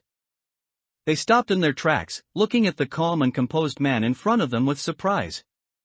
Why is he so calm when so many people are chasing him? Lin Xiao didn't care why they suddenly stopped. He took a deep breath, raised his head high, and lightly touched his tongue to his palate. Like a thunderous roar from his mouth, he shouted loudly, "Help!" When those madmen heard these 3 words, they were stunned. Everyone looked as if they had been fooled, and their faces instantly turned red with shame and anger. "You just shouted for help, why did you do it with such flair?" After the madmen came to their senses, they immediately rushed towards Lin Xiao again with their weapons. Only, the fierce aura became even stronger. However, after they rushed a few steps, their steps inexplicably slowed down. An inexplicable fear suddenly rose from the depths of their hearts. Not only that, but the surroundings also seemed to have changed. The temperature plummeted, and a strong smell of blood assailed their nostrils. They looked intently and saw a girl in blood-stained clothes, with crimson pupils and disheveled hair, floating behind Lin Xiao at some unknown point. Upon seeing the girl who suddenly appeared, that inexplicable fear instantly intensified 100-fold. It surged towards them like an overwhelming tide. Their bodies trembled, and sweat broke out on their backs. All the strength in their bodies was drained away by that intense fear. Many people's hands trembled so much that they couldn't even hold their weapons steady. With a clang, it fell directly to the ground. Everyone's murderous intent was completely shattered the moment Xiao Xin appeared. And Lin Xiao, seeing this scene, was not surprised. He still looked at these people with that calm expression. As the human who had the most contact with vengeful spirits, he knew too well how terrifying they were. Aside from their inconceivable powers, the greatest threat of vengeful spirits is the intense fear they bring when they appear. That is a biological instinct. No one can avoid it. If this cannot be resolved, ordinary people will never have the right to fight back against vengeful spirits. Seeing this group of madmen who had lost their ability to resist and whose eyes had cleared up considerably, Lin Xiao also felt somewhat relieved. These people should no longer be capable of killing him. However, there was still one thing he didn't understand. How could Xiao Su control the behavior of these people? Could it be that after Xiao Su killed his parents, that ghost photo gained new abilities besides summoning those invisible vengeful spirits? However, this was not the main point. The key was the woman who appeared first. Lin Xiao looked at the woman clutching her shoulder and wailing on the ground. Her identity was most likely a medical worker at this hospital. Moreover, she knew Xiao Su's and Xiao Mimi's names. Lin Xiao guessed that the information she possessed was far more than that. Perhaps she could even help him find where Chiu Su was. Lin Xiao slowly walked over, grabbed the woman's neck, raised the hammer, and asked with an even fiercer expression than hers, "Where is Chiu Su?" The woman was instantly scared pale. Her lips turned white, and she stammered, trying to speak. But just then, Lin Xiao suddenly heard extremely dense footsteps around him. Thump thump, thump thump, thump thump. Hearing the eerie footsteps, Lin Xiao immediately became highly alert. He no longer cared about interrogating the woman. He quickly looked towards the source of the sound. He saw that around him and the group of people, at some unknown time, a large number of faint footprints had appeared. Those footprints were just like the ones Liang Hai left when he fought him. Dense and countless. Is Chiu Su finally going to make his move? And the others in the field, besides Lin Xiao, after discovering these footprints, their legs instantly went soft, and they fell to the ground. They cried out in alarm, "He's here again! Those ghosts are here again!" But Lin Xiao wasn't very panicked, because Xiao Xian had already arrived by his side. Blood threads danced, subtly shielding him in the center. The power of that ghost photo is not as strong as Xiao Xian's, so I shouldn't have to worry about the attacks of these invisible malevolent spirits for now. However, to Lin Xiao's surprise, those footprints did not continue to approach him. Instead, a physically incomplete, eyeless, one-armed, blood-covered old man radiating death slowly emerged from the darkness. Seeing this terrifying old man, Lin Xiao immediately understood that this was another malevolent spirit. He quickly took out his ethereal camera and snapped a photo. Upon closer inspection, this photo was very similar to the one he had taken earlier in the abandoned building. Countless malevolent spirits, radiating resentment, surrounded him. And the appearance of those malevolent spirits was exactly the same as this suddenly appearing old man. It seemed that this old man was also a malevolent spirit summoned by the ghost photo. So, his appearance was also due to Chiu Su, or the will of the ghost photo. What does Chiu Su want? Lin Xiao watched, puzzled, as the old man slowly walked among the group, stopping in front of a middle-aged man who had fallen to the ground. He extended his only remaining arm, pointing at Lin Xiao. Then, with those black, hollow eyes, he stared intently at the middle-aged man. This was to make the middle-aged man continue to try and kill him. The middle-aged man on the ground glanced fearfully at the terrifying old man in front of him, then at Xiao Xian, covered in blood, floating behind Lin Xiao. He immediately shook his head repeatedly in fear. He kept trembling and saying, "No, no, I don't want that photo anymore. I don't want it. Please let me go. Don't want that photo?" Lin Xiao instantly understood Chiu Su's method of controlling these people when he heard this sentence. It turned out that he was using the terrifying allure of the ghost photo on ordinary people, to entice them to kill him. However, Chiu Su himself was even more deeply tempted by the ghost photo. That ghost photo might be more important than his own life and his heart now. He probably wouldn't display that ghost photo to this group for long either. Therefore, these people were only lightly poisoned.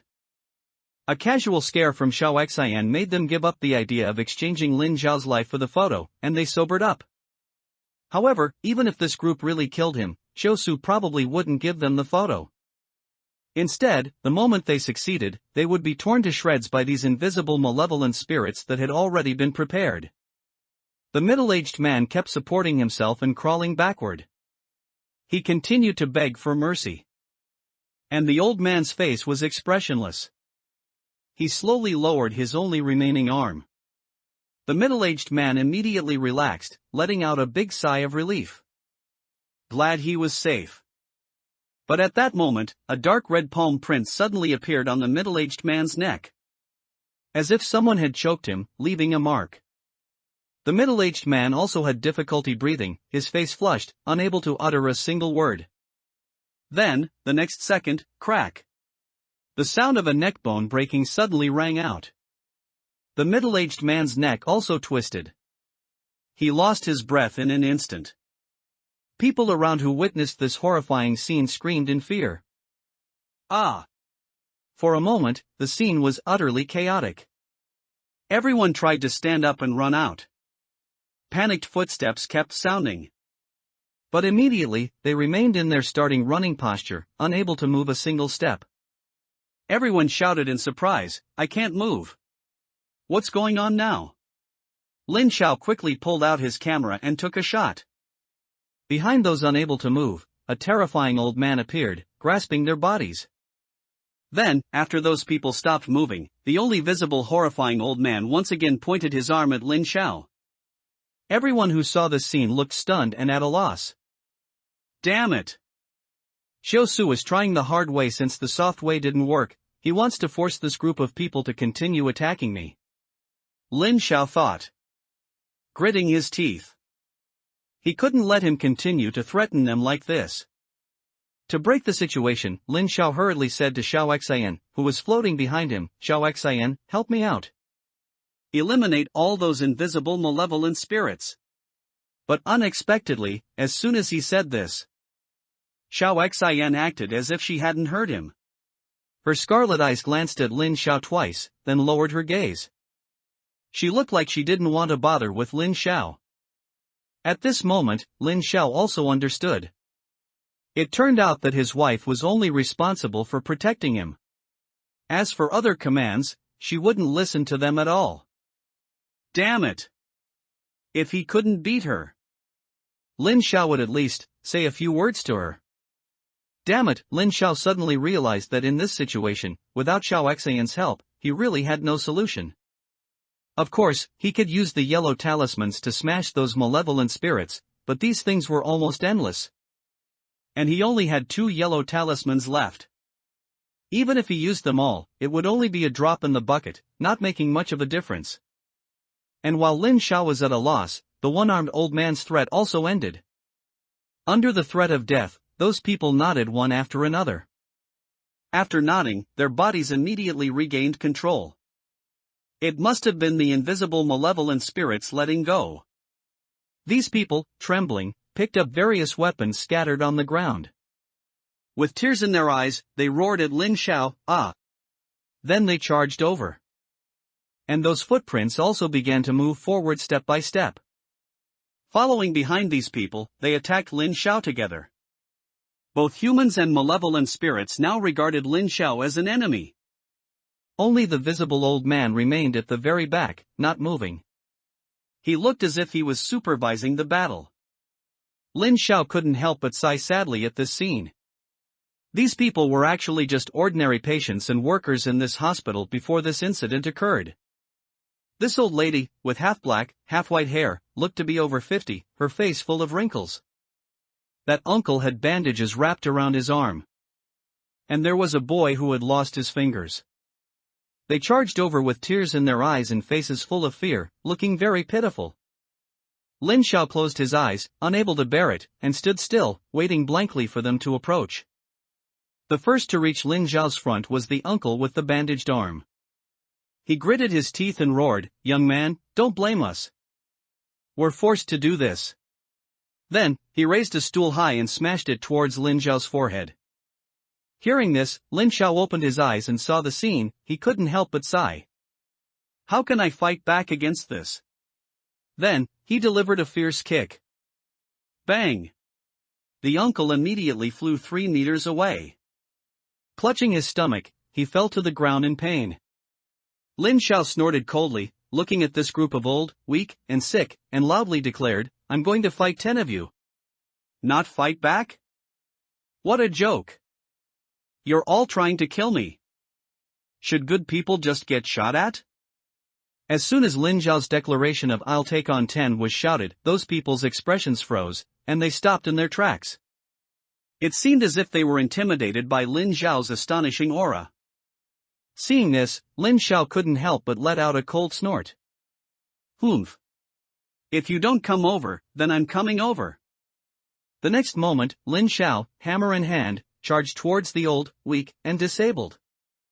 Xiao Xian, who was by his side, also immediately accelerated and floated past him, heading straight for the invisible malevolent spirits behind those people. Thus, one person and one ghost each found their own opponent. And that group of old, weak, and disabled people, seeing Xiao Xian, dressed in blood-red clothes and floating in mid-air behind Lin Xiao, instantly became scared out of their wits. They were about to turn and flee. But as soon as they turned their heads, they saw the one-armed old man behind them, staring intently. This group of people was on the verge of tears.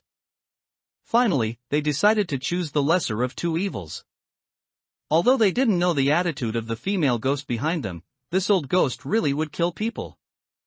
Having no choice, they could only turn back around, intending to go for Lin Xiao. However, at this moment, Lin Xiao had already arrived. He came before a child who was leaning on a crutch with a bandaged leg. He squatted down, extended his 3-meter-long leg, and, like autumn wind sweeping fallen leaves, executed a fierce sweeping kick. It landed squarely on the child's tightly bandaged leg. Crack! The sound of bones shattering was incredibly clear in the darkness. The child cried out in pain. Ah ah ah. Then, he clutched his already injured calf, his body went limp, and he dropped his crutch, collapsing to the ground. Although Lin Xiao succeeded with one blow, he still wouldn't give these enemies any chance to breathe. He had just used a sweeping kick and was still low to the ground. The next moment, his muscles instantly tensed, like a spring coiled with immense power. His entire body suddenly leaped up from the ground. Seeing this, those old, weak, and disabled people seized the moment he stood up, pulled out their weapons, and prepared to strike Lin Xiao. But at that very moment, red blood threads danced before their eyes. A sense of despairing terror once again enveloped them. They quickly looked up. It turned out that as Lin Xiao charged, Xiao Xian, who had been by his side, had also arrived among them. Seeing the female ghost who was less than half a meter away, within arm's reach, the old, weak, and disabled felt as if they had fallen into an ice cellar. Their bodies instantly became unable to move. But Lin Xiao, who had already anticipated this situation, smirked disdainfully. He stomped his right foot heavily on the ground, and his entire body lunged forward again for a distance. Thump, thump, thump. He took several rapid steps, heading straight for a bald man with a yellow urine bag tied to his waist and a shuffling gait. The bald man had not yet recovered from the fear Xiao Xian had inflicted upon him. Lin Xiao's groin kick was already poised and ready. His right leg, which had been raised backward, immediately lashed out like a steel whip. Bang! A teeth-grinding sound erupted between the man's legs. The bald man's face instantly turned purplish red. His teeth were clenched, and his whole body was trembling. It seemed this blow had caused him considerable pain and injury. But even though this bald man was so miserable, Lin Xiao would not show him the slightest bit of mercy. He picked up the hammer and smashed it onto his thigh. Thud! The bald man felt as if the flesh on his thigh was about to rot. Although Lin Xiao held back a little with this blow, not breaking his tendons or bones, it still instantly rendered him incapable of fighting. The bald man let out a wail, clutching his groin with one hand and his thigh with the other, tears and snot streaming down his face. His expression twisted as he collapsed to the ground. Just then, another old woman with a head full of silver hair and only a few teeth, holding a stick she had picked up from somewhere, with a murderous gaze, swung it towards the back of his head. When Lin Xiao saw this, his calm expression remained unchanged. He immediately retreated quickly, pulling his body back. He narrowly avoided this perilous blow by mere millimeters. The stick suddenly struck the ground. Smack! The old woman had exhausted her old strength and new strength had not yet emerged. For a moment, her body was hunched over, and she began to breathe lightly, unable to move at all for a while. And Lin Xiao seized this opportunity. He tucked the hammer into his waist. His palms flew, sometimes like a fierce tiger descending a mountain, sometimes like an immortal crane soaring. He performed the tiger crane double form. His back muscles tensed, he exerted force suddenly, his single arm like a large spear, and his fist, the size of a sandbag, smashed directly into the old woman's face. Bang! The old woman's wrinkled face instantly rippled like waves. Nosebleed gushed out, and the few remaining yellow teeth could not be saved from this punch. The old woman's feet slid on the ground, retreating 7 steps. Thump, thump, thump. Then she sat down on the ground with a thud, and her eyes rolled back as she fainted. It happened in a flash. Although the battle was fierce, it lasted only a few seconds. But in these brief seconds, Lin Xiao, in 3 exchanges, had successively knocked down 3 people. He plunged into this group of old, weak, and disabled people, as if a hungry tiger met a sheep, or Xiong De met Baldy Chang. There was no obstacle whatsoever. Because of Xiao Xian and that terrifying old man, this group of people had long been scared stiff, their hands and feet weak, and their combat power greatly reduced. Conversely, Lin Xiao became more and more energized and exhilarated as he fought. He felt as if his entire body was filled with strength. He fought to the point where the sky and earth were obscured, and blood flowed like a river. He felt that none of the people in front of him were a match for him in a single exchange. 1 punch for 1, 1 kick for 2. His movements were incredibly smooth. Except for worrying about using too much force, and accidentally killing this group of old, weak, and disabled people, there was no hindrance whatsoever. Not long after, all these people collapsed to the ground, losing the ability to continue attacking Lin Xiao. And Lin Xiao, with his head held high and chest puffed out, looked at this group of formidable enemies who were lying on the ground. Some with catheters, some leaning on crutches, or many years older than him. He felt no shame whatsoever. He raised his right fist high, like a champion. A surge of heroic spirit filled him. He muttered softly, "I have roamed the martial world for over 100 years, yet I have never fully utilized my life's learning. It is truly as lonely as snow, but, in today's battle, I have slain all heroes and defeated all enemies. It is truly exhilarating." After Lin Xiao stood in place and silently finished showing off, he put down his fist. He then turned his attention to the battle situation on Xiao Xian's side. He saw her flinging her red blood threads, continuously lashing them through the air in the dark hospital. Countless flashes of blood-red light, like lightning, flickered on and off, accompanied by a teeth-grinding, sizzling sound of burning. A large amount of ash appeared on the ground. Lin Xiao shook his head helplessly at this sight. This girl, Xiao Xian, hadn't been able to deal with the enemy for such a long time. Indeed, she was still not as good as his own astonishing combat power, which could sweep through ancient and modern times and stand alone for eternity. However, facing such a small enemy, she should be able to handle it herself, and he probably wouldn't need to intervene. With this thought, Lin Xiao mercifully let go of the invisible malevolent spirit. He slowly walked over to the female nurse who was lying on the ground, staring blankly at the battle between the 2 malevolent spirits.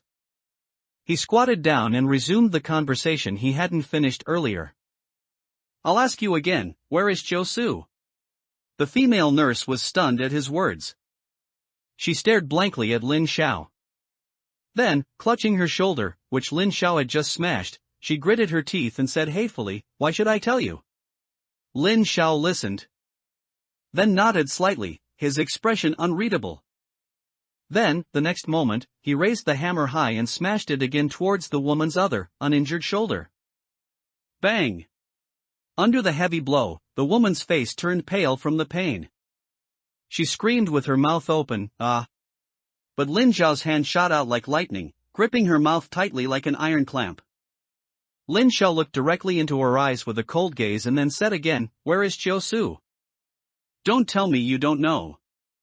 You even know he has a younger sister, and you've even seen the ghost photo in his hand. You definitely had dealings with him. I'm only going to give you one chance. If I find out you're lying, I'll smash your head in. Anyway, in this damned place, even if I say you were killed by a malevolent spirit, someone will definitely believe it." The woman looked at Lin Xiao's expressionless face. She was immediately scared out of her wits, and large tears rolled down from her eyes, one by one. Seeing her like this, Lin Xiao understood that the woman was truly terrified. So he slowly released the hand covering her mouth. He asked again, "Where is Chiu Su?"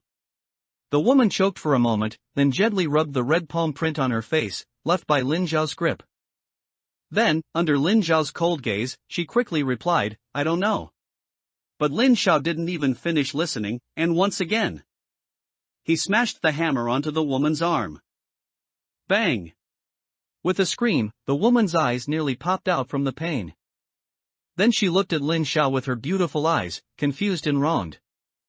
As if asking, why did you hit me again? I don't believe you. But I'm telling the truth. I didn't lie to you, I really don't know. He just showed us that ghost photo and then told us that as long as we killed someone carrying a backpack later, he would give us that particularly beautiful ghost photo. The woman's face turned pale with urgency as she desperately explained. Lin Xiao saw her anxious demeanor and slowly nodded, temporarily believing her. Don't mind it, trust between people is hard to build. If I didn't hit you a couple of times, how would I know if you were telling the truth or not? So Lin Xiao shrugged his shoulders, explaining his actions. The woman was on the verge of tears. She felt that the man in front of her was even more terrifying than a ghost. But Lin Xiao continued to ask, then let me ask a different question. Where is Chiu Su's younger sister, Xiaomini? Don't tell me you don't know this time. You're from this hospital, and you even know Chiu Su has a younger sister. You must have seen her before. If you dare to say you don't know again, I will definitely kill you. The woman shivered in fright and quickly said. Xiaomimi is in room 408 on the 4th floor. Lin Xiao nodded. With this information, he could roughly determine Chiu Su's location. After becoming the ghost photo holder, he would undoubtedly kill his own sister to uphold that eerie aesthetic concept. As long as he went there, even if he couldn't catch Chiu Su red-handed, he could also guess his next movements based on the traces there. Then he stood up directly. Ignoring the woman on the ground, he looked at Xiao Xian, who was still fighting against the invisible malevolent spirits in the air. By now, after so long, this confrontation was basically nearing its end. The power of that ghost photo was, after all, inferior to Xiao Xian's. Aside from being able to delay time by relying on numbers, it couldn't cause any harm to Xiao Xian at all. Once those invisible malevolent spirits turned to ash and completely disappeared, one by one, Xiao Xian then manipulated the blood threads, turning the only visible terrifying old man into ash as well. For a moment, a brief calm settled over the area. Let's go, let's find Chiu Su and kill him, Lin Xiao suggested to the still unsatisfied Xiao Xian. And upon hearing these words, Xiao Xian's crimson eyes showed a hint of excitement. She floated behind Lin Xiao again. Lin Xiao curved his lips in satisfaction, then stepped through the scattered ashes and walked past a pile of old, weak, sick, and disabled people lying on the ground, either unconscious or pretending to be. He found the dark staircase. He walked up to the 4th floor at a steady pace. Not long after, he and Xiao Xian arrived in front of Xiaomini's ward, 408. Xiao Xian stood behind Lin Xiao, and Lin Xiao stood in front of the white ward door. He gripped the doorknob and slowly pulled it open. Inside the dimly lit ward, a young man with a large bloodstain on his chest was sitting on the bloodstained bedsheet. Chiu Su was still here? A very eerie smile was on his face, and he was gently caressing the blood clots with very tender movements. Those blood clots had stained his hands crimson. Yet he didn't mind in the slightest, his eyes even showed a hint of nostalgia. Seeing Chiu Su's strange appearance, Lin Xiao frowned and asked somewhat confused, "What are you doing?" "Me? I'm reminiscing about my younger sister, after all, she's already dead." Chiu Su looked at the bloodstained bedsheet and uttered even more bizarre words with that eerie smile. Lin Xiao felt his scalp prickle. He felt extremely uncomfortable all over. It was like being stung by 10,000 mosquitoes at once. Although he knew that Chiu Su's thoughts had long been twisted by the ghost photo, this statement, which shattered his worldview, still made Lin Xiao somewhat unable to accept it. "Didn't you personally kill your sister with the ghost photo?" For a moment, Lin Xiao didn't know how to respond to that sentence. But Chiu Su continued to babble, "I know I'm very strange right now. But, there's no choice, it keeps urging me. You know, I can't refuse it. After all, it's so perfect that no one in the world can refuse it. And it's also very kind-hearted. Look, it even left me a strand of hair." Xiao Su spoke with a blissful expression, while pulling out a strand of hair with scalp and blood from behind him. He caressed the long strand of hair with a look of intoxication, as if he were caressing his sister, who was still alive. Seeing this scene, Lin Zhao's face darkened. He suppressed the churning in his stomach and said in a deep voice, "I'll ask you one last question, why didn't you run?" This Xiao Su clearly knew that the ghost photo's power was inferior to Xiao Xian's. And after the assassination plan by that group of old, weak, and sick people failed, he also lost the possibility of turning the tables. So why didn't he just escape? "If I ran, would you let us go?" Xiao Su asked back with a smile. Lin Xiao shook his head. "That's right, even if this guy ran, he would chase him to the ends of the earth and kill him. So, why don't we just have a decisive battle with you here?" Xiao Su continued, "Besides, I have my younger sister helping me now." After speaking, he forcefully grabbed his chest. Large amounts of blood flowed from his chest. The entire room 408 echoed with countless footsteps. Thump thump, thump thump, thump thump. Numerous bloody footprints surrounded Lin Xiao and Xiao Xian. Lin Xiao calmly took out the supernatural camera and took a photo of the surroundings. In the photo, although there were still many malevolent spirits with distorted faces, there were some differences from before. This time, there were two types of identical malevolent spirits. One was a woman about the same size as the terrifying old man from before. The other was a girl covered in blood. "This time, your whole family is coming at me, huh?" Seeing these two women, Lin Xiao said calmly with a cold face. Although he couldn't see how the invisible malevolent spirit was attacking, Lin Xiao could tell that Xiao Xian was significantly more serious than before. Blood threads swirled like a tornado throughout room 408.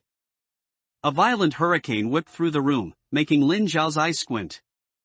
But at that very moment, when his vision was obscured, Xiao Su, who had been sitting on the bed, seized the opportunity to quickly jump off, pick up the blood-soaked bedsheet, and throw it at Lin Xiao.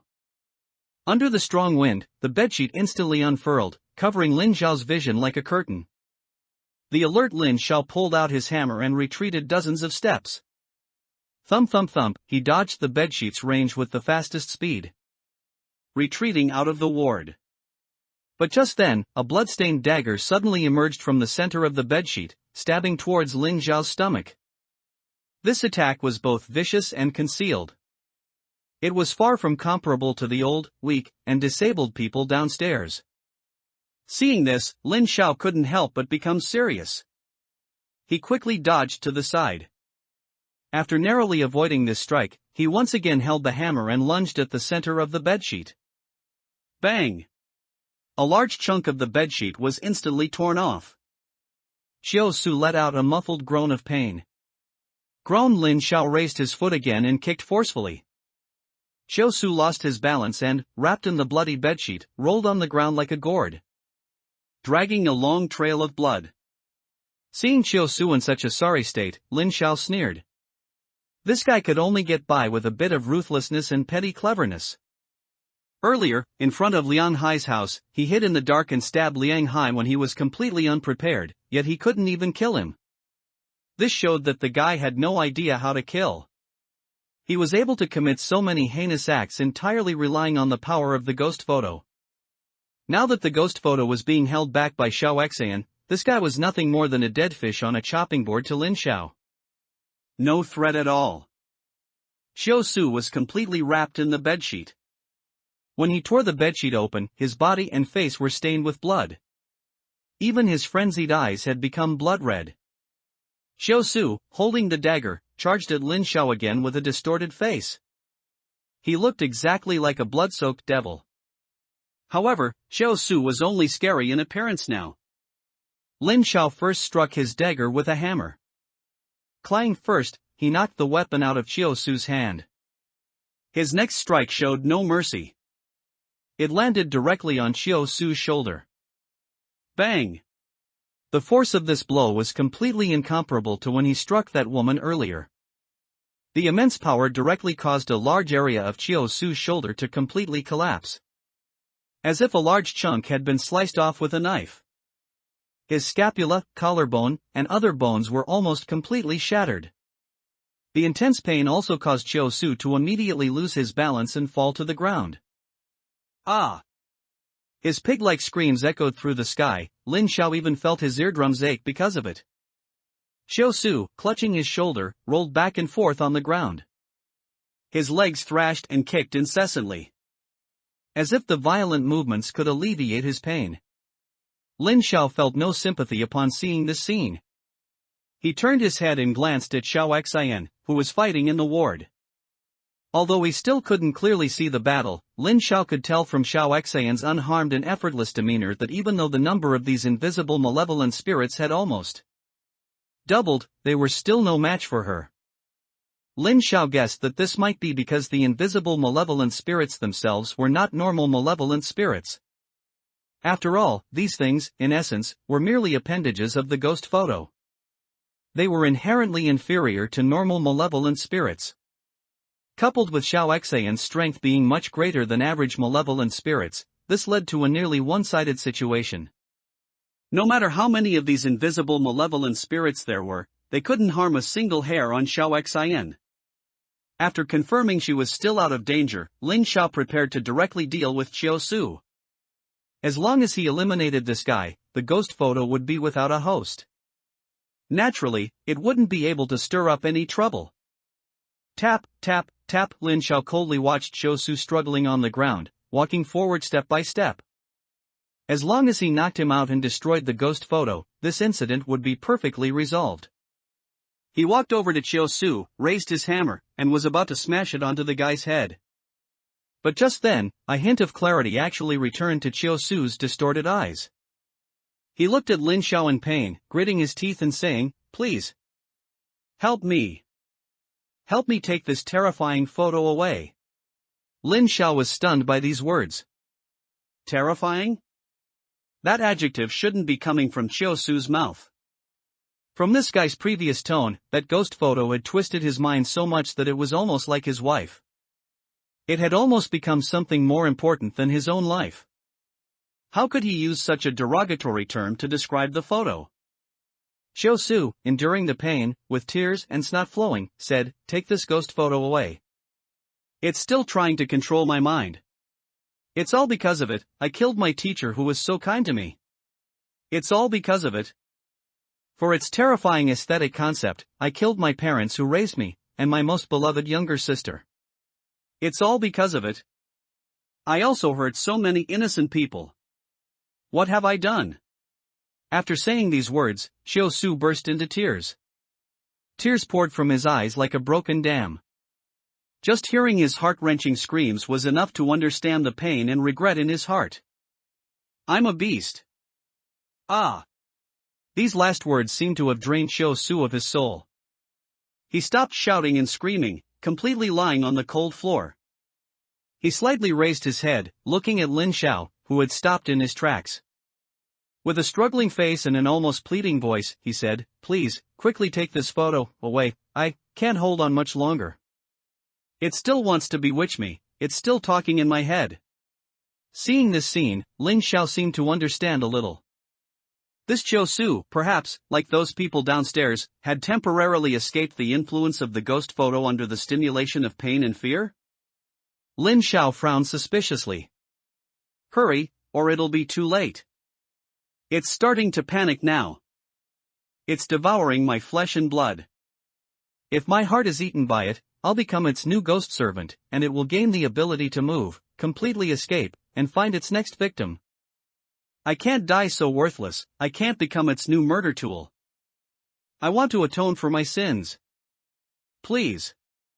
Chiu-Su spoke again, his whole body tensed, sweat constantly dripping from his face and neck, his eyes filled with extreme anxiety and panic. As if he was exerting all his strength to suppress the ghost photo's bewitchment. But just then, a strange sound echoed in the dark and lightless hospital. "Don't you love me anymore? Chiu-Su. Am I not the most important thing in your life? Why are you abandoning me?" The voice was like several people speaking at once, extremely harsh, yet it sounded so mournful and sad. This terrifying sound in the air made the entire building tremble constantly. The flooring beams were slightly shaking, as if there was an earthquake. Since that's the case, then give me your heart, and we can be together forever. As the words fell, a terrifying chewing sound immediately followed. Chew, chew, chew, Chiyosu's eyes instantly widened, and his body arched from the ground like a shrimp. More blood flowed from his chest. Ah! Hurry! It's eating my flesh! Chiyosu shouted, enduring the pain. Upon hearing this, Lin Xiao no longer hesitated. He immediately jogged over and knelt beside Chiyosu. It's in the pocket on my chest. Quickly take it out, remember, don't look at it, otherwise, you'll also be bewitched by it. Chiyosu reminded him again. As soon as Chiyosu finished speaking, the ghost photo's voice sounded again. Chiyosu. Only this time there was no more mournfulness, only the fury of betrayal. Lin Xiao quickly reached his hand into the pocket on Chiyosu's bloody chest. He felt around. But he felt nothing. Empty? There was no photo at all?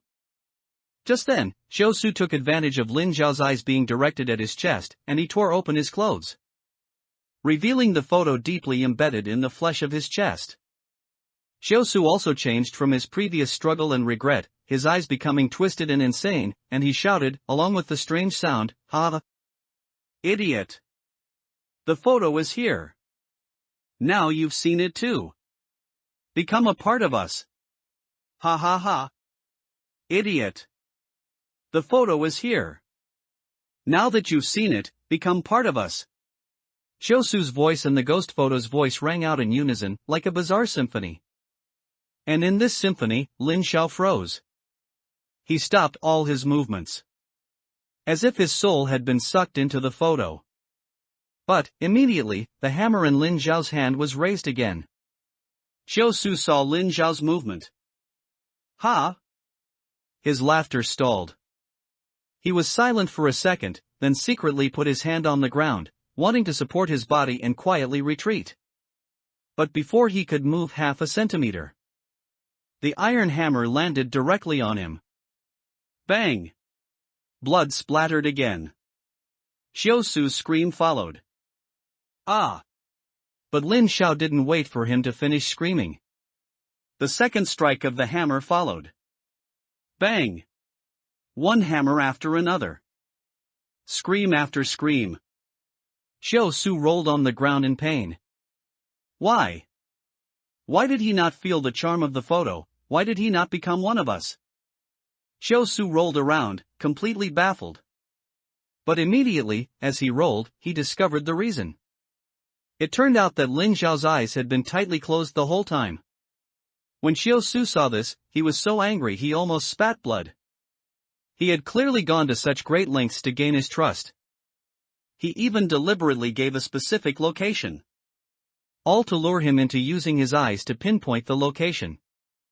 Then, taking advantage of his shock and momentary relaxation, he would expose his chest and force him to see the photo. But, he had actually closed his eyes in advance?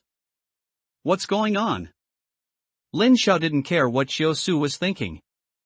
With his eyes tightly closed, he single-mindedly used his ears to locate Chiyosu based on his screams. Then, he desperately smashed him. You set a trap, didn't you? Bang! Playing dirty, aren't you? Bang! Deceiving my feelings, playing with my kindness, aren't you? Bang! From the moment I knew about the ability of your broken photo, I guessed you'd do this. I've been guarding against this move of yours. Can't you come up with something more creative? Bang, bang, bang. He hammered him more than 10 times in a row. He directly smashed Chiyosu until he was barely breathing. There was no good flesh left on his entire body. Lin Xiao, after a burst of intense activity, was also quite exhausted at this point. With his eyes closed, hands on his hips, he panted non-stop.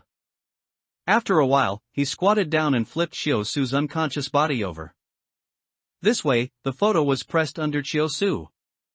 Only then did Lin Xiao dare to slowly open his eyes. Seeing only the blood-stained back in front of him, and not that evil photo, he finally breathed a sigh of relief. This guy is really dangerous, Lin Xiao sighed. Enemies who can use both the power of vengeful spirits and human intelligence are the most troublesome. Xiao Su, knowing that a direct confrontation was not his match. So he devised a series of plans to try and counter-kill. First, he used the patients in the hospital to ambush him. After failing, he then used the power of the ghost photo to hold Xiao Xin back, and directly fought him with a knife. Finally, when all his tricks were useless, he even thought of letting him see the true form of the ghost photo and become its captive. To break the deadlock. It made Lin Xiao, despite having the advantage in strength, still get into such a dangerous situation. It was simply a pain in the ass. But thankfully, this guy was completely done for. Although he was very careful not to smash his head. But with so many hammer blows, at least dozens of bones in his body were broken. In this situation, if he wasn't treated immediately, he probably wouldn't last much longer. And even if he survived, he would probably suffer from injuries and illnesses for the rest of his life. Lin Xiao gently massaged his brain, which had just started hurting again from the strenuous exercise. After recovering, he slowly inserted his hand into the gap between Xiao Su's body and the ground. Very carefully, he felt towards his chest. Next, as long as I tear that ghost photo from his chest and destroy it, this incident should be completely resolved. Lin Xiao moved his hand forward little by little. He was afraid of exposing even a tiny gap of the photo, seeing the true form of that ghostly thing, and becoming a lunatic like Xiao Su and Liang Hai. Li Zhao's fingertips brushed against the many blood clots on Xiao Su's body, and after a while, he finally touched the smooth surface of the photo.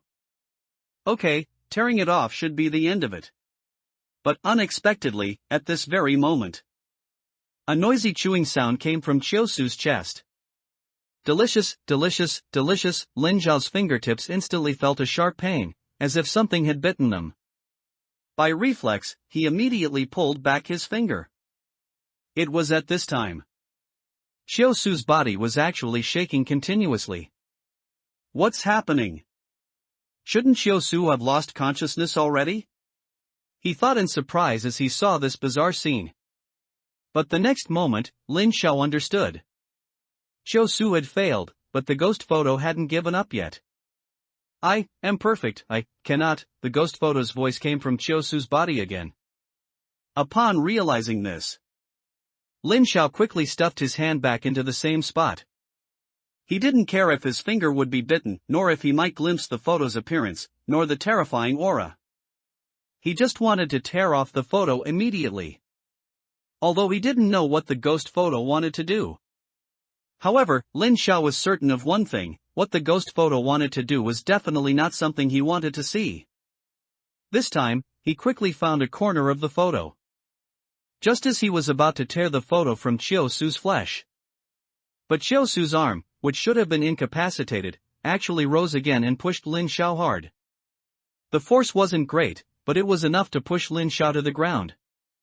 Lin Xiao's hand also came off the edge of the photo again. Not good. As Lin Xiao's terrible premonition came true. Xiao Su's body, which should have been unable to move, actually scrambled up quickly. And ran wildly towards the downstairs of the hospital. That ghost photo wants to find the old, weak, sick, and disabled downstairs and switch hosts. Lin Xiao instantly understood the ghost photo's intention. Not only that, he had just seen Xiao Su's eyes, which were clearly closed. This indicated that Xiao Su had not actually regained consciousness. He was merely being forcibly controlled by the ghost photo through some means. Damn it! Can't let it get away. Lin Xiao, holding the hammer, threw it with all his might towards Xiao Su without any hesitation. It hit Xiao Su squarely in the back. Bang! Xiao Su's running body immediately fell to the ground. Lin Xiao quickly seized the opportunity, stood up, sprinted forward, and lunged at Xiao Su. He landed squarely on Xiao Su's back, who had just gotten up. Bang! The immense force slammed Xiao Su back to the ground. Lin Xiao immediately grabbed the photo again with his hand. He pulled hard. Splat! The sound of flesh being torn apart immediately rang out. But it didn't tear off. The photo had already grown into Chiosu's flesh, and it was also covered in blood, making its surface very slippery. Lin Xiao tore with all his might. He only managed to tear off about a third of it. And, perhaps sensing a fatal threat, the chewing sound from the photo grew heavier. However, it wasn't biting Lin Xiao's finger. Instead, it was devouring Chiosu's flesh again. Delicious, delicious, delicious eating flesh meant the photo gained power. Hearing this sound, Lin Xiao's forehead was sweating with anxiety, wanting to quickly tear off this photo completely. But before he could exert force, a dazzling red light actually emanated from the photo. Within the red light, a blurry image faintly appeared. Lin Xiao's heart trembled, and he immediately felt a strong sense of danger. He quickly closed his eyes tightly. But the red light was incredibly dazzling, so much so that it could penetrate even his eyelids, forcibly imprinting an image onto Lin Xiao's iris. Lin Xiao thus saw the true form of the photo. They were 3 rotting, swollen corpses. Their eyeballs protruded, and their lips were reverted. The corpse fluid, formed from soft tissue, flowed all over the ground. The flesh had turned black, and stark white bones were exposed to the air. Lin Xiao was stunned by this magnificent, eerie sight. 2 words involuntarily escaped his lips. So beautiful. So beautiful. These words involuntarily escaped Lin Xiao's lips. The sight of the 3 corpses before him radiated an increasingly breathtaking beauty in his eyes. It made one want to lose themselves in it more and more. And Lin Xiao's brain was like a piece of dough, kneaded by that astonishing beauty, casually manipulated into any shape. At that moment, a bizarre thought was born in Lin Xiao's mind. It's too beautiful, only I can appreciate its beauty. I must get this photo. Only I am worthy of possessing it.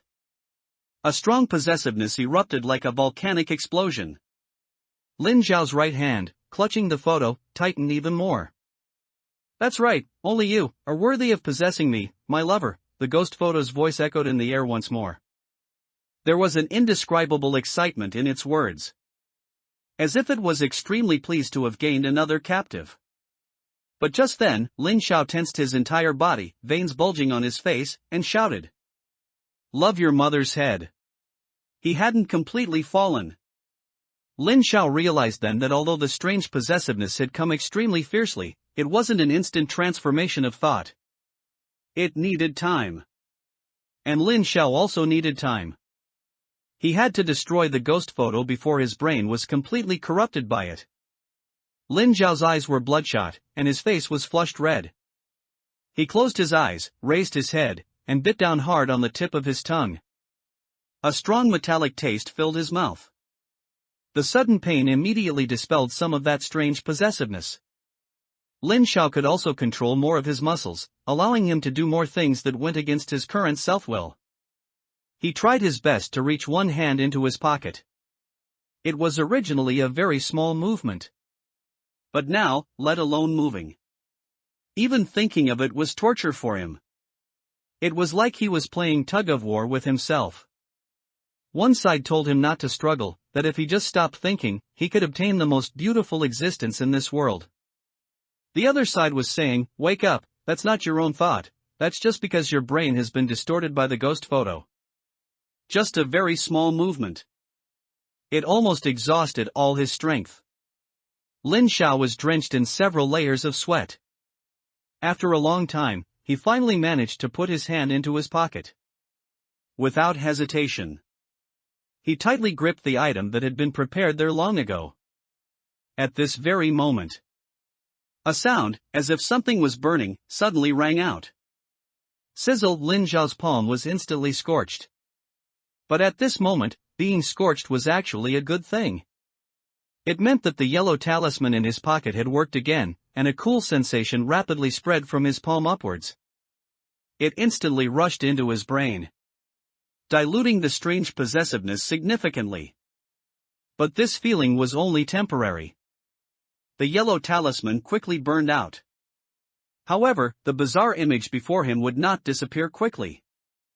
He had to tear off the ghost photo before the yellow talisman completely burned out and his consciousness completely fell into the abyss. Lin Xiao roared, his right arm tensing again. Ah! He pulled with all his might. Rip, a photo, along with a large amount of flesh, was torn off. The ghost photo's ear-piercing scream instantly exploded. Yeah, extreme panic, extreme madness. It was afraid of being destroyed by Lin Xiao. But Lin Xiao was even more afraid than it. Because Lin Xiao suddenly discovered a problem. He was holding the photo with one hand and the yellow talisman with the other. Neither hand could let go.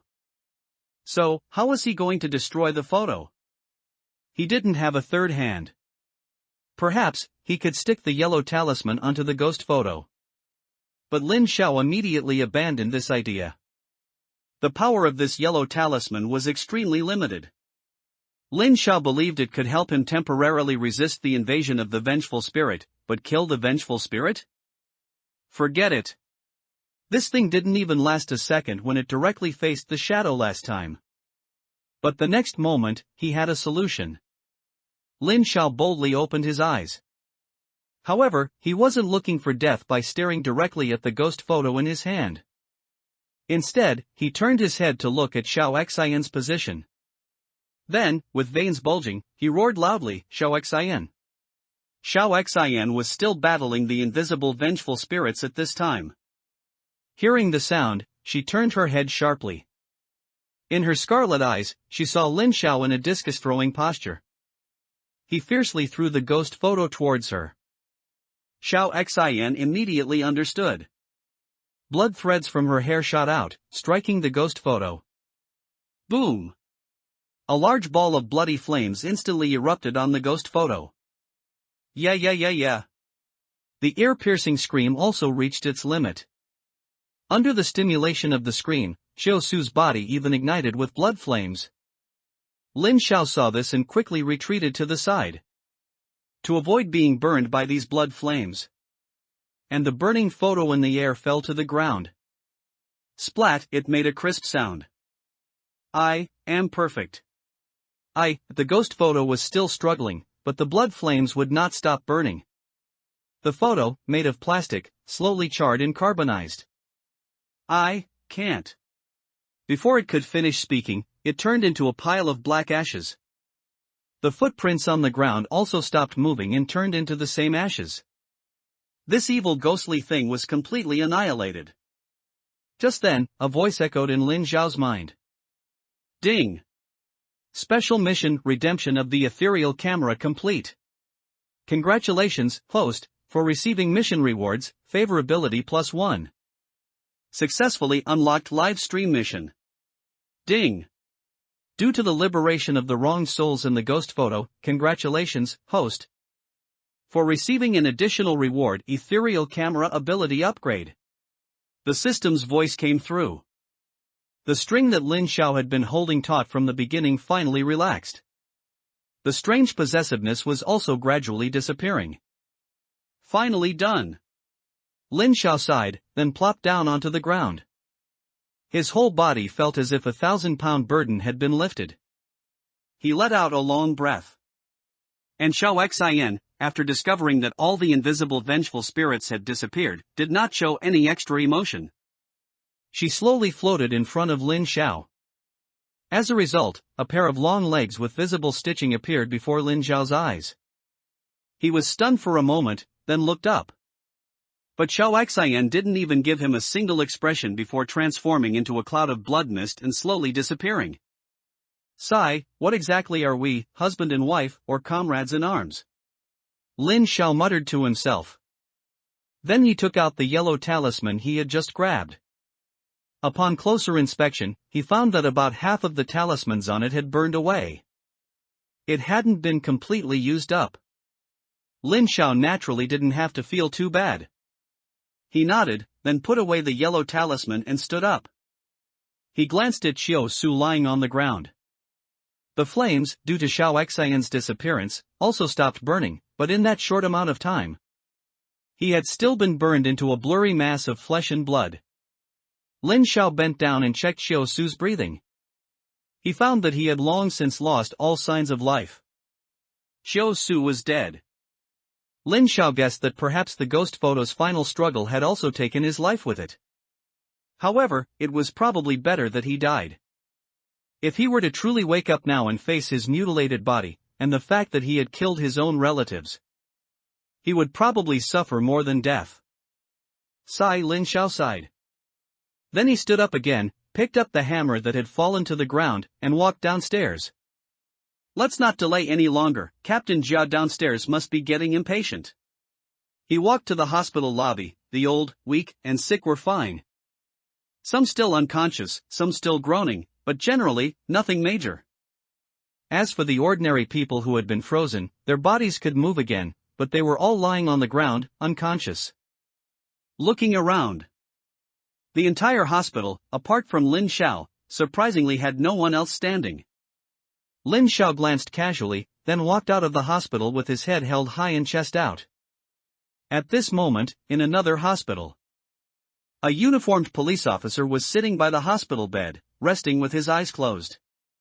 The patient on the hospital bed was quite special. His abdomen and shoulders were wrapped in bandages. Both his hands were tightly cuffed to the iron railing. This person was Liang Hai, who had been urgently sent to the hospital after being stabbed by Qiu Su. At this moment, whether it was because the sedative he had been given earlier had worn off, or because he had sensed something happening far away, he, who had been unconscious, suddenly opened his eyes. Liang Hai looked at the ceiling with a relaxed expression. The distortion and madness in his eyes receded like a tide, gradually restoring the clarity he hadn't felt in years. But he couldn't be happy at all. Instead, he fell into extreme pain. 2 lines of murky tears flowed from the corners of his eyes, soaking a large patch of the clean pillow. It wasn't until much later that a choked sentence escaped his lips, Xiao Hong. What have I done? At this moment, back at the entrance of Kongding General Hospital, a large number of police officers outside were anxiously staring at the dark interior of the hospital. The most frequent action they took at this time was to constantly check their wrists, staring at the time on their phones or watches. These actions were unavoidable even for Team Leader Jia and Team Leader Jin, who stood at the very front. Half the time is almost up. Team Leader Jin glanced at his watch and said to Captain Jia, "Isn't there still half?" Captain Jia stared at the entrance, his arms crossed, pretending to be calm. But his constantly trembling fingers had already betrayed his inner turmoil. Team Leader Jin noticed this but didn't expose him. Instead, he let out a soft humph. Then he also anxiously tapped his foot. Captain Jia was indeed very uneasy. Lin Xiao had been inside for almost half an hour. Yet, there was no change inside the hospital at all. Not even a sound came out. It remained dark and silent. Captain Jia couldn't help but doubt, could Lin Xiao have gotten stuck inside? Zhang Jingguang, standing behind the two of them, was also sweating profusely with anxiety. Although Lin Xiao had personally told him that he had some special abilities, he hadn't seen them. Who knew how strong Lin Xiao's abilities were? And whether he could resolve this incident? So Zhang Jingguang actually had no idea. He had supported Lin Xiao before simply because he trusted his brother. But so much time had passed, and Lin Xiao hadn't come out yet. Now he was also starting to panic a little. Just as Zhang Jingguang was anxiously kicking the stones on the ground, an excited shout suddenly came from the police team. "He's out!" Zhang Jingguang quickly turned his head to look. Through the dark entrance of the hospital, a man slowly walked out, carrying a backpack and holding his head high. That was Lin Xiao. Lin Xiao was out. Everyone's gaze immediately turned to him, showing expressions of anticipation and doubt. And Lin Xiao looked at the hundreds of fervent-eyed police officers around him. He took a deep breath, raised his right hand high, and made an OK gesture. When everyone saw this, their hearts trembled, and their breathing couldn't help but quicken. The matter was resolved. So, the police officers all looked at Captain Jia, the overall commander of this operation. At this moment, Captain Jia also felt numb all over, and the big stone in his heart finally fell. But he immediately calmed down, and with a hoarse voice, he shouted an order. All units, enter the hospital. All the police officers and the doctors temporarily transferred from other places could no longer contain their excitement. They rushed into the hospital quickly and orderly, beginning the work of hostage rescue and on-site investigation. Police officers and doctors bypassed Lin Xiao and streamed into the hospital from the entrance. Lin Xiao quickly moved to the side, to avoid colliding with the excited police officers. But as soon as he moved to the side, he found that several people had blocked his path. It was Captain Jia, Captain Jin, and Zhang Jingguang. Captain Jia looked at Lin Xiao, completely relieved. He suppressed his excitement and gratefully said to Lin Xiao, "Mr. Lin, on behalf of everyone in the hospital, I thank you." Then, Captain Jia solemnly bowed to Lin Xiao. This sudden action startled Lin Xiao. Captain Jia was old enough to be his father. How could he accept such a grand gesture?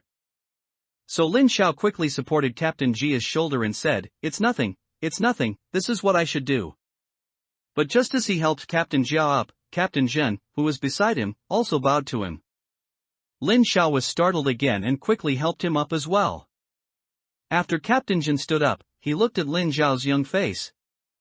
A sense of twilight actually arose in his heart. He couldn't help but secretly sigh in his heart, then immediately returned to his original serious demeanor and said, "Mr. Lin, I apologize for my previous actions of doubting your abilities." It's fine, these are minor matters."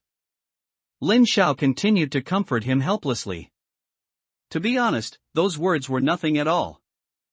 On the contrary, being able to say those words, Lin Xiao felt that this was a normal person's reaction. After all, in decades of life, everyone has always adhered to a materialistic worldview. As a result, suddenly someone pops out and tells you that there are all sorts of ghost photos in this world. Anyone would not believe him. They might even treat him as a lunatic. So Lin Xiao had long been mentally prepared for this. But just as he helped Captain Jin up, Zhang Jingguang also suddenly bowed to him. When Lin Xiao saw this, his face immediately darkened. He could only reach out and help him up as well. However, while helping him up, Lin Xiao also leaned his head closer and whispered, "Why are you joining in on the fun, kid?" Both my superiors bowed. "It wouldn't be appropriate for me not to," Zhang Jingguang secretly said, lowering his eyes. That makes sense. This kid has the makings of a good official. At this moment, the power supply to the entire Kongding General Hospital returned to normal. The dark hospital building instantly lit up. Large numbers of unconscious doctors, nurses, and patients were either treated on the spot or placed on stretchers and transferred elsewhere for treatment. Captain Jia saw that everything was on track. So he said to Lin Xiao again, "Mr. Lin, as you can see, we have a lot of work to do here, and your work is done.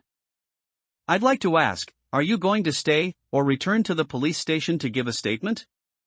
"I'll go back to the police station." Lin Xiao didn't hesitate for a moment. He was almost exhausted tonight. Just standing there now, he felt strained. In this situation, he didn't want to stay for another second. "Okay, Jingguang, you can take Mr. Lin back to the police station." Captain Jia nodded understandingly, then said to Zhang Jingguang, "Yes, master." Zhang Jingguang saluted, then led Lin Xiao to a police car. Meanwhile, Captain Jia and Captain Zhen walked into the hospital to continue their command. The incident caused by the ghost photo finally ended. Lin Xiao and Zhang Jingguang sat in the car. They drove towards the police station at a not too fast pace. Along the way, Zhang Jingguang asked Lin Xiao many questions about malevolent spirits. Lin Xiao answered them one by one, but some he simply couldn't answer. For example, if there are ghosts, are there immortals in this world? What about monsters? Can humans cultivate? Are there any very beautiful female ghosts? Except for the last one, which Lin Xiao didn't directly answer out of selfishness. He didn't know the answers to any of the others.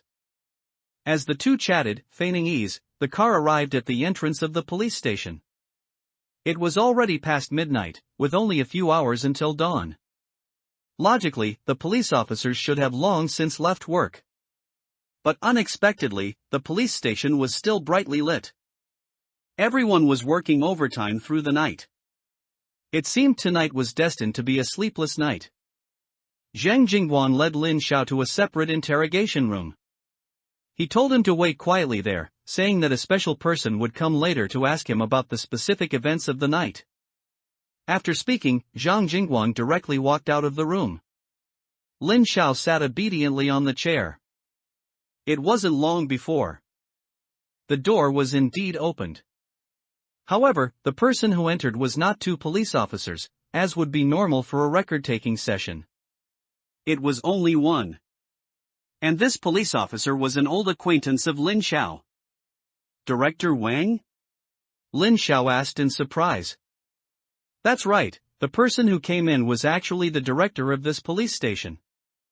Lin Xiao remembered that it was Director Wang who, last time, personally handed him the 50,000 yuan check in front of a group of reporters. What? You don't welcome me? Director Wang, who had a somewhat large belly but a gentle face, said with a smile. Please don't joke, do you need something from me? Lin Xiao asked, puzzled. I'm here to take your statement. Director Wang shook the pen and notebook in his hand. Why are you taking the statement? Lin Xiao was even more confused. Isn't this kind of thing usually done by subordinates? And usually by two people, one for questioning and one for recording. Director Wang sighed. Alas. Then he closed the door of the interrogation room, slowly walked in front of Lin Xiao, pulled out a chair, and sat down. Staring seriously into Lin Xiao's eyes, he said, Mr. Lin, it seems you still don't know how big this matter actually is.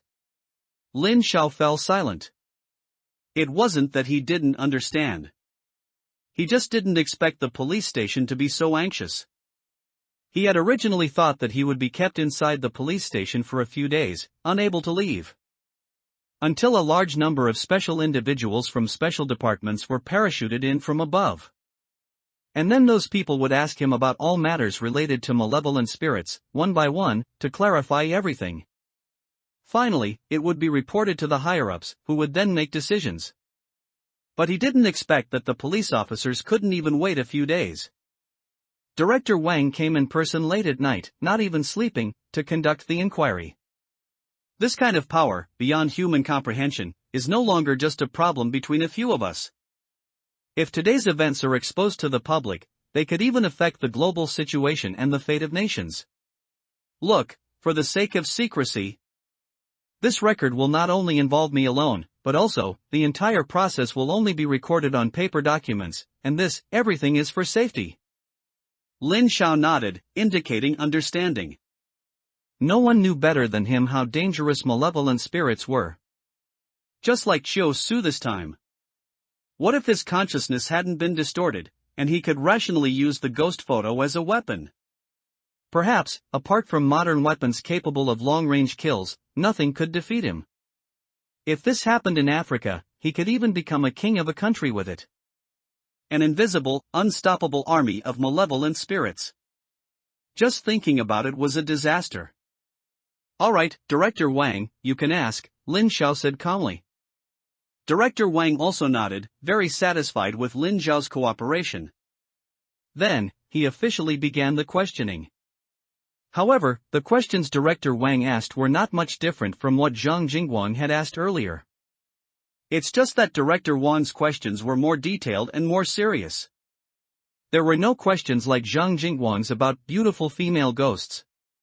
And during this questioning, Lin Xiao also kept secret matters concerning Xiaobao, Xiao, the mirror ghost, and the system.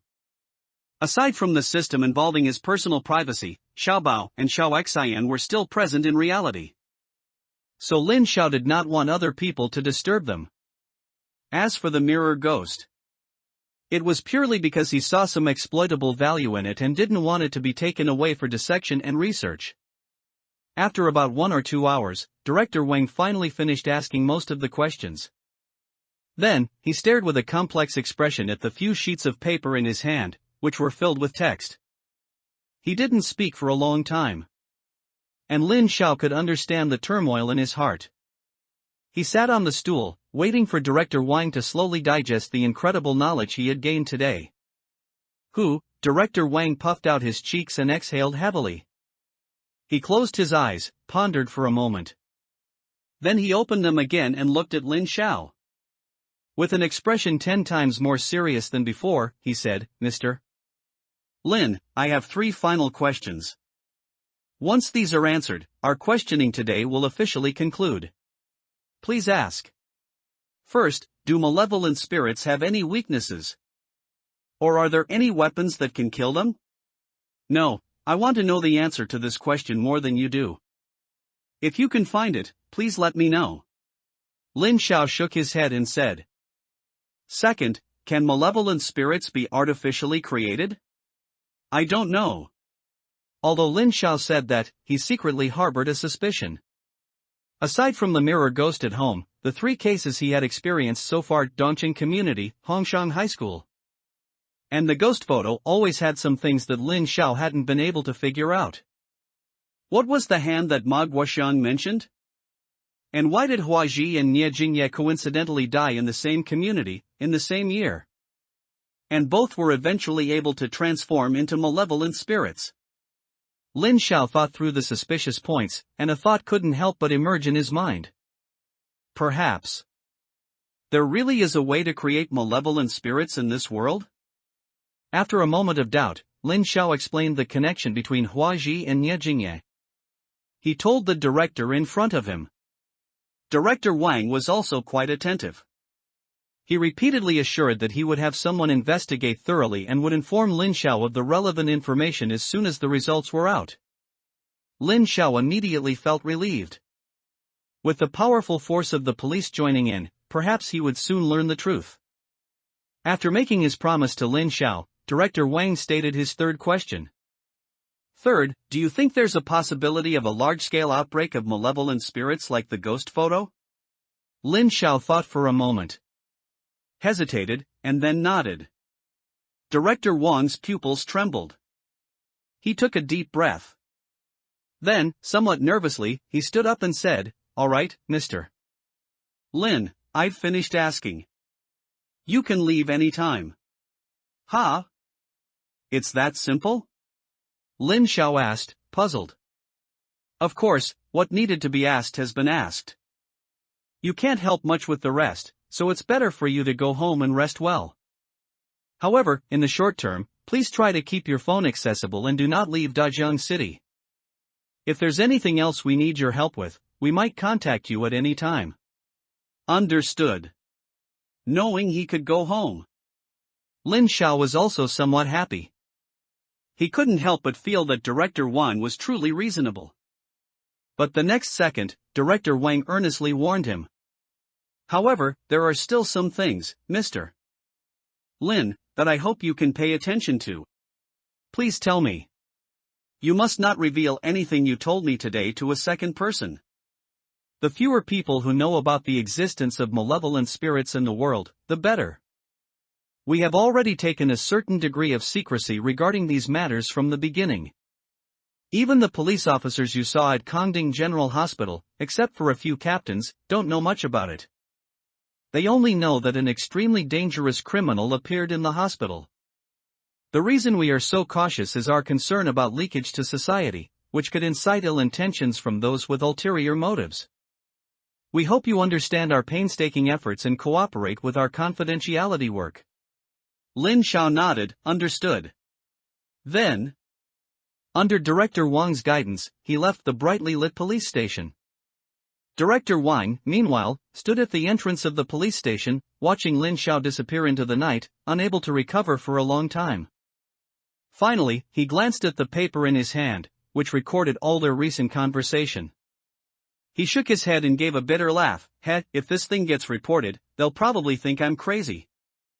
Lin Xiao walked alone under the night sky. He pondered his future plans. Now the police knew that malevolent ghosts existed in this world.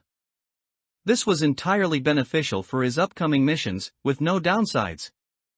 Not only would he no longer have to painstakingly run around for preliminary background investigations, but also, once a mission began, he could completely let the police handle some of the preparatory work.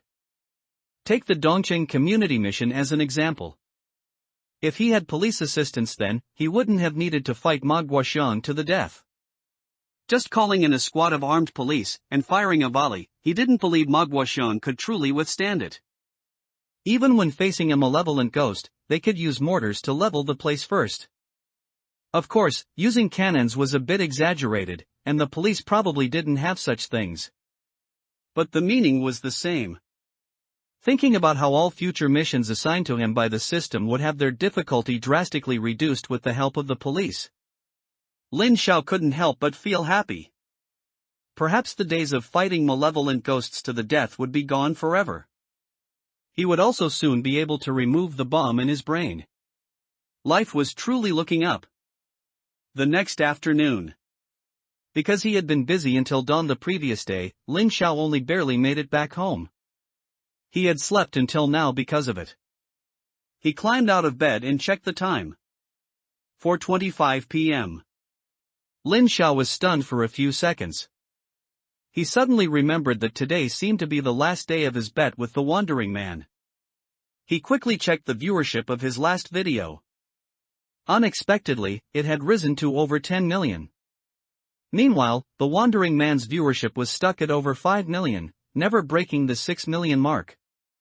What surprised him even more were the comments sections of both parties.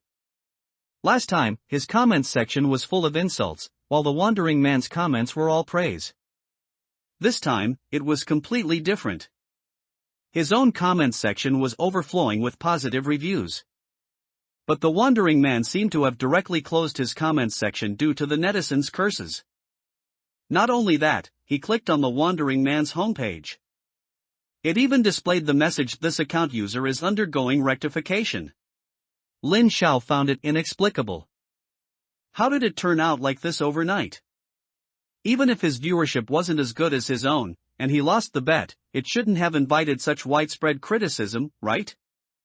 Finally, he found the answer in his own comments section. Holy cow, is Xiaogu that awesome? What kind of heaven-sent tough guy is this? So, these videos are all adapted from the Up Master's personal experiences? This path is really narrow, who the heck can imitate this? OMG, I was too naive, I thought Xiaogu was just making videos. But I didn't expect him to be serious.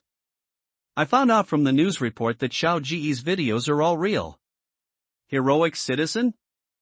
This is the first time I've seen something like this in my life. Making videos during the day, fighting crime at night. Our Dajiang city also has its own Bruce Wayne. Lin Xiao searched online using the keywords news report. It turned out that a photo of him receiving the Heroic Citizen Award had been dug up by some bored netizen. And then, the popularity exploded. Everyone flocked to his videos like pilgrims to check in. After watching, they would then go to the Wandering Man's comments section to mock him. Even the Dajiang City Police's official online account got involved. They published an article confirming the authenticity of the report. They also subtly hinted at the chaos of malicious hype on the internet. Lin Xiao read the words in the article. He had to admit, it was written very well. Not a single word mentioned the Wandering Man, but every sentence made people think of him. Then, because the official media got involved, the entire public opinion battle immediately became one-sided. The Wandering Man was defeated without any ability to fight back. At this moment, Lu Lang's office was in a dead silence. Lu Lang himself had dark circles under his eyes and a face full of despair as he stared at the ceiling. The other employees stood in a row, silent as cicadas, in front of him. No one dared to disturb Lu Lang, who was clearly not in his right mind. Am I really going to quit the internet? Lu Lang muttered to himself. The others didn't know how to comfort him, only calling out Lang Gu. With a sense of shared misfortune. If Lu Lang really quit the internet, then every single one of them would be unemployed. How hard was it to find a job now? What do you all think I should do? Just give me any idea, Lu Lang asked feebly. The employees looked at each other, and finally, one person, emboldened, carefully suggested, how about we post an apology statement on Weibo? And show some weakness to Shihui and Aishaogo?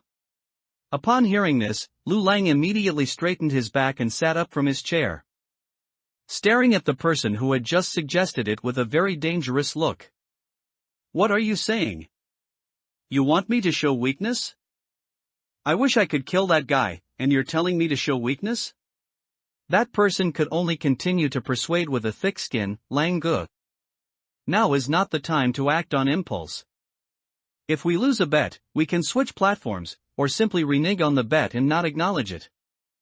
But now that the official media has gotten involved, if we continue to be stubborn, there might be a risk of being blacklisted. Upon hearing this, Lu Lang felt as if he had been enlightened. His entire body shivered with fright. Then, like a deflated ball, he slumped down. After hesitating for a long time, he slowly uttered, "Fine, do as you say." At the same time, Lu Lang had something else he hadn't said aloud in his heart. If he had known this, he would have died before provoking Shihui and Aishaogu. Who would have thought this guy's methods were so wild? He actually ran to a murder scene to fight a murderer? Is this something a normal person would do? Is Shihui and Aishaogu sick in the head? Seeing the apology statement posted by the wandering man on Weibo, Lin Xiao immediately chuckled. He really hadn't expected to win the bet so easily. Not only that, his follower count also instantly reached over 1 million, making him a true big-up master. These past 2 days had truly been full of good news. Not only would future missions become easier, but his career was also taking off. This was simply too wonderful. As for the article written by the Dajiang City police account, Lin Xiao checked the sending time. It was exactly this morning. He guessed it was probably Director Wang's thanks for his resolution of the ghost photo incident yesterday. Otherwise, it wouldn't have been such a coincidence. And after he won the bet, Lu Zhixin also sent him congratulations and expressed his sincere admiration for the fact that his videos were all real. Lu Zhixin even suggested that the next time Lin Xiao filmed a video, he definitely wanted to come to the scene to see it. He wanted to be Dajiang City's Batman's Robin. Lin Xiao rejected his dangerous suggestion with a black line across his forehead. Then, the two chatted happily until dark before ending their communication. At this point, Lin Xiao's stomach was rumbling with hunger. He quickly went downstairs and had a big meal. As he finished eating and was walking on the road to digest his food, Zhang Jingguang suddenly called him. "Hello? Are you busy right now?" Zhang Jingguang asked. "No, I'm not busy. Is there something? Do you have anything tomorrow? If not, come to the detention center. Liang Hai said he must see you." Liang Hai? What does he want? And wasn't he injured and supposed to be in the hospital? How did he get transferred to the detention center in just 1 day? Lin Xiao asked, puzzled. Liang Hai, he's a bit connected to ghosts. Director Wang thinks it's too dangerous to keep such a person in the hospital. So he transferred him to the detention center early. As for subsequent treatment, it will all be done in the detention center. As for what he wants, we're not sure, he just keeps making a fuss, saying he must see you. Okay, I understand. You can pick me up tomorrow, I'll go. Okay, I'll pick you up tomorrow. After that, a busy tone came from the phone. Lin Xiao, on the other hand, held his phone and fell into a daze. What did this Liang Hai want to do? Why did he insist on seeing him? Had the influence of the ghost photo not disappeared yet? Lin Xiao walked alone on the street, his eyes fixed on the green brick ground, constantly deep in thought. But no matter how much he thought, he couldn't find any other connection between himself and Liang Hai. Finally, he could only sigh silently. He decided to wait until tomorrow for Liang Hai to personally reveal the mystery to him. Lin Xiao raised his head, looked straight ahead, and continued his leisurely stroll. But the next moment, his eyes widened in horror, his pupils shrinking to pinprick size. Goosebumps covered his entire body, and all his hairs stood on end. What the hell is that? He saw a terrifying monster standing in the green belt on the left side of the road. The monster was tall, wearing a black suit, a white shirt, and a red tie. It had a huge, octopus-like, deeply furrowed head. Its grayish-white skin was like the skin of a corpse that had been dead for a long time. Its eyes were like deep, empty tunnels, emanating a dark, eerie glow. There was no nose or mouth, its entire face was just wrinkled, grayish-white skin. The horrifying monster stood under a large tree, half its body hidden in the shadows. Then it stretched out its chilling head and stared at Lin Xiao eerily with its strange eyes. Lin Xiao was so scared at that moment that his scalp almost exploded, his body felt numb, and his palms were covered in sweat. Is this a malevolent ghost? How did it appear on the street? Lin Xiao thought in fear. The street was still full of pedestrians like him, taking a stroll. If this suddenly appearing malevolent ghost started a massacre, everyone on the entire street would be unable to escape. Lin Xiao immediately knew what he had to do. He quickly turned his head, looking at a family of 3 strolling on the opposite side of the road. He opened his mouth wide, intending to shout for them to leave quickly. But just then, Lin Xiao's mind suddenly went blank. Ha! Then he thought, puzzled. Why am I turning my head? Why am I looking at that family of 3? Lin Xiao tilted his head and tapped his forehead. Then, as if nothing had happened, he continued to look forward. And walked forward. At this moment, his eyes happened to scan the large tree by the roadside. The tree's shadow fell on him, and as the autumn wind blew, the mottled leaves made a rustling sound. There was nothing under the tree either. Nothing special at all.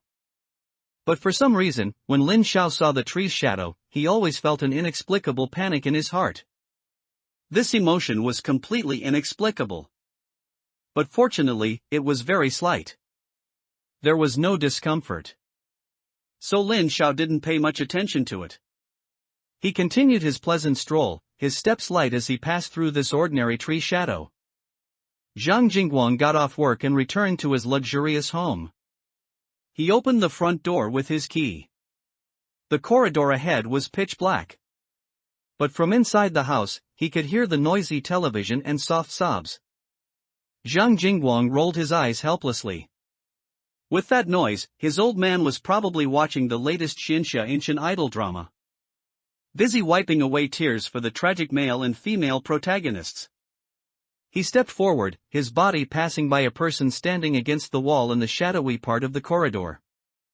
He didn't see that person, and carelessly pressed the light switch. Click! The lights came on brightly, and the long corridor instantly became brilliantly lit. But for some reason, Zhang Jingguang suddenly looked at the corridor wall with a puzzled expression. It was blank. There was nothing. But why did I feel so flustered just now? Zhang Jingguang thought, puzzled. But he quickly put the matter aside. He walked to the kitchen refrigerator and began to look for food to fill his stomach. At the police station at this time. It was late, and everyone had basically not closed their eyes for 2 days. Director Wang specifically asked everyone to put down their work. Go back and rest quickly. After the order came down, after a period of time, except for the few police officers who stayed on duty. Everyone else had left. And Director Wang sat alone in his office.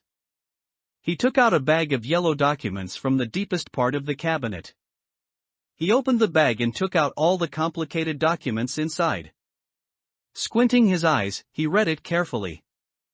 In order to seal off the news. Not to leak the existence of the malicious ghost. He compiled all the information, and the rest were all destroyed. In this document, the photos of Lin Xiao, Xiao Su, and Liang Hai were all included. Not only that, but it also included a large amount of relevant evidence that could corroborate the existence of malicious ghosts. Including Lin Xiao's statement, law enforcement records, video recordings, and so on. These were the results of hundreds of police officers in the police station working tirelessly for dozens of hours within these 2 days. He glanced at the information Lin Xiao mentioned about Chiu Su and that ghost photo. A chill couldn't help but well up in his heart. Just by looking at that photo, one could control a person's mind, distort their personality, and then willingly kill their own parents. This was simply 10,000 times more terrifying than those cults and illegal drugs. Could it be that our enemies will be such monsters in the future? Director Wang rubbed his aching forehead, read the document carefully, and after confirming that there were no errors or omissions, he looked at the red phone on the desk with a complex expression. In fact, when collecting these materials, he did not report the strange things that happened in Dajiang City these past 2 days to his superiors. This was all because Director Wang wanted to do it after the chain of evidence was complete. After all, these facts were too absurd. And Director Wang didn't want to become a lunatic in other people's mouths. However, now, as long as this phone call is made. A few hours later, several special operations vehicles full of armed personnel would probably immediately stop at the police station entrance. They would take this bag of documents from him and then escort these things to where they should appear most. This was also why he sent everyone else in the police station away. Everything was for 2 words: secrecy. Currently, the only problem was that he didn't know how big a storm these things would stir up once they were sent up. Forget it, these are not things that a small official like me should consider. Let those big shots have the headache. Director Wang sighed. After speaking, he put these things back into the document bag. Then he reached for the phone, ready to make that important call. But just then, slap! A pale right hand with neatly trimmed nails suddenly covered the red phone. Director Wang's pupils contracted. He looked up in shock. But before he could see the face of the hand's owner, put! The sound of a short circuit suddenly rang out. The entire police station immediately plunged into darkness. In the dim office, Director Wang stared blankly at the man who suddenly appeared before him. His body remained motionless, without any movement for a long time. Even his eyelids didn't blink for a long time. He looked as if he had been frozen. And the person in the darkness. At this moment, he placed his right hand, which had been covering the phone, on the document bag on the desk. He picked up the document bag gently with his right hand, as if picking up a piece of bread or a steamed bun. Not a bag of confidential documents more important than life itself. He placed the document bag under his armpit. Pushed open the office door. He walked unhurriedly past the sentry posts outside.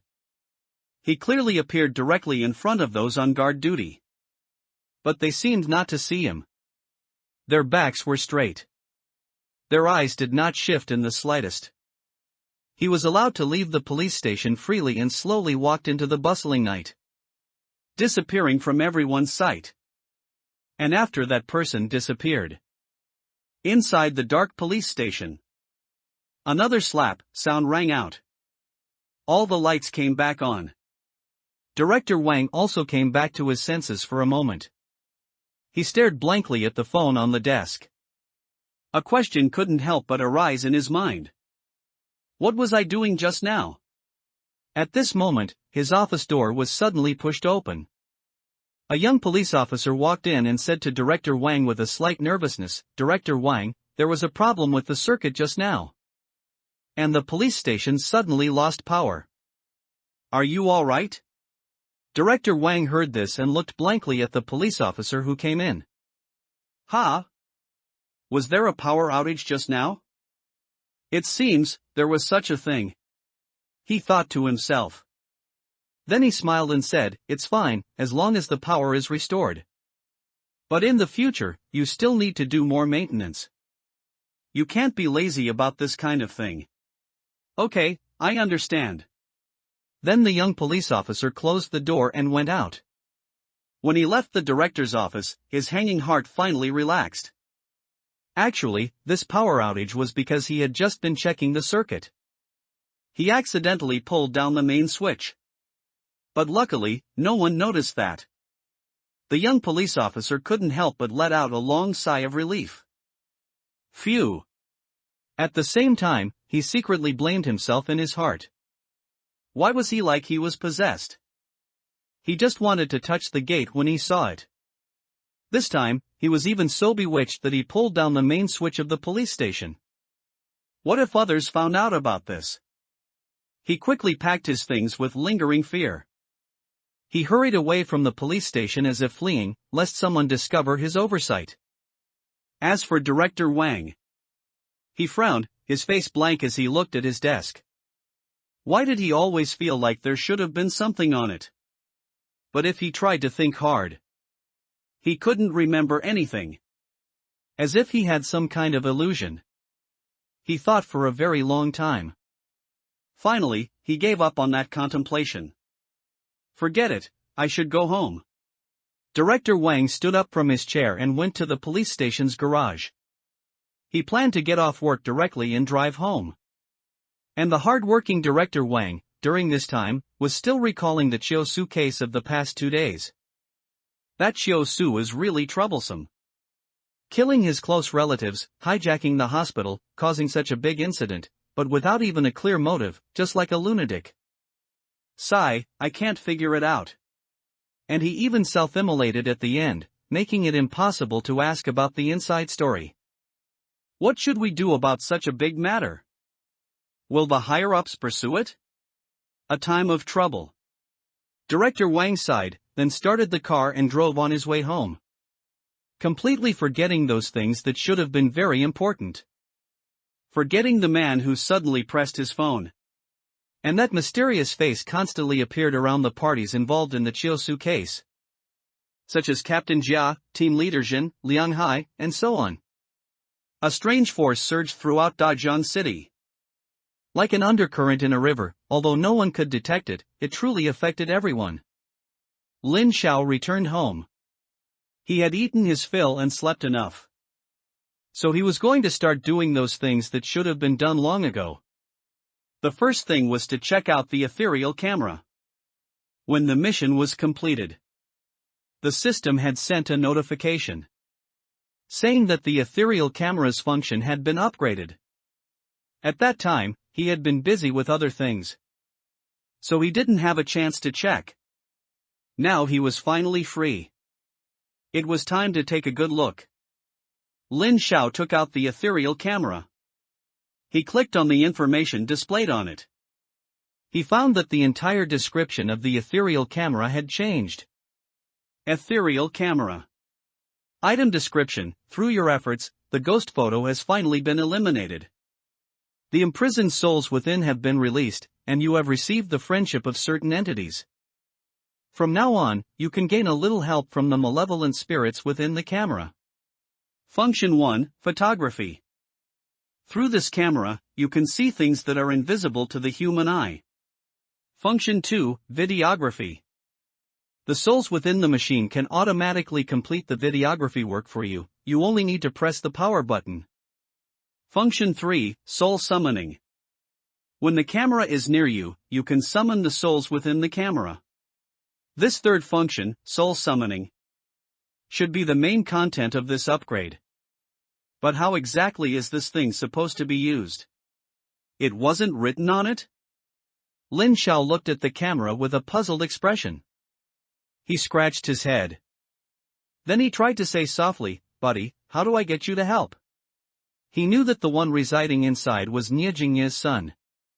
But all along, the two of them, one human, one ghost, had no interaction. Suddenly, the soul summoning function appeared. He didn't even know his name. How was he supposed to summon him? But as soon as Lin Xiao's words fell, the ethereal camera trembled slightly. The temperature in his home instantly plummeted, and white frost even condensed on the walls. Lin Xiao shivered involuntarily. Then, a large number of blood-colored footprints appeared on the floor. Thump thump, thump thump, thump thump, the familiar sound of footsteps echoed again. Unlike before. Lin Xiao looked at these footprints. They seemed to be from sneakers. How could he not know that Nie Jingye's son had already emerged? Lin Xiao quickly took the ethereal camera and snapped a picture. Click. he looked at the photo. He was startled to find a large group of identical young people in his home. Their bodies were stiff, covered in blood, and there was a long, bloody, flesh-exposed wound on their necks. Seeing this scene, Lin Xiao couldn't help but feel a little nervous. This eerie sight was almost identical to the ability of the ghost photo. Did the ethereal camera absorb part of the ghost photo's ability? After thinking for a while, he still politely called out, "Big brother? How should I address you?" As his voice fell, two large, crooked characters appeared on the ground. "Yeah, you." Lin Xiao nodded. Then he continued to ask, "So, how do I ask for your help in the future?" Another line of bloody characters appeared on the ground. "Name." Again, two characters, his speech was truly concise. And after those two characters appeared, the temperature in the room slowly rose back to normal after a short while. It was no longer so cold. Although the bloody footprints on the ground were still there. Lin Xiao knew without taking a photo that Nyayu had probably disappeared. Lin Xiao's face relaxed. At the same time, he felt a bit of joy in his heart. This upgrade of the ethereal camera directly added another reliable combat force for him. This way, during each mission, he would no longer have to rely solely on Xiao Xin. But the problem was, what about all these bloody footprints on the ground? Lin Xiao looked at the dirty and horrifying floor, and his face couldn't help but darken. It seemed that in the future, he shouldn't easily summon Nyayu at home. Lin Xiao sighed, then tiptoed to the bathroom, carefully took out the mop and bucket. He buried himself in cleaning for a long time before finally getting the entire house clean. Looking at the floor, which was as clean as new, Lin Xiao nodded with satisfaction. Then he began to check the second item. The ethereal camera's mission was completed this time. So the system should have refreshed a new mission for him. Not only that. This mission seemed to be no longer the video mission from before. Instead, it was an unprecedented live broadcast mission. Thinking of himself about to go to those eerie places and do something as flashy as a live broadcast, Lin Xiao couldn't help but get a headache. System. Lin Xiao murmured softly. The familiar transparent light screen instantly appeared before his eyes. Lin Xiao looked for a moment. His face immediately darkened, and veins pulsed on his forehead. What the hell is going on? He saw that on the system's light screen, there were still only two missions. Special mission, Secret in the Heart. Nightmare difficulty mission, Living Dead Hospital. The third mission simply hadn't refreshed. Lin Xiao looked left and right for a long time. Finally, he found a line of small characters in the corner of the system panel. Due to the host unlocking live broadcast missions, the system is undergoing an upgrade. Please clear the remaining mission slots as soon as possible, otherwise new live broadcast missions will not be refreshed. Lin Xiao gritted his teeth as he read it. After thinking for a long time, he didn't think this was truly a system upgrade. He felt more that this was a new trick by the system to trap people. The special mission was relatively easy to deal with. But what about this nightmare-level video mission? In that case, wouldn't he have to complete it sooner or later? This is absolutely the system trying to force me to complete the nightmare mission. Although Lin Xiao was very annoyed, he currently had no way to deal with it. Who made his life held in the hands of this system? However, Lin Xiao wasn't too anxious. Because he was no longer the penniless newcomer who only had a hammer. He not only had Xiao Xian and Nyayu as two major helpers. Most importantly, he was now a favorite of the police. As long as the state responded to the malevolent spirit incidents accordingly, then, with his special status. As long as he reported the matter of the Living Dead Hospital to the higher-ups.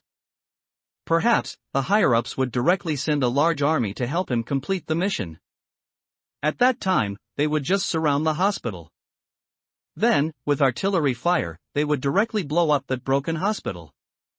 He didn't believe that the malevolent spirits entrenched within would remain unharmed under such circumstances.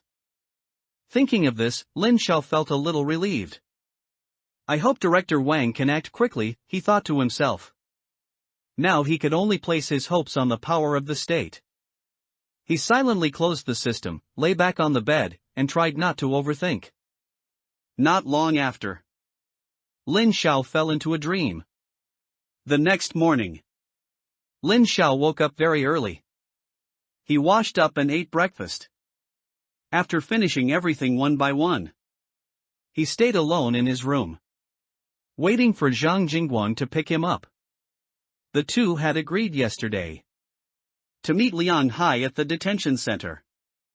However, time passed little by little. Lin Xiao waited in the room for a long time. But Zhang Jingguang was late. Lin Xiao himself couldn't help but become anxious. He had a vague, very bad premonition in his heart. Zhang Jingguang had never had this bad habit of being late before, had he? How come today it had already been 1 or 2 hours past the agreed time? And he still hadn't arrived. Not only that, he hadn't even called or tried to explain the reason for his lateness. Could something have happened to him? Lin Xiao thought with a frown. Finally, unable to bear it any longer, he took out his phone and called Zhang Jingguang. The phone rang twice. The call was quickly answered. Hello? Why haven't you come to pick me up yet? Did something happen? Lin Xiao asked in confusion. Pick you up? Why would I pick you up? Zhang Jingguang's even more puzzled voice came through the phone. Lin Xiao's face stiffened as he listened. Then he said with a smile, "Don't joke around. Didn't you say yesterday you'd pick me up to see Liang Hai? See Liang Hai? Did I say that? Are you dreaming?" Zhang Jingguang's voice was still as puzzled. But the smile on Lin Xiao's face instantly sank. Lin Xiao thought for a moment and said, "Wait a moment." Then he put down his phone and opened the call. He saw that at around 7 o'clock last night, his phone showed that he had indeed had a call with Zhang Jingguang. In that case, it shouldn't be a problem with his own memory. So, what happened to Zhang Jingguang? With a heavy expression, he spoke again, "Check the detention center's records, and our phone records from yesterday. Talk to me after you've checked." Zhang Jingguang was stunned by these words. Why? Don't worry about it, just go check first, Lin Xiao said patiently. At the same time, he tried his best to avoid thinking in the worst possible direction. He hoped it wasn't. After a few minutes of silence on the phone, Zhang Jingguang's voice came through again. Strange. The detention center does have a record of Liang Hai wanting to meet you. Not only that, but yesterday they also said they had already notified me. Zhang Jingguang mumbled in confusion, but why don't I remember any of it? Lin Xiao listened to Zhang Jingguang's mumbling. His left hand clenched into a fist, and the bad premonition in his heart gradually expanded like an ink stain. In such a short time, from yesterday when Zhang Jingguang notified him, the time in between was no more than 12 hours. And it concerned Liang Hai, such an important matter. Anyone with a normal mind wouldn't forget it so completely. Lin Xiao thought for a long time, until Zhang Jingguang on the other end of the phone started urging him with hello? Hello? Only then did he speak again, testing, Jingguang, do you still remember how we caught Liang Hai? Ha? Zhang Jingguang was initially a bit taken aback, but quickly retorted with some displeasure, what's wrong? Do you suspect there's something wrong with my brain? Maybe I've just been a bit busy lately, so my attention isn't very focused. No, it's just that I myself don't remember some things. Did you forget? I have something growing in my brain, Lin Xiao said, forcing himself to sound calm. Trying to make his tone sound as normal as possible so that Zhang Jingguang wouldn't notice the huge waves in his heart. I'm sorry. We captured Liang Hai after Chiu Su stabbed him, and he collapsed unconscious in front of the elevator. Do you remember now? Zhang Jingguang said with some guilt, seemingly very apologetic because he had mentioned Lin Xiao's incurable illness. At this moment, Lin Xiao also breathed a sigh of relief. Good, he still remembered his incurable illness, and he also remembered what happened between Xiao Su and Liang Hai. Amnesia. Perhaps I'm just too nervous. He's been working continuously for the past 2 days, so it's normal to have some oversights, Lin Xiao comforted himself. The fist in his left hand also gradually relaxed. However, he couldn't completely relax his guard because of this. There was one last thing to confirm. Jingguang, what about those things I told you alone in Liang Hai's bedroom, the most important things? Do you still remember them? Lin Xiao asked the question he was most concerned about, emphasizing the words the most important things. Bedroom? Are you talking about how you analyzed Xiao Su's movements based on that photo? Of course I remember. Zhang Jingguang's tone was quite cheerful. He also noticed that Lin Xiao's mood was a bit off. So he wanted to use his cheerful tone to make Lin Xiao less gloomy. But these simple acts of kindness did not make Lin Xiao happy at all. Instead, they shattered the slight sense of security he had finally managed to build up. The most important thing. It couldn't possibly be those insignificant analyses. Although finding Xiao Su as quickly as possible was very necessary at the time. But that guy, in the end, had frantically controlled an entire hospital. With such a big commotion, even if he didn't remind them, the police would know at most an hour later. How could such a thing be compared to the world-changing event? Zhang Jingguang has forgotten everything about the ghost photo. Lin Xiao gritted his teeth, feeling dizzy in his head. The next moment, as Lin Xiao's excitement grew, the dizziness intensified. His vision blurred, and a warm liquid flowed from his nose. He reached out and touched it, and blood stained half of his palm crimson. But Lin Xiao had no time to worry about these minor matters now. Because there were more important things waiting for him to confirm. Jingguang, aren't you taking me to the detention center to see Liang Hai? Before we go, take me to a place first. Lin Xiao casually wiped the blood from his hand and said as calmly as possible. Where to? Your police station. After Zhang Jingguang agreed to Lin Xiao's request. Not long after, he drove him to their police station.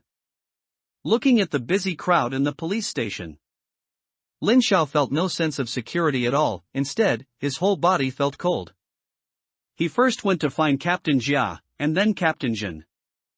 Finally, he even went to Director Wang's office.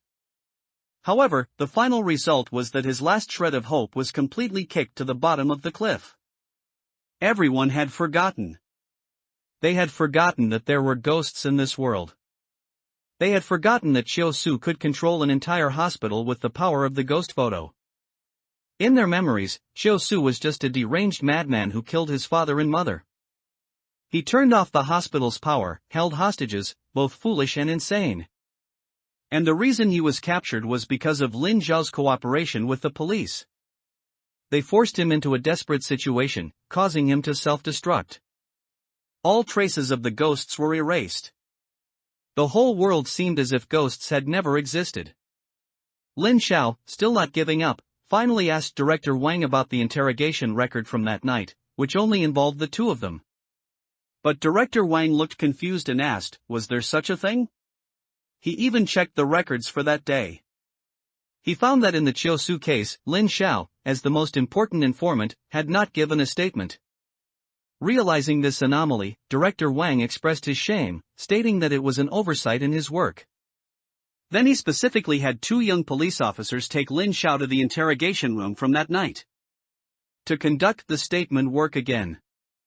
Lin Xiao sat on the cold chair, looking at the 2 unfamiliar police officers. Expressionless, like a machine, he answered their questions. Of course, what Lin Xiao said were all the facts he had just heard, those that had no ghosts. Another hour or 2 passed. Lin Xiao finally finished giving his statement. Zhang Jingguang then accompanied him out of the police station.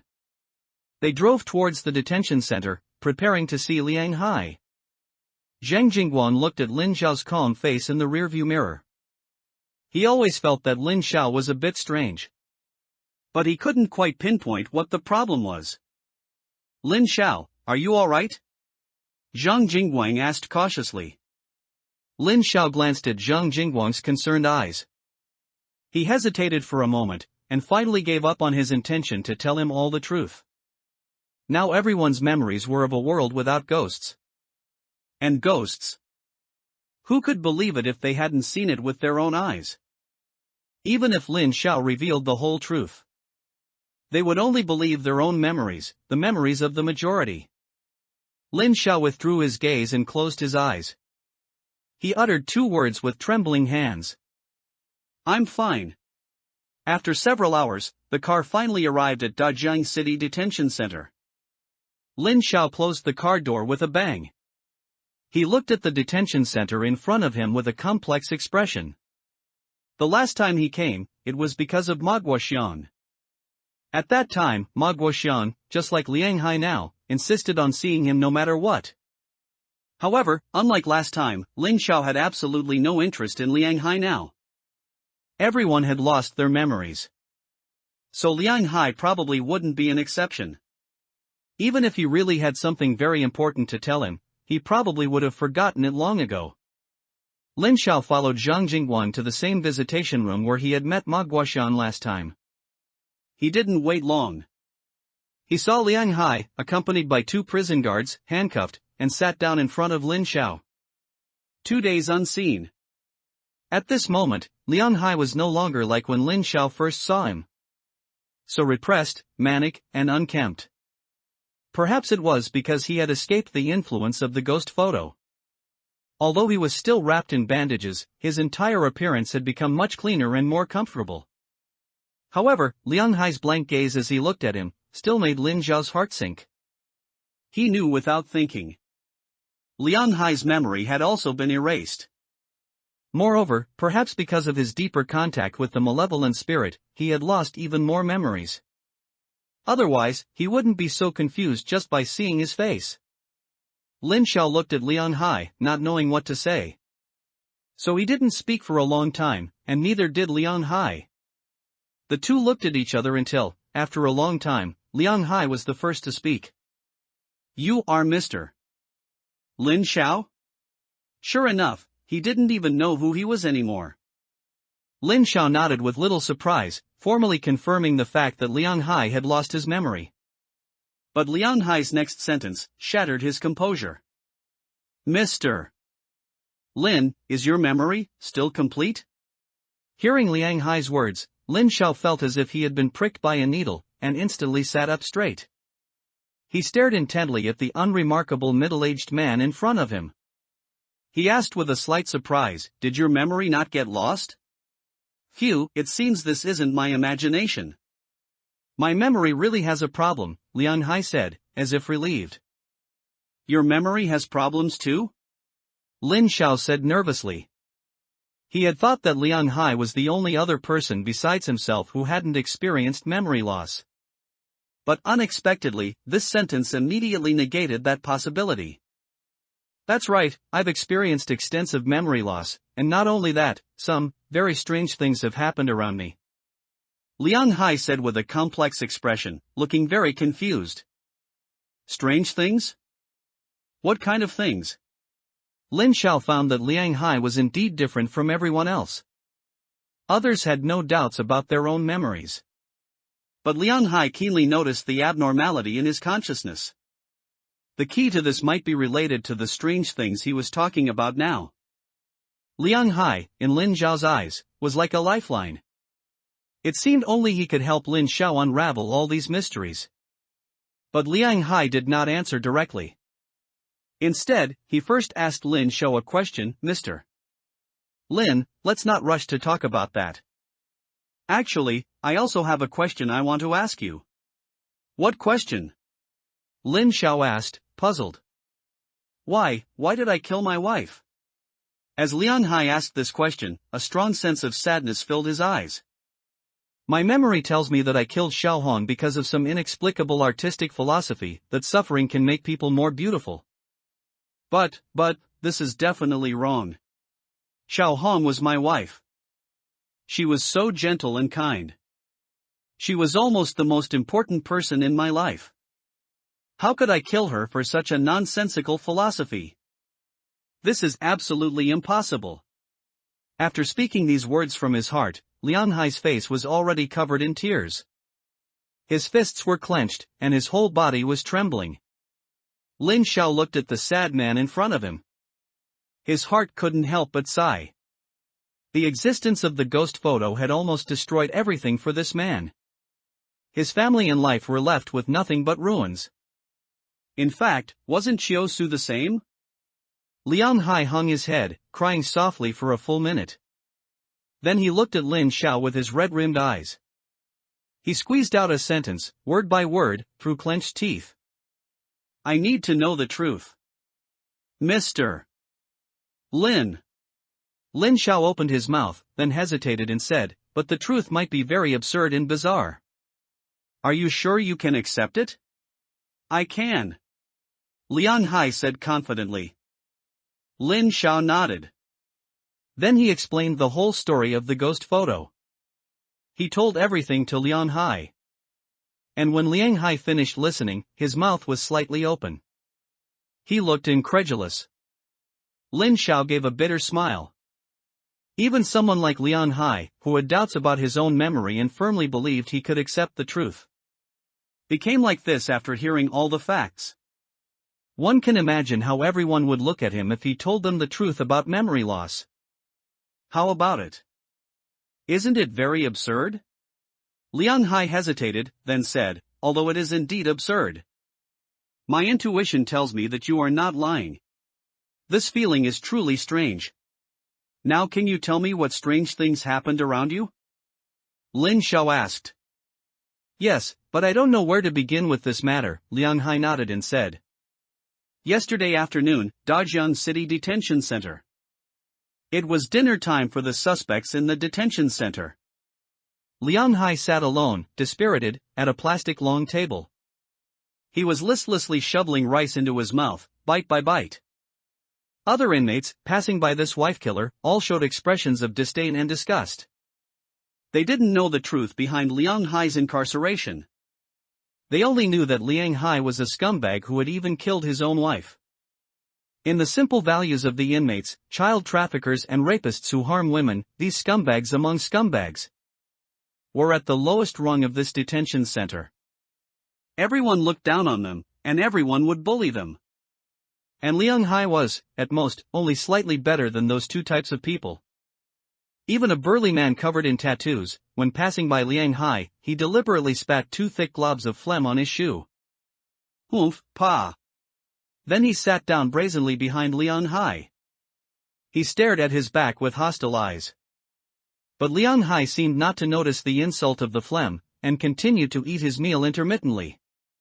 The man saw that Liang Hai didn't respond. He again disdainfully called out, scumbag. But Liang Hai still didn't react. He had experienced too many such incidents in the past 2 days. Seeing that he couldn't pick a fight, the man's anger flared, and he picked up his meal tray, intending to dump it on Liang Hai's head. But then, an older man stopped him. Forget it, don't cause trouble. This is for your own good. The man snorted, understanding that if he really caused trouble, it might have some adverse effects on his upcoming sentence. So, with someone stopping him, he went along with it, put down his meal tray, and honestly started eating. But as he ate, he kept muttering, I really look down on this kind of scumbag. He doesn't even spare his own wife. He should just be taken out and shot sooner. The old man, hearing this, also gave a cold laugh, seemingly agreeing.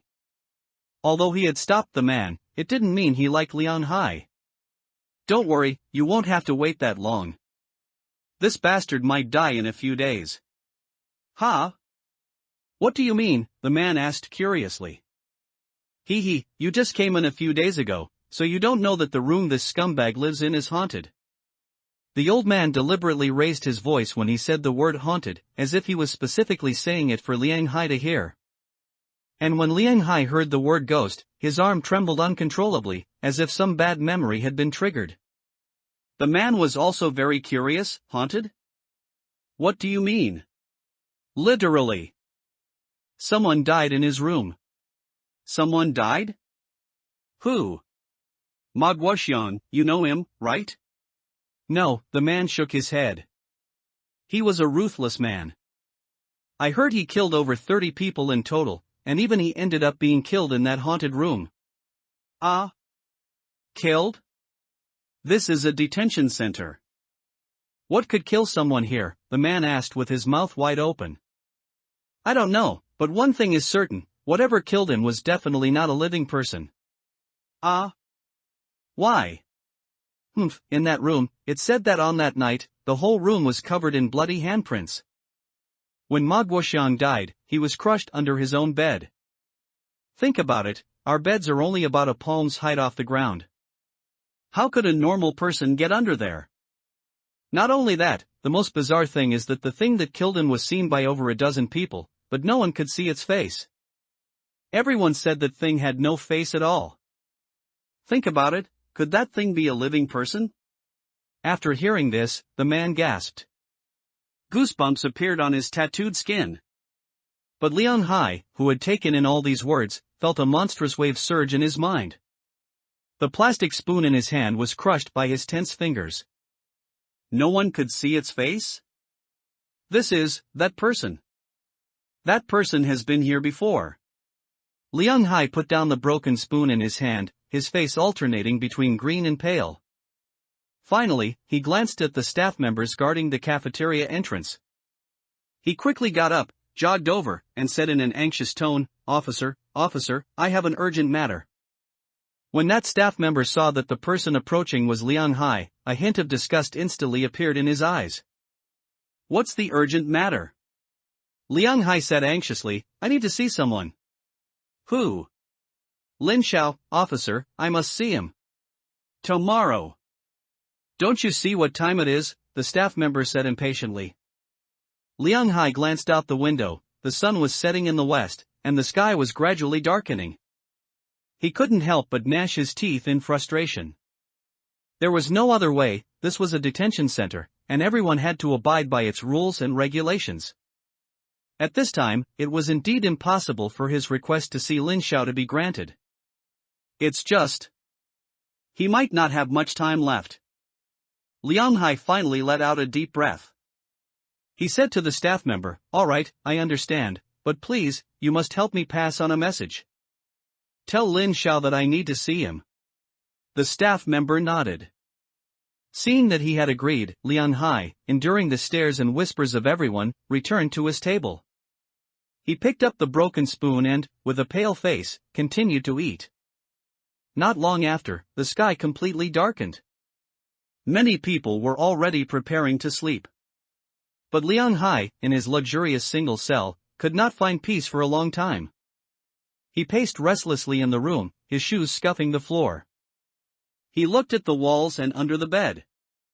Liang Hai's mind recalled the death of the inmate named Ma Guoxiang. That person will definitely come. Absolutely. Since he could kill the first, he can kill the second. He has that ability, he thought uneasily. He wasn't actually very afraid of death. After he woke up and understood the fact that he had killed Xiao Hong, his life was no different from being dead. He was just worried that if he died like this, then all the truth would likely be submerged in shadow. That guy would also forever linger outside of reality, triggering one tragedy after another, just like his own. Liang Hai thought for a long time and finally came up with a solution. Even if I die, I must get the information out. After Liang Hai made up his mind, he scanned every corner of the cell with determined eyes. Time came to deep night. At this time, most of the detention center had turned off its lights. The entire massive building was like a giant beast lurking in the darkness. It felt far more unsettling and anxious than usual. And Liang Hai had finally finished his preparations, falling into a tense sleep amidst extreme exhaustion. He didn't know how much time had passed. Half asleep, half awake, Liang Hai suddenly heard a faint sound of footsteps by his ear. Tap, tap, tap. He was instantly startled awake. This sound was definitely not the detention center staff patrolling outside in the corridor. Instead, someone had entered his cell. And, they were extremely close. Right by his bed. Liang Hai opened his eyes in terror, turning his head to look at the bedside. He saw a man in a black suit, squatting by his bed, half his body hidden in shadow, staring at him with unfathomable eyes. Liang Hai was instantly drenched in cold sweat. He sprang up from the bed. "It's you! You really came!" Liang Hai said, shocked, looking at the person. But the person did not reply, nor did he change his posture in the slightest. He remained in that half-squatting position on the ground. After his heart pounded for a long time, Liang Hai turned his body, his bare feet touching the floor. He tried his best to calm himself and look at the person in front of him. He looked for a few seconds, then Liang Hai closed his eyes again. He tried to recall the face he had desperately etched into his mind just moments ago. However, he failed. No matter how hard he tried, this face, right before his eyes, he just couldn't recall it in the slightest. It was as if it were sand on a beach. Every time it gathered a little, it would be completely smoothed away by the waves. This bizarre phenomenon also thoroughly confirmed the identity of the newcomer to Liang Hai. He opened his eyes and asked one last question. "Are you here to kill me? Just like Manhwa? You want to erase the truth of that photo, don't you?" Upon hearing Manhwa's name, the corners of the newcomer's mouth seemed to curl into a slight arc. Then, he stood up and opened the cell door. He walked out of Liang Hai's room. He did nothing. Clack! The cell door closed softly, making a crisp sound. Liang Hai was still wondering what he had come to do. But his ears, upon hearing the sound of the door closing, a wave of sleepiness instantly surged into his brain. The sleepiness came on so strong and so suddenly. Liang Hai had no time to prepare, and his eyelids slowly began to close. Then, his body instantly lost balance and collapsed onto the bed. He fell into a deep sleep again. The next morning, the wake-up call at the detention center sounded. Liang Hai was immediately woken up. He looked around, his eyes still heavy with sleep. A strange thought appeared in his mind: where is this? And who am I? But soon, his memories surged back like a tide, surfacing in fragments. It turned out his name was Liang Hai. He was a photographer. He was also a heinous criminal. He had personally killed his beloved wife. He had driven his student to madness. He was simply unforgivable. However, he was finally apprehended by the police, with the cooperation of a young man named Lin Xiao. And he was now in the detention center, awaiting his trial by the court. Liang Hai lowered his head in disappointment. Then he sat up, preparing to put on his shoes and wash up. But as soon as he got out of bed, his fingers rested on the bed frame. A needle-like pain shot through his fingertip. Liang Hai quickly raised his hand to look. He found that on the tip of his index finger, at some unknown time, a rice grain-sized wound had appeared. And the wound looked very fresh, as if it had just been left there yesterday. When did I get this wound? Liang Hai wondered, puzzled. But he couldn't recall the reason at all. In the end, he could only conclude that he might have accidentally pricked himself with the broken spoon while eating yesterday. And he just hadn't noticed it at the time.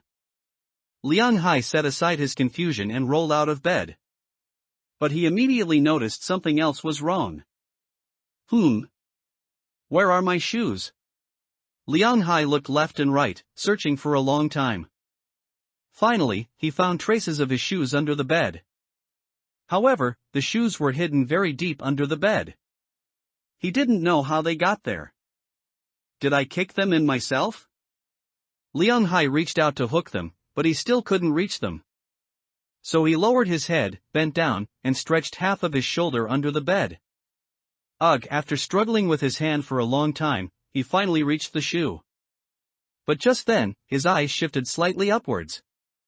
Liang Hai was instantly shaken, his eyes revealing an incredible light. He saw a line of small characters written in fresh blood under his bedboard. Anjiang Pond, under the locust tree. Lin Xiao listened to what Liang Hai said. The two strange things that happened to him this morning. The wound on his hand. The blood characters under the bed. You're saying that the line of blood characters might have been written by you yourself before you suffered amnesia? Lin Xiao asked suspiciously. It's not surprising that Lin Xiao was so paranoid. It's just that the things that happened today were too bizarre.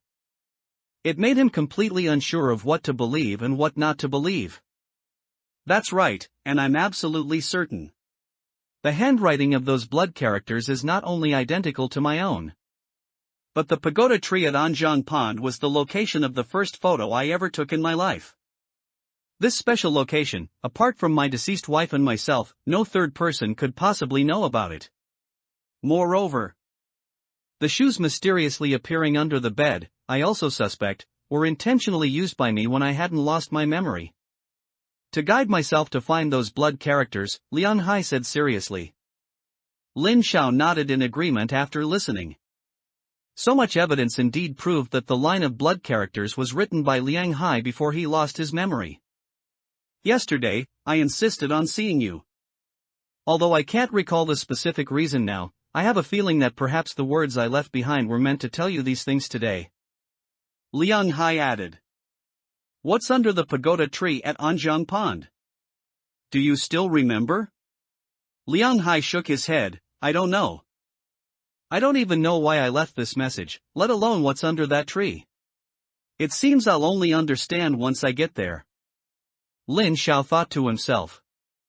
Although he didn't know exactly what was under the pagoda tree, the fact that Liang Hai insisted on leaving this message before his amnesia indicated that whatever was inside was of great importance. Perhaps, it might even contain the reason why this amnesia storm occurred.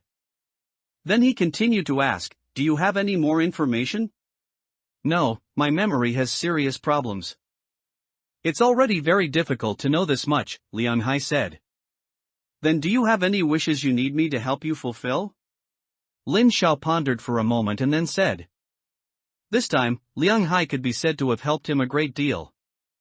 Although he was once his enemy, but thinking of his miserable appearance just now, Lin Xiao didn't bother to dwell on it. Moreover, once he went in, it was highly likely he wouldn't come out for the rest of his life. Although his misfortune could be said to be somewhat innocent, Lin Xiao didn't have the ability to help him escape. If it were the situation where the ghost photo was exposed before, Lin Xiao could still think of a way, relying on his special identity. But now that widespread amnesia has appeared, Lin Xiao has been reverted to his original state. He became that ordinary video up host. Then there's really nothing he can do. Now the only thing he could do was to help Liang Hai fulfill some simple wishes. But when Liang Hai heard Lin Xiao's words, he immediately refused. No need. What I should do next is to stay where I belong and use the remaining time to atone for my sins. Lin Xiao was speechless upon hearing that. After a long while, the two exchanged a few more words about the amnesia, and then the visitation came to an end.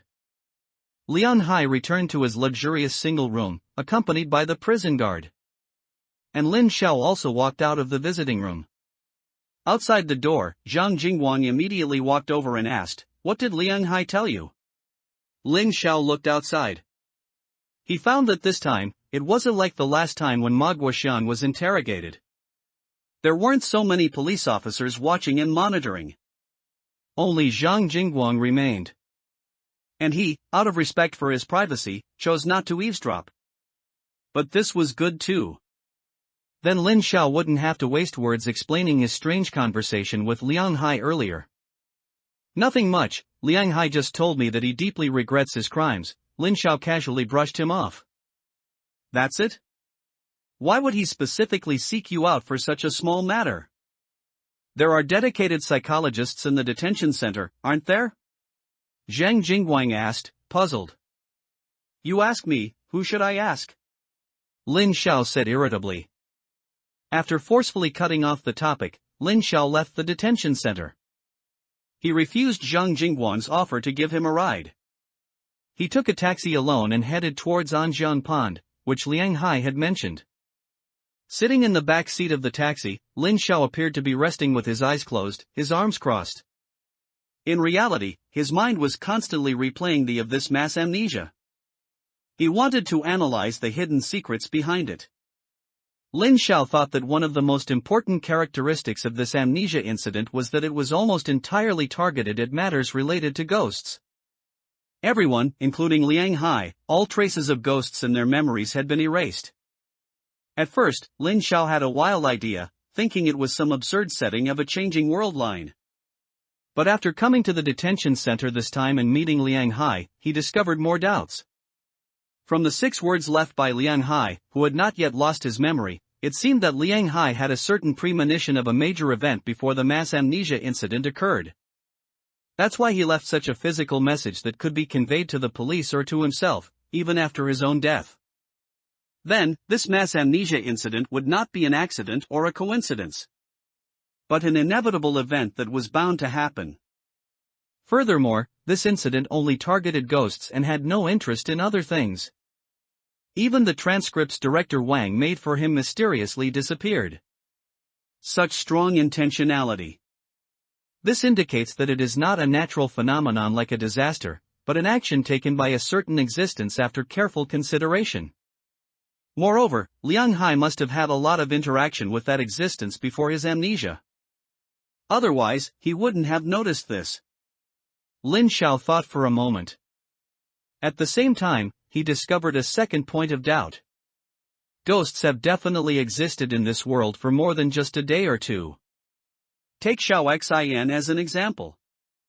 Xiao Xin has been a ghost for at least 6 years. She even, through unexpected means, executed all the murderers who killed her back then. Although there were unexpected circumstances that made the incident itself somewhat confusing, it's not to the extent that everyone didn't know. In this world, with billions of people, there are not a few smart ones. It's clearly somewhat unlikely and goes against common sense that no one has ever discovered the existence of ghosts. But this time, such a bizarre mass amnesia incident occurred. Lin Xiao speculated that perhaps that existence forcefully erased the fact that ghosts exist in this world through this method of amnesia. Therefore, there have never been any traces of ghosts appearing in this world. However, this also raises another question. That is, why would it do this? From the perspective of an ordinary person, the exposure of ghosts should inherently be a good thing. In that case, ordinary people would have some defense against ghosts, and wouldn't be killed by them without knowing anything. Moreover, even if ordinary people still have no way to deal with ghosts, there is still the state apparatus as a backing. But that existence still wants to keep things hidden. This almost indicates its stance. That existence is definitely not a good thing. Furthermore, since that entity knows about the existence of ghosts, and Liang Hai had some contact with that entity when he was bewitched by the ghost photo, combining these 2 points, then it also means that the entity might have always been involved in Liang Hai killing his wife and Nie Jingye committing suicide and becoming a ghost photo. Even more boldly, that entity is very likely the source of all this. Thinking of this, Lin Xiao's eyes instantly opened. He finally understood the true reason why that entity caused this amnesia. Everything that thing did was to hide itself, to avoid attracting the attention of the state machinery. Otherwise, once it caught the attention of the higher-ups, no matter how powerful it was, it would be nothing more than a mantis trying to stop a chariot in the face of a massive collective organization comprising over 1 billion people. It could be easily crushed into pieces. That's why it used such a crude yet covert method to intercept everything when Director Wang was about to report the existence of the ghost to his superiors, keeping it contained within Daxiang City. After Lin Xiao understood all of this, he let out a long breath, looking out the car window with complex emotions. Memory erasure. This method was a bit too bizarre. How did it manage to do this? Was it relying on a ghost? Lin Xiao thought it was very likely. Only a ghost could possess such powerful abilities, changing the perceptions of so many people overnight. However, had his own memory been erased? This was Lin Xiao's biggest concern. Although his memories of the ghost had not diminished at all, as the central figure in all these events, Lin Xiao believed it was impossible for him not to have been noticed by that thing. It also had no reason not to target him. Lin Xiao carefully reviewed all his memories, from suffering from a terminal illness to awakening the system, and then to getting into this taxi. he found no errors or omissions. There was nothing incongruous or abrupt. Does this mean his memory is fine? Although some current signs indicate that he has no problems, Lin Xiao was still a bit uneasy. This ability to erase memories was simply too bizarre. Just like Zhang Jingguang and director Wang, there were such significant bugs in their memories, one forgetting Liang Hai's request to meet him. The other forgetting that he had already taken a statement. Despite such abrupt inconsistencies, they still only believed it was because they were too tired or momentarily negligent. Perhaps even if there was something wrong with him, he would also simply think he was distracted. Lin Xiao was immediately troubled when he thought of this. His memory currently seemed intact, unlike others, it hadn't disappeared. Perhaps it was because Xiao Xin was by his side that the thing didn't dare to target him. But this is far from enough. Relying solely on Xiao Xin, there will always be oversights. He must figure out a way to protect himself. Even if he couldn't protect himself, he needed to know if a certain memory had been tampered with after it was modified. Unlike Zhang Jingguang and the others, who were played by the enemy without even realizing it. But thankfully, this method isn't too difficult. For example, Liang Hai provided Lin Xiao with a good idea. The taxis soon arrived at Anjian Pond. Lin Xiao also got out of the car at the opportune moment. He inquired around, wanting to know where the pagoda tree Liang Hai mentioned before losing his memory was. But to his surprise, when he asked a passerby, there was only one pagoda tree along the entire Anjian Pond. There was no need to search around at all. You could see it as soon as you arrived. Lin Xiao took his advice and walked into Anjiang Pond. He walked around the entire pond and, sure enough, spotted the pagoda tree at a glance. It was indeed as conspicuous as the man had just said. Most of the trees planted around the perimeter of Anjian Pond were willows with flowing branches, making the entire Anjian Pond appear very elegant and beautiful. But there was this one abrupt pagoda tree, oddly placed in the northeast corner of the pond, looking quite jarring.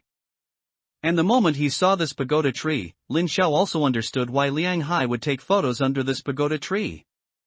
Because only then could he avoid getting this ugly pagoda tree in the photos. Lin Xiao pushed aside those wild thoughts in his mind. He took out a shovel from his backpack. He silently walked under the pagoda tree and began to dig for the thing Liang Hai had mentioned. Clang! Clang! Scoop after scoop of earth was shoveled up.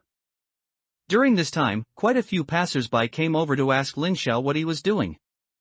Lin Xiao merely casually brushed them off, saying he was helping to remove pests from the pagoda tree. Though he himself didn't know if digging had anything to do with pest removal. But fortunately, they understood even less than he did. So no one found it strange. At most, they would say a word of hardship, then look back a few times and walk away. Several tens of minutes later, after digging a circle around the entire pagoda tree, the shovel in his hand suddenly made a strange sound as it hit the soil. Clang! This sound was neither from digging into soil nor hitting a stone. It sounded like the clang of metal when a shovel hit iron. Lin Xiao's eyebrows twitched at the sound. Did I dig something up? He quickly dug a few more forceful strokes. Once all the surrounding loose soil was cleared away by Lin Xiao, the true appearance of the object finally appeared before Lin Xiao's eyes. It turned out to be a small black iron box buried in the ground. Lin Xiao squatted down and picked up the iron box. Ignoring the dirty mud on it, he carefully examined all sides of it. He discovered that it was actually a box with a combination lock. Lin Xiao's forehead was instantly covered in black lines. What on earth was the point of this combination lock? You threw it here, if someone found it, wouldn't they just smash it open? Such an unnecessary configuration, it actually aligns quite well with Liang Hai's mental state at the time. Lin Xiao believed this was what Liang Hai wanted him to find. So he put away the mysterious black box and the shovel. Then he restored the soil at the scene. And then he left Anjiang Pond. Getting into a taxi again, Lin Xiao quickly returned home. Bang! As soon as he closed the main door, Lin Xiao eagerly took out the black box. He placed it on the ground and carefully pried it open with a hammer, screwdriver, and various other tools. He found that inside was just an ordinary diary. Who wrote this? Liang Hai? A diary written by Liang Hai himself? Did he record the truth of this mass amnesia incident in it? With this question, Lin Xiao began to read seriously. However, most of the diary recorded trivial matters, which were completely useless. Lin Xiao could only search for key information based on the critical time point of the ghost photo incident 6 years ago. He read carefully for a long time, and finally, he did discover a clue. July 16, 20XX, the weather was very hot, the pavement outside the photography exhibition seemed to be steaming from the heat. But despite the scorching weather, there were still many guests who came to the exhibition to admire my photos. Which made me feel very pleased and proud, but the wonderful feeling was shattered by a strange man. The man was dressed very strictly. From head to toe, no skin was exposed except from the wrists down and from the neck up. He was wearing a black suit, and seeing his attire, my first reaction was, isn't he hot, wearing so much?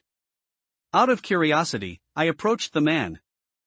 But it was only when I got close that I realized he wasn't sweating at all. Both his hair and face were completely dry, unlike the disheveled appearance of other guests. Moreover, and more importantly, his appearance. The person writing the diary used a long string of ellipses here, as if unsure how to describe it. He was particularly beautiful. I know this word shouldn't be used for a man, but I couldn't help it. The moment I saw him, the word beautiful popped into my mind, and it seemed to be the only word that could describe him.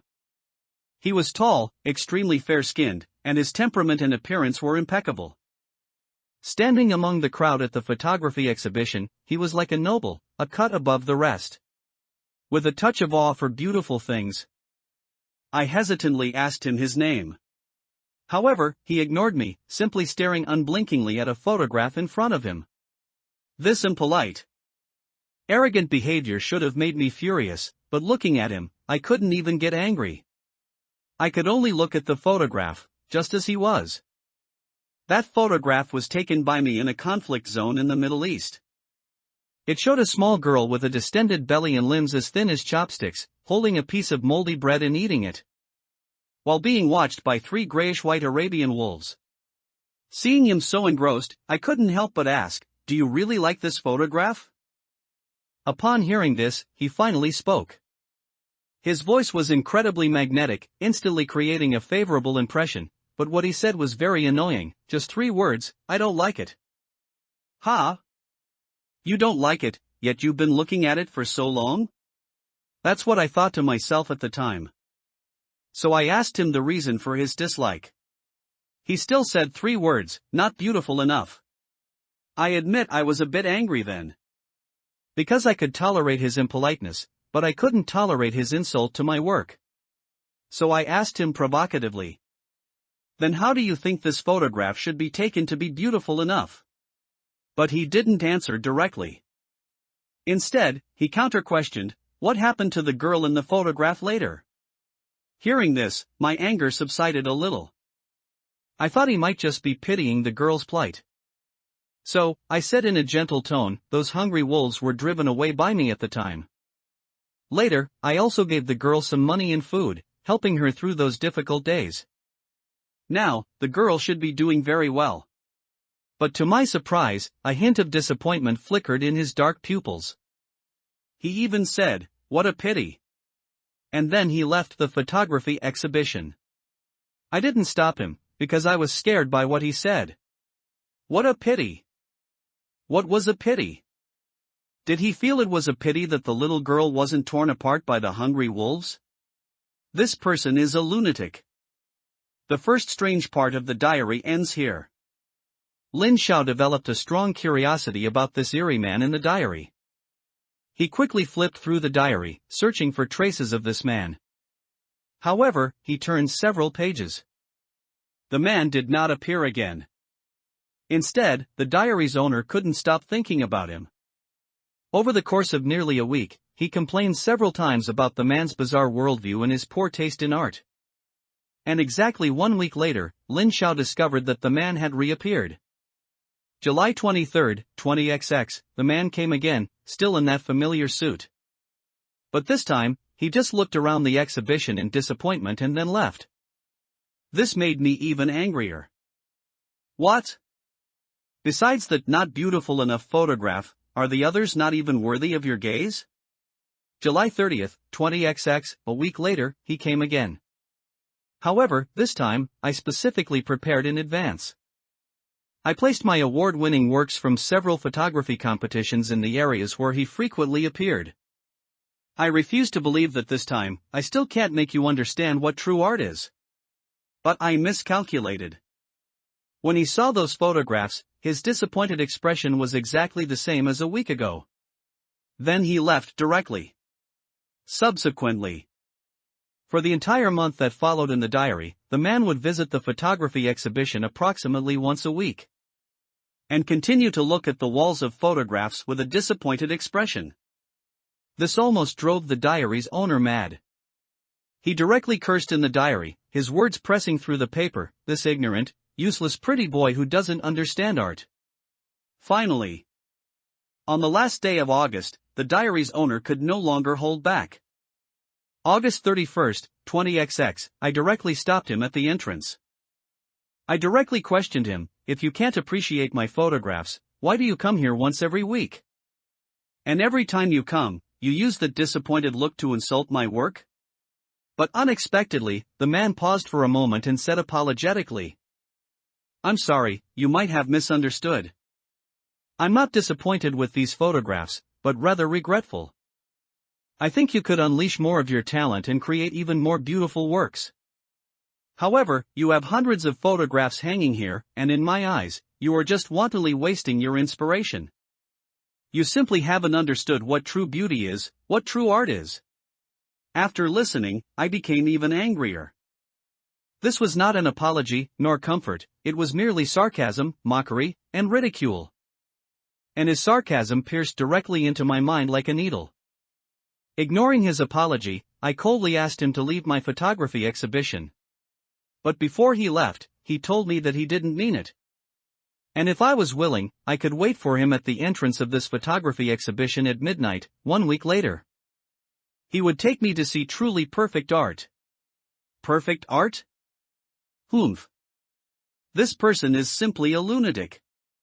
So many masters in the field of art around the world haven't dared to claim their art is perfect, yet he dares to speak such arrogant words. It's not just arrogance, it's shamelessness. However, even though the diary's owner scoffed at the perfect art he mentioned at the time, his diary revealed his true inner thoughts. His curiosity about perfect art grew day by day. During that week, a question repeatedly came to his mind: what is truly perfect art? This question, like 100 claws scratching at his heart, constantly tormented his soul. Even just reading the words, one could feel his tossing and turning, his sleepless nights during that period. Finally, when the 1-week appointment arrived, the diary's owner, despite his words, made a decision with his honest actions. "I will go and see, but I'm not curious. I'm just going to criticize. I'm going to tell him right there how ridiculous his so-called perfect art is." Lin Xiao, very curious, flipped to the back. But by the next day, all that remained in the diary was a single, shaky, uneven sentence. As if the diary's owner had written it in extreme shock and extreme trembling. "I was wrong, there really is perfect art in this world. I was wrong. In this world, there really is perfect art." Lin Xiao's expression froze when he saw this sentence. He reread the preceding content. The diary's owner had clearly used long passages earlier to express his disdain for perfect art. How could his attitude have undergone a complete 360-degree change after just one page? What kind of art was it that could produce such a terrifying effect? Lin Xiao quickly looked further back. However, to his surprise, the next few pages of the diary were severely missing. Jagged tear marks continued for several pages. Lin Xiao had no way of knowing what truly perfect art was. So he could only bite the bullet, skip these sections, and continue reading on. But upon looking further, the latter half of this diary, both in style and handwriting, had undergone immense changes. It looked as if it had been written by two completely different people. September 27, 20XX, I'm going crazy. The very first sentence made Lin Zhao's eyebrows jump. Ever since that day, I've been invited by him a few more times, and my shock hasn't diminished at all. This is true perfection, this is art that surpasses God. I never want to go to a photography exhibition again.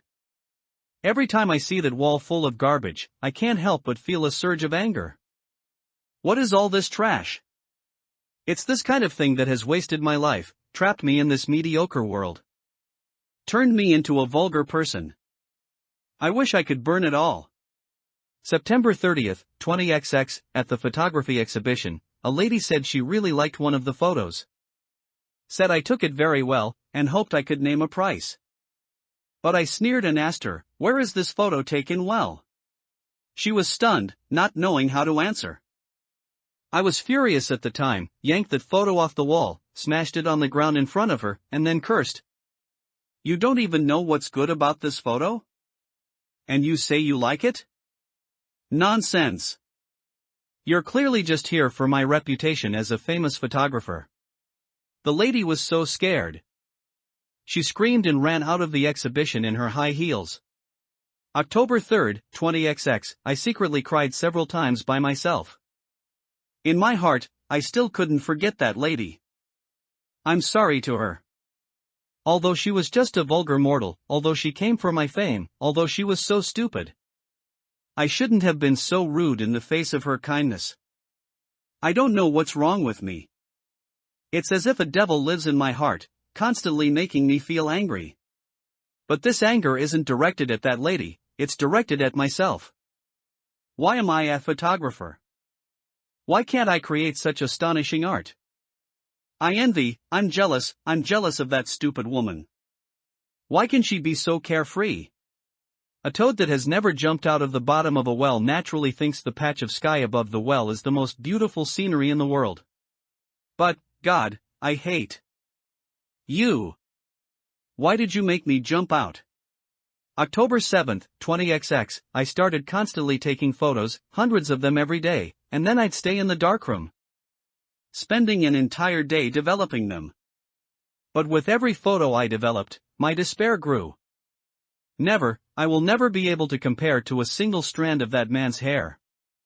If his art is a towering mountain, then my photos are merely grains of sand.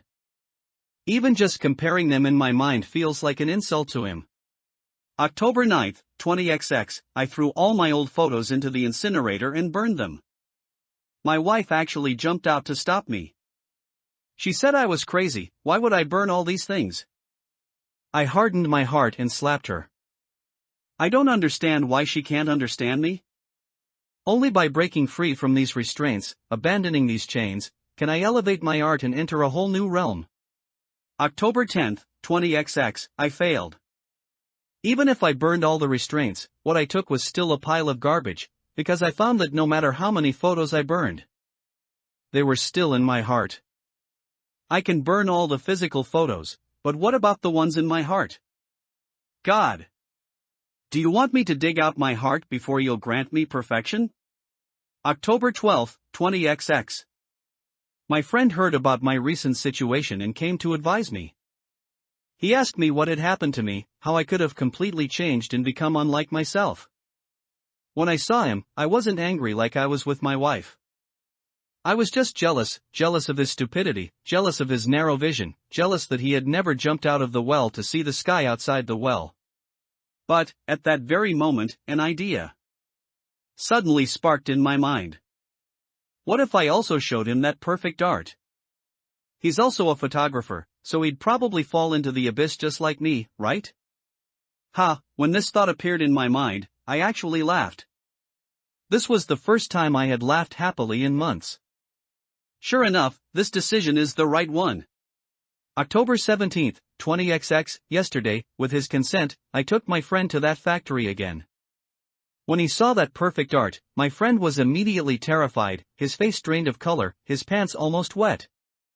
He said it was truly horrifying, and he couldn't accept it. Hypocrite, if you're scared, why didn't you run away? Why didn't you even blink while you were looking? Why won't you admit it? Admit that you were also shaken, admit that there are people in this world who can surpass God? He needs someone to give him a push. November 11th. 20XX, I gave up. Cold, flat photos will never surpass God. To create something as excellent as that person, I need a brand new me. So, I locked myself in the darkroom again, November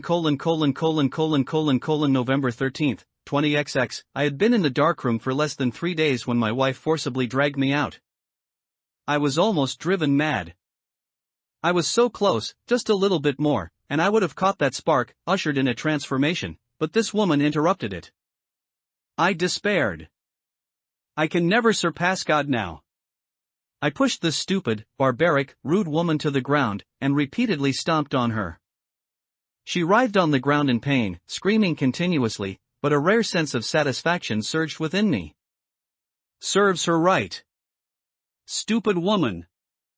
You don't even know what you just destroyed? You destroyed a god. But this woman's donkey-like voice was too loud. Our child also heard it. He ran over, knocked me to the ground, and solicitously helped that woman up. Seeing this scene of a kind mother and filial child, I suddenly had an epiphany. God finally favored me. He also wants me to surpass him, so he reignited the spark of inspiration in my brain. I know what to do. I know what to do. I know what to do. From here on, the diary owner's handwriting became very sloppy, chaotic, and difficult to decipher. Between the black and white text, the diary owner's madness was radiating. November 14th, 20XX, I couldn't wait to tell that person my idea. He immediately praised me, saying my idea was great, that I had finally grasped the true meaning of art. And told me that if Da Vinci hadn't experienced the hardships of his early life, he wouldn't have possessed such astonishing creativity. If Beethoven hadn't lost his hearing, then he would never have seized the throat of fate. If Mozart hadn't been tormented by syphilis, he absolutely couldn't have reached such a peak. Pain is the root of art. But my plan still isn't perfect. At first, when I heard his evaluation, I was very excited, but that last sentence he said. What's the difference from a few months ago? What's the difference from the mediocre me? I anxiously asked him, where exactly is it not perfect? He told me that unilaterally inflicting pain on someone is just sadism. Only when there is resonance with the work and the creator's emotions are integrated, that is art. I suddenly understood. So that's how it is. As expected of a man who surpasses God. But at the same time, I became even more excited. As long as I complete my work, I can also stand at their height. At this point, as a future fellow traveler, I finally asked the question I had always been afraid to ask, what is his name? However, he seemed to have seen through my desire to stand with them and smiled strangely. He told me that his old name had long since been abandoned by him. If I absolutely had to call him something, I could call him the cosmetic surgeon. November 17th, 20XX. I prepared for 3 full days and finally waited for the best opportunity. Before that, I calculated a time, which is 3 months from now. In 3 months, my friend will come to my home on that day, and at that time, my work will also reach its most perfect moment. Our family's bodies will merge together, and our pain will lead us to a more perfect state. At that moment, my best friend will complete the final stroke of this work. I will give him a push. He will inherit the artistic concept I have realized: pain makes people more beautiful. I will live forever. The diary ends completely here. That last line of text pierced through the paper several times, just by looking at the force. One could tell that the diary owner was so excited he was almost insane. And halfway through reading this diary, Lin Xiao also understood. The I in the diary was most likely Nie Jingye. That unlucky friend was Liang Hai. And the fates of the few people in the diary were also very clear. The I went mad, killed his wife and child, and together with them, became the vengeful spirits in the ghost photo. Liang Hai completed the final stroke of the IS art, taking a photo of Nie Jingye's family, whose bodies had rotted into one. Liang Hai thus became a slave to the ghost photo, or rather, to Nie Jingye's artistic concept. Thud. Lin Xiao closed the unsettling diary. Liang Hai, that unlucky child.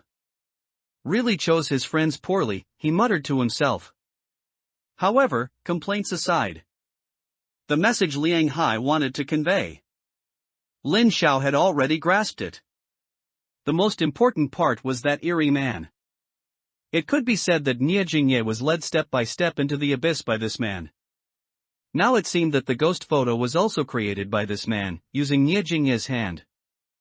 This possibility also made Lin Xiao a bit worried. He hadn't expected that there were people in this world actively creating malicious ghosts. Such a person, whether in their methods or their mind, was extremely terrifying. And besides the existence of this man, there were 3 other useful pieces of information. First, the man's appearance. Although simple text could at most describe a person's features, this man's appearance seemed to not need much detailed description. He was just very good-looking and very striking. Such a person, Lin Xiao estimated, he would recognize at a glance if he appeared before him. Second, the factory that Nie Jingye mentioned once in his diary. Nie Jingye and Liang Hai both saw what was supposedly perfect art in this factory. Although, several pages in the middle of this diary were missing due to some unknown reason, resulting in the true face of this perfect art not being recorded. Fortunately, the third point, and the last, provided Lin Xiao with a clue. That was the man's self-proclaimed title, cosmetic surgeon. Seeing these 3 words immediately reminded Lin Xiao of Ma Guoxiang. He still remembered that after Ma Guoxiang was arrested, the police discovered that his face had undergone plastic surgery. They even specifically invited an authority in cosmetic surgery to examine Ma Guoxiang's face. At that time, Zhang Jingguang recounted the cosmetic surgeon's original words. The person who performed the surgery on this suspect is absolutely a genius among geniuses. His technique would make all cosmetic surgeons worldwide feel ashamed. Every cut was perfect. If I hadn't seen it with my own eyes, I wouldn't even believe such a person exists in this world. Perfect art. It was very likely the surgery personally performed by this cosmetic surgeon. And Ma Guoxiang had a significant connection with that mysterious hand. Perhaps, this cosmetic surgeon was the hand. And the hand was the culprit who caused this mass amnesia incident. Of course, the most important thing was that Ma Guoxiang had once mistaken him for the hand. So, did that mean his own dashing handsomeness was also so astonishingly divine? Lin Xiao thought narcissistically. Humph. He coughed twice. Dispelling the wild thoughts in his mind, Lin Xiao took out the red-eyed rabbit from his backpack and placed it on the nightstand. Now, most of the questions were clear. Only one remained. That was Hua Ji. Why did this guy also die 6 years ago, just like Nie Jingye? Why could he also become a malicious ghost? Although Lin Xiao could roughly guess that all of this was definitely related to that cosmetic surgeon, if he didn't confirm it himself, he would always feel uneasy. So he reached out and poked the red-eyed rabbit's nose. He softly called out, "Xiao Xin?" But, despite calling out, Lin Xiao's room remained silent. The usual feeling of chilling coldness didn't appear at all. This meant that Xiao Xin didn't want to bother with him? Ha. Lin Xiao sneered. 3 days without a beating, and she'd climb onto the roof to remove the tiles. It had only been a few days since they got married, and she was already in a period of complacency? A woman who liked the new and tired of the old. It seemed he had to use his killer move. Xiao Xin, Xiao Xin, Xiao Xin, Xiao Xin, Xiao Xin, Xiao Xin. Lin Xiao chanted Xiao Xin's name repeatedly, like reciting scriptures. Tirelessly, over and over. Finally, after 10 minutes, Xiao Xin, this great bodhisattva, was finally moved by Lin Xiao's sincerity. The room temperature plummeted. A pale, ice-cold hand suddenly covered Lin Xiao's mouth from behind him. MMMPH. Lin Xiao's chant immediately stopped. Too cold. The moment his mouth was covered, Lin Xiao thought his mouth was going to freeze off. However, seeing that the main character had appeared, Lin Xiao wisely shut his mouth. Once the hand was removed, Lin Xiao turned around and looked at Xiao Xian, who was floating in mid-air. He ignored her slightly angry eyes.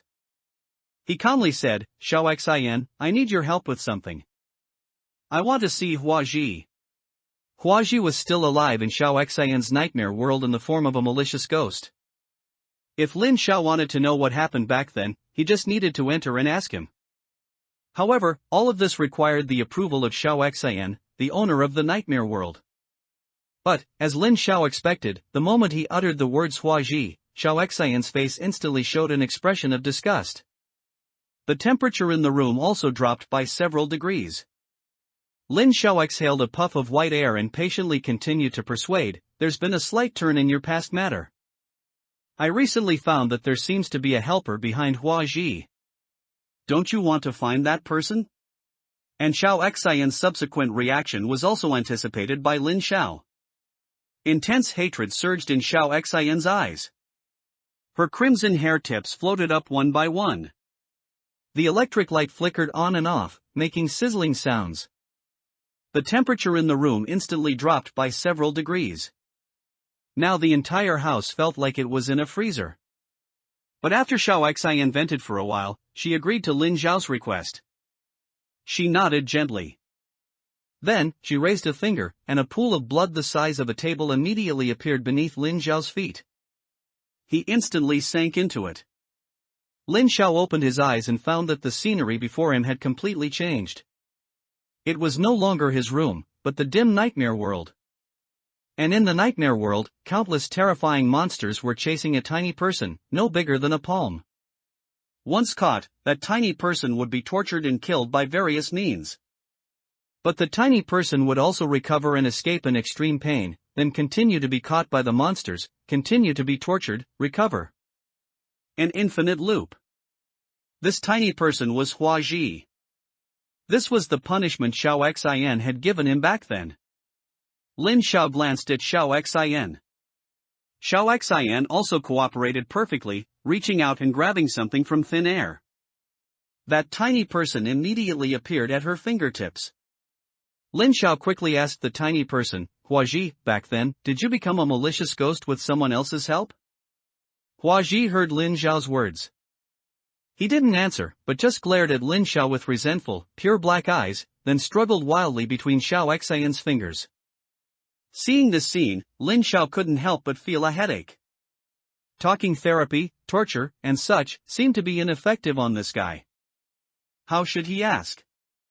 But in the end, Xiao Xian came up with a solution.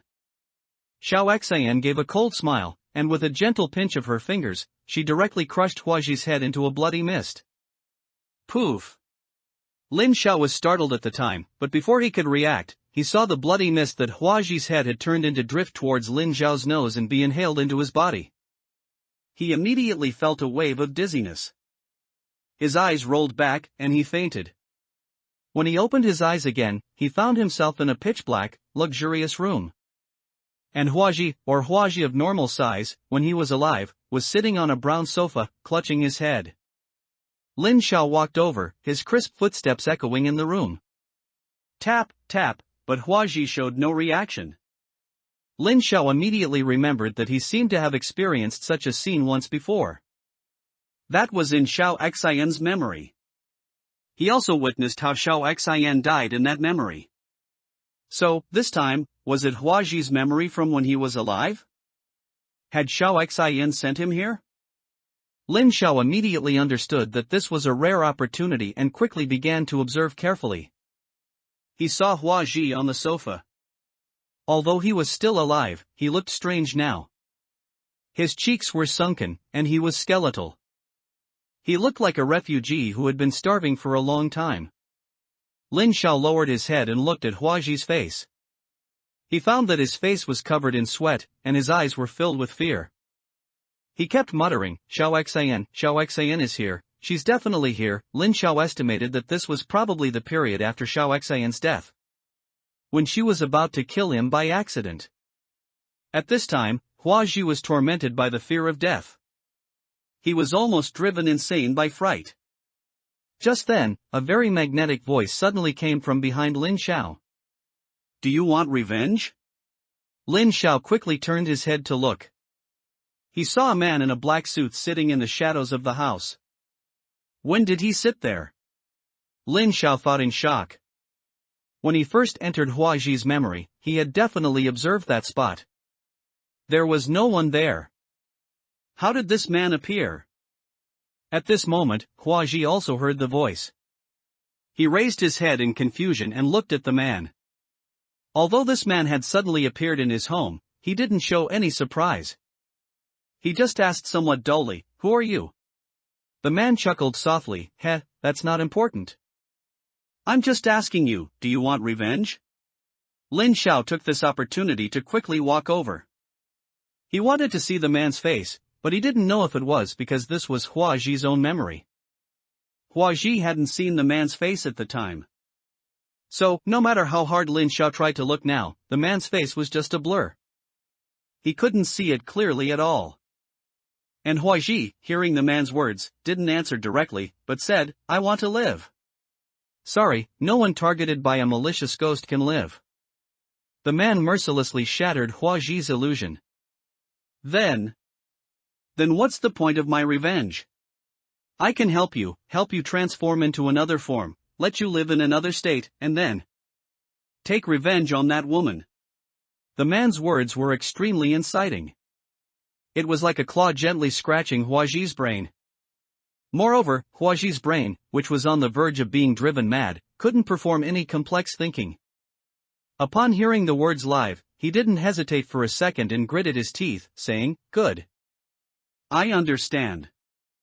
I want revenge, I want to take revenge on that woman." Lin Xiao felt like vomiting.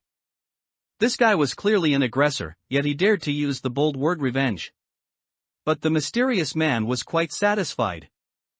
Even without seeing his face, Lin Xiao could sense the smile on his face. "Good, come here, I can help you." Then he saw him extend a pale-skinned, well-defined hand, making an inviting gesture towards Huaji. Huaji saw this and immediately stood up excitedly, walking over.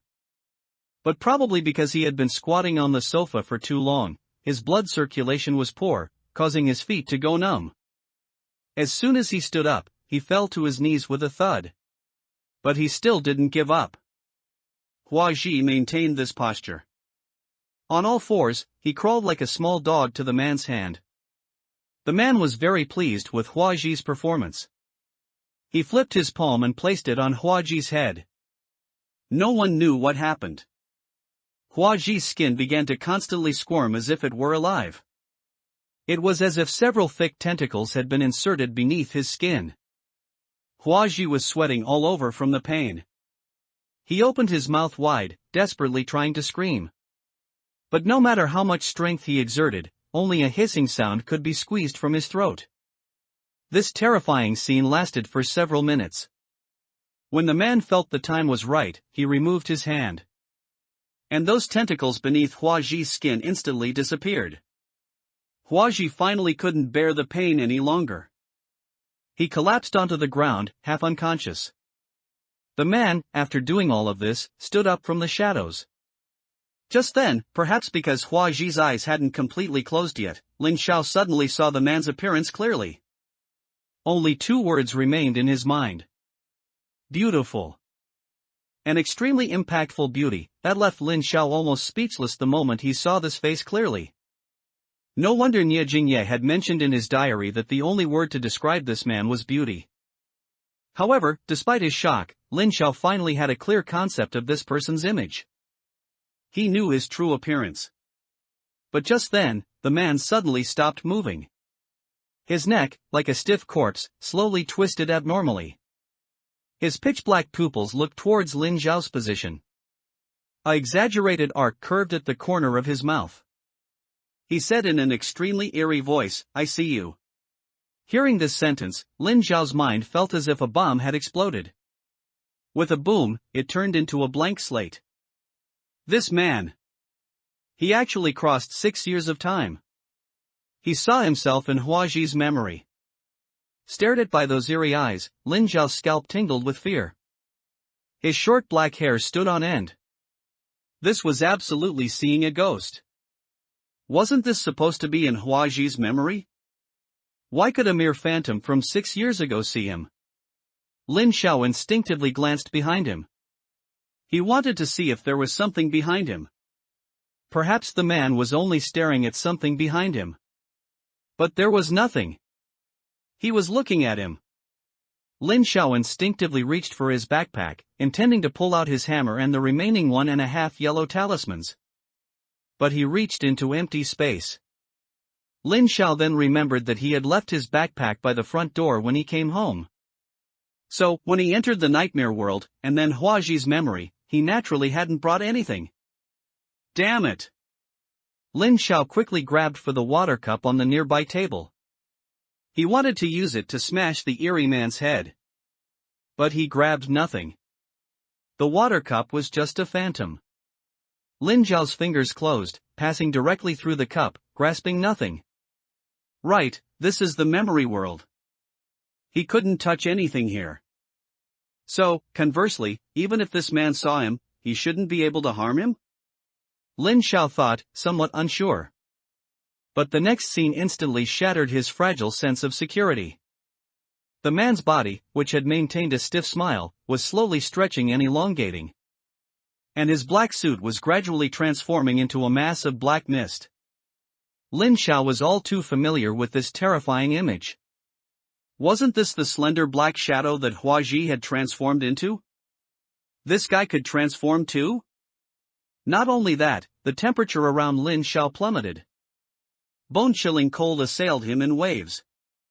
Even though everything in this world should be fake, and Lin Xiao himself couldn't touch anything, not even pick up a water cup. The coldness this guy produced was enough to make Lin Xiao shiver all over. Did this mean that the black shadow formed by this eerie man could harm him? After realizing this, Lin Xiao turned and ran without hesitation. As he ran, he shouted loudly. Xiao Xin. Help! Xiao Xin. Help! Lin Xiao didn't bother with opening doors. Anyway, they were all phantoms. He crashed straight into the front door of Huaji's house, passing directly through it. And outside Huaji's house was Kongshan community, where Lin Xiao had been several times. In the dark night, shadows flickered. The buildings and trees, though identical to the real Kongshan community, lacked any sign of life. The entire community was as if dead. The silence was suffocating. But Lin Xiao couldn't care less about that now. He ran dozens of steps away. Once he felt much safer, he quickly looked back. He saw large amounts of black mist rapidly spewing from the cracks in Huaji's front door and windows. This black mist was exactly the same as what Lin Xiao had seen at Hongshang High School. Not only its appearance, but its abilities were also identical to the slender black shadow. The black mist grew more and more. Finally, it gathered into a mass, like thick tentacles, reaching towards Lin Xiao's position. Seeing that things were bad, he quickly turned his head. And continued to run wildly. Fearing being caught by the black mist. He had suffered enough from this thing at Hongshan High School. Once caught by that black mist, he would immediately lose his sense of direction and distort space. He would never escape. In other words, being caught meant death. At the same time, he continued to shout desperately. Xiao Xin, help me. Ah. It was Xiao Xin who had dealt with this eerie slender black shadow before. Naturally, only she could resolve it again now. But he didn't know why. He had been shouting for a long time, but Xiao Xin had no reaction. Could it be that Xiao Xin hadn't entered this memory world? Or perhaps she couldn't perceive anything here? So, even if Lin Xiao strained his voice, and his throat hurt from shouting, Xiao Xin wouldn't know? In desperation, Lin Xiao could only continue to run wildly. Passing through phantom buildings one after another. He kept running in one direction. Soon, he rushed out of Kongshan community. And arrived by the main road outside the community. The road was still unusually quiet. There were no cars. Not even streetlights. All these eerie signs were reminding Lin Xiao that this was not the real world.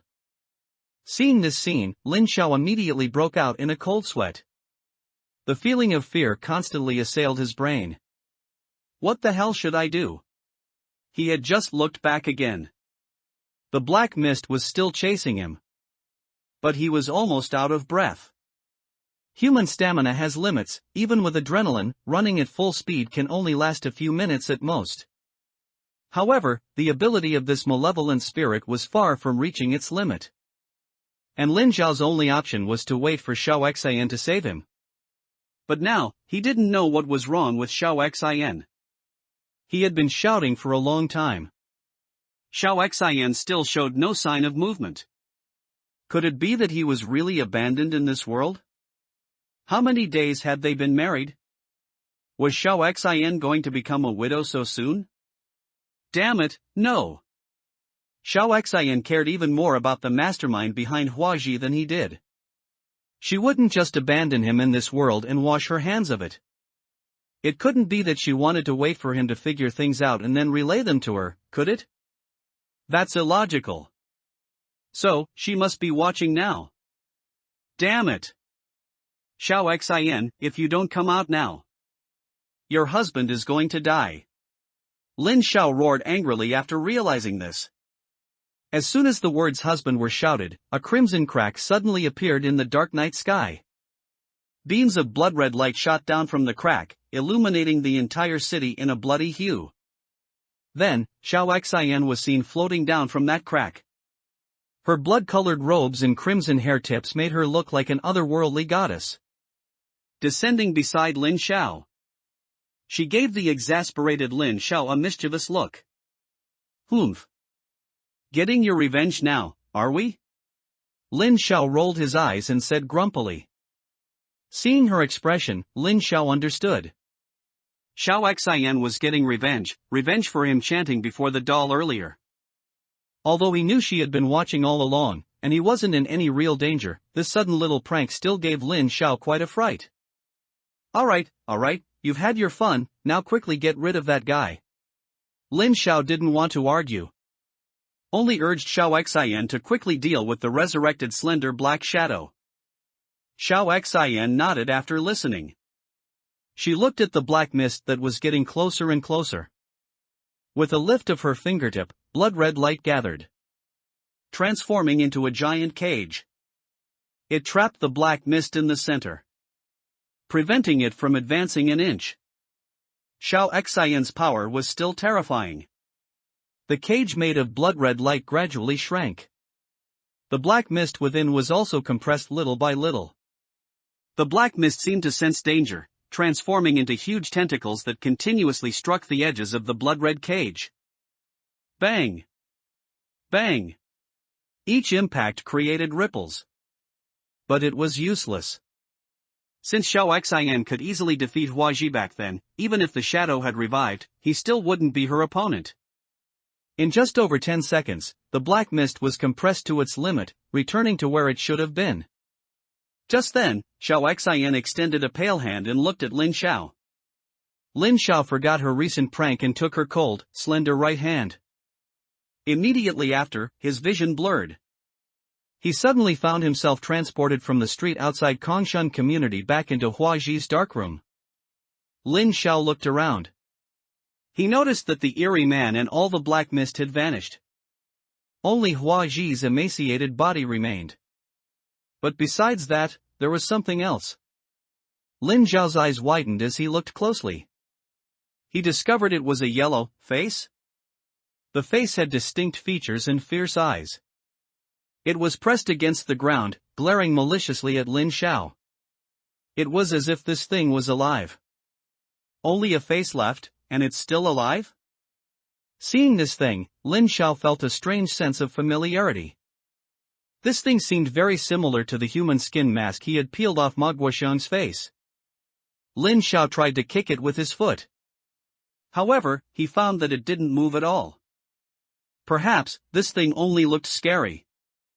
But in the next moment, that eerie face leaped directly from the ground. It lunged straight towards Lin Xiao's face. Lin Xiao was startled and quickly turned his head to dodge. Fortunately, someone's movements were faster than his. Xiao Xian merely slanted her eyes. Blood-red flames ignited on that human face. Ah! The human face shrieked. It immediately turned into a pile of ash. Lin Xiao, still shaken, wanted to thank Xiao Xian. But before he could speak, he suddenly noticed that the house before him was undergoing massive distortion and collapse. Countless materials turned into ashes, just like that human face, in the blink of an eye. Lin Xiao hadn't even had time to react when he suddenly felt a pain in his head. He couldn't help but close his eyes. When he opened his eyes again, he found himself back in the dim nightmare world. And before him was Xiao Xian, holding Huaji's palm-sized body. However, Xiao Xian looked quite perplexed at this moment. Because the small Huaji in her hand had actually ignited with blood-red flames. The blood-red flames naturally couldn't burn Xiao Xian herself. But Huaji, being burned, was in excruciating pain. His two short legs, like toothpicks, flailed ceaselessly. Xiao Xian quickly extinguished the blood-red flames. She didn't want to lose this important toy. But even though her speed was already very fast, and she put out the fire before Huaji was completely burned away. Huaji's body seemed to be irreversibly collapsing. His short legs stopped moving and were also turning into ash little by little. Lin Xiao watched the scene before him thoughtfully. Xiao Xian had only burned that mask. The human face, the memory world, and Huaji all turned into identical flying ash. Does this mean that these three things were originally one? No, that conclusion is a bit too crude. Lin Xiao then recalled the scene he had just witnessed, the eerie man placing his hand on Huaji's head. And what the eerie man said to Huaji. I can help you transform into another form, allow you to live in another state, and then take revenge on that woman. Does this mean that Huaji accepted this ritual? That's why he could turn into a slender shadow after being killed by Xiao Xian? And that mysterious man, after seeing himself in the memory world, also transformed into a slender shadow. Then, after being defeated by Xiao Xian, he turned into a human face. Perhaps. That human face was what the mysterious man placed inside Huaji's body. It was also the key for Huaji to transform into a slender shadow. And after that human face was burned by Xiao Xian, Huaji, who was already dead, naturally couldn't maintain the appearance of a malevolent ghost. He was burned to ashes along with that human face. And once the master died, the memory world naturally collapsed. As for the mysterious man in that memory, Lin Xiao suspected that it wasn't his true body. Perhaps, it was merely a trace of his power left within Huaji's body. After figuring things out, Lin Xiao had few doubts left. Every event that had just occurred, though seemingly sudden and bizarre, was actually interconnected. However, Xiao Xian seemed unable to accept this outcome. She watched Huaji turn into ashes. A hint of melancholy actually appeared in her scarlet eyes. As if she was sad about losing a rare toy. Lin Xiao couldn't help but sigh silently at the sight. He thought to himself, why is Huaji so insensible? You only lost a life, but this little girl lost a toy. Why couldn't he just hold on a bit longer, then grit his teeth and get through it? Lin Xiao, feeling a little distressed, walked over. He raised his foot and gently patted Xiao Xian's head, who was floating in the air.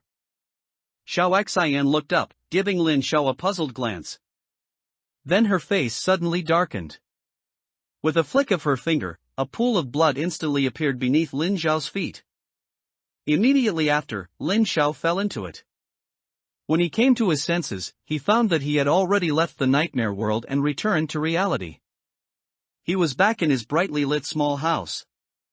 Xiao Xian, however, had already vanished, disappearing without a trace. Lin Xiao scratched his head in confusion. He looked at the red-eyed plush rabbit on his nightstand. Was it because he patted her head, so she got shy? Sigh, indeed, relying solely on his dashing appearance wouldn't make girls throw themselves into his arms. Lin Xiao withdrew his thoughts. He lay down on the bed. He began to ponder the information he had gained in the memory world. First, that mysterious man was very likely the cosmetic surgeon mentioned in Nie Jingye's diary. He had seen his appearance. But more importantly, this cosmetic surgeon seemed to possess the ability to turn ordinary people into malevolent ghosts. Both Hua Ji and Nie Jingye were his handiwork. This ability was terrifying. A slight misstep could lead to immense chaos. Then, there was another point. After these events, Lin Xiao also gained a deeper understanding of the system. Recalling the 5 tasks he had completed, apart from the 2 related to the mirror ghost, the other 3, the Dongqing community case, the Hongshan High School case, and the Kangshan community case all showed signs of this cosmetic surgeon, or rather, a hand, causing trouble behind the scenes. So, does this mean that one of the system's purposes is this cosmetic surgeon? Could one of the system's objectives be this mysterious cosmetic surgeon? Based on the current information, it's highly possible. However, this conclusion is not 100% certain. More tasks need to be completed to truly confirm this. As for the next tasks, we'll talk about it tomorrow. He's tired today. Lin Xiao took a shower, lay back on his bed, and fell into a deep sleep. The next morning, Lin Xiao woke up early. After a simple meal and washing up, he began to study the subsequent tasks. System. With a soft call, the transparent panel appeared before Lin Xiao's eyes as usual. However, the 3 tasks that should have been there were now only 2. Lin Xiao glanced at them, still not intending to touch the nightmare task. Although he knew he would have to complete it sooner or later, he still planned to complete the special task, the secret in his heart, first. Because once this special task is completed, he would receive a surprise gift box. If he could get something good from it, and add a bit more life-saving means to himself, then his success rate would be higher when he ventured into the nightmare task. As for this special task, the secret in the heart. Task content for 3 consecutive days, at midnight. Please go to the 13th Road bus station in Dadong district, listen to the secrets of 3 strangers, and help them solve their nightmares. Clearly, the key location is the 13th Road bus station in Dadong district. Lin shouted as he usually did. He first searched online for information related to this bus station. This time, it was quite different from usual. Whenever Lin Xiao searched in the past, he usually couldn't find any useful information. After this task, Lin Xiao even suspected that the cosmetic surgeon had also cleared the information from the internet. But this time, various horror stories and supernatural tales about this station emerged endlessly. Such as a red raincoat appearing in the middle of the night, 3 bloody human heads hanging on the bus stop sign, and a mysterious man with his chest and abdomen wide open, his internal organs removed. There were countless such stories. And precisely because of these horror stories, that station seemed to have become a good place for a small number of young people to test their courage for entertainment. Many people had posted their horror experiences on forums. But Lin Xiao looked through them. He felt that each one was less credible than the last. Based on his own personal experience, if so many people had truly encountered ghosts, if 1 out of 10 survived, it would be a miracle. How could they still have the opportunity to post online? However, some of the things these people said were not entirely useless. At least they summarized some taboos that must never be touched at the station. They had a bit of reference value, more or less. After Lin Xiao noted them down one by one on his phone, he put on his backpack and got ready. He planned to take advantage of the daytime, which was relatively safe, to go to the 13th Road bus station and scout it out beforehand. Lin Xiao got out of the taxi. He arrived in front of the famous 13th Road bus station. Looking around, it didn't seem as eerie as rumored online. It was said that there were hideous, ferocious ghosts everywhere here. Instead, it was peaceful. Many office workers and students were waiting for the bus here. Lin Xiao walked over very naturally. Under the shelter, he took out the ethereal camera from his backpack. Ignoring the strange looks from others, he snapped a flurry of photos. After he was done, he looked at the photos taken by the camera. As expected, they were all very blurry. Nothing was clear. Lin Xiao was frowning, sorting through the photos one by one, when an office worker in his 30s next to him curiously glanced at the camera in Lin Xiao's hand. It was no wonder he was so curious. Mainly, the camera in Lin Xiao's hand was simply too eye-catching. It was stained with blood, as if it had just been taken from a murder scene. Even the front lens was obscured by a large smudge of blood. "No, buddy, can your camera still take clear pictures?" "It's so dirty," the office worker couldn't help but ask curiously. Lin Xiao was startled when he heard this, and turned to look at the office worker who spoke. He said, "It takes clear pictures, these are just decorations, I prefer this style of stuff." "Your taste is truly unique," the office worker muttered. Just then, Lin Xiao had also finished looking at all the photos and found nothing. He was troubled, but then an idea struck him, and he looked at the office worker beside him. He said in a friendly tone, "Big brother, can I ask you something?" But the office worker seemed reluctant to engage, and said in a seemingly polite but rather indifferent tone, "Sorry, the bus is coming soon, and I'm rushing to work." Lin Xiao inwardly pouted. He took out a pack of Manhwa cigarettes from his backpack and secretly slipped it into the office worker's pocket. Then he continued, "It's fine, just a few simple questions. If the bus comes later, I won't delay you, you can just leave then." The office worker was initially reluctant to engage. But upon seeing Lin Xiao being so generous, a flower bloomed in his heart.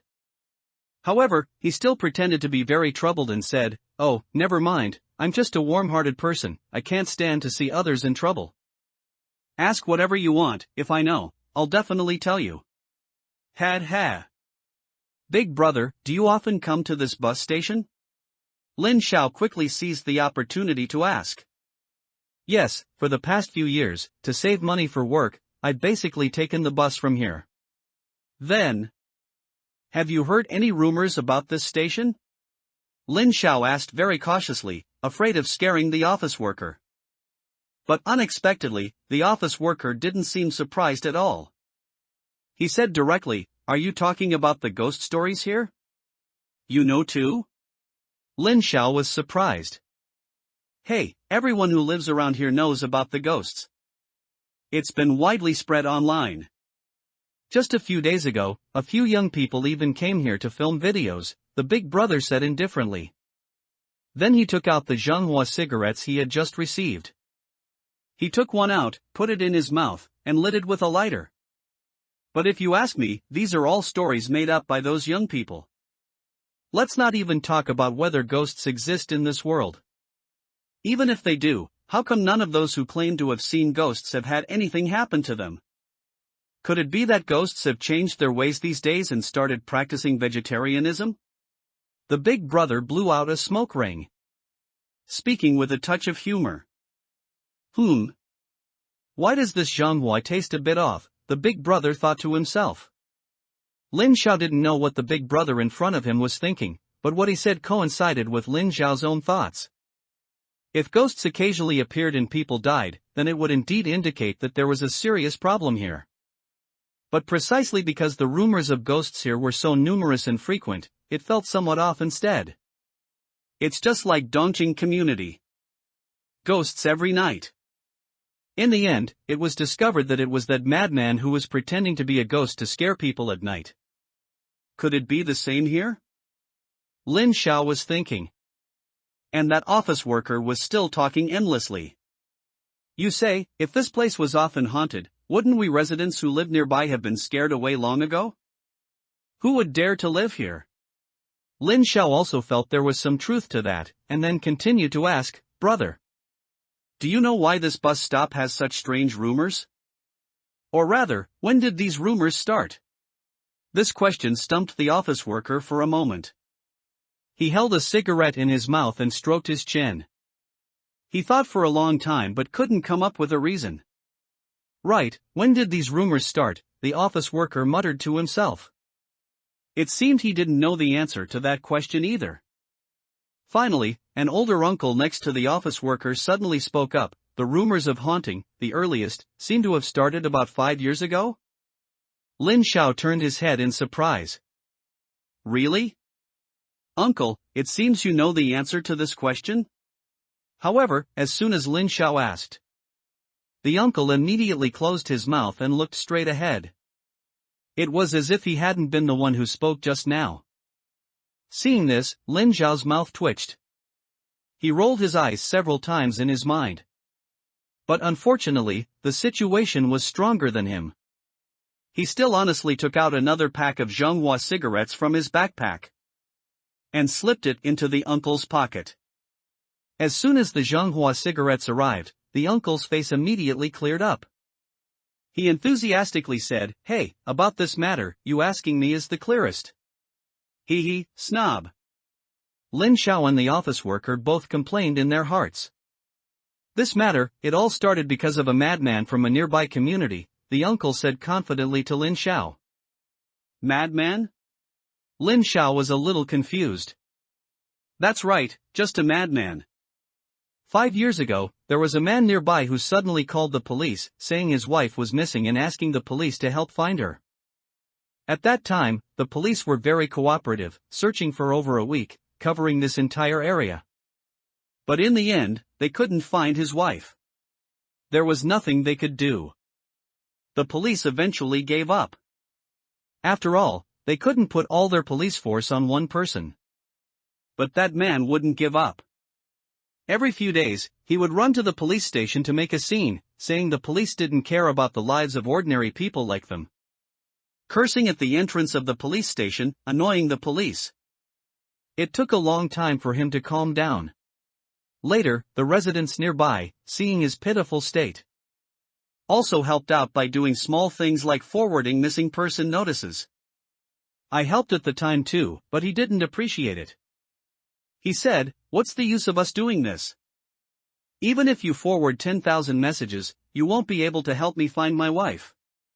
After being cursed at by him like that, everyone's good intentions were extinguished, and they became too lazy to bother with his mess. Anyway, it wasn't our own wife who was missing. We didn't ask for a single cent, just helped out for free.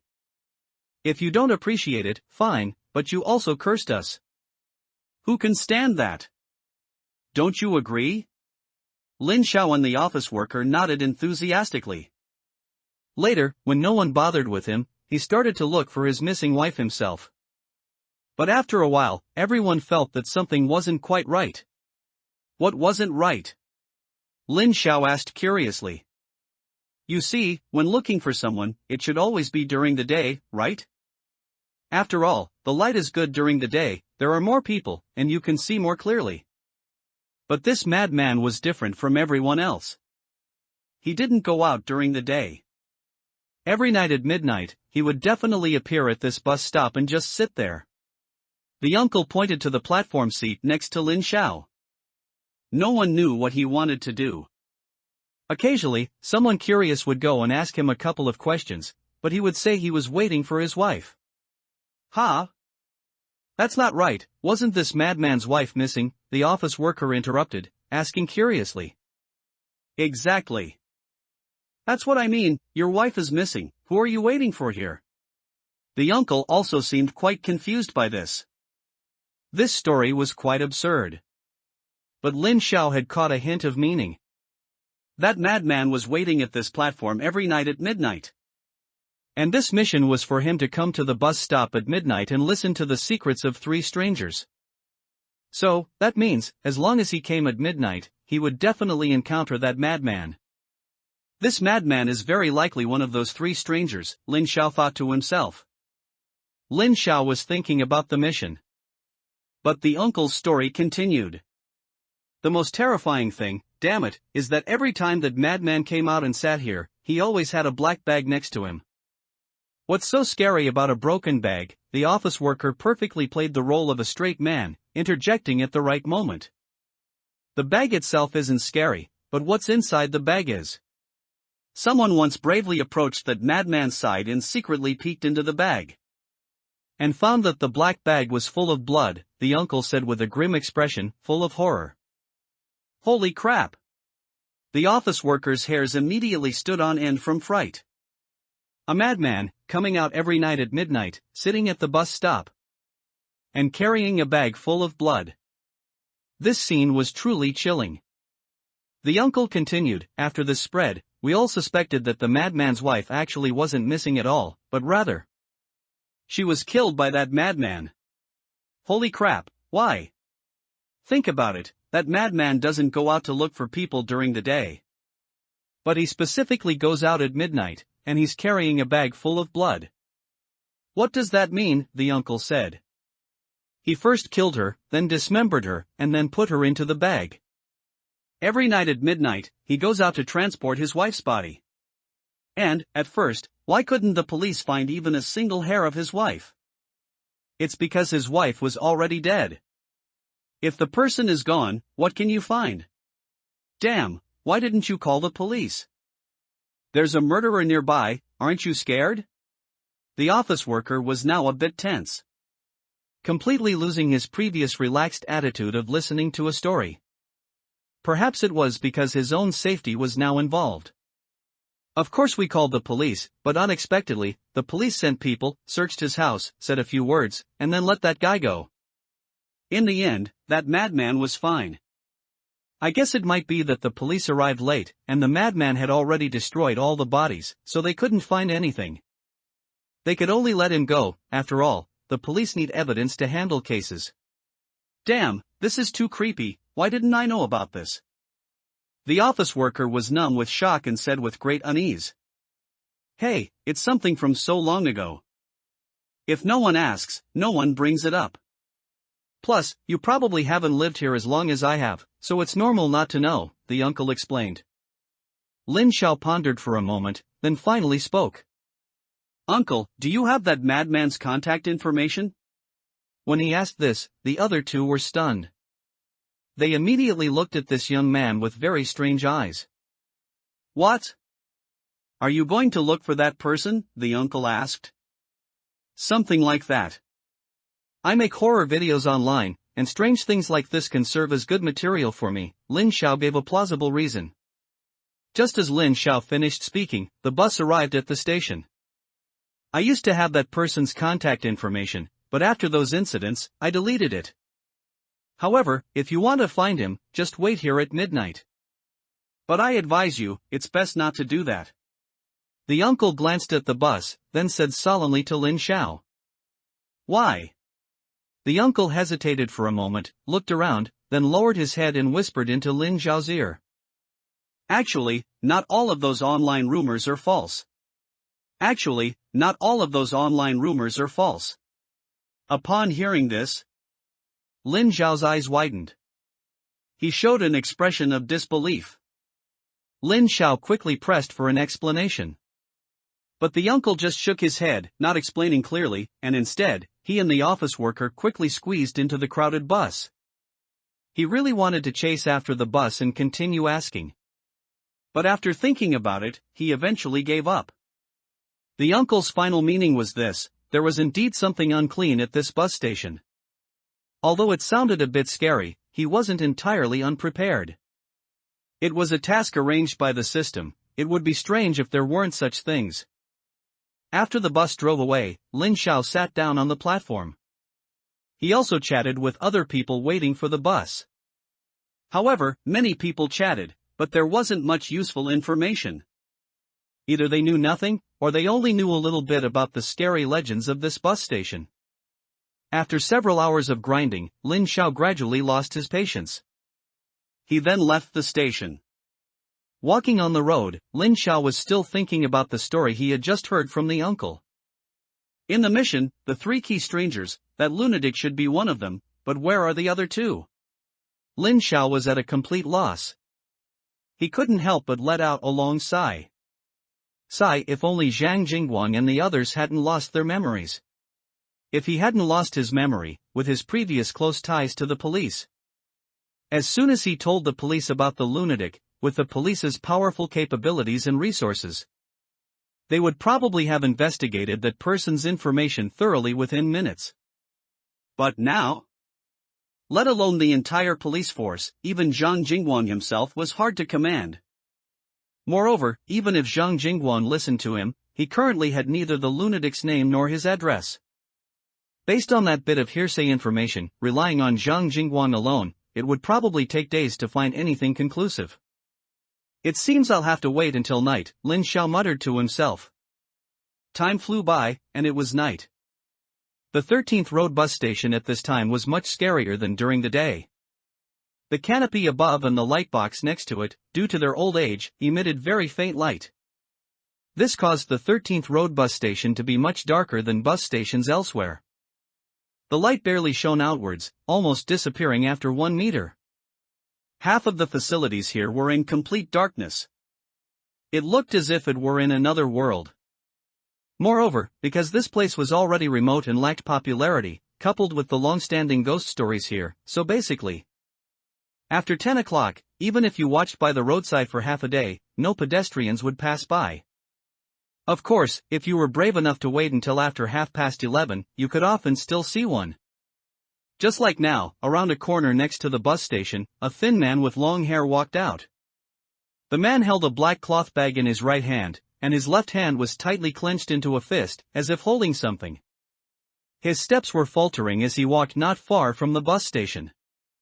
Until he was about 20 meters away from the 13th Road bus station, he suddenly stopped and cautiously looked around. His dark pupils darted left and right. After observing for a long time, the man finally let out a relaxed breath.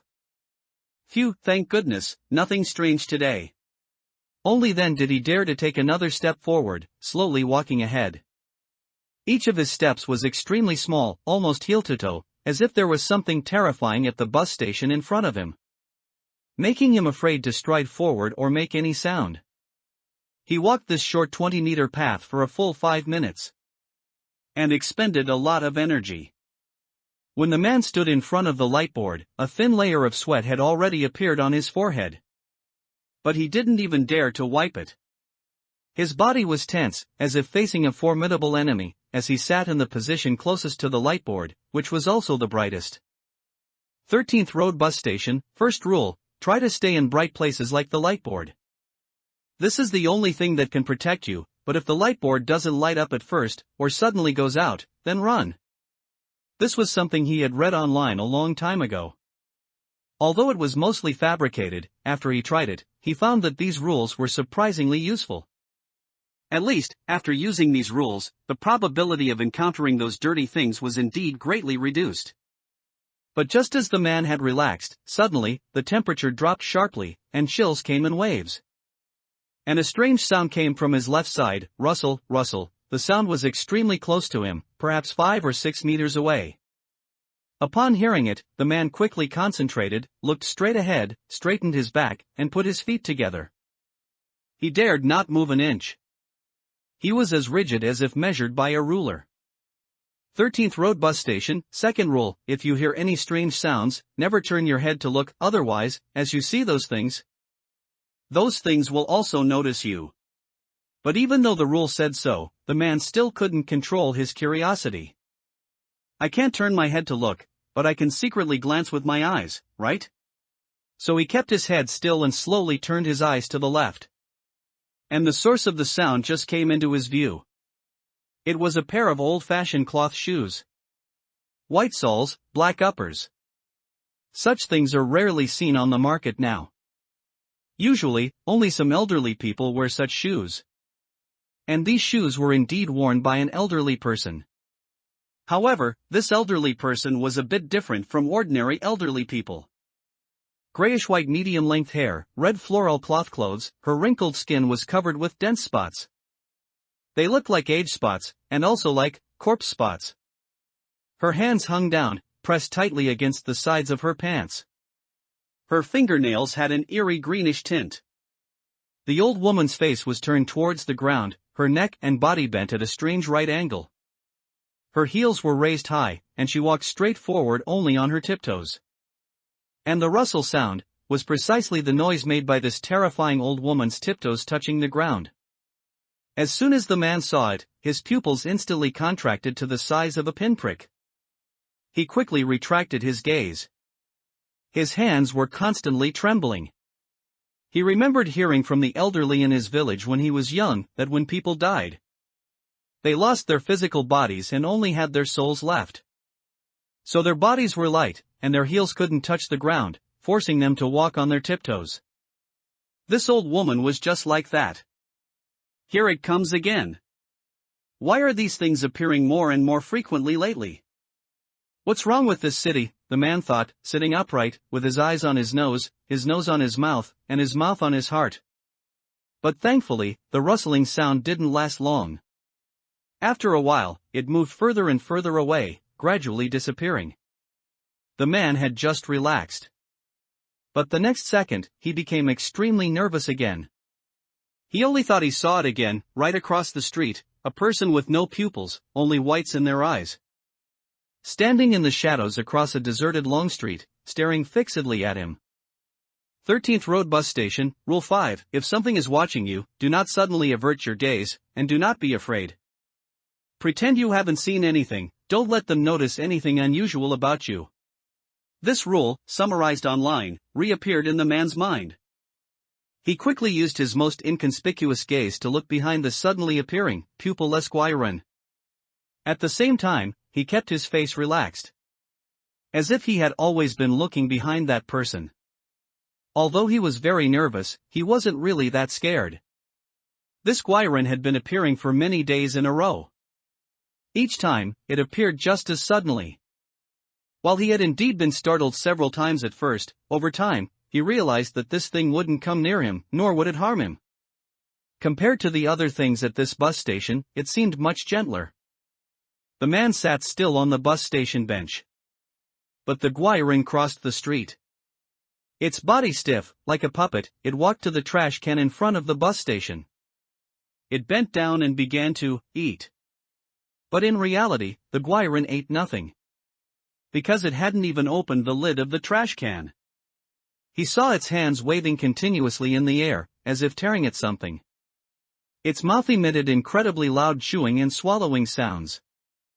Gurgle, gurgle, as if a wild beast was feeding. Listening to it, the man beside him felt only his hair stand on end, and goosebumps covered his body. The man dared not disturb it. The Guiron ate for a full 10 minutes. During these 10 minutes, although the Guiron ate nothing, its belly still swelled to an astonishing size. Then, the Guiron's eating speed gradually slowed down. And then, it suddenly let out an exaggerated burp. The sound of that burp was like thunder, incredibly loud. Not only that, from the Guiron's wide-open mouth, a pungent stench also emanated.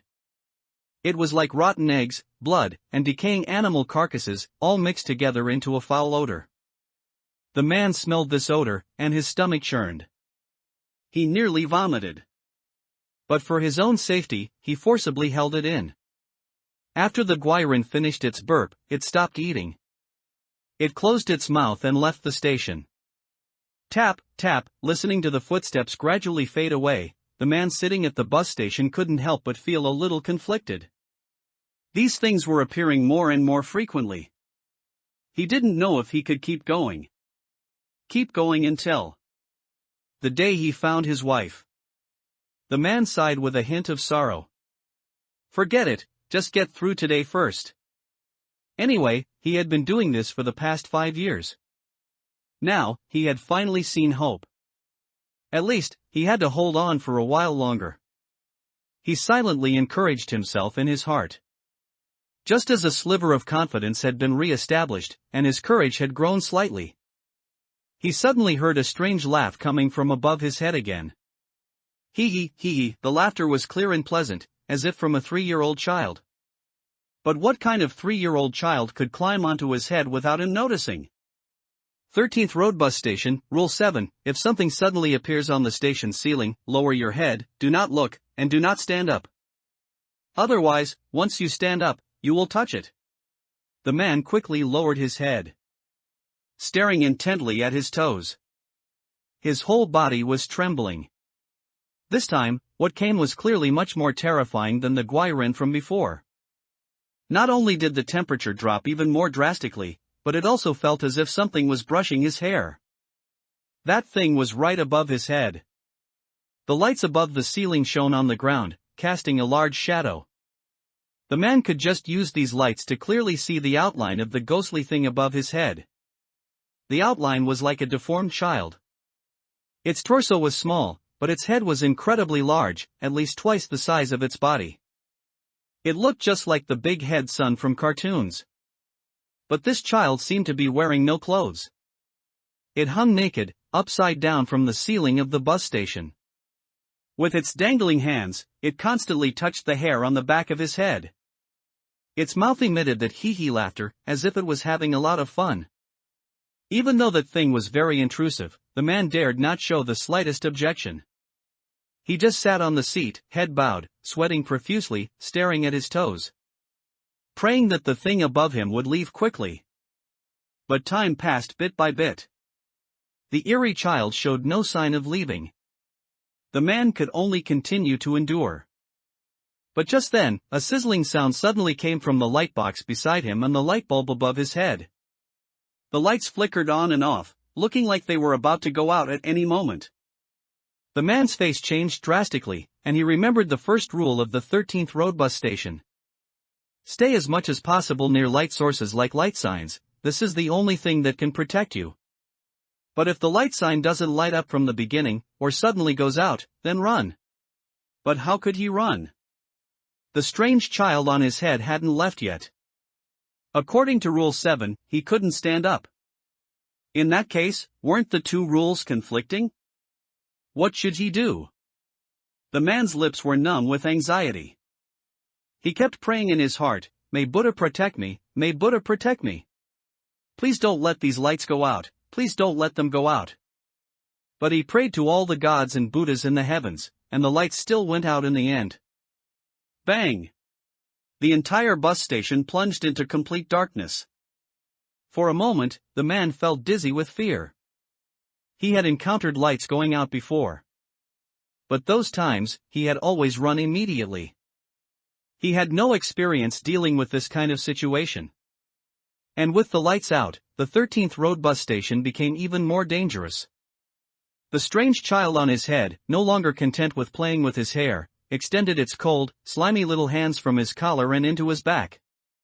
The hand wasn't just touching the skin on his back, it was truly reaching into his back. Sharp nails were forcefully digging into his flesh. The man's back was both cold and painful. He quickly threw the fine salt he was holding in his left hand towards his head. Splat! White salt grains scattered all over the ground. But the eerie laughter was not affected at all, instead, it became even sharper. Hee hee hee. The malice and madness contained within it grew even stronger. The man was almost scared senseless. Even salt is useless. What on earth is this thing? On the verge of life and death, his brain raced. At this moment, the man suddenly thought, right, am I stupid? I can just crouch and walk. This was exploiting a loophole in the rules. He could leave the 13th Road bus station, where the lights were out, as quickly as possible without standing up. But just as he was about to move his legs, and crouch to leave here, a slow, unhurried footstep sounded beside him again. Tap, tap, tap. The man lowered his head, listening to the sound. He realized that the new thing seemed to be walking straight towards him. And it had just blocked his escape route. As soon as he left his seat, he would definitely run into it. The man's heart instantly sank into despair. He thought with despair, it's over, I can't leave. The pain in his back intensified. The footsteps in front of him grew closer. The despair in the man's heart deepened. But just when he thought he was doomed to die, a voice suddenly came from in front of him. Whose child is this naughty? Don't they have adults at home to teach them? The voice was very young and carried a hint of displeasure. The man was instantly stunned. But more importantly, this voice. The man immediately raised his head and looked forward. He saw a young man with fair skin, handsome features, a black backpack, and a camera in his hand. Not a ghost? It's a human. The man opened his mouth, intending to shout for help. But before he could utter a sound, he noticed that behind the young man, Dense, bloody footprints suddenly appeared. Tap, tap, tap, layers of footsteps followed. The man's pupils trembled, and he nearly lost control of his bladder. His head was about to explode. There are still ghosts. And so many of them? It's over, it's over. This is not a savior, he's clearly a bringer of plague. He brought so many ghosts with him as soon as he arrived. There was only one just now. Now there must be hundreds. But to his surprise, those bloody footprints that appeared behind the young man did not seem to have any intention of harming him. Instead, after the bloody footprints appeared, the ghost child on his back actually quieted down slowly. Its hand was removed from his back, and its laughter gradually stopped. From the shadow on the ground, the ghost child was actually retreating little by little on the ceiling. This ghostly thing is scared? The man looked in surprise at the ghost child's shadow on the ceiling. The shadow suddenly seemed to be choked by something invisible. Its feet dangled in the air, its large head swung wildly, and its hands clutched its neck. After struggling for a while, a scream came from his ear. Ah! Then the ghost child's shadow suddenly disappeared. Lin Xiao also saw this scene. He thought to himself, it seems this station is really haunted. But why did no one discover it before? Or is it that what those people online said is all true? Then why did they survive? However, these are not important for now. He had already accepted the mission before coming. Since it's a mission, he should first find this mission NPC in front of him and interact a bit. The man in front of him was thin, with disheveled hair and beard, looking somewhat haggard. He had a pair of small, triangular eyes, and he was looking at Lin Xiao with an incredulous expression. Lin Xiao walked over and said with a smile, "Hello, what's your name?" Although he had a smile on his face, Lin Xiao did not relax his guard. He remembered that this man was a madman suspected of murdering his wife. If he approached rashly, he might be ambushed by this person. Lin Xiao was a little scared, but the man was so scared he was about to pee himself. He saw Lin Xiao approach and immediately showed a look of horror, waving his hands repeatedly, "Don't come over. Watch out behind you." Lin Xiao was startled, looked back at the footprints behind him. He instantly understood what he was afraid of. So he continued kindly, "It's okay, this is my friend, no ill intentions." As soon as he finished speaking, the dense footsteps disappeared one by one, leaving only a pile of mottled footprints on the ground. When the man saw this scene, he said with lingering fear, "They listen to you?" "I told you, these are all my friends," Lin Xiao explained. During this time, he kept observing the strange man in front of him, especially the black bag on his right side. According to the uncle from earlier in the day, this bag was full of fresh blood, very eerie. It was highly likely to be the man's tool for destroying evidence. However, Lin Xiao felt it didn't seem like it. First, the man's eyes didn't seem to hold any malice. Second, his wife disappeared about 5 years ago, right? Even if he disposed of the body, he should have finished it long ago. How could he still be holding it today, 5 years later? The man heard Lin Xiao's words. His eyes widened instantly. Friends? Someone can be friends with a malevolent ghost? What kind of divine being is this? The man gasped in fright, unable to help but ask in surprise, "How can you be friends with that thing?" This question Lin Xiao found difficult to answer. He could only casually prevaricate, through WeChat, "Shake it." The man was speechless. He never dreamed it would be this answer. But he also understood that this might be a secret related to the young man in front of him, so it was just a casual lie. So he didn't dwell on this question too much. And just as the two were probing each other, the lights at the bus stop lit up once again. Seeing the light again, the man's sense of security immediately returned. He also relaxed a lot. Lin Xiao saw this scene and took the opportunity to walk into the bus stop and sit on the man's right side. In this position, if he really took out something dangerous from inside, Lin Xiao could detect and stop it immediately. Then, after ensuring his own safety, he asked the man, "Brother, what's your name?" The man's expression froze. He seemed not to have expected Lin Xiao to sit next to him, nor did he expect Lin Xiao to ask his name. He pondered for a moment. He spoke in a muffled voice, "Fan Xiuxian." Since he spoke, it means he has a desire to communicate. Then the next things will be easy. "Brother, I've been passing by this area for several days, and I see you sitting here alone every day. Why is that?" Lin Xiao asked, pretending to know nothing. Fan Xiuxian did not doubt Lin Xiao's words, or rather, even if he did, he didn't dare to expose Lin Xiao. After all, Lin Xiao's entrance just now was too shocking. Bringing hundreds of malevolent ghost friends with him. This is 100 times more formidable than Chen Haonan. He could only say, somewhat fearfully and honestly, "Looking for my wife." Lin Xiao heard this and nodded secretly.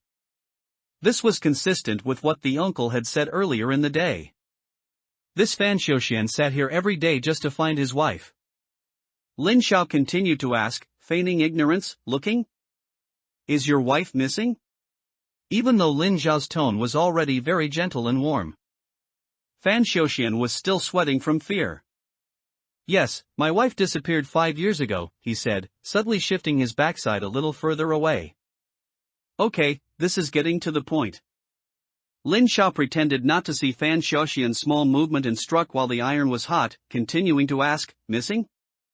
If your wife is missing, why didn't you call the police?"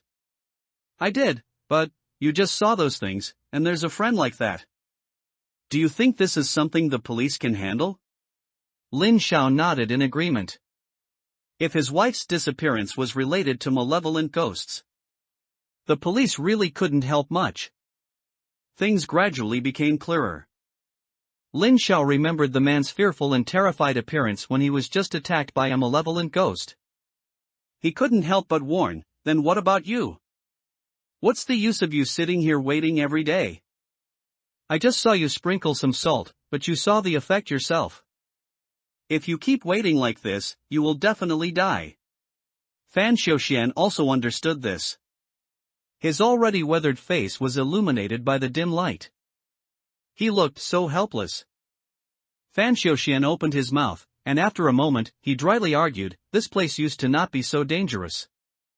Although he knew this person was just being stubborn, Lin Xiao still found it somewhat interesting. "What do you mean, not so dangerous?" "This station used to have some problems, but for the most part, it would be half a month before you might encounter a dirty thing. But recently, those dirty things have been appearing more and more frequently. Just now, I sat here for less than half an hour and encountered 3 of them in a row."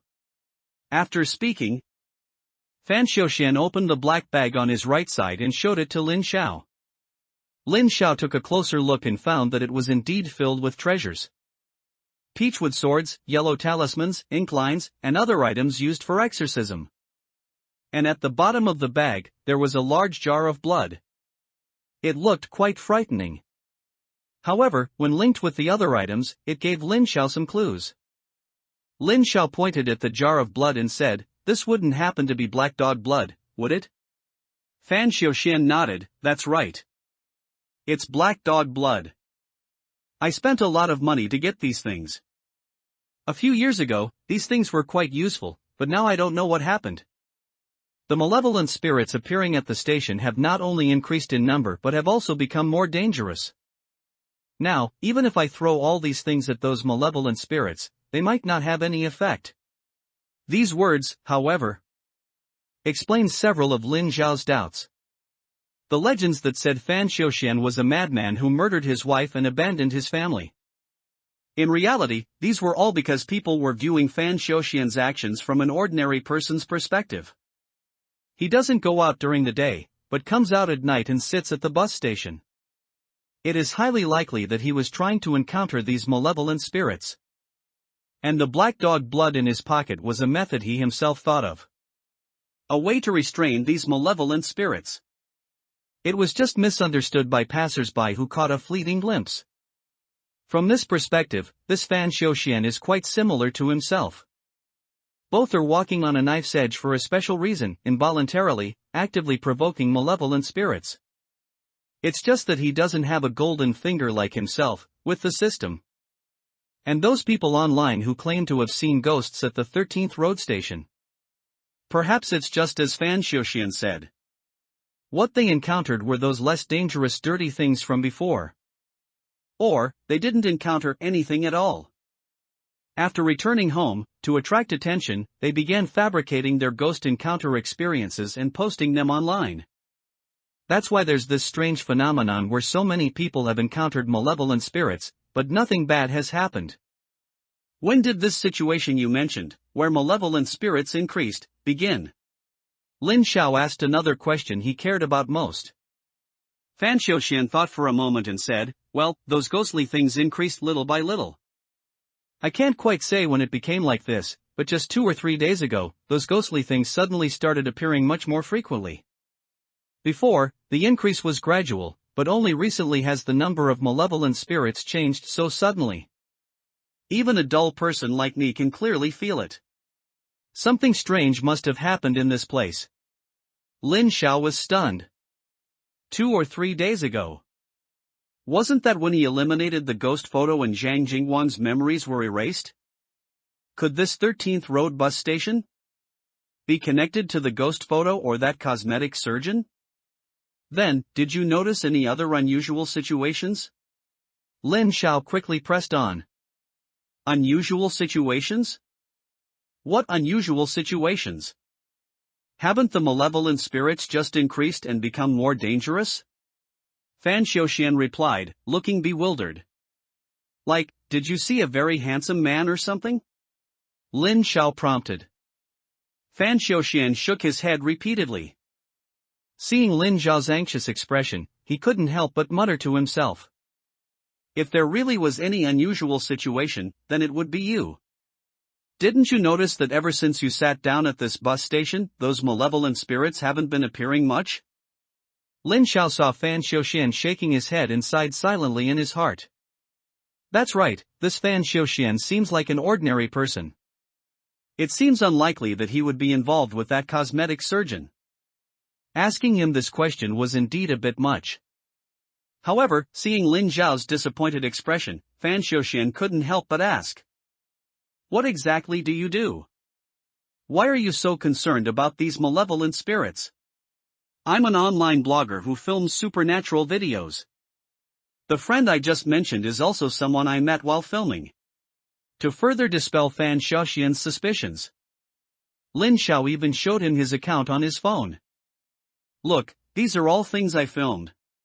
Lin Xiao randomly opened a video and then said, I have a lot of experience dealing with these things. If you have any difficulties, you can really ask me for help. I will definitely help you. To get this stranger to reveal the secrets in his heart, Lin Xiao almost spilled his guts. Fan Xiuxian took a look, and his eyes immediately widened even more.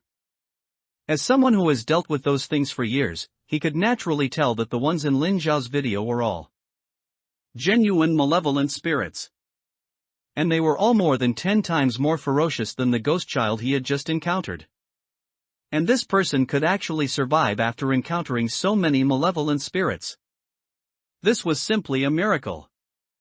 Fan Xiuxian's gaze changed, and he stared at the video for a long time without speaking. He secretly thought, perhaps, what I can't do, he can. Finally, after a fierce internal struggle, Fan Xiuxian stood up from the bus station seat. Let's go. It seems that thing won't be coming tonight. Go where? What won't be coming back? Aren't you waiting for your wife? Lin Xiao, utterly confused, threw the 3 fatal questions at Fan Xiuxian. But Fan Xiuxian still didn't answer directly, only looking into Lin Xiao's eyes and saying, to my house. As for the other things, I'll tell you when we get to my house. This isn't a good place to talk, after all. With that, he picked up the large black bag and walked out of the bus station with hurried steps. Lin Xiao saw this scene and could only helplessly follow. He couldn't let this crucial NPC run away. Both of them left the haunted station. But just as Lin Xiao's front foot left, the lights of the 13th Road bus station went out again. Bang! The entire station was plunged back into eerie darkness. Lin Xiao was behind Fan Xiuxian. In the dim residential building space, he twisted and turned, finally entering an old building. Climbing to the 6th floor, Fan Xiuxian took out his key and opened the door. Then he invited Lin Xiao in. As soon as Lin Xiao entered the room, he smelled a foul, sour odor that made him frown. Looking around, the room also seemed like it hadn't been cleaned in a long time. Trash and dust were piled everywhere. However, Lin Xiao didn't mind. As someone who had lived with Xiao Bao for a while, he considered these all minor inconveniences. And Fan Xiuxian, as if accustomed to it, expressionlessly took out a chair and said to Lin Xiao, "Have a seat." As soon as Lin Xiao sat down, Fan Xiuxian asked, "I haven't asked you your name yet?" "Lin Xiao." Fan Xiuxian nodded, then turned around and took something out of the black bag. It was a very old cell phone. Just by looking at its outdated style, one could tell that this thing was at least 7 or 8 years old. Fan Xiuxian looked at the phone in his hand with a complicated expression.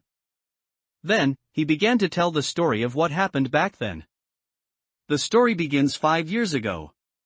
That day, I got off work and went home as usual, but as soon as I entered the house, I found that my wife wasn't home. At first, I didn't pay much attention, thinking she had just gone out for something. But I waited at home until late at night, and she never came back. Just as I was getting anxious and about to go out and look for her, my phone suddenly received a message from my wife. Fan Xiuxian paused, then lightly tapped the phone a few times. He then placed the lit screen in front of Lin Xiao's eyes. On it, a text message sent at midnight was clearly visible. "Husband, save me. I'm on the 0 Road bus now. I saw a ghost. Husband, save me. I'm on the 0 Road bus right now. I saw a ghost." The sender of this message was just 2 words, Lily. This should be Fan Xiuxian's wife's name. When Lin Xiao saw the content of this message, he couldn't help but frown, feeling suspicious. Let's not even mention the saw a ghost part at the end of the message. Just the 0 Road bus itself was strange enough. No bus number in the entire country starts from 0. The lowest it could be was a 2. Does this 0 Road bus really exist? Lin Xiao also directly voiced his doubts. Is there a bus in Dajiang City with the number 0? Fan Xiuxian put away his phone, shook his head, and said, "No, I checked with the Transportation Bureau a long time ago. They said that all buses in Dajiang City have a minimum number of 001, there's no such thing as a 0 Road bus." "Then what's with this message?" Lin Xiao asked, surprised. Fan Xiuxian pondered for a moment, caressing the old phone in his hand, his eyes red as he said, "Everyone says this bus doesn't exist. But I saw it with my own eyes, the 0 Road bus that shouldn't exist." There really is such a bus? Where did you see it?" Lin Xiao hurriedly pressed. "Just now, at the 13th Road bus station," Fan Xiuxian said, a little agitated. Seeing the man's face flushed with excitement, Lin Xiao quickly handed him a glass of water. After drinking a glass of water, Fan Xiuxian coughed twice and seemed much better. "Take your time, don't rush. Explain the whole story clearly," Lin Xiao reminded him.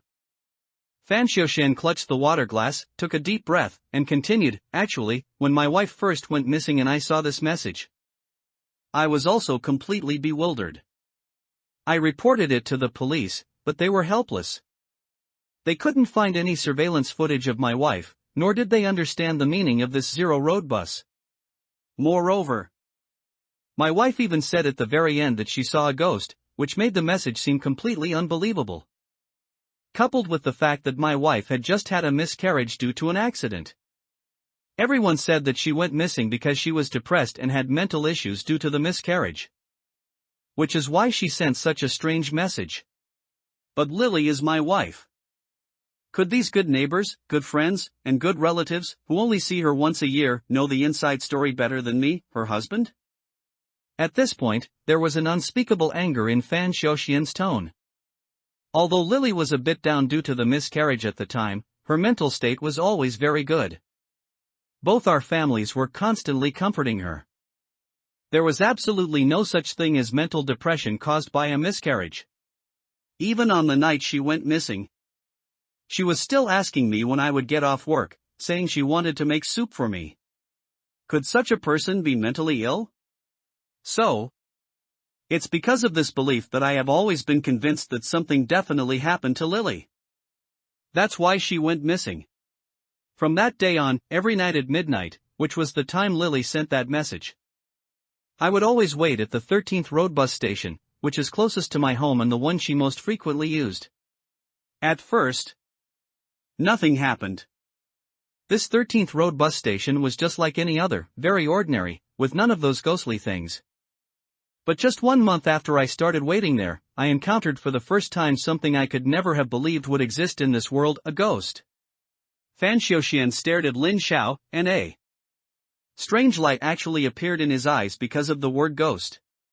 He continued, it was a disfigured person, without even a head. It limped past the front of the 13th Road station. At the time, I was so scared I couldn't even breathe, my whole body was trembling. Once that ghostly thing was far away, I quickly ran home, terrified of being targeted by it. Mr. Lin, do you know what kind of mood I was in after seeing that ghost and returning home? Fan Xiaoxian suddenly asked Lin Xiao. Lin Xiao looked at the man's shining eyes and said faintly, excited? Exactly. It was excitement, because ghosts really exist in this world. That means my wife wasn't lying, and she wasn't crazy. She really encountered a ghost. From then on, I waited at the 13th Road station even more steadfastly. But I'm not an idiot. So I specifically went to collect these things. Fan Xiaoxian shook the black bag beside him. And with these things, I persevered for 5 long years. In these 5 years, I've seen all sorts of demons and monsters. But I still haven't seen the Zero Road bus that Lily mentioned. I even started to wonder if the Zero Road bus had gone somewhere else, since it was a vehicle after all. But just about a week ago, I really saw that Zero Road bus. That day, I sat at the bus station and waited for over an hour, almost dying. Fan Xiaoxian lifted one of his pant legs, revealing large patches of bluish-black on his leg. Upon closer inspection, those bluish-black scars were distinct handprints of various sizes, covering his entire calf, stopping only above the knee, where his skin returned to normal. It looked extremely horrifying. Lin Xiao knew at a glance that Fan Xiaoxian had been attacked by a vengeful ghost. This was likely why his walking seemed a bit off. Fan Xiaoxian put down his pant leg and continued with lingering fear. That day, just as midnight was about to pass, a bluish-green little ghost grabbed my leg. I took out the peachwood sword and talismans from my bag and used them one by one on the little ghost, but they had absolutely no effect. I thought I was going to die. But just then, a black truck suddenly drove up in front of the station and hit something with a bang. The little ghost on my leg, perhaps because the collision sound was too loud, or for some other reason, was startled away instantly. I had just survived a disaster, narrowly escaping death, but as soon as I looked up, I saw the thing I had been dreaming of. That truck had crashed into a bus with the number 0 and no license plate. I rubbed my eyes, and after seeing it clearly, I immediately wanted to rush onto that bus to save my wife. But my leg, it was much worse than it is now. And the pain made it impossible for me to move at all. I shouted desperately. But before I could even shout 2 sentences, I saw a white shadow get off the Zero Road bus and enter the black truck. Then, the Zero Road bus suddenly vanished into thin air, and the black truck also drove away quickly. It was as if nothing had happened in front of the 13th Road station. Only I was left, slumped on the station seat, crying desperately. For the next few days, I continued to wait, but the ghosts became more and more numerous, yet the Zero Road bus never appeared again. At this point, tears welled up in Fan Xiaoxian's eyes. He seemed to be regretting and grieving that he hadn't seized this once in 5 years opportunity. He wiped his eyes and said, "And then, you appeared. These past 5 years? I've basically wasted them." God knows how long I'll have to wait next time. Fan Xiuxian's last words were filled with a sigh. He lowered his head and didn't speak for a long time. Not necessarily, Lin Xiao said suddenly after thinking for a while. Fan Xiuxian immediately lifted his head, looking at Lin Xiao in confusion. What do you mean? I don't think this Zero Road bus is something that only appears once every few years. From what Fan Xiuxian had just said, the Zero Road bus suddenly disappeared after colliding with the black truck.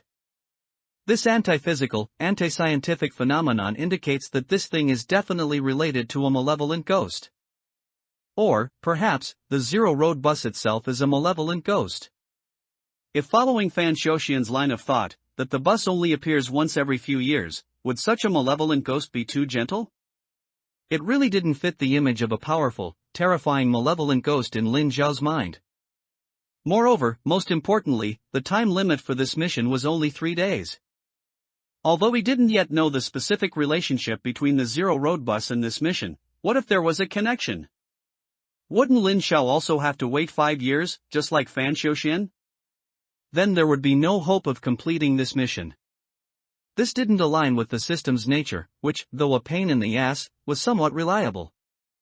But if Lin Xiao had to give a reason why the Zero Road bus hadn't appeared for so long, the reason you haven't found the Zero Road bus might be because certain specific conditions must be met to see that thing. Lin Xiao told Fan Xiuxian his guess. Could that be true? Fan Xiuxian was a bit disbelieving. Let's try it. It's better than waiting another 5 years. Lin Xiao's desperate measures attitude instantly convinced Fan Xiuxian. After all, he didn't even know if he could survive if he went to the 13th road station again. He couldn't guarantee tomorrow, let alone the next 5 years. Since both you and your wife have seen the Zero Road bus, we can start by summarizing the commonalities between you and your wife. Lin Xiao thought for a moment, then continued, let's start with items. Think carefully, did your wife 5 years ago and you a few days ago have anything similar on your person? Fan Xiuxian shook his head and said. When Lily disappeared, I wasn't even home. How could I know what she had on her?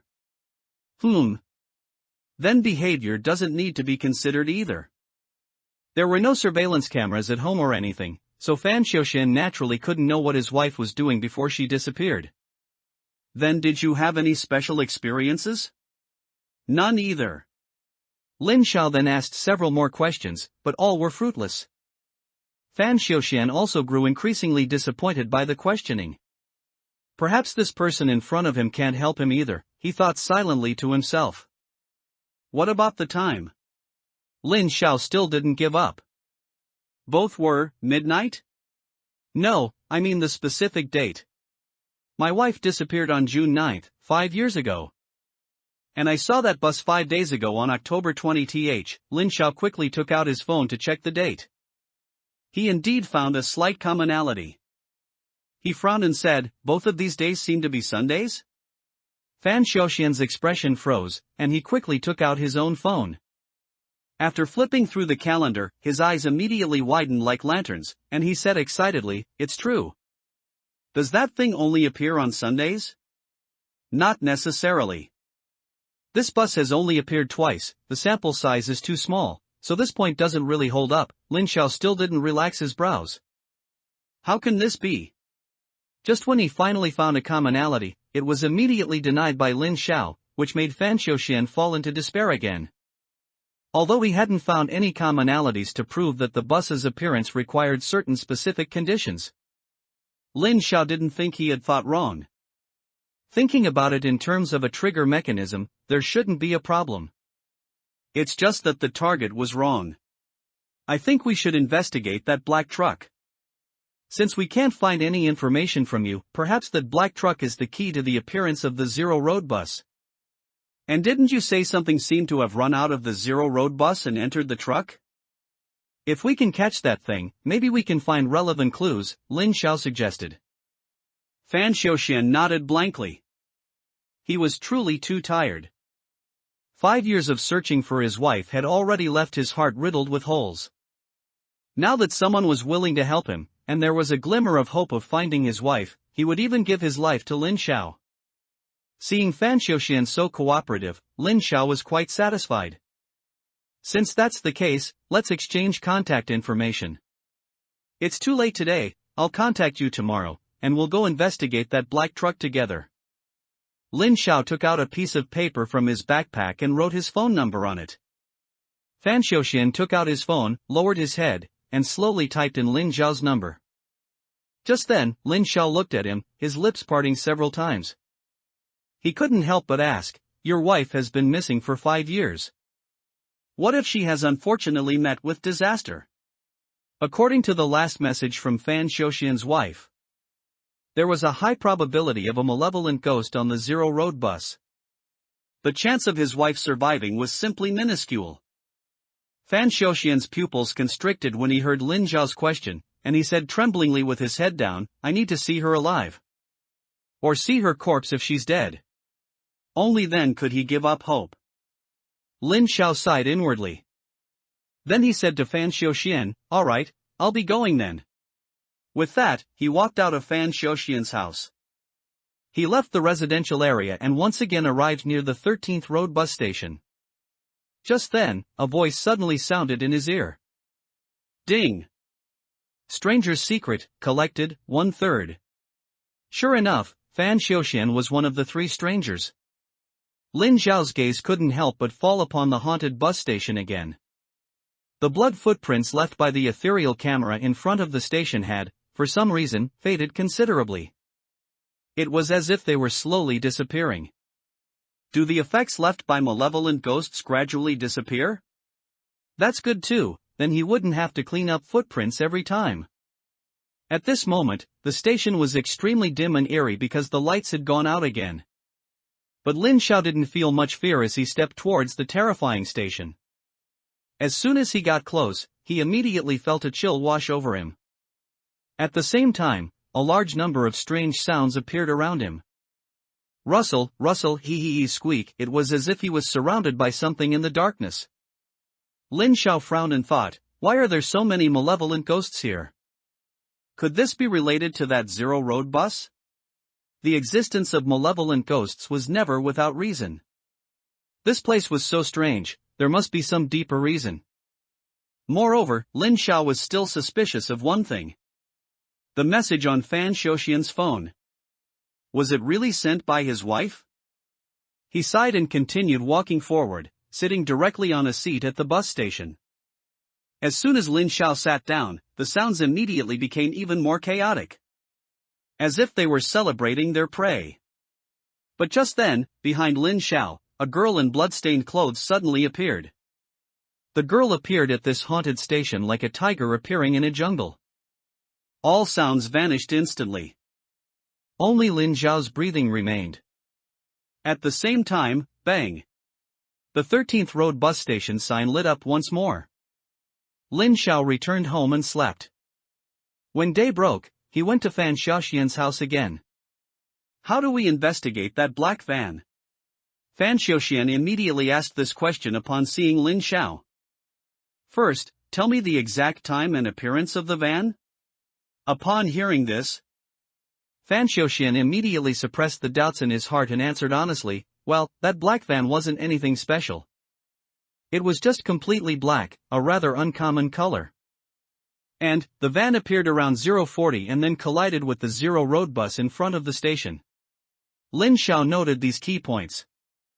Then called Zhang Jingguang. Hello, are you busy? Lin Xiao greeted him. Zhang Jingguang heard Lin Xiao's voice, was silent for a moment, then spoke as if resigned to fate. Say it, who died now? Lin Xiao's veins throbbed, and he couldn't help but curse, get lost. I have serious business with you. The more serious the business, the more it means someone's going to die. The clever Zhang Jingguang had already seen through everything. Lin Xiao was too lazy to bother with this idiot and got straight to the point. Stop messing around, I want you to help me investigate something. Alright, just tell me. Zhang Jingguang agreed so readily. This made Lin Xiao a bit uncomfortable. After all, using public resources for private matters was no small thing. Moreover, Zhang Jingguang and the others' amnesia had caused Lin Xiao to lose some privileges. So, before making the call, Lin Xiao had specially prepared a whole host of reasons to persuade him. But he didn't expect to use a single one. Aren't you going to ask for a reason? Lin Xiao asked curiously. You wouldn't be doing it for personal reasons anyway, so I won't ask for a reason. I just have one request: if you discover anything major, you must inform us, the police, immediately, understand? Zhang Jingguang said in a flat tone.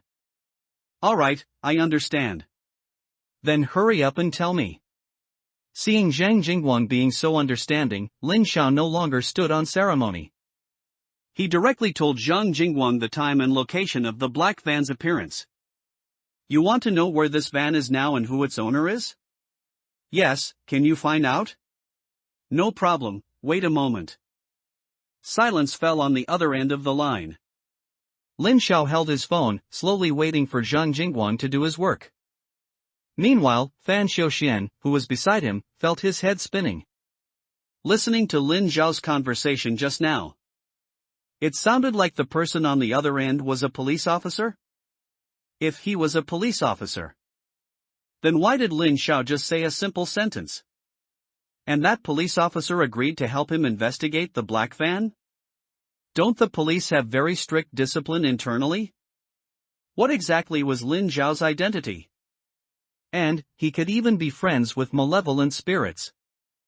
For a moment, Fan Xiaoxian's thoughts drifted everywhere. He even thought of a mysterious organization he had read about in a novel a long time ago, the Dragon Group. After a while, Zhang Jingguang found the whereabouts of the black van. This black van seems to be registered under a private hospital. If you go to that hospital and ask, you should be able to find out where it is. Private hospital? Lin Xiao felt a strange premonition when he heard those 4 words. That's right, it's called Beautiful Life Private Hospital. You can just look up the specific address on your phone. Zhang Jingguang continued. Upon hearing the full name of the hospital, Lin Xiao's pupils constricted. He was suddenly speechless. Beautiful Life Private Hospital? Wasn't that the location for the Nightmare Difficulty mission? How did this black van get involved with that place? Hearing Lin Xiao remain silent for a long time, Zhang Jingguang frowned and asked, Lin Xiao, what's wrong? Is something the matter? He still remembered the ticking time bomb in Lin Xiao's head. Although for many reasons, many people within the police, including himself, trusted Lin Xiao greatly, even to the point of indulgence. But Lin Xiao was still a patient after all. If he really couldn't hold on, he would never let Lin Xiao continue the investigation. After a while, Lin Xiao emerged from his shocked awakening. Rubbing his aching head, he said, Nothing, I was just thinking. Alright, then I'll get back to work. Take care of yourself, and contact me if anything comes up. After a brief expression of concern, Zhang Jingguang hung up the phone. Lin Xiao put away his phone, his brows deeply furrowed. 2 missions colliding? What was going on? Lin Xiao was lost in thought, so much so that even Fan Xiuxian beside him noticed his abnormality. What's wrong? Did you find anything? Lin Xiao cast aside the distracting thoughts in his mind, deciding to focus on the current mission. I found it. That black van is registered under a hospital called Beautiful Life Private Hospital. Let's go now. Okay. Fan Xiuxian nodded heavily. Then the 2 of them headed towards Beautiful Life Private Hospital together. After a few tens of minutes, their taxi arrived at Beautiful Life Private Hospital. Fan Xiuxian eagerly walked inside. But when he looked back, he saw Lin Xiao looking at the colorful signboard above with a solemn expression. At this moment, even an outsider like Fan Xiuxian noticed Lin Xiao's apprehension. However, Lin Xiao quickly adjusted.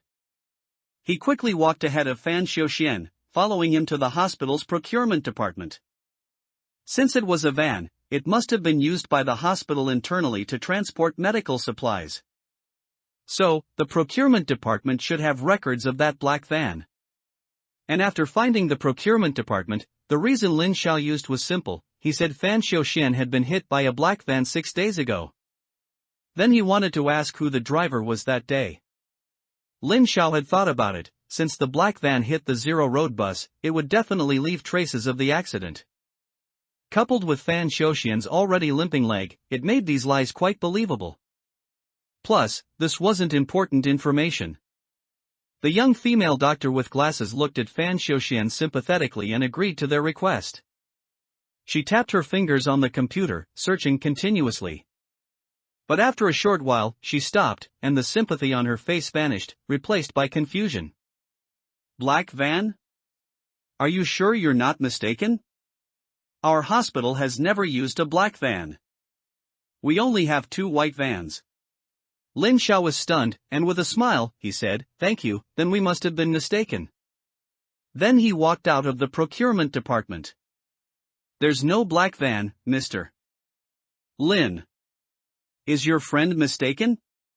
Fan Xiuxian said. He wouldn't be mistaken. This hospital has a problem. Lin Xiao replied with a heavy tone. Not to mention whether Zhang Jingguang would make such a low-level mistake, but the name of this beautiful life private hospital alone was enough to arouse suspicion. If Zhang Jingguang had reported the name of any other hospital in this city to him, Lin Xiao might have entertained the thought that Zhang Jingguang had made a mistake. But only this one.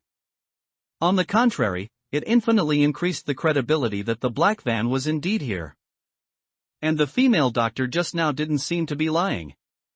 So the final answer was, perhaps this black van was not recorded in the hospital's computer at all. The people at this hospital had hidden the vehicle. But why would they hide a van? What exactly was being transported inside? Lin Xiao and Fan Xiuxian walked out of the procurement department. They arrived at the corridor of Beautiful Life Private Hospital. Further out was the hospital's lobby. Lin Xiao looked around. He carefully observed the location of this dream mission. However, he found nothing dark or eerie about it. There were no ghost stories like those in Dongqing Community. Nor were there terrifying tales like those of Hongshan High School. One could say it was perfectly normal and cozy. The decorations everywhere were grand and bright. Most of the patients coming and going had smiles on their faces. Lin Xiao smelled the rather strong scent of disinfectant in the air. It was truly hard for him to imagine that the most terrifying nightmare mission would be hidden here. Fan Xiuxian, who was beside him, looked at the silent Lin Xiao and asked, "Since you're sure that Black Van is definitely inside this hospital." "But they won't admit it, what should we do now?" Lin Xiao took out his ethereal camera and quickly took a few pictures in the hospital lobby. Looking at the blurry photos, he thought for a moment and then said, "As long as that black van exists, it will definitely leave traces in reality. It can't just disappear into thin air like the Zero Road bus. Let's go to the underground parking garage and see if there are any clues there." Fan Xiuxian nodded, agreeing to this plan. So, the two of them found the hospital's structural map hanging on the wall. According to the structural map of this hospital, the first basement level was the garage. The second basement level was the power distribution room and pump room, and the third basement level was the morgue. After learning the location of the garage, they took the elevator directly to the first basement level. The elevator doors opened with a swish. What appeared before them was the hospital's underground parking garage. Various cars were parked there in abundance. But as soon as he stepped out of the elevator, Lin Xiao found it exceptionally cold here. Although the temperature underground is generally a bit colder than on the surface, this place was even slightly colder than other underground parking garages, and the pungent smell of disinfectant from above also permeated here. Fan Xiuxian, next to him, wrapped his clothes tightly and shiveringly said, "What should we do now?" "Let's use the most Ben method, split up and search car by car," Lin Xiao said. They had no other options now. They could only pray that the black van was parked here.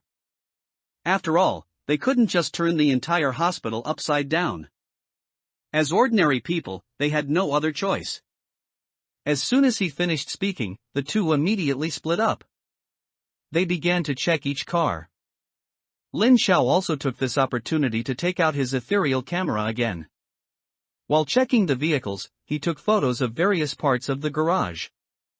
But whether it was the vehicles or the photos, Lin Xiao busied himself for a long time, but always came up empty-handed.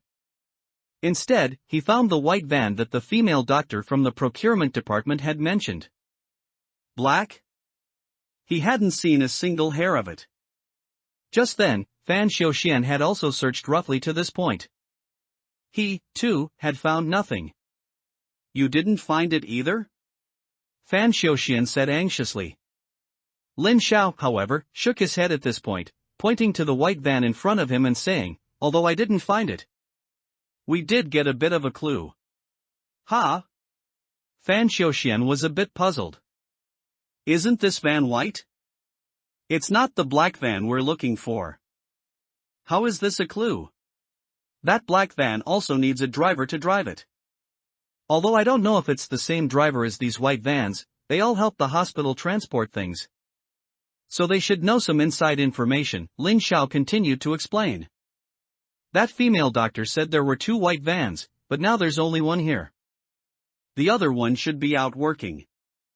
We'll wait here and see if we can wait for the driver of this van to come, then we can ask them and see if we can get some clues. Fan Xiaoxian also felt there was some truth to it after listening. But he still had some concerns and couldn't help but ask, Mr. Lin, what if the drivers of those vans don't know about the black van?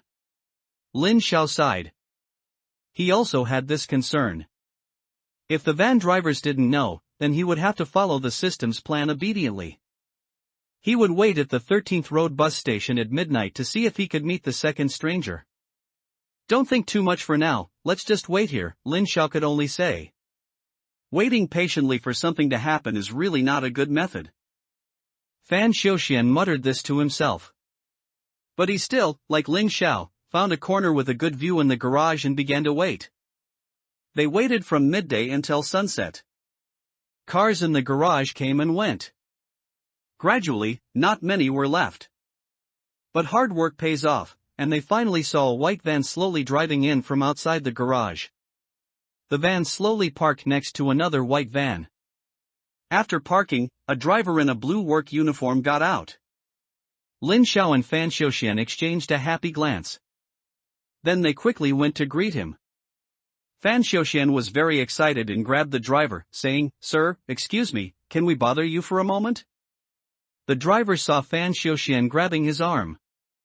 He was quite impatient, directly Shui Kailu his hand, and righteously said, No. I have things to do. Lin Xiao pouted when he saw this. He pushed aside the excited Fan Xiaoxian, took out a pack of Zhenghua cigarettes from his backpack, and directly stuffed it into the driver's hand. Then he sincerely said, Sir, we really have an urgent matter. Please help us. The driver glanced at the Zhenghua in his hand, tucked it into his pocket, and then spread his hands, saying, Oh. I'm usually very busy, hee. You're busy but you still put it in your pocket? Lin Xiao could only expressionlessly take out another pack and place it in his hand. With 2 packs of Zhenghua in hand, the driver's expression immediately changed. He brought it to his nose and sniffed the aroma of the Zhenghua. Then he enthusiastically said, All right, anyway, I'm not in a hurry to unload the goods right now. If you have anything, ask quickly. Seeing that he had dealt with the target, Lin Xiao was not polite. He directly repeated what he had told the female doctor in the procurement office earlier. It was basically an excuse about Fan Xiaoxian being hit by a car and wanting to find the driver of that black van. When the driver heard this, he frowned and said, What? You want to find that person? Lin Xiao and Fan Xiaoxian's hearts immediately filled with joy when they heard this. Did this mean the driver knew about that person? They both nodded eagerly. But the driver rubbed his nose and said with some difficulty, If you want to find that person, it's a bit difficult. Why? I haven't had much contact with that person. Although we all drive for this hospital, we're all on the day shift, and that person is on the night shift. We usually don't run into each other. Night shift? Does that black van only run at night? Yes, and the person who drives the black van is very mysterious. We never see that person at our usual meetings or activities. It's as if this person doesn't exist in the hospital, many people don't even know of their existence. Lin Xiao heard this and silently complained in his heart. Hee, not only that, but even your hospital system can't find this person or this car. Being so mysterious only made this night shift driver seem even more bizarre. Then do you know why this black van is so secretive? Or where should I look for him? Lin Xiao asked after thinking for a while. How would I know? Although we're colleagues who drive, we're basically strangers. Why would I inquire about that person for no reason? Lin Xiao suddenly had a headache. Had the clue been cut off again here? But the driver stroked his chin, looked at Fan Xiuxian's limping leg, and said with some reluctance, however, if you're really in a hurry, I can also help you ask around. There are people in this hospital who have worked here longer than me, maybe they know. Ah. Thank you so much. Lin Xiao said gratefully. Alright, you wait a moment. With that, the driver took out his phone, moved aside, and began to ask around for Lin Xiao and Fan Xiuxian. Not long after, Lin Xiao and the others had just waited a moment when the driver returned, saying excitedly, you know what? I actually found out for you. I even have a photo of that person. Really? Can we see it? Lin Xiao said, surprised. Sure. I'm telling you, this is all thanks to Old Sun at the entrance. If it weren't for him, you could search the entire hospital and still not find this person. You'll have to give me another pack later. I need to go thank him. The driver muttered. Alright, that's a small matter. Lin Xiao quickly took out another pack, he had a ton of them anyway.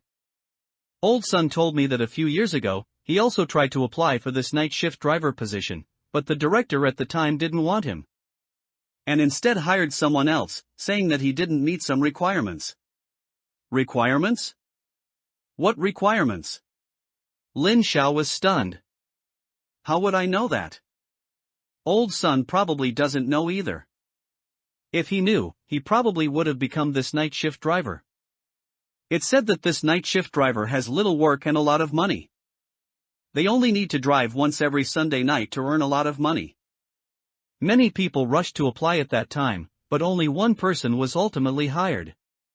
He was considered the head of the drivers at the time, that's why he had a photo of that person.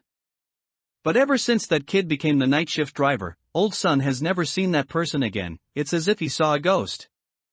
If you hadn't brought it up, he would have forgotten about this person long ago. Lin Xiao heard this and glanced at Fan Xiuxian beside him. He found that Fan Xiuxian also had a look of shock. Only drives on Sundays? Isn't that consistent with the time they concluded the Zero Road bus appears? Did they actually guess correctly? Lin Xiao's eyes darted around again, and this night shift driver also had a special requirement. He suspected that this requirement might be the requirement to see the Zero Road bus. Lin Xiao waited for the driver in front of him for a long time before Old Sun on the other end of the phone sent the photo. Here, this is the person, you two can see for yourselves, the driver said, putting the phone in front of Lin Xiao and Fan Xiuxian. Lin Xiao looked closely and found that the person looked very ordinary. Aside from his yellowish complexion, there were no other distinguishing features. It was impossible to tell that this was a special talent selected from a large group of people. But when Fan Xiuxian saw it, his eyes immediately widened, and he cried out in disbelief. I've seen this person. The sun gradually set. A man with an unusually large belly sat on the bed, hugging his legs. He watched the setting sun outside the window, trembling with fear. His name was Li Hongkai, and he was the night shift driver for Beautiful Life Private Hospital. But now, he clutched his hair, regretting, I shouldn't have taken this lousy driver job. It was a few years ago when a peculiar recruitment notice suddenly appeared in the local drivers group chat. When everyone saw the recruitment, their first thought was that it was a scam. Because the recruitment was very strange. The benefits were too good. And there was too little work. Not only were the routes short, but he only had to drive once a week. At that time, everyone in the group said that this recruitment was definitely fake, asking where in the world there could be such a foolish employer. But on the day of the interview, He still went to the interview location, Beautiful Life Private Hospital, due to some special reasons. As soon as he arrived, he was dumbfounded. Because almost 100 drivers from the group had shown up. He cursed inwardly at the time, damn it, they all said they wouldn't come, but they all came. So I'm the only honest one, huh? Li Hongkai was desperate, thinking he definitely wouldn't be chosen. With so many people here, how could the hospital want a driver with a physical problem? But the final result exceeded everyone's expectations, including his own. Those younger than him, or with more experience than him, were all eliminated. He, on the other hand, was selected. Li Hongkai only felt at the time that it was a windfall from heaven. But this sense of relief completely vanished after he heard the requirements from the person who called himself the director. First, every night at 10 o'clock, he had to go to the empty underground floor 4 of the hospital. Drive the black van parked there to that strange house outside the city. Then, he had to stand outside the house for an hour, go back in, and drive the car back. While working, no matter what he saw or heard, he couldn't speak, couldn't look back, and couldn't look around randomly. And, he absolutely couldn't stop midway. Of course, there was the most important rule, he had to drive the car back before 12 o'clock every time. If he was even a second late, he absolutely couldn't drive that day, no matter what. However, that month's salary would be entirely deducted. There were actually many more such strange rules. The moment Li Hongkai saw them, goosebumps rose all over his body. He even suspected whether the director of this hospital was involved in some illegal business. He even thought about refusing this hard-won job. But then he thought of his uremia and the high cost of dialysis treatment. He still bit the bullet and took on this bizarre job. But it wasn't until later that he found out. It turned out that they wanted him precisely because of his uremia. Later, when he actually started working, he discovered that this job was 10 times more bizarre than he had imagined. Moreover, Li Hongkai also realized that those strange rules weren't written because the person who made them had a problem with his brain. It turned out that every single one had a great purpose. Sometimes, strange noises would constantly come from the back of the van. The sounds were like people talking. Sometimes, while driving, he would suddenly catch a glimpse of a woman covered in blood sitting in the passenger seat out of the corner of his eye. But when he turned his head, the woman was gone. And sometimes, countless handprints, big and small, would inexplicably appear on the car windows. Each time, it would scare him to death and make him break out in a cold sweat. But fortunately, these bizarre phenomena didn't appear often, and he kept those rules firmly in mind.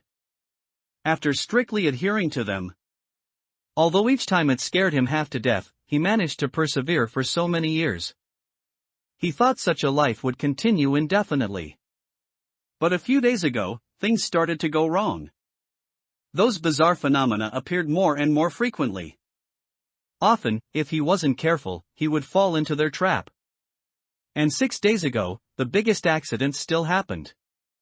That day, while he was driving, he was slightly delayed due to his illness.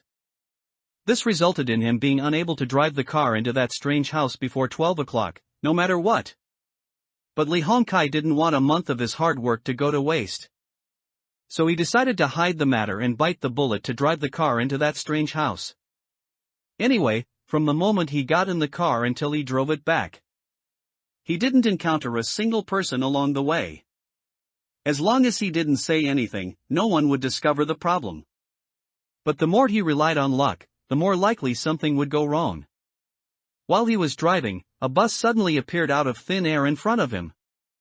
Li Hongkai couldn't avoid it in time and crashed directly into it. The huge impact left him disoriented, with stars dancing before his eyes. After he finally recovered and looked up, the bus had disappeared. Li Hongkai rubbed his eyes hard, thinking he was hallucinating. But the impact he felt from the car couldn't be faked. This strange phenomenon made his hands sweat with fear. So, he quickly restarted the car and left the scene of the accident. But after driving for a short while, he heard a clunking sound coming from the back of the van again. Li Hongkai should have continued to follow the rules and ignore this strange sound. But the more he listened, the more something felt wrong. He kept feeling that the sound was from the back door of the van not being properly closed, and it was hitting the doorframe while driving. If it were any other sound, he could ignore it. But if the door had been knocked open due to the recent car accident, and the items being transported inside were lost due to the shaking of the car, then his failure to follow the rules wouldn't be able to be kept a secret. He might even lose this hard-won job because of it. If that were the case, what would he do about his illness? So, Lee Hongkai thought, since the most important rule had already been violated, violating one more wouldn't matter much. Thus, he pulled the car over to the side of the road, intending to check it himself before driving to his destination. But when he stopped and looked, he was scared out of his wits. The car door had indeed been opened during the collision. And the items inside had really disappeared. All that was before him was an empty cargo compartment. And, most strangely, he also found a series of footprints on the floor of the cargo compartment. Of course, footprints weren't strange. It was normal for workers to leave some traces when loading and unloading goods. But what if they were bare footprints, with all 5 toes clearly defined? Lee Hongkai felt a chill run up his spine at that moment. What kind of things had he been transporting all this time? The underground floor 4 of that hospital was as cold as a cold storage unit. This cargo compartment also seemed to have a refrigeration device. It was so cold that even he, dressed warmly, found it a bit unbearable. Who would be barefoot in this cargo compartment? Could it be that he had been transporting these kinds of ghostly things all along? Lee Hongkai shivered involuntarily. Not just because of the cold, but also because of the strange conjecture in his mind.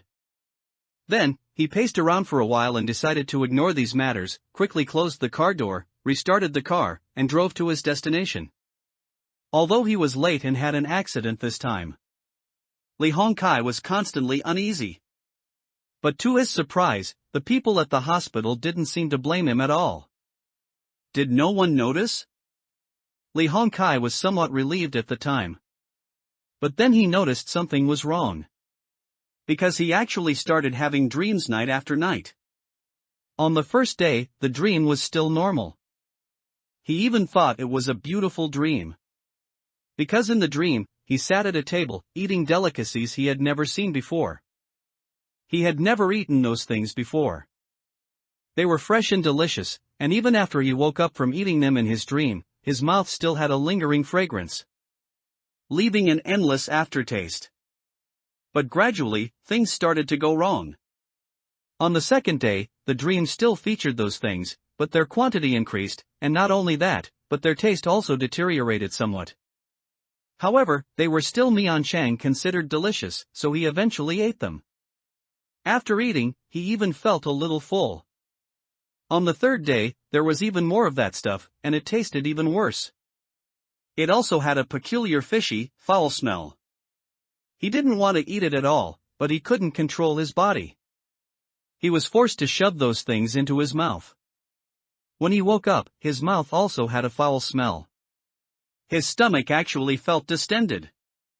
From that day on, he was somewhat afraid to sleep, fearing that he would have that nightmare of eating again. But on the night of the 4th day, as soon as it was time to sleep, he passed out and continued to have that bizarre dream. The food was more abundant and more disgusting. He had once smelled a piece of rotten meat that had been left for over a month. The smell was exactly like that rotten meat. Just getting close to it made him almost vomit. Although it was in a dream, the urge to vomit was so clear. It was utterly bizarre. The most terrifying thing was that he still ate it all. When he woke up, his stomach felt like a football had been stuffed inside, and his stomach even ached from the distension. Lee Hongkai was truly suffering immensely. He immediately leaned over the bed and vomited. But in his vomit, he actually found a large amount of human fingernails and hair. He had been eating these things every night? He was scared to death, he didn't know what to do. Lee Hongkai suspected that this happened because he had a car accident and violated the rules that day, as strange things kept happening one after another while driving. If something really went wrong, it was also because of this strange job. He went directly to that hospital. But they said that their hospital system didn't have him as a truck driver at all. Li Hongkai was instantly dumbfounded. So, for the past few years, what had he been doing every Sunday when he went to drive that black van? He wanted to see the director from back then. But they stopped him, refusing to let him see the director no matter what. He also didn't dare to go to the police. How could he explain the pile of stuff he vomited to the police? Helpless, he could only run to a temple. He asked for a peace talisman, thinking that would solve everything. But on the 5th night, he still fell asleep. The peace talisman was completely useless, and the nightmare struck again. In that dream, the food he ate was even fouler and more abundant. He felt like he was chewing on a pile of rotting corpses. None of this mattered. The key was that when he woke up, his belly was like that of a pregnant woman. The pain made Li Hongkai feel as if he was going to split in half. Therefore, he vomited again. But this time, a few rotten fingers actually appeared in the vomit. And a large amount of it had not been vomited out. Even though it was dark now, his belly was still bulging so much. What should I do? What should I do? Li Hongkai muttered to himself in despair. It was getting late, and it would soon be time to sleep. He would definitely pass out again then. And eat those disgusting things again. But could he still eat today? Would his stomach just burst in the middle of the dream? Exploding with rotten flesh and intestines. Li Hongkai was terrified. He used every method he could think of to avoid falling asleep.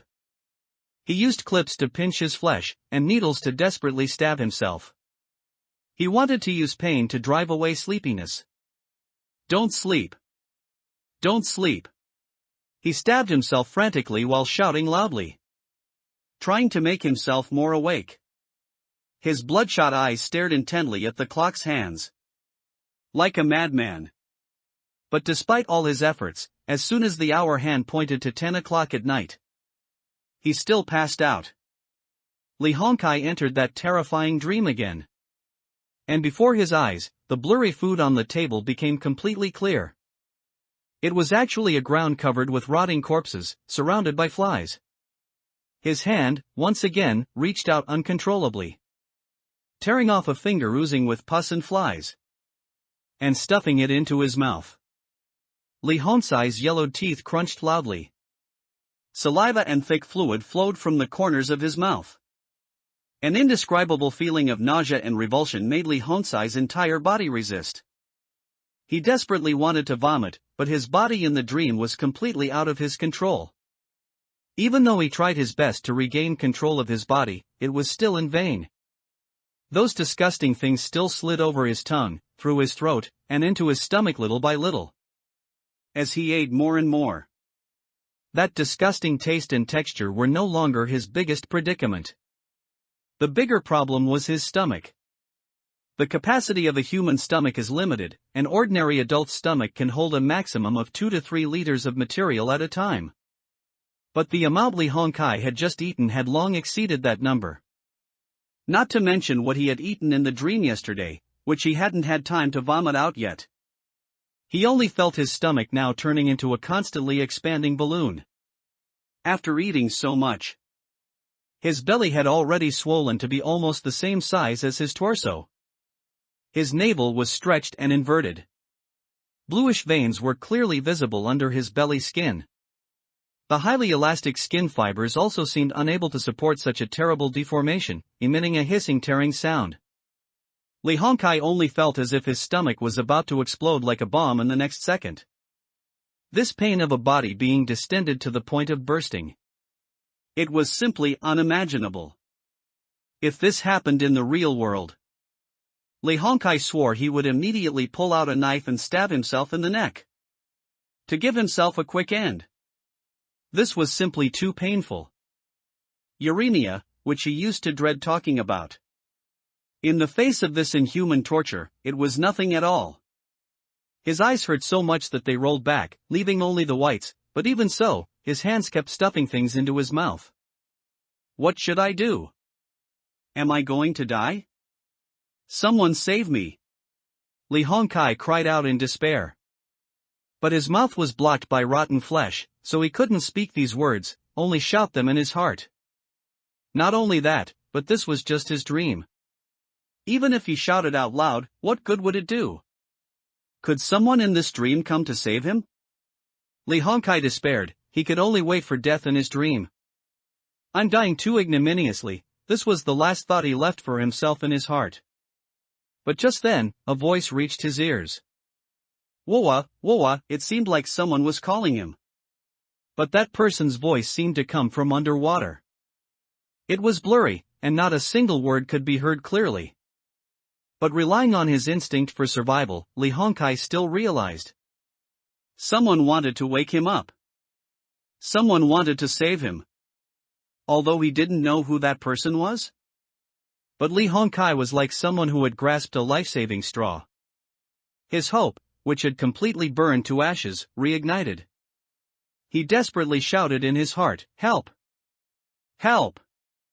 Quickly wake me up! Please!" But this was just his own shouting in his heart, in his dream. The person outside couldn't hear him at all. Then, the voice disappeared. Li Hongkai's face felt as if it was being pinched by fingers again. That person seemed to have changed their method, now they were waking him up with pain. Then that person felt that just his face wasn't enough. Li Hongkai only heard 2 slaps, and a burning pain appeared on his face again. That person seemed to be slapping him hard. These 2 slaps were very forceful. They hurt so much that his mouth almost twisted. But Li Hongkai only felt that this wasn't painful enough, not harsh enough. Don't just use your hands. Use a knife, pliers, a hammer, anything. As long as you don't make me eat anymore, you can kill me. Of course, these words still couldn't be heard by the person outside. Similarly, these methods also failed to wake Li Hongkai up. He seemed to be trapped in this nightmare. No matter what, he couldn't escape.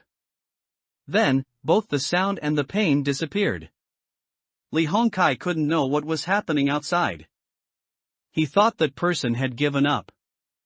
So he shouted in despair again, Don't give up. If you really can't, just kill me. I really can't take it anymore." Li Hongkai felt his belly could truly not hold on any longer. Not to mention the tearing pain in his body. He had just glanced down at his belly. Now the skin on his belly had already torn into a network of strips.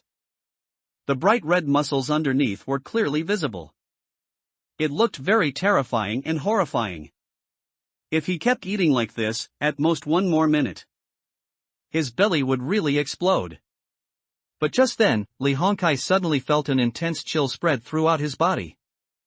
It made him shiver all over. This chill was not just simple coldness. Instead, it was more like the eerie coldness he had felt on underground floor 4 of Beautiful Life Private Hospital. Soon after that chilling sensation appeared. A thick, cylindrical object was violently inserted into Li Hongkai's mouth. It went directly into his throat. It made him roll his eyes. While in discomfort, Li Hongkai also felt it. The thing inserted into his throat seemed to be an icy cold hand. What was that person going to do? But before he could figure out the question, the hand inserted into his mouth forcefully grabbed and pulled. Something was brutally torn from his throat. Intense pain once again came from Li Hongkai's throat. He felt as if that hand had torn off his tonsils. The pain made his vision go black, and he immediately let out a loud cry. Ah!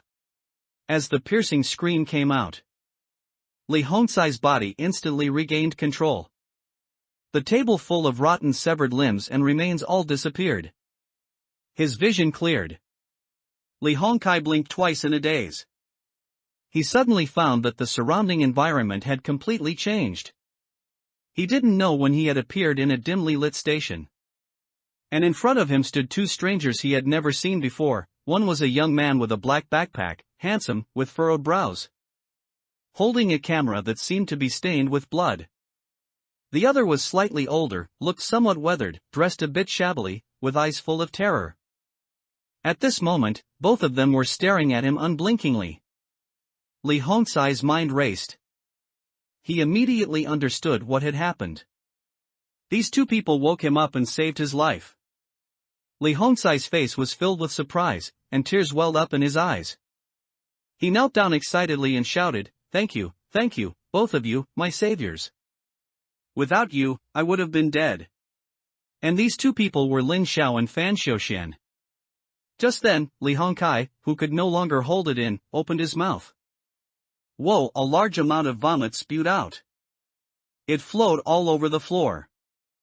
A strong stench also spread. With a gust of cold wind, Lin Xiao and Fan Xiuxian almost vomited too. "I've seen this person," Fan Xiuxian exclaimed, his eyes wide. Lin Xiao's eyebrows twitched when he heard this. He then quickly said to the driver, "Thank you, sir. We just needed to know who that person was." The driver was also very easygoing. He only cautioned them not to tell anyone that he was the one who told them these things. Lin Xiao repeatedly assured him that he would never expose him. Then, he led a trembling Fan Xiuxian away from the underground parking garage of Beautiful Life Private Hospital. The two of them walked outside. By then, Dajiang City was almost completely dark. There were slightly more pedestrians and cars under the night sky. Lin Xiao pulled Fan Xiuxian aside and asked, "You've seen the person in the photo? Are you sure?" Fan Xiuxian recalled carefully. Then he nodded affirmatively. "That's right, although his appearance looks a bit different, it should be that person." "What person?" Lin Xiao asked. "Don't I guard 13th Road Station every night?" "Although I encounter those dirty things every day, generally speaking, many dirty things don't appear a second time after being seen once. But just a few days ago, I noticed that every time it was past midnight, across from the station, a strange man with rolled back eyes would definitely appear. That strange man never attacks me, he just comes to the side of the station and desperately eats," Fan Xiuxian explained. Lin Xiao listened, somewhat confused. "Eating? Is there anything to eat at that station?" "I don't know either, but that strange man, at that time, would definitely stand inside the station, frantically clawing at the air with both hands, and his mouth never stopped chewing. He clearly didn't seem to be eating anything, but he could chew with a loud crunch, and his belly would swell up. It looked especially terrifying. And that strange man looks exactly like the night shift driver in the photo," Fan Xiuxian said, a bit agitated. Lin Xiao fell into contemplation after hearing this. "The requirements for this mission are to go to 13th Road Station every night at midnight and listen to the secrets of 3 strangers. From this, it can be inferred that these 3 strangers will definitely appear at 13th Road Station within these 3 days. So, could this night shift driver be the second stranger? I remember you said before that a white shadow got off the Zero Road bus and ran onto the black truck, right?" Lin Xiao asked again. "That's right." Fan Xiuxian nodded affirmingly. "In that case, this night shift driver was very likely attacked by that white shadow. Which is why he turned into that neither human nor ghost appearance you described." "Very likely, Mr. Lin, what should we do now?" Fan Xiuxian asked, somewhat agitated. They had finally uncovered a clue. As long as they found this night shift driver, and clarified what was special about him, perhaps they could learn the conditions for the Zero Road bus to appear. In that case, he would be one step closer to finding his wife. Over the past 5 years, he had basically been treading water. But this Lin young man appeared for less than a day, and had made such significant progress. He was simply full of admiration for Lin Xiao. Simple, continue to wait patiently. We'll wait for that night shift driver to appear at 13th Road Station at midnight. Lin Xiao, unaware of Fan Xiuxian's admiration, simply replied. Okay. Fan Xiuxian nodded heavily. Time flew by. The two waited from dusk until 11:30 p.m. When the time was almost right, the two of them arrived in front of the station. Fan Xiuxian glanced at the dim environment inside the station and the unlit lights. His mind couldn't help but recall those terrifying experiences. A sense of retreat arose spontaneously. Fan Xiaoxian took a deep breath. Don't think too much, let's go in and wait for that person to come. At this moment, Lin Xiao also noticed Fan Xiaoxian's abnormality and began to speak. Fan Xiaoxian felt relieved upon hearing this. Thinking of the ability of the person beside him, that feeling of fear instantly dissipated a lot. Okay. Then the two of them sat together on the seats. Fan Xiaoxian moved a little faster. He sat down on the long bench first. The moment his backside touched it, in the dimness, many strange noises immediately sounded. It was as if someone was speaking in his ear. Those ghostly things are here again. Fan Xiaoxian gritted his teeth, trying to suppress his fear. But just then, Lin Xiao also sat down. The moment he sat down, bang! The sign light suddenly came on. Those strange sounds also disappeared instantly. Fan Xiaoxian was immediately shocked and glanced at Lin Xiao, who was sitting with his legs crossed. Lin Xiao was stared at inexplicably. He glanced at his clothes. Then he said, "What's wrong? Why are you looking at me?" He seemed to have not heard those sounds at all. "Nothing," Fan Xiaoxian replied dryly. Then he looked forward expressionlessly, waiting for the strange man to arrive. Heh, it seems even ghosts know how to bully the weak and fear the strong. After about 10 minutes, Lin Xiao took out his phone and glanced at it. He found that it was already midnight. According to the system, that person should be coming soon. And just as he expected, across from 13th Road Station, a strange man with rolled back eyes and a highly distended belly indeed appeared. Walking towards the station, Fan Xiaoxian immediately pointed at the person excitedly and said, "Mr. Lin." "That's him." Lin Xiao also nodded, indicating that he heard him. "What should we do? How should we proceed?" Fan Xiaoxian asked, somewhat anxiously. "No rush." Lin Xiao took out the ethereal camera and took a photo of this person. Click. The photo was developed, and Lin Xiao took a look. The strange man inside was clearly visible. This indicated that this person was indeed affected by a malevolent ghost. And while Lin Xiao was taking the photo, the strange man also arrived in front of the station. Less than 5 meters from Lin Xiao and Fan Xiaoxian, the strange man opened his mouth and tore wildly at the air with both hands, like a beast tearing at its prey's carcass. Then, after tearing, he continuously put it into his mouth. But strangely, although this person was tearing and eating nothing but air, a series of hoo chewing sounds came from his yellowish teeth. This contorted movement, coupled with his rolled back eyes, looked extremely terrifying. Fan Xiaoxian couldn't help but tremble again. Lin Xiao had no time to bother with him at this moment. He quickly walked over, disregarding the strange man's terrifying appearance. He placed his finger on his neck, feeling a strong pulse. Lin Xiao immediately breathed a sigh of relief in his heart. Good, he's still alive. If he were dead, it would be difficult to deal with. However, what state was he in now? Lin Xiao glanced at his eyes, which were rolled back so much that there were almost no pupils. He muttered in his heart. Why does he look so much like sleepwalking? Do you think he looks like he has sleepwalking? Lin Xiao turned and asked Fan Xiaoxian. With Lin Xiao blocking him now, Fan Xiaoxian was no longer as afraid as before, not even daring to look directly at the strange man. So he boldly took a look. Then he said with conviction, "I think so too." Lin Xiao nodded. "Then let's treat it as sleepwalking." Dr. Lin prescribed the treatment and got straight to it. He yelled at the top of his lungs into the man's ear. "Wake up!" The sound was so loud that it caused several echoes on the street. But the man was not startled awake. His hands were still waving non-stop, like a madman, eating things with a grunting sound. And his belly was getting bigger and bigger, looking like a pregnant woman. His clothes were almost bursting open. Fan Xiaoxian on the side even looked at that belly and felt something was wrong. Lin Xiao whispered, "We can't let him eat anymore." Then he desperately tugged at his face and then slapped him twice firmly. Slap. Slap. But neither could wake the strange man. Lin Xiao looked at his hand. He had used all his strength just now. It was enough to knock out an adult. But he didn't react at all.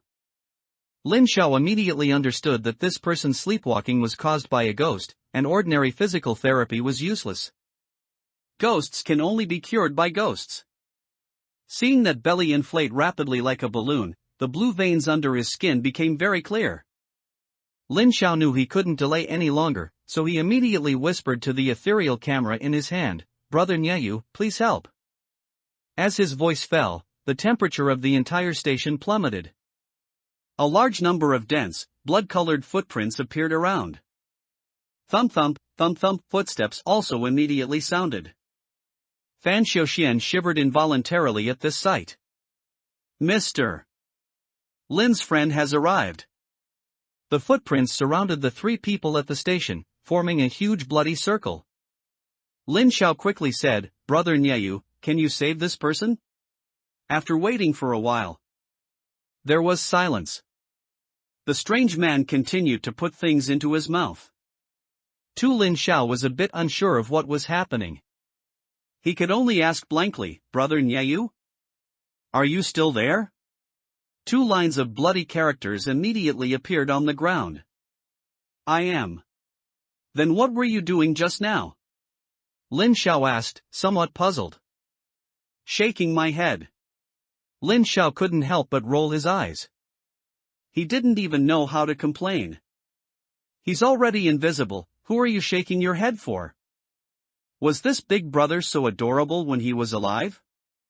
But since he was here to help, Lin Xiao didn't say anything. He could only suppress his temper and ask, "Shaking your head means, you can't help him?" "Yes." "Why?" "I can't see that thing." The bloody characters appeared again. Lin Xiao was stunned. "Can't see it?" "Right, that photo just now didn't capture the ghost either. Only the image of this strange man. So, is the ghost on this strange man not on him? Or is it hidden? If it's not on him, that would be troublesome." Lin Xiao paced anxiously in circles. At this moment, the strange man's stomach was getting bigger and bigger. His yellow skin was actually tearing little by little. It seemed like it was about to burst. Fan Xiaoxian was too nervous to say a word. He could only place his hopes on the young man in front of him. Lin Xiao quickly said, "Brother Nyeyu, grab his hands and see if you can stop him from eating." Although it couldn't solve the root problem, at least stopping this person from bursting was fine for now. Then, they saw the bloody footprints move forward again. They surrounded the strange man. The strange man's hands immediately became immobile. However, his mouth was still chewing. That horrifying stomach was still bulging little by little. Just grabbing his hands was useless. Should he call Xiao Xian out? But even though Xiao Xian's abilities were stronger, she only cared about protecting herself, she didn't bother with other matters. But just then, Lin Xiao looked at the strange man's ravenous mouth. Suddenly, an idea struck him. Could that ghost be in his mouth? Blocked by his body, so Brother Nyeyu couldn't see it? Although Lin Xiao wasn't 100% sure, at this point, he could only try anything. If they delayed any longer, this person's stomach would definitely burst. So he immediately shouted at the bloody footprints, "Brother Nyeyu. That thing might be in his mouth, you can try to grab it out."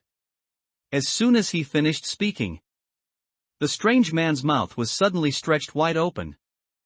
Nyeyu acted decisively, seemingly reaching his hand inside. On the fleshy wall of the strange man's throat, the shape of a hand was clearly visible, with several fingers clearly distinguishable. Lin Xiao and Fan Xiaoxian's faces wrinkled in disgust. But fortunately, Nyeyu's hand seemed to have really grabbed something. They heard a very faint pop. Something was pulled out of the strange man's mouth by Nyeyu. Because Nyeyu's body was transparent, Lin Xiao and Fan Xiaoxian could see it very clearly. They saw a thumb-sized, emaciated little person with a stomach pressed against its spine floating in the air. The little person's face was extremely ugly, and it was curled up and unable to move, seemingly being held by Nyeyu in his hand. It was no wonder it couldn't be seen, hidden so small in the throat. It would be strange if the ethereal camera could capture it. What is this thing? Fan Xiuxian was startled the moment he saw it. But he had just finished speaking. The thing's body twisted, turning into a cloud of black smoke. It must have been crushed to death by Nyeyu. Lin Xiao breathed a sigh of relief. The strange man also slowly opened his eyes. He looked at them with some bewilderment. Then he immediately knelt on the ground, crying loudly and thanking them profusely. From his appearance, it seemed he could perceive a little of his surroundings even while sleepwalking. Then, he vomited. It was dirty and foul-smelling. Half the street was almost uninhabitable. And because the things he vomited were quite terrifying.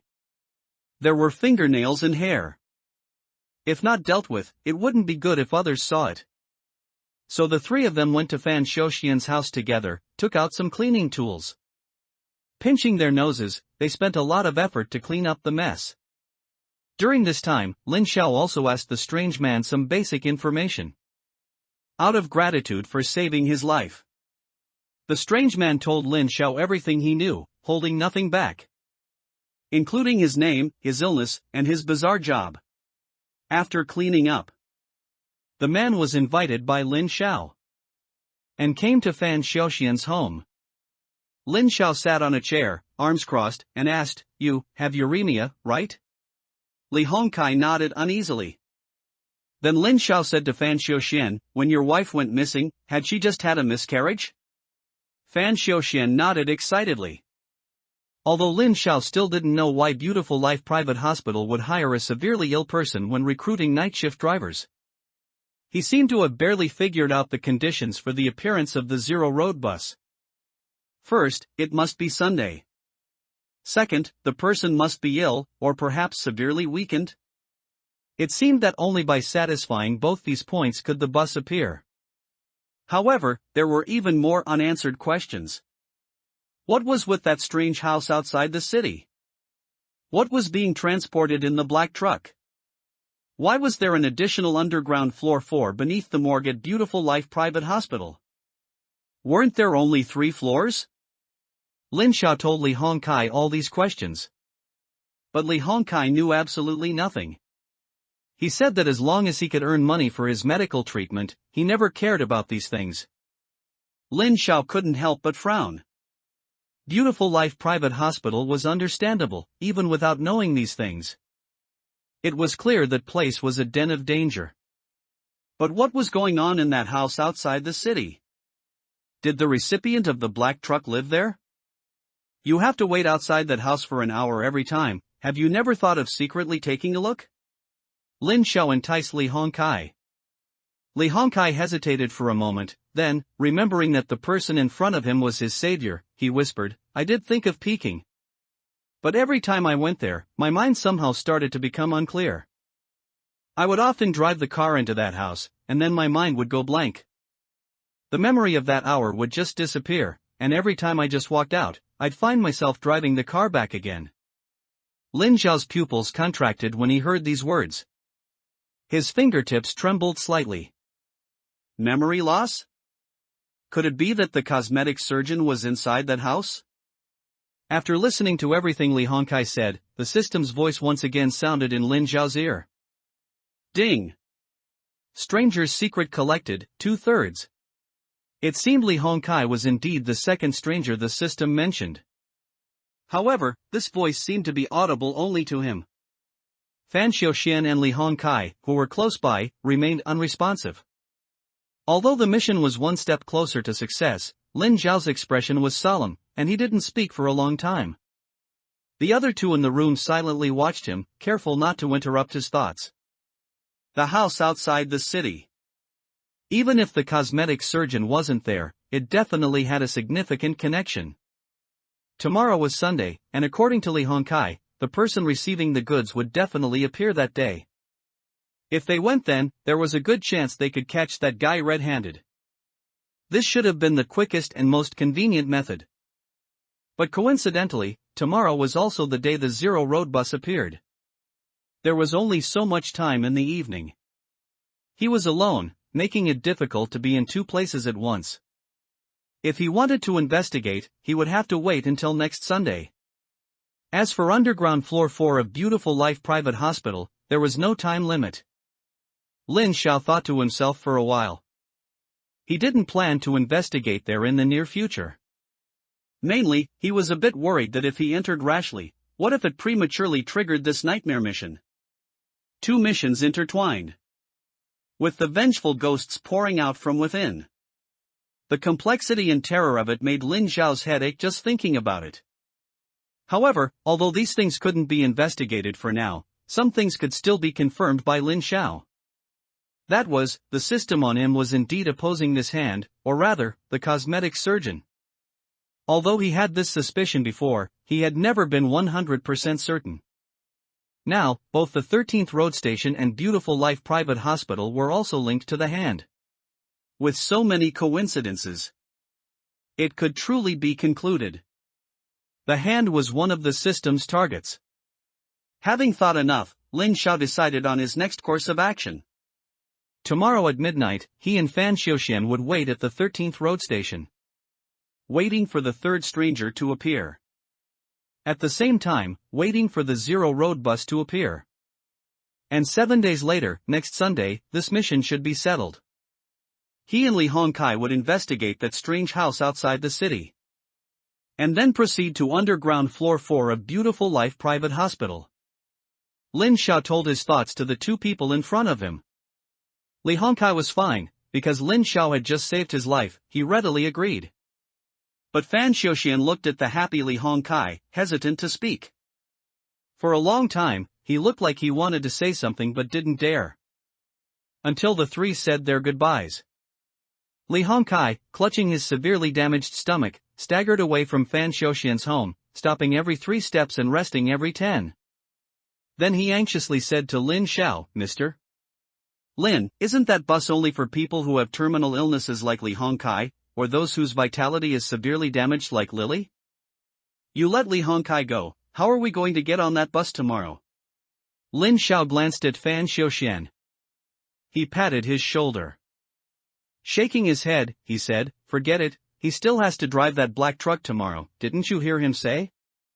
If he misses even one day, his whole month's work will be for nothing. And don't worry, we'll definitely see that bus then." After speaking, Lin Xiao walked out of Fan Xiuxian's front door and left. Fan Xiuxian stood at the door, watching Lin Xiao's retreating back, unable to snap out of it for a long time. He closed the door, frowned, and thought for a long time, but still didn't understand Lin Xiao's meaning. It wasn't until much later that he seemed to realize something, and his face showed surprise. The next day arrived. Lin Xiao had nothing to do during the day. He simply went to the hospital for a checkup. After learning that the tumor in his brain was still there, Lin Xiao finally felt relieved. Although Lin Xiao could indeed threaten Li Hongkai and keep him at 13th Road Station, to have him fulfill the conditions for the Zero Road bus to appear. However, out of caution and sympathy, Lin Xiao ultimately abandoned this plan. As someone who also had one foot in the grave, he was not in the mood to engage in such schemes of taking advantage of a favor. Anyway, as for terminal illnesses, who doesn't have one? In terms of how deep he was buried much deeper than Li Hongkai. Moreover, there was the most important point. Lin Xiao felt that Li Hongkai was likely a very important part of the cosmetic surgeon's arrangements at Beautiful Life Private Hospital. Although he had already entered the cosmetic surgeon's sight due to the ghost photo incident, Lin Xiao guessed that the guy must have been quite puzzled. Puzzled as to why he could, without any warning, uproot the few nails he had left behind, Mugguoxian, Huaji, Lianghai. Although he knew he relied on the system's help, the cosmetic surgeon didn't know that. Putting himself in his shoes, the cosmetic surgeon was probably completely confused right now. In his eyes, Lin Xiao was like a player with wall hacks and aimbot. No matter how long or deep the things he left behind were hidden, Lin Xiao could dig them out. Therefore, he should be quite wary of Lin Xiao, which was why he was taking a wait-and-see approach, wanting to find out the secret about Lin Xiao. He had no intention of acting against Lin Xiao. But if he rashly moved against Li Hongkai, Lin Xiao was a little worried that it would make that guy retaliate desperately. Currently, their situations were one in the open and one in the dark. His information could be easily investigated and known clearly by the cosmetic surgeon. Conversely, Lin Xiao currently knew nothing except his codename, appearance, and a tiny bit of his ability. This situation was very dangerous. He had no initiative at all. Once that guy became desperate and suddenly attacked him, Lin Xiao might not even know how he died. To reverse this situation, he absolutely couldn't rush. Slowly, wait until both sides knew each other well and were on the same playing field. Only then would they barely have the preliminary conditions for a fight. Sitting in the hospital and thinking for a while, Lin Xiao casually crumpled the medical report in his hand. He threw it into a street trash can. Time came to evening again. This was also the last day of the special mission. Lin Xiao and Fan Xiuxian were still sitting inside the dimly lit station. Perhaps because of the experiences of the previous 2 days, Fan Xiuxian was not as scared as before now. Instead, he frequently looked towards the intersection, hoping that the strange Zero Road bus would appear soon. This way, he could quickly learn about his wife's situation, to know if she was dead or alive. And occasionally he would glance at Lin Xiao, remembering what he had said yesterday. Lin Xiao was also looking around. However, he was not looking for the Zero Road bus. Instead, he was waiting for the third stranger in the mission. He checked his phone, it was almost midnight. But the third stranger still hadn't appeared. This made Lin Xiao feel a little anxious. Could he have guessed wrong? That third person wouldn't appear on his own, would he? But that's not right, didn't the mission just say he needed to wait here? The first 2 strangers, Fan Xiuxian and Li Hong, also proved this point. He glanced at the empty street. Lin Xiao couldn't help but think, could that third person be on the Zero Road bus? Just as the 2 of them were lost in their thoughts, suddenly a faint mist began to fill the area around 13th Road Station. The surroundings looked as if they were covered by a thin veil, making it difficult to see clearly. The air also began to grow cold. The 2 of them tightened their bodies slightly, and the white mist exhaled from their mouths and noses mixed with the fog. This eerie sight immediately put the 2 people in the field on alert. They exchanged glances. The message conveyed in their eyes was only one: the Zero Road bus has arrived. And just then, from the end of the road, came the whoosh, whoosh, whoosh sound of an old-fashioned bus driving. The 2 of them craned their necks to look in that direction. But because of the layer of mist, they couldn't see anything clearly. It wasn't until another 10 seconds or so passed that the bus finally emerged from the thick fog. Only then did Lin Xiao and the other person see the appearance of the bus.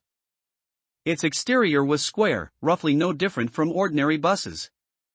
But there were many differences in the bus shell was broken and dented, and the colorful paint on the outside had turned gray and mottled due to prolonged weathering.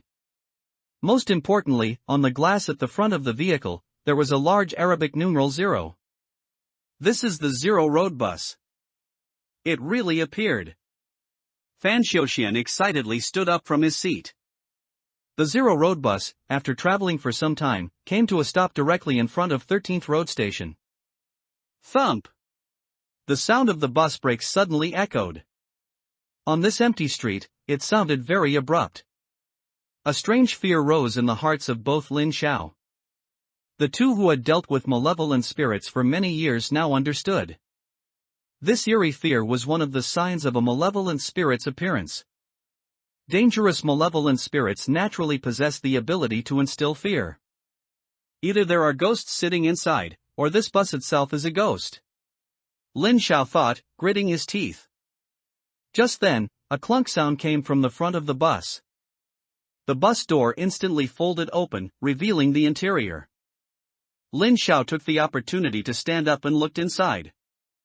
Inside, besides the driver wearing a black uniform and a hat so wide it obscured his face, there were also 5 or 6 passengers sitting on dozens of rusty seats. Although the interior looked very spacious, the visibility was also unobstructed.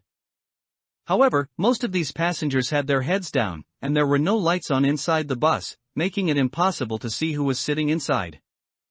However, Lin Xiao knew without looking clearly. These people were definitely not normal. The most terrifying scenario was that all of these people were malevolent spirits. Lin Xiao quickly took out his ethereal camera and snapped a picture inside. Click. He pulled up the photo and was instantly dumbfounded.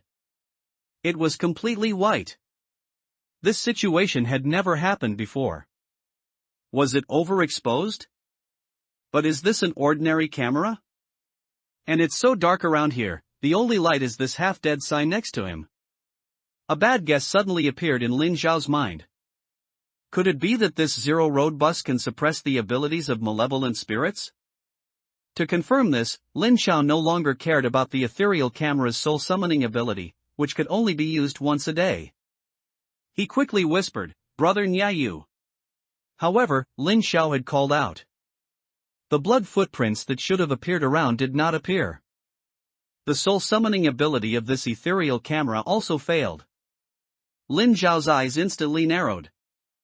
Fan Xiaoxian, who had been waiting for Lin Xiao for a long time, seeing him not move for a long time, so he couldn't wait and said, "Mr. Lin, let's go in quickly." Lin Xiao heard this and did not rush to answer. Instead, he quickly looked around. But after a while, there was no third person present except for the two of them and this bus. This also means that the third stranger might really be on this bus. That is to say, if he wants to complete the mission, he really has to get on this eerie zero-road bus. Mr. Lin, what's wrong? Fan Xiaoxian asked again, seeing Lin Xiao not speaking for a long time. Lin Xiao then came back to his senses and glanced at Fan Xiaoxian. He suddenly realized that now he no longer had the protection of his malevolent spirit friends. It seemed that he couldn't get on the bus with Fan Xiaoxian as originally planned. Such a narrow space inside. As long as one of the passengers is a malevolent spirit, then the danger level will rise sharply. Even he wasn't sure he could save his life, let alone bringing a burden. So Lin Xiao could only say, "You can't get on this bus. You should go back." "Why?" Fan Xiaoxian said, shocked. Now that there was finally hope of finding Lily, he couldn't just go back like this. Lin Xiao explained, "This bus seems to be able to suppress the abilities of malevolent spirits. My friend can't help now. I'll be fine alone, but if you go up too, you will die." Fan Xiaoxian was stunned upon hearing this. He watched Lin Xiao's mouth open and close, unsure what to say for a long time. He could tell that Mr. Lin was definitely not lying to him. In fact, this was already stated very euphemistically. He did not mention the fact that if he went up, he would not only lose his life, but also seriously hinder Lin Xiao. Fan Xiaoxian stood still, struggling with his thoughts for a long time. Finally, his tightly clenched fist slowly loosened, and he looked as if his soul had been drained. Then he sadly took out the old mobile phone from his pocket. Lin Xiao remembered that this was the phone his wife used to send him a distress message. Fan Xiaoxian said with downcast eyes, "Then I won't go up. If Lily really died, and if Mr. Lin sees her remains but can't bring her back, please place this phone next to her. This is my last request." Lin Xiao took the phone and nodded heavily. When Fan Xiaoxian saw Lin Xiao agree, the heavy burden in his heart was also lifted. He slowly took a few steps back, making space for Lin Xiao to go up. Seeing this, Lin Xiao put the phone in his pocket. Then, he took a deep breath. He lifted his leg and stepped onto the bus steps. Just then, the zero-road bus, which had been waiting for the two of them for a long time, finally got its passengers. Snap! The folding door instantly closed. The car's engine started again. The large door behind him closed with a thud. Lin Xiao didn't pay much attention, only letting out a soft hum. Finding the smell in the carriage very complex. Unlike ordinary buses, it wasn't filled with the scent of engine oil and sweat. Instead, it was a mixture of various smells. But he couldn't quite pinpoint what they were. He stood in front of the large door, directly facing the driver in the black uniform. Lin Xiao lowered his gaze slightly, wanting to see the man's face clearly.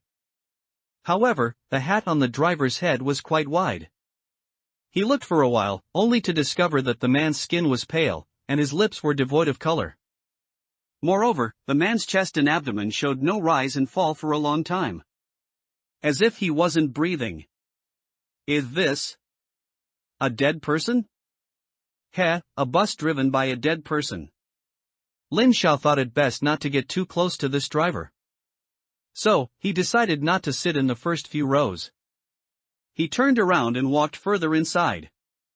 Lin Xiao took this opportunity to count the number of people inside, excluding himself and the driver. There were 6 people in total. 2 people sat in the front half of the bus, and 4 sat in the back half. The person sitting in the very front wore a mask and was dressed in an excessive amount of clothing, so heavily bundled that he looked almost bloated. Like a Michelin tire man. And the tire man, besides his closed eyes, had no other facial features exposed. His outer skin also looked a bit strange, unnaturally white. Coupled with the heavy clothing, it was impossible to tell if he was breathing. Upon closer sniff, he also carried a scent of disinfectant. It was very similar to the smell of Beautiful Life Private Hospital. This person is also a bit off, his expression changed, and he can only think to himself. Setting aside the smell, where would a normal person sit in such a place, motionless like a dead person? Lin Xiao always felt that this person resembled the dead driver. This person might also be very dangerous. It's best to keep a distance. His gaze left this person. Lin Xiao looked out the window at Fan Xiuxian. It was fine not to look. But this glance made Lin Xiao's heart, which had just settled, clench again. Behind Fan Xiuxian, he saw something. There was a monster standing there, with a head as large as an octopus, only eyes for facial features, pale skin, and dressed in a black suit. Seeing this monstrous thing, Lin Xiao felt an inexplicable sense of familiarity, and at the same time, his pupils constricted to pinpricks. I've definitely seen this monster somewhere before. But he couldn't for the life of him recall where. This eerie feeling immediately reminded him of the previous mass amnesia. Lin Xiao quickly made a mark on his body, according to the plan he had set earlier. Then he shouted out loud. Look behind you. But unfortunately, the vehicle seemed to muffle sound, and Fan Xiuxian outside couldn't hear him at all. He only saw Lin Xiao staring behind him with a look of horror on his face. Fan Xiuxian's face was filled with confusion. He wanted to turn around and see what Mr. Lin had seen. Lin Xiao, seeing his movement from inside the car, immediately understood that Fan Xiuxian had noticed something was wrong. His heart had just relaxed. But then the car suddenly started and drove forward. The vehicle began to move. The monster and Fan Xiuxian outside the window were instantly lost from Lin Xiao's sight. Lin Xiao's mind suddenly blurred. He looked out the window strangely. Is the car driving this fast? I seem to have forgotten to check if Fan Xiuxian left. Lin Xiao thought to himself. He could only continue walking further inside. Then he focused his gaze on the other person in the front half of the car. Lin Xiao noticed that this person seemed somewhat short. Coupled with the distance, and the lack of lights in the bus, he couldn't clearly see what the person looked like. So he continued to walk a few more steps forward. But when he got closer and took a look, Lin Xiao gasped in fright. Indeed, this person was not tall, it was just a child of 13 or 14. His skin was bruised and black, covered in festering wounds, and his eyeballs were grayish-white, as if he had been dead for a long time. His clothes were tattered, full of holes big and small. If the driver and the tire man were only suspected to be vengeful spirits, then this one was 100% a ghost. Lin Xiao had no desire to look at him any longer, he quickened his pace, wanting to pass by the child quickly. However, there was a slightly raised board on the bus floor. As he quickened his step, he happened to step on that board. Eek! A sudden sound echoed through the bus. And just then, the dead, decaying child quickly turned his head towards the source of the sound on the floor.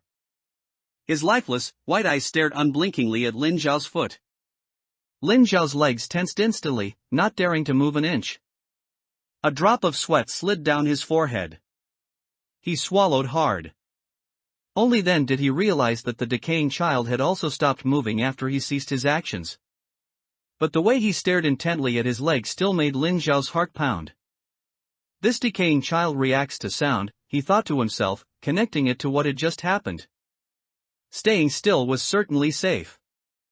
But standing there indefinitely wasn't a good solution either. So, he summoned the greatest concentration of his life, focusing it on his legs. He tried his best to make his leg movements even softer.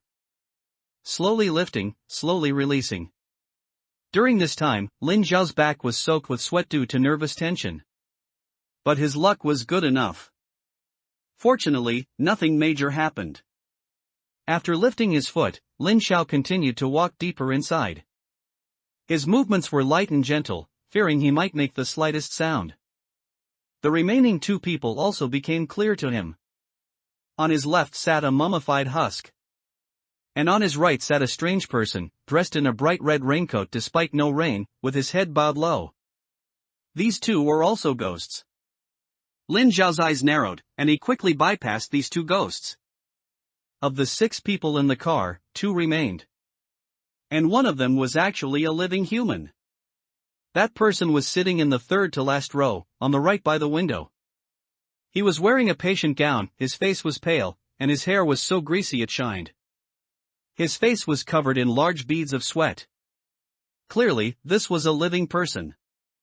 When he saw Lin Zhao, his face also showed surprise. His eyes were full of anticipation. He gently patted the empty seat to his left with his hand. The movement was small and made no sound. But the meaning was very clear. Quickly sit next to me. But Lin Zhao was very cautious. Because he saw something behind the man in the patient gown. There was a thing with very long hair, whose face couldn't be seen, possibly female. It was reaching around the seat, placing a left hand covered in dark, black veins on the patient gown man's shoulder. This person had already been targeted by a vengeful spirit. At the same time, Lin Zhao's nose caught a strange smell. It was the pungent odor of urine. He glanced at the patient gown man's crotch. The white patient pants were already soaked in a large area. This person had wet his pants. Either from fright, or he hadn't moved for a long time and couldn't hold it. Considering the suspicious left hand, covered in black veins, resting on his shoulder, Lin Zhao was very inclined to believe it was the latter. Looking again at his eager expression, Lin Zhao couldn't help but think, this person is probably looking for a scapegoat. Lin Zhao retracted his gaze, ignoring the patient gown man. And it was at the very moment he walked past him. The anticipation and enthusiasm on the patient gown man's face immediately vanished. His head dared not move an inch, but his eyeballs kept following Lin Zhao's movements. His eyes were filled with malice and rage. Lin Zhao pondered for a moment, then finally walked to the last row of the bus, to the seat on the far right. This position was the furthest from those malevolent spirits. At the same time, he could clearly see the entire environment of the bus. There was no better seat than this. As his backside touched the cold seat, Lin Zhao felt a slight return of his sense of security. I didn't expect this bus to be so dangerous, he sighed in his heart. He had only been on board for less than 3 minutes. And had already encountered several crises. If he wasn't careful, he could very well die on this bus. Fortunately, he didn't let Fan Xiaoxian come up. Otherwise, not only would he be of no help, but he might also get both of them killed. He let out a soft breath. Lin Zhao looked back at the patient gown man. He hadn't forgotten his purpose for coming aboard. Now it seemed, among the 7 people on the bus, only this guy barely resembled a human. So, this person should be the third stranger. Later, I'll have to find a way to take him off the bus with me. But then he remembered that this bastard had just tried to trick him. And he would have to repay evil with good, and save him. Lin Xiao felt a wave of displeasure in his heart. Moreover, because of the Zero Road bus's influence, I can't ask Xiao Xian and Nieyu for help. Saving him, the difficulty is truly not ordinary. He thought for a while and realized that the only useful items he had on him seemed to be that 1.5 yellow talismans, and the damaged MP3. Lin Xiao then reached into his backpack, planning to take out these items first. But at that very moment, Lin Xiao's thumb brushed against the side of his pinky finger. His expression immediately changed. Because on the skin of his finger side, he actually discovered a crescent-shaped mark, pinched out with a fingernail, and when he touched it, it was still faintly aching. Lin Xiao's heart trembled for a moment. He touched it again in disbelief. The mark was still clear. His mind immediately raced with thoughts. This mark was a method he had thought of after meeting Liang Hai last time. Inspired by his way of preserving memories. If he discovered something that might affect his memory, he would pinch a mark on his finger. And different fingers represented different things. The thumb was for people. The index finger was for ghosts. The middle finger was for animals. The ring finger was for objects. The pinky finger was for uncertainty. The crescent mark appeared on his pinky finger. This meant that some time ago, he had indeed discovered something that might affect him, but its nature was uncertain. Is that thing on the bus? The moment this thought appeared, Lin Xiao quickly looked up and around, but found nothing unusual. That thing was not on the bus. The bus slowly started, and the scenery outside the window kept changing. Lin Xiao looked out the window and recalled the unexpected incident where he failed to see Fan Xiuxian earlier. This was also somewhat unusual. The bus's starting speed shouldn't have been that fast. Then, there was only one possibility. He hadn't failed to see Fan Xiuxian. But rather, that thing was right next to Fan Xiuxian. He had forgotten that thing, along with the memory of being with Fan Xiuxian. Damn it! Did something happen to Fan Xiuxian? Lin Xiao somewhat nervously looked out the window. The bus had just started. Fan Xiuxian, too, because of Lin Xiao's shocked gaze, thought to himself, why was Mr. Lin looking so shocked behind me just now? Is there something behind me? Then he turned his head and looked behind him. His eyes met a huge, grayish-white head. The grayish-white-headed monster, wearing a suit, was staring at him with a pair of black hole-like eyes. Fan Xiuxian was so scared his scalp tingled. He screamed, "What is that?" Intense fear drove him to immediately turn his head back, planning to start running for his life. But just as his gaze retracted, leaving the grayish-white head, Fan Xiuxian's mind went blank for a moment. He blinked his eyes in confusion, and then thought to himself, why was Mr. Lin looking so shocked behind me just now? Is there something behind me? So, he followed his impulse and looked back. There was nothing. Just a pitch-black alley. Then what was Mr. Lin looking at? While Fan Xiuxian's mind was in a muddle, the station's light sign suddenly made a sizzling sound. And then it went out. Fan Xiuxian's expression changed, so he quickly started running outside. Without Mr. Lin, would this place immediately become dangerous? He left the 13th road station. From the alley behind him, however, came an extremely faint sound of footsteps. Tap tap, tap tap, his gaze returned to the Zero Road bus. Lin Xiao sighed, thinking to himself, it seems I can only rely on Fan Xiuxian himself. I hope he's alright. He couldn't help him now. He should focus on how to rescue the patient gown man. Finally taking out the yellow talisman and the MP3 from his backpack, Lin Xiao looked at these two items. The yellow talisman could be used for self-defense, and the MP3 could be used to attract the attention of malevolent spirits. Recalling the functions of these two items, a plan immediately formed in Lin Xiao's mind. When this Zero Road bus stops, he would turn on this MP3. and divert all the attention of the malevolent spirits in this carriage. Then he would stick yellow talismans on both the patient gown man and himself. After that, he would run off the bus at full speed. And then, beat that bastard up again, and force him to reveal his secrets. Having decided on the plan, he quickly set his own phone, and the phone Fan Xiaoshan had just given him, to silent mode, to avoid any sudden noises that might attract the ulcerated boy. Lin Xiao then slowly shifted his body, adjusting his posture, to prevent his legs from going numb and being unable to run if he sat for too long, which would be disastrous. These were all preliminary preparations. But just as he was shifting his backside bit by bit, just then, the already extremely low temperature in the Zero Road bus suddenly dropped another notch. The cold was bone-chilling, making Lin Xiao's skin crawl. Not only that, but he also heard a drip, drip, like the sound of dripping water.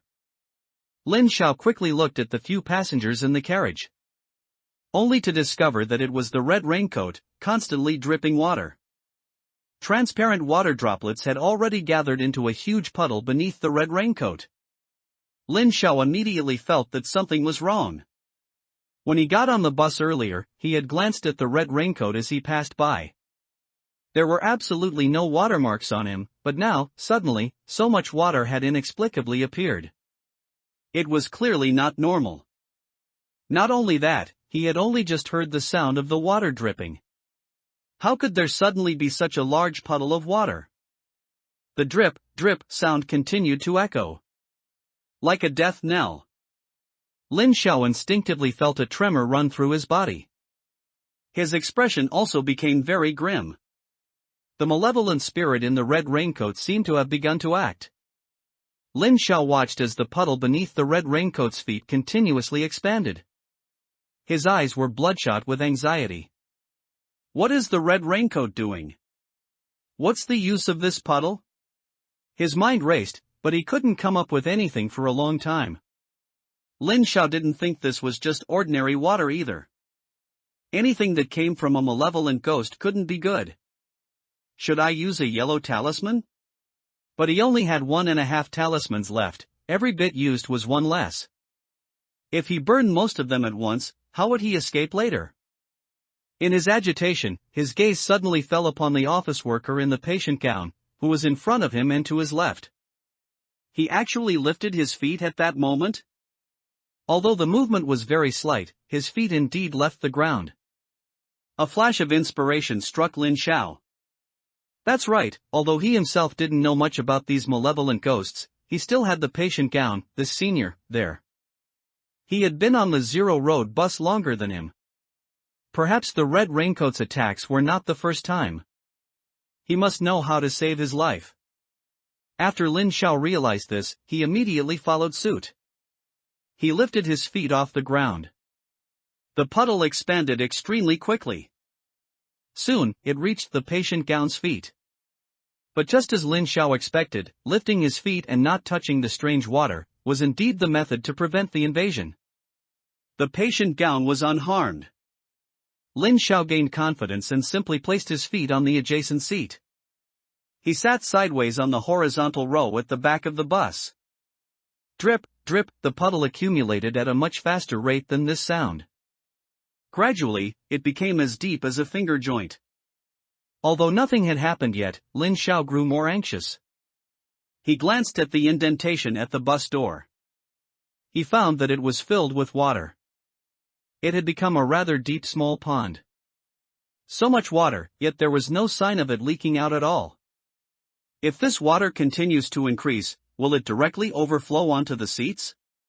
Where else could he hide then? Hide on the roof of the bus? Lin Xiao looked at the patient gown.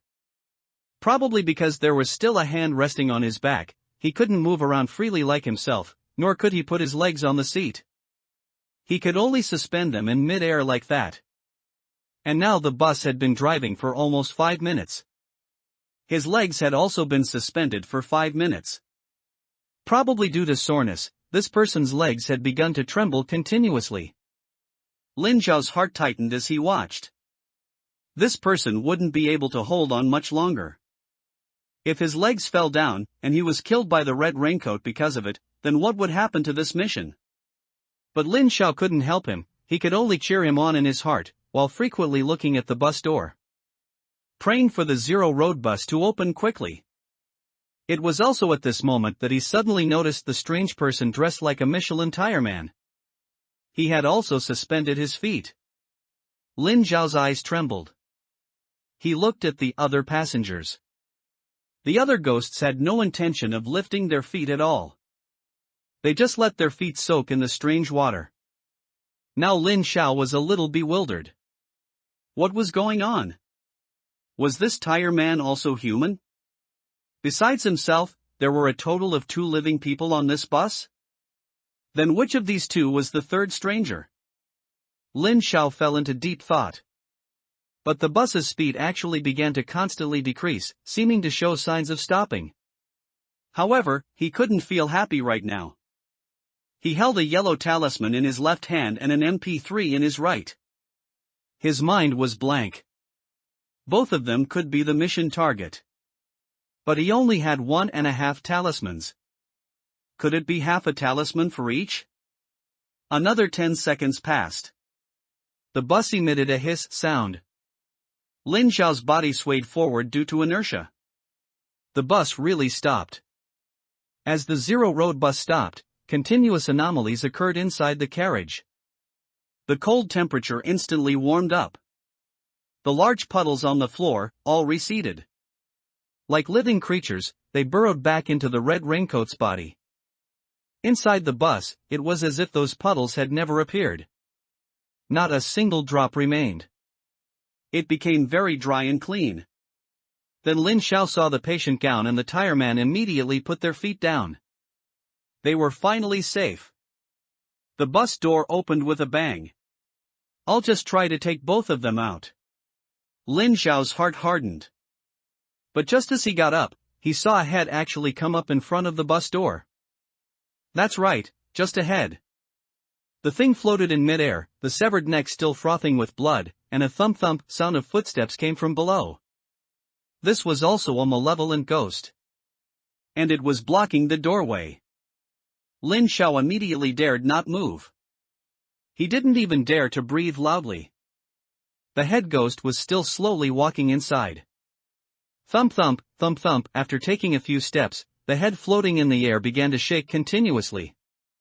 Then, with a thud, the head fell to the ground. It rolled a few times on the floor.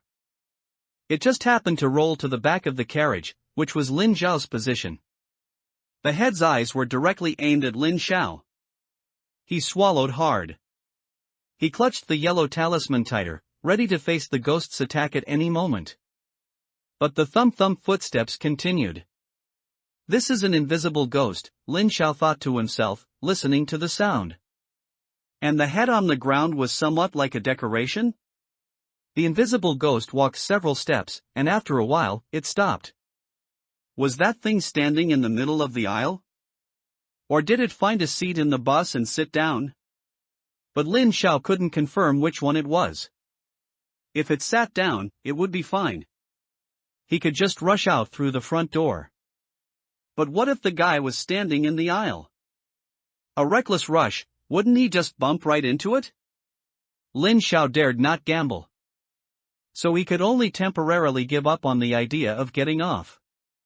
And his giving up also made him miss this opportunity to get off. The bus door began to slowly close. But a shout came from outside the bus. Wait a minute. A pair of hands suddenly grabbed onto the doorframe. An office worker with extremely dark circles under his eyes squeezed in. Only after he got on did the door close again. Clank. The person, however, did not notice at all that he had boarded a bus full of malevolent ghosts. He was still saying thankfully, I didn't expect there to be a bus this late. A somewhat joyful voice echoed in the bus. Lin Xiao's face tightened, and he immediately looked at the ulcerated boy. But that boy showed no reaction at all. He just sat there quietly. Is this because the bus just started, so its ability is still suppressed? Recalling the anomaly of all the watermarks caused by the red raincoat disappearing, this Zero Road bus was most likely at its strongest in suppressing malevolent ghosts' abilities just before and after stopping. The office worker also stopped shouting. He seemed to notice that the bus was a bit too quiet. This eerie feeling made him cautiously examine the bus that appeared late at night. And the office worker's eyes thus scanned the ulcerated boy. Even from this distance, Lin Xiao could see the office worker's body tremble. He was scared by the ulcerated boy. The office worker's mouth slowly opened again. It looked like he was about to shout out from his throat again. A sudden shushing sound rang out in the moving bus. It came from the patient gown. The boy was instantly attracted by the patient gown, his head tilted slightly, turning towards the patient gown side. But perhaps the sound was very brief, only lasting for a moment, or perhaps the bus had just started. And its ability to suppress malevolent ghosts had not yet descended from its peak. He only tilted his head and did not move further. And the office worker received the reminder. He was also very quick-witted. He quickly covered his mouth. The patient gown seized the opportunity, just like when Lin Xiao first got on, and enthusiastically patted the seat beside him. The office worker saw this warm-hearted good person extending an invitation. He didn't even look at the ghostly thing resting on the patient gown's shoulder. His face showed surprise, and he took a few light, quick steps. He plopped down next to the patient gown. Then, the arm full of black veins shifted its position. It left the patient gown's body and rested on the office worker's body. Lin Xiao sighed. Indeed, fortune favors the bold. The patient gown took a risk and reminded the office worker once, earning his trust. He actually managed to trick a scapegoat.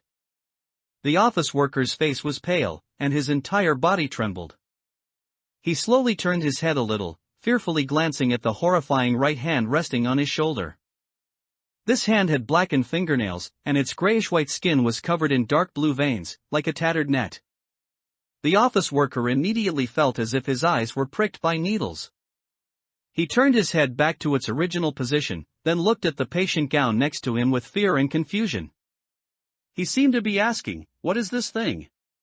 But the patient gown, finally free, was already smugly beaming.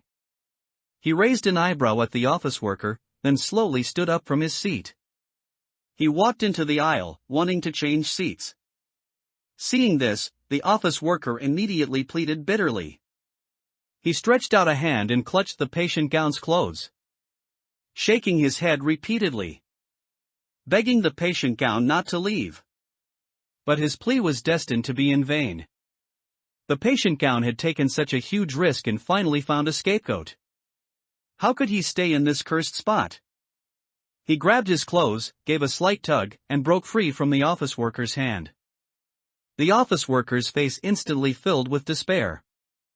The patient gown stood in the aisle for a while, disdainfully glancing at Lin Xiao, who was sitting at the very back. Then he chose a seat that was still relatively far from the other people in the bus and sat down peacefully. Lin Xiao saw the tragedy unfolding in the carriage. His brows furrowed like steel bars. Is he going to save this bastard later? How disgusting is that? However, this recent scene also served as a reminder to Lin Xiao. Both of them had walked in this aisle. Nothing happened. That means the invisible ghost wasn't standing in the aisle. Instead, he picked a seat and sat down. As long as he doesn't randomly change seats later, he should not run into that malevolent ghost. At the same time, when he gets off the bus later, he would not encounter danger. Lin Xiao immediately breathed a sigh of relief. The bus was still driving in the city. But the places it passed through next, they became increasingly desolate. Tall buildings gradually decreased. Instead, many bungalows appeared. It was as if they had arrived in a rural area. There were no pedestrians in these places. There were even few streetlights. It looked dark and mysterious. Lin Xiao looked outside. He realized that he had lived in this city for more than 20 years, yet he had never been to these places. The only thing he could confirm was that these places should still be within the city. But as for which district, Lin Xiao didn't know anymore. At this moment, a question came to his mind. Where is this bus going? What is the destination? If there is a destination, there must be a starting point. So where is the starting point? Lin Xiao pondered deeply here. Inside the carriage, a rare calm settled. The red raincoat also stopped dripping water. The rest of the people and malevolent ghosts were relatively well behaved. Only the office worker's body was still trembling. He hadn't recovered yet. He turned his head and looked at the patient gown, who was sitting with his legs crossed, looking smug. His heart was filled with resentment. This scumbag. After thinking for a while, he took out his phone from his clothes. His nostrils flared as he took a few deep breaths, as if he was about to make a decision. He tapped on the phone screen a few times. The light emitted from the phone was very clear in the dim carriage. It was clearly seen by Lin Xiao, who was sitting at the very back. What is he doing? After the office worker finished operating on his phone. Then he held the phone and waited for a while, as if calculating the time. Then he was seen raising his phone and threw it at the patient gown. The phone arced through the air. It just hit the patient gown. Then it bounced off his shoulder. With a thump, it hit the floor behind him.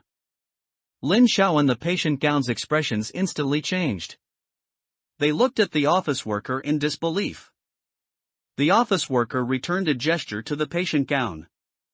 His face twisted into a sneer as he drew his thumb across his throat, making a beheading motion, as if telling the other party, "You're dead." The patient gown's face changed drastically, and he also understood his plan. He quickly glanced at the ulcerated boy sitting in front of him. He found that ghostly thing. He had already turned his head and was looking at him with those gray pupils. He had been targeted. The patient gown's heart trembled, and he clutched his chest in pain, as if something was wrong there. His face instantly turned an unnatural purple. But the patient gown couldn't care less about these things now. His broken heart was no longer the most important thing. He quickly bent down and kicked a few times with his leg. He wanted to kick the phone away, but the phone fell into the gap under the seat. And the gap was so narrow that he couldn't kick it with his leg at all. So he could only squat down and pick it up with his hand. His anxious face was distorted from being squeezed against the seat back. His body was also soaked with sweat. His arm kept scraping on the floor, grabbing several times before finally grasping it, just as he was about to throw the phone far away. Then, time was up. The phone, which had been so difficult to pick up, suddenly emitted a deafening noise. This feel is awesome. 1. The cheerful and lively music caused everyone present to freeze. The patient gown's face, in particular, was incredibly grim. Only the office worker, amidst his fear, revealed a sense of exhilaration in his eyes. He had set the alarm in advance. He calculated the time carefully. It was all for this moment. The patient gown also had no time to consider the office worker's current mood. He quickly turned off the alarm. But was it still in time? The alarm stopped ringing.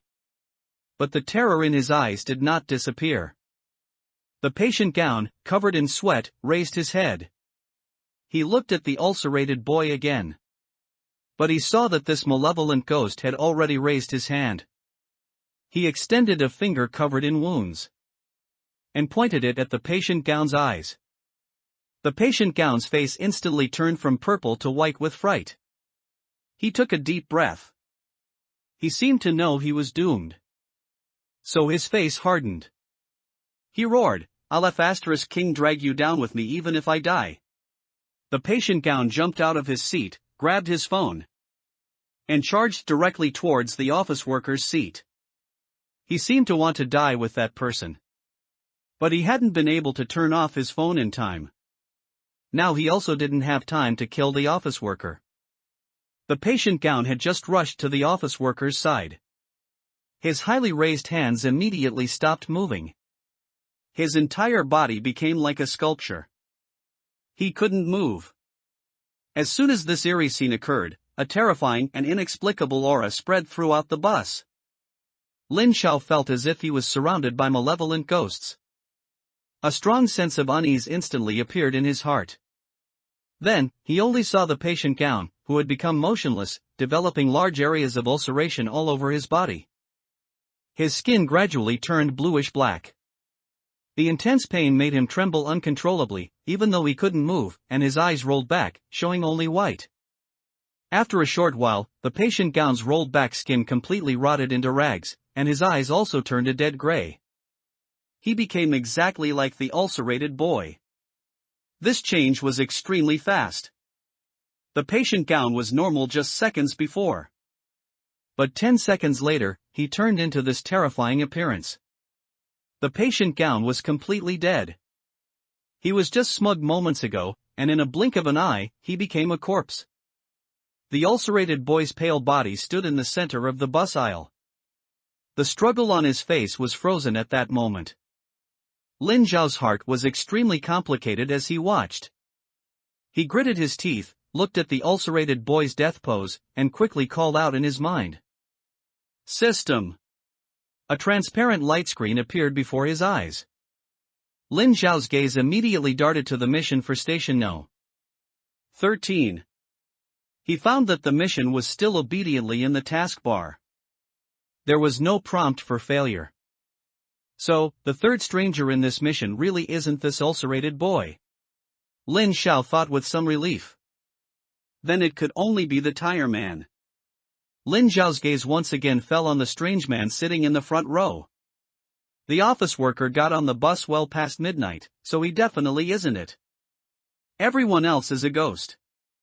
The only remaining target is this guy. But just then, Lin Xiao suddenly noticed. The ulcerated boy had suddenly disappeared from his seat. Where did he go? He was clearly just sitting there, pointing at the ulcerated boy. How could he disappear in the blink of an eye? And with the disappearance of the ulcerated boy's body, which was standing in the aisle, suddenly began to move. The pale corpse's legs stiffly turned in one direction. Towards where the ulcerated boy had originally been sitting. His steps were stiff, one by one, like a puppet, walking over. Then slowly sitting down. The ulcerated boy replaced the ulcerated boy, becoming a new malevolent ghost.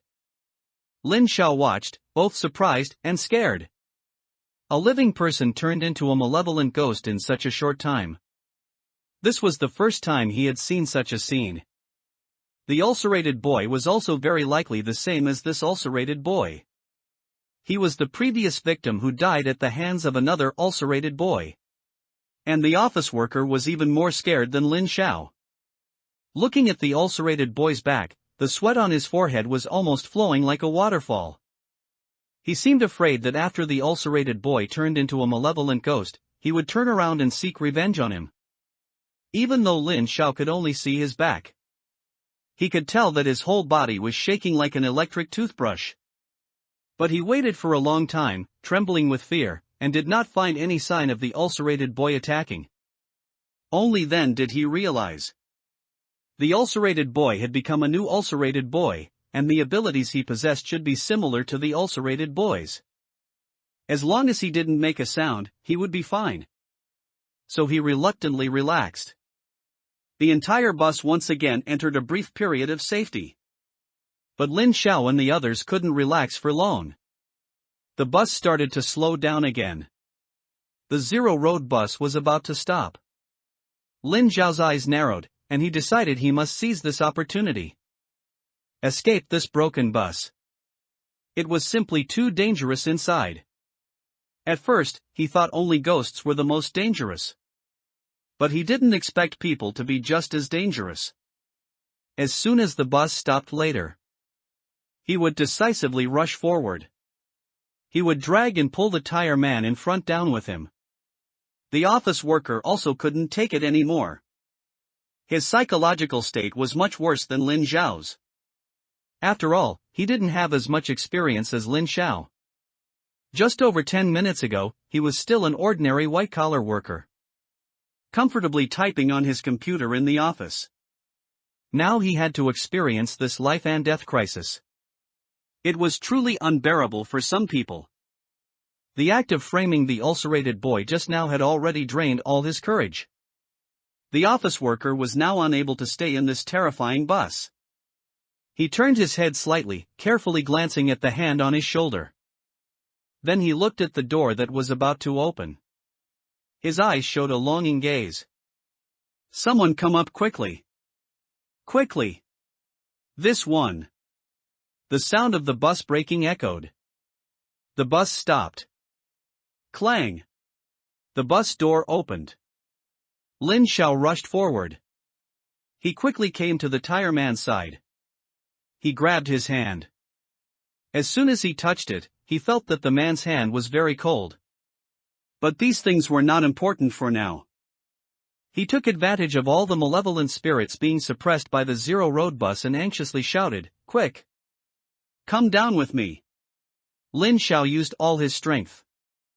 He wanted to take this mission target off the bus. But the tire man seemed to have no intention of getting off. He grabbed the nearby handrail and firmly fixed his body to the seat. No! We can't go down the front door. The front door is only for getting on, not for getting off. The tire man opened his eyes and said in a dry voice. What? Lin Xiao asked in surprise. Does this bus have such a secret? The tire man seemed to have been on this bus for a long time and was very familiar with it. So he stared into Lin Zhao's eyes and continued to explain, "See that driver? His purpose is to make passengers obey the rules of this bus, and one of the bus rules is that the front door is only for getting on, not for getting off. If you want to get off, you can only use the back door. Even ghosts have to obey this rule." Back door? Lin Xiao let go of his hand and said in confusion, then looked back at the tightly closed back door. But can this door be opened? He had been on the bus for quite some time. The front door had opened 3 times in total. But the back door had never opened once. Yes. I've seen people get off before. The tire man said calmly, wearing a mask. At this moment, the office worker also understood that the tire man was an experienced senior. So he glanced at the woman on his shoulder and asked nervously, "Brother, how do I deal with the woman behind me?" "Just like the man who died just now, find someone to replace you. Sit next to you." The tire man didn't even turn his head. Upon hearing this, the office worker immediately slammed the seat, his face turning pale. Thump! The few people fell into silence. Just then, a young couple, laughing and chatting, got on through the front door. The office worker's mouth stretched into a wide grin, reaching his ears. He looked at the approaching couple with excitement. Lin Zhao's expression changed, and he was about to speak to stop them, but he realized it was too late. The two had already gotten on. After the young couple got on, they hadn't walked many steps before they found 3 big men staring intently at them. Maybe we should just get off. The young man seemed to sense that the atmosphere was a bit off, so he suggested to the girl beside him. The girl looked at Lin Xiao and the others a few times, and also timidly nodded. She agreed directly. Don't get off. You're already on. You'll die if you get off. Lin Xiao remembered the tire man's words and quickly spoke to warn these 2 people who were courting death. But unexpectedly, Lin Xiao's warning only made them more determined in their decision. Everyone on this bus has a problem. They turned and ran desperately off the bus. Lin Xiao couldn't stop them. And at the moment those 2 got off the bus, the driver in the driver's seat trembled. The 2 people disappeared into thin air in front of the bus door. Lin Xiao's eyes widened. "Where did they go?" he asked the tire man. "Look up." The tire man only answered with 3 words. Lin Xiao listened, then looked up. He saw that the 2 people had already grown onto the ceiling of the bus. Their wide eyes held no trace of vitality, only dull death. They had long since lost their breath. In just an instant, without even time to blink, they were both dead. This bus was even more terrifying than the ghosts inside. Then, the young couple's bodies slowly rose, slowly sinking into the bus floor. Finally, they disappeared again, merging with the bus. Lin Xiao swallowed hard.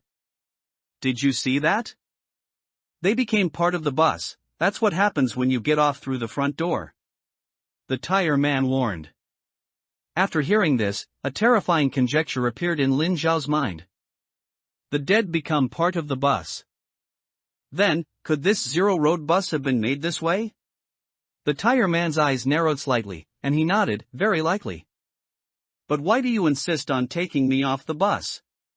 The tire man asked, confused. There are some things I need to ask you. Lin Xiao didn't know how to explain it. He couldn't very well say it was all his master's task, could he? He could only offer a casual explanation. The tire man didn't show much resistance to Lin Xiao's explanation. Alright, but let's talk after we get off the bus. He nodded, then reminded him, but you must pay attention when the back door is about to open. That's when this bus is most dangerous. Make sure you don't die. Okay, I understand. Meanwhile, the office worker didn't participate in their conversation. He looked up at the two dead, unblinking eyes on the ceiling, gritting his teeth and cursing fiercely. Two idiots. Two people finally got on. But they turned out to be brain-damaged imbeciles. They died in less than 10 seconds. How was he supposed to find another scapegoat now? The two corpses completely merged into the bus ceiling. Rumble, the zero-road bus's engine also roared to life. Clang! The door shut directly. The zero-road bus was about to depart again. The expressions of the few people on the bus immediately became solemn. Once the bus started moving, those vengeful spirits would become active again. Lin Xiao quickly returned to his original seat and sat down, to avoid being targeted by the vengeful spirits on the bus. Then, time passed little by little. The bus drove, then stopped. During this time, the front door of the bus opened twice more. But no one, human or ghost, got on. For some reason, the vengeful spirits in the bus became very quiet. The people in the bus couldn't help but feel much more at ease. Of course, except for the office worker. He hadn't seen anyone get on the bus for a long time.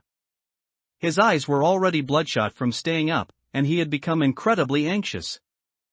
Although the hand on his shoulder posed no danger as long as it didn't move, it still caused immense psychological pressure. To alleviate this pressure, he began to constantly bite his fingernails. The skin on his fingertips was bitten through, becoming bloody and raw, with much fresh red blood flowing out. Yet he seemed to feel no pain, still biting hard.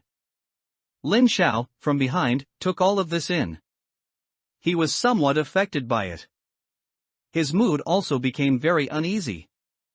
Just then, Lin Xiao suddenly felt a buzz from his backpack. It seemed to be his phone vibrating. Did someone send him a message? Could something have happened to Fan Xiuxian? Lin Xiao wondered, a little confused. He had previously guessed that there might be a monster around Fan Xiuxian that could affect memories.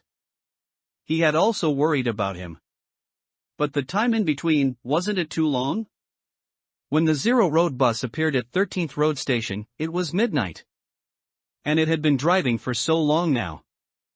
Lin Xiao roughly calculated the time, at least 2 hours had passed. After such a long time, was it only now that something happened to Fan Xiuxian? He took his phone out of his backpack. He pressed the lock screen button. He saw that there was indeed a message on the screen. It was indeed sent by Fan Xiuxian. Mr. Lin, where are you? Quick, save me. There's a ghost here. Just by reading the text, one could feel his anxiety. But, why did it feel wrong? Not to mention why something only happened now. He got on the zero-road bus right in front of Fan Xiuxian. Why would he ask where he was? Lin Zhao's eyes narrowed, and he silently thought, this message is a bit strange. After waiting for a while, he still decided to ignore it for now. Anyway, he was on the bus and couldn't get off. Even if he was really in danger, if he wanted to help him, he would have to get off the bus first. So Lin Zhao locked his phone again, trying not to think about the somewhat strange message. The bus was quiet for a while. Just then, the familiar drip, drip sound rang out. The red raincoat was dripping water again. After being quiet for so long, this thing started acting up again. Lin Zhao looked over, and the water stain beneath the red raincoat, just like before, expanded rapidly. In a very short time, it became a large puddle. He quickly lifted his feet. The tire man did the same. The office worker was very perceptive. He saw the tire man in front lift his feet. So he imitated him. He also lifted both his feet. All three people's feet were lifted due to the red raincoat. But the strangeness on the bus was far from over. In the dim carriage, a tiny light suddenly appeared. And at the same time, a sound rang out. Ding dong! The office worker and Lin Zhao, sitting towards the back, both heard the sound. They both turned their heads to look. They found that the object emitting light and sound was actually the office worker's phone. After the patient gown died earlier, the phone had fallen to the ground. Because no one had picked it up before, it had been quietly sitting there. But now it suddenly made a noise, immediately making everyone tense up. They quickly looked at the new ulcerated boy, the patient gown. They found that the patient gown, now covered in festering sores and wounds, indeed turned his head towards the phone's direction. Lin Zhao immediately held his breath. He was afraid that his breathing would be too loud and attract the patient gown's attention. The patient gown now was not as harmless as he was when he was an ordinary person. Even a slight sound could lead to a fatal disaster.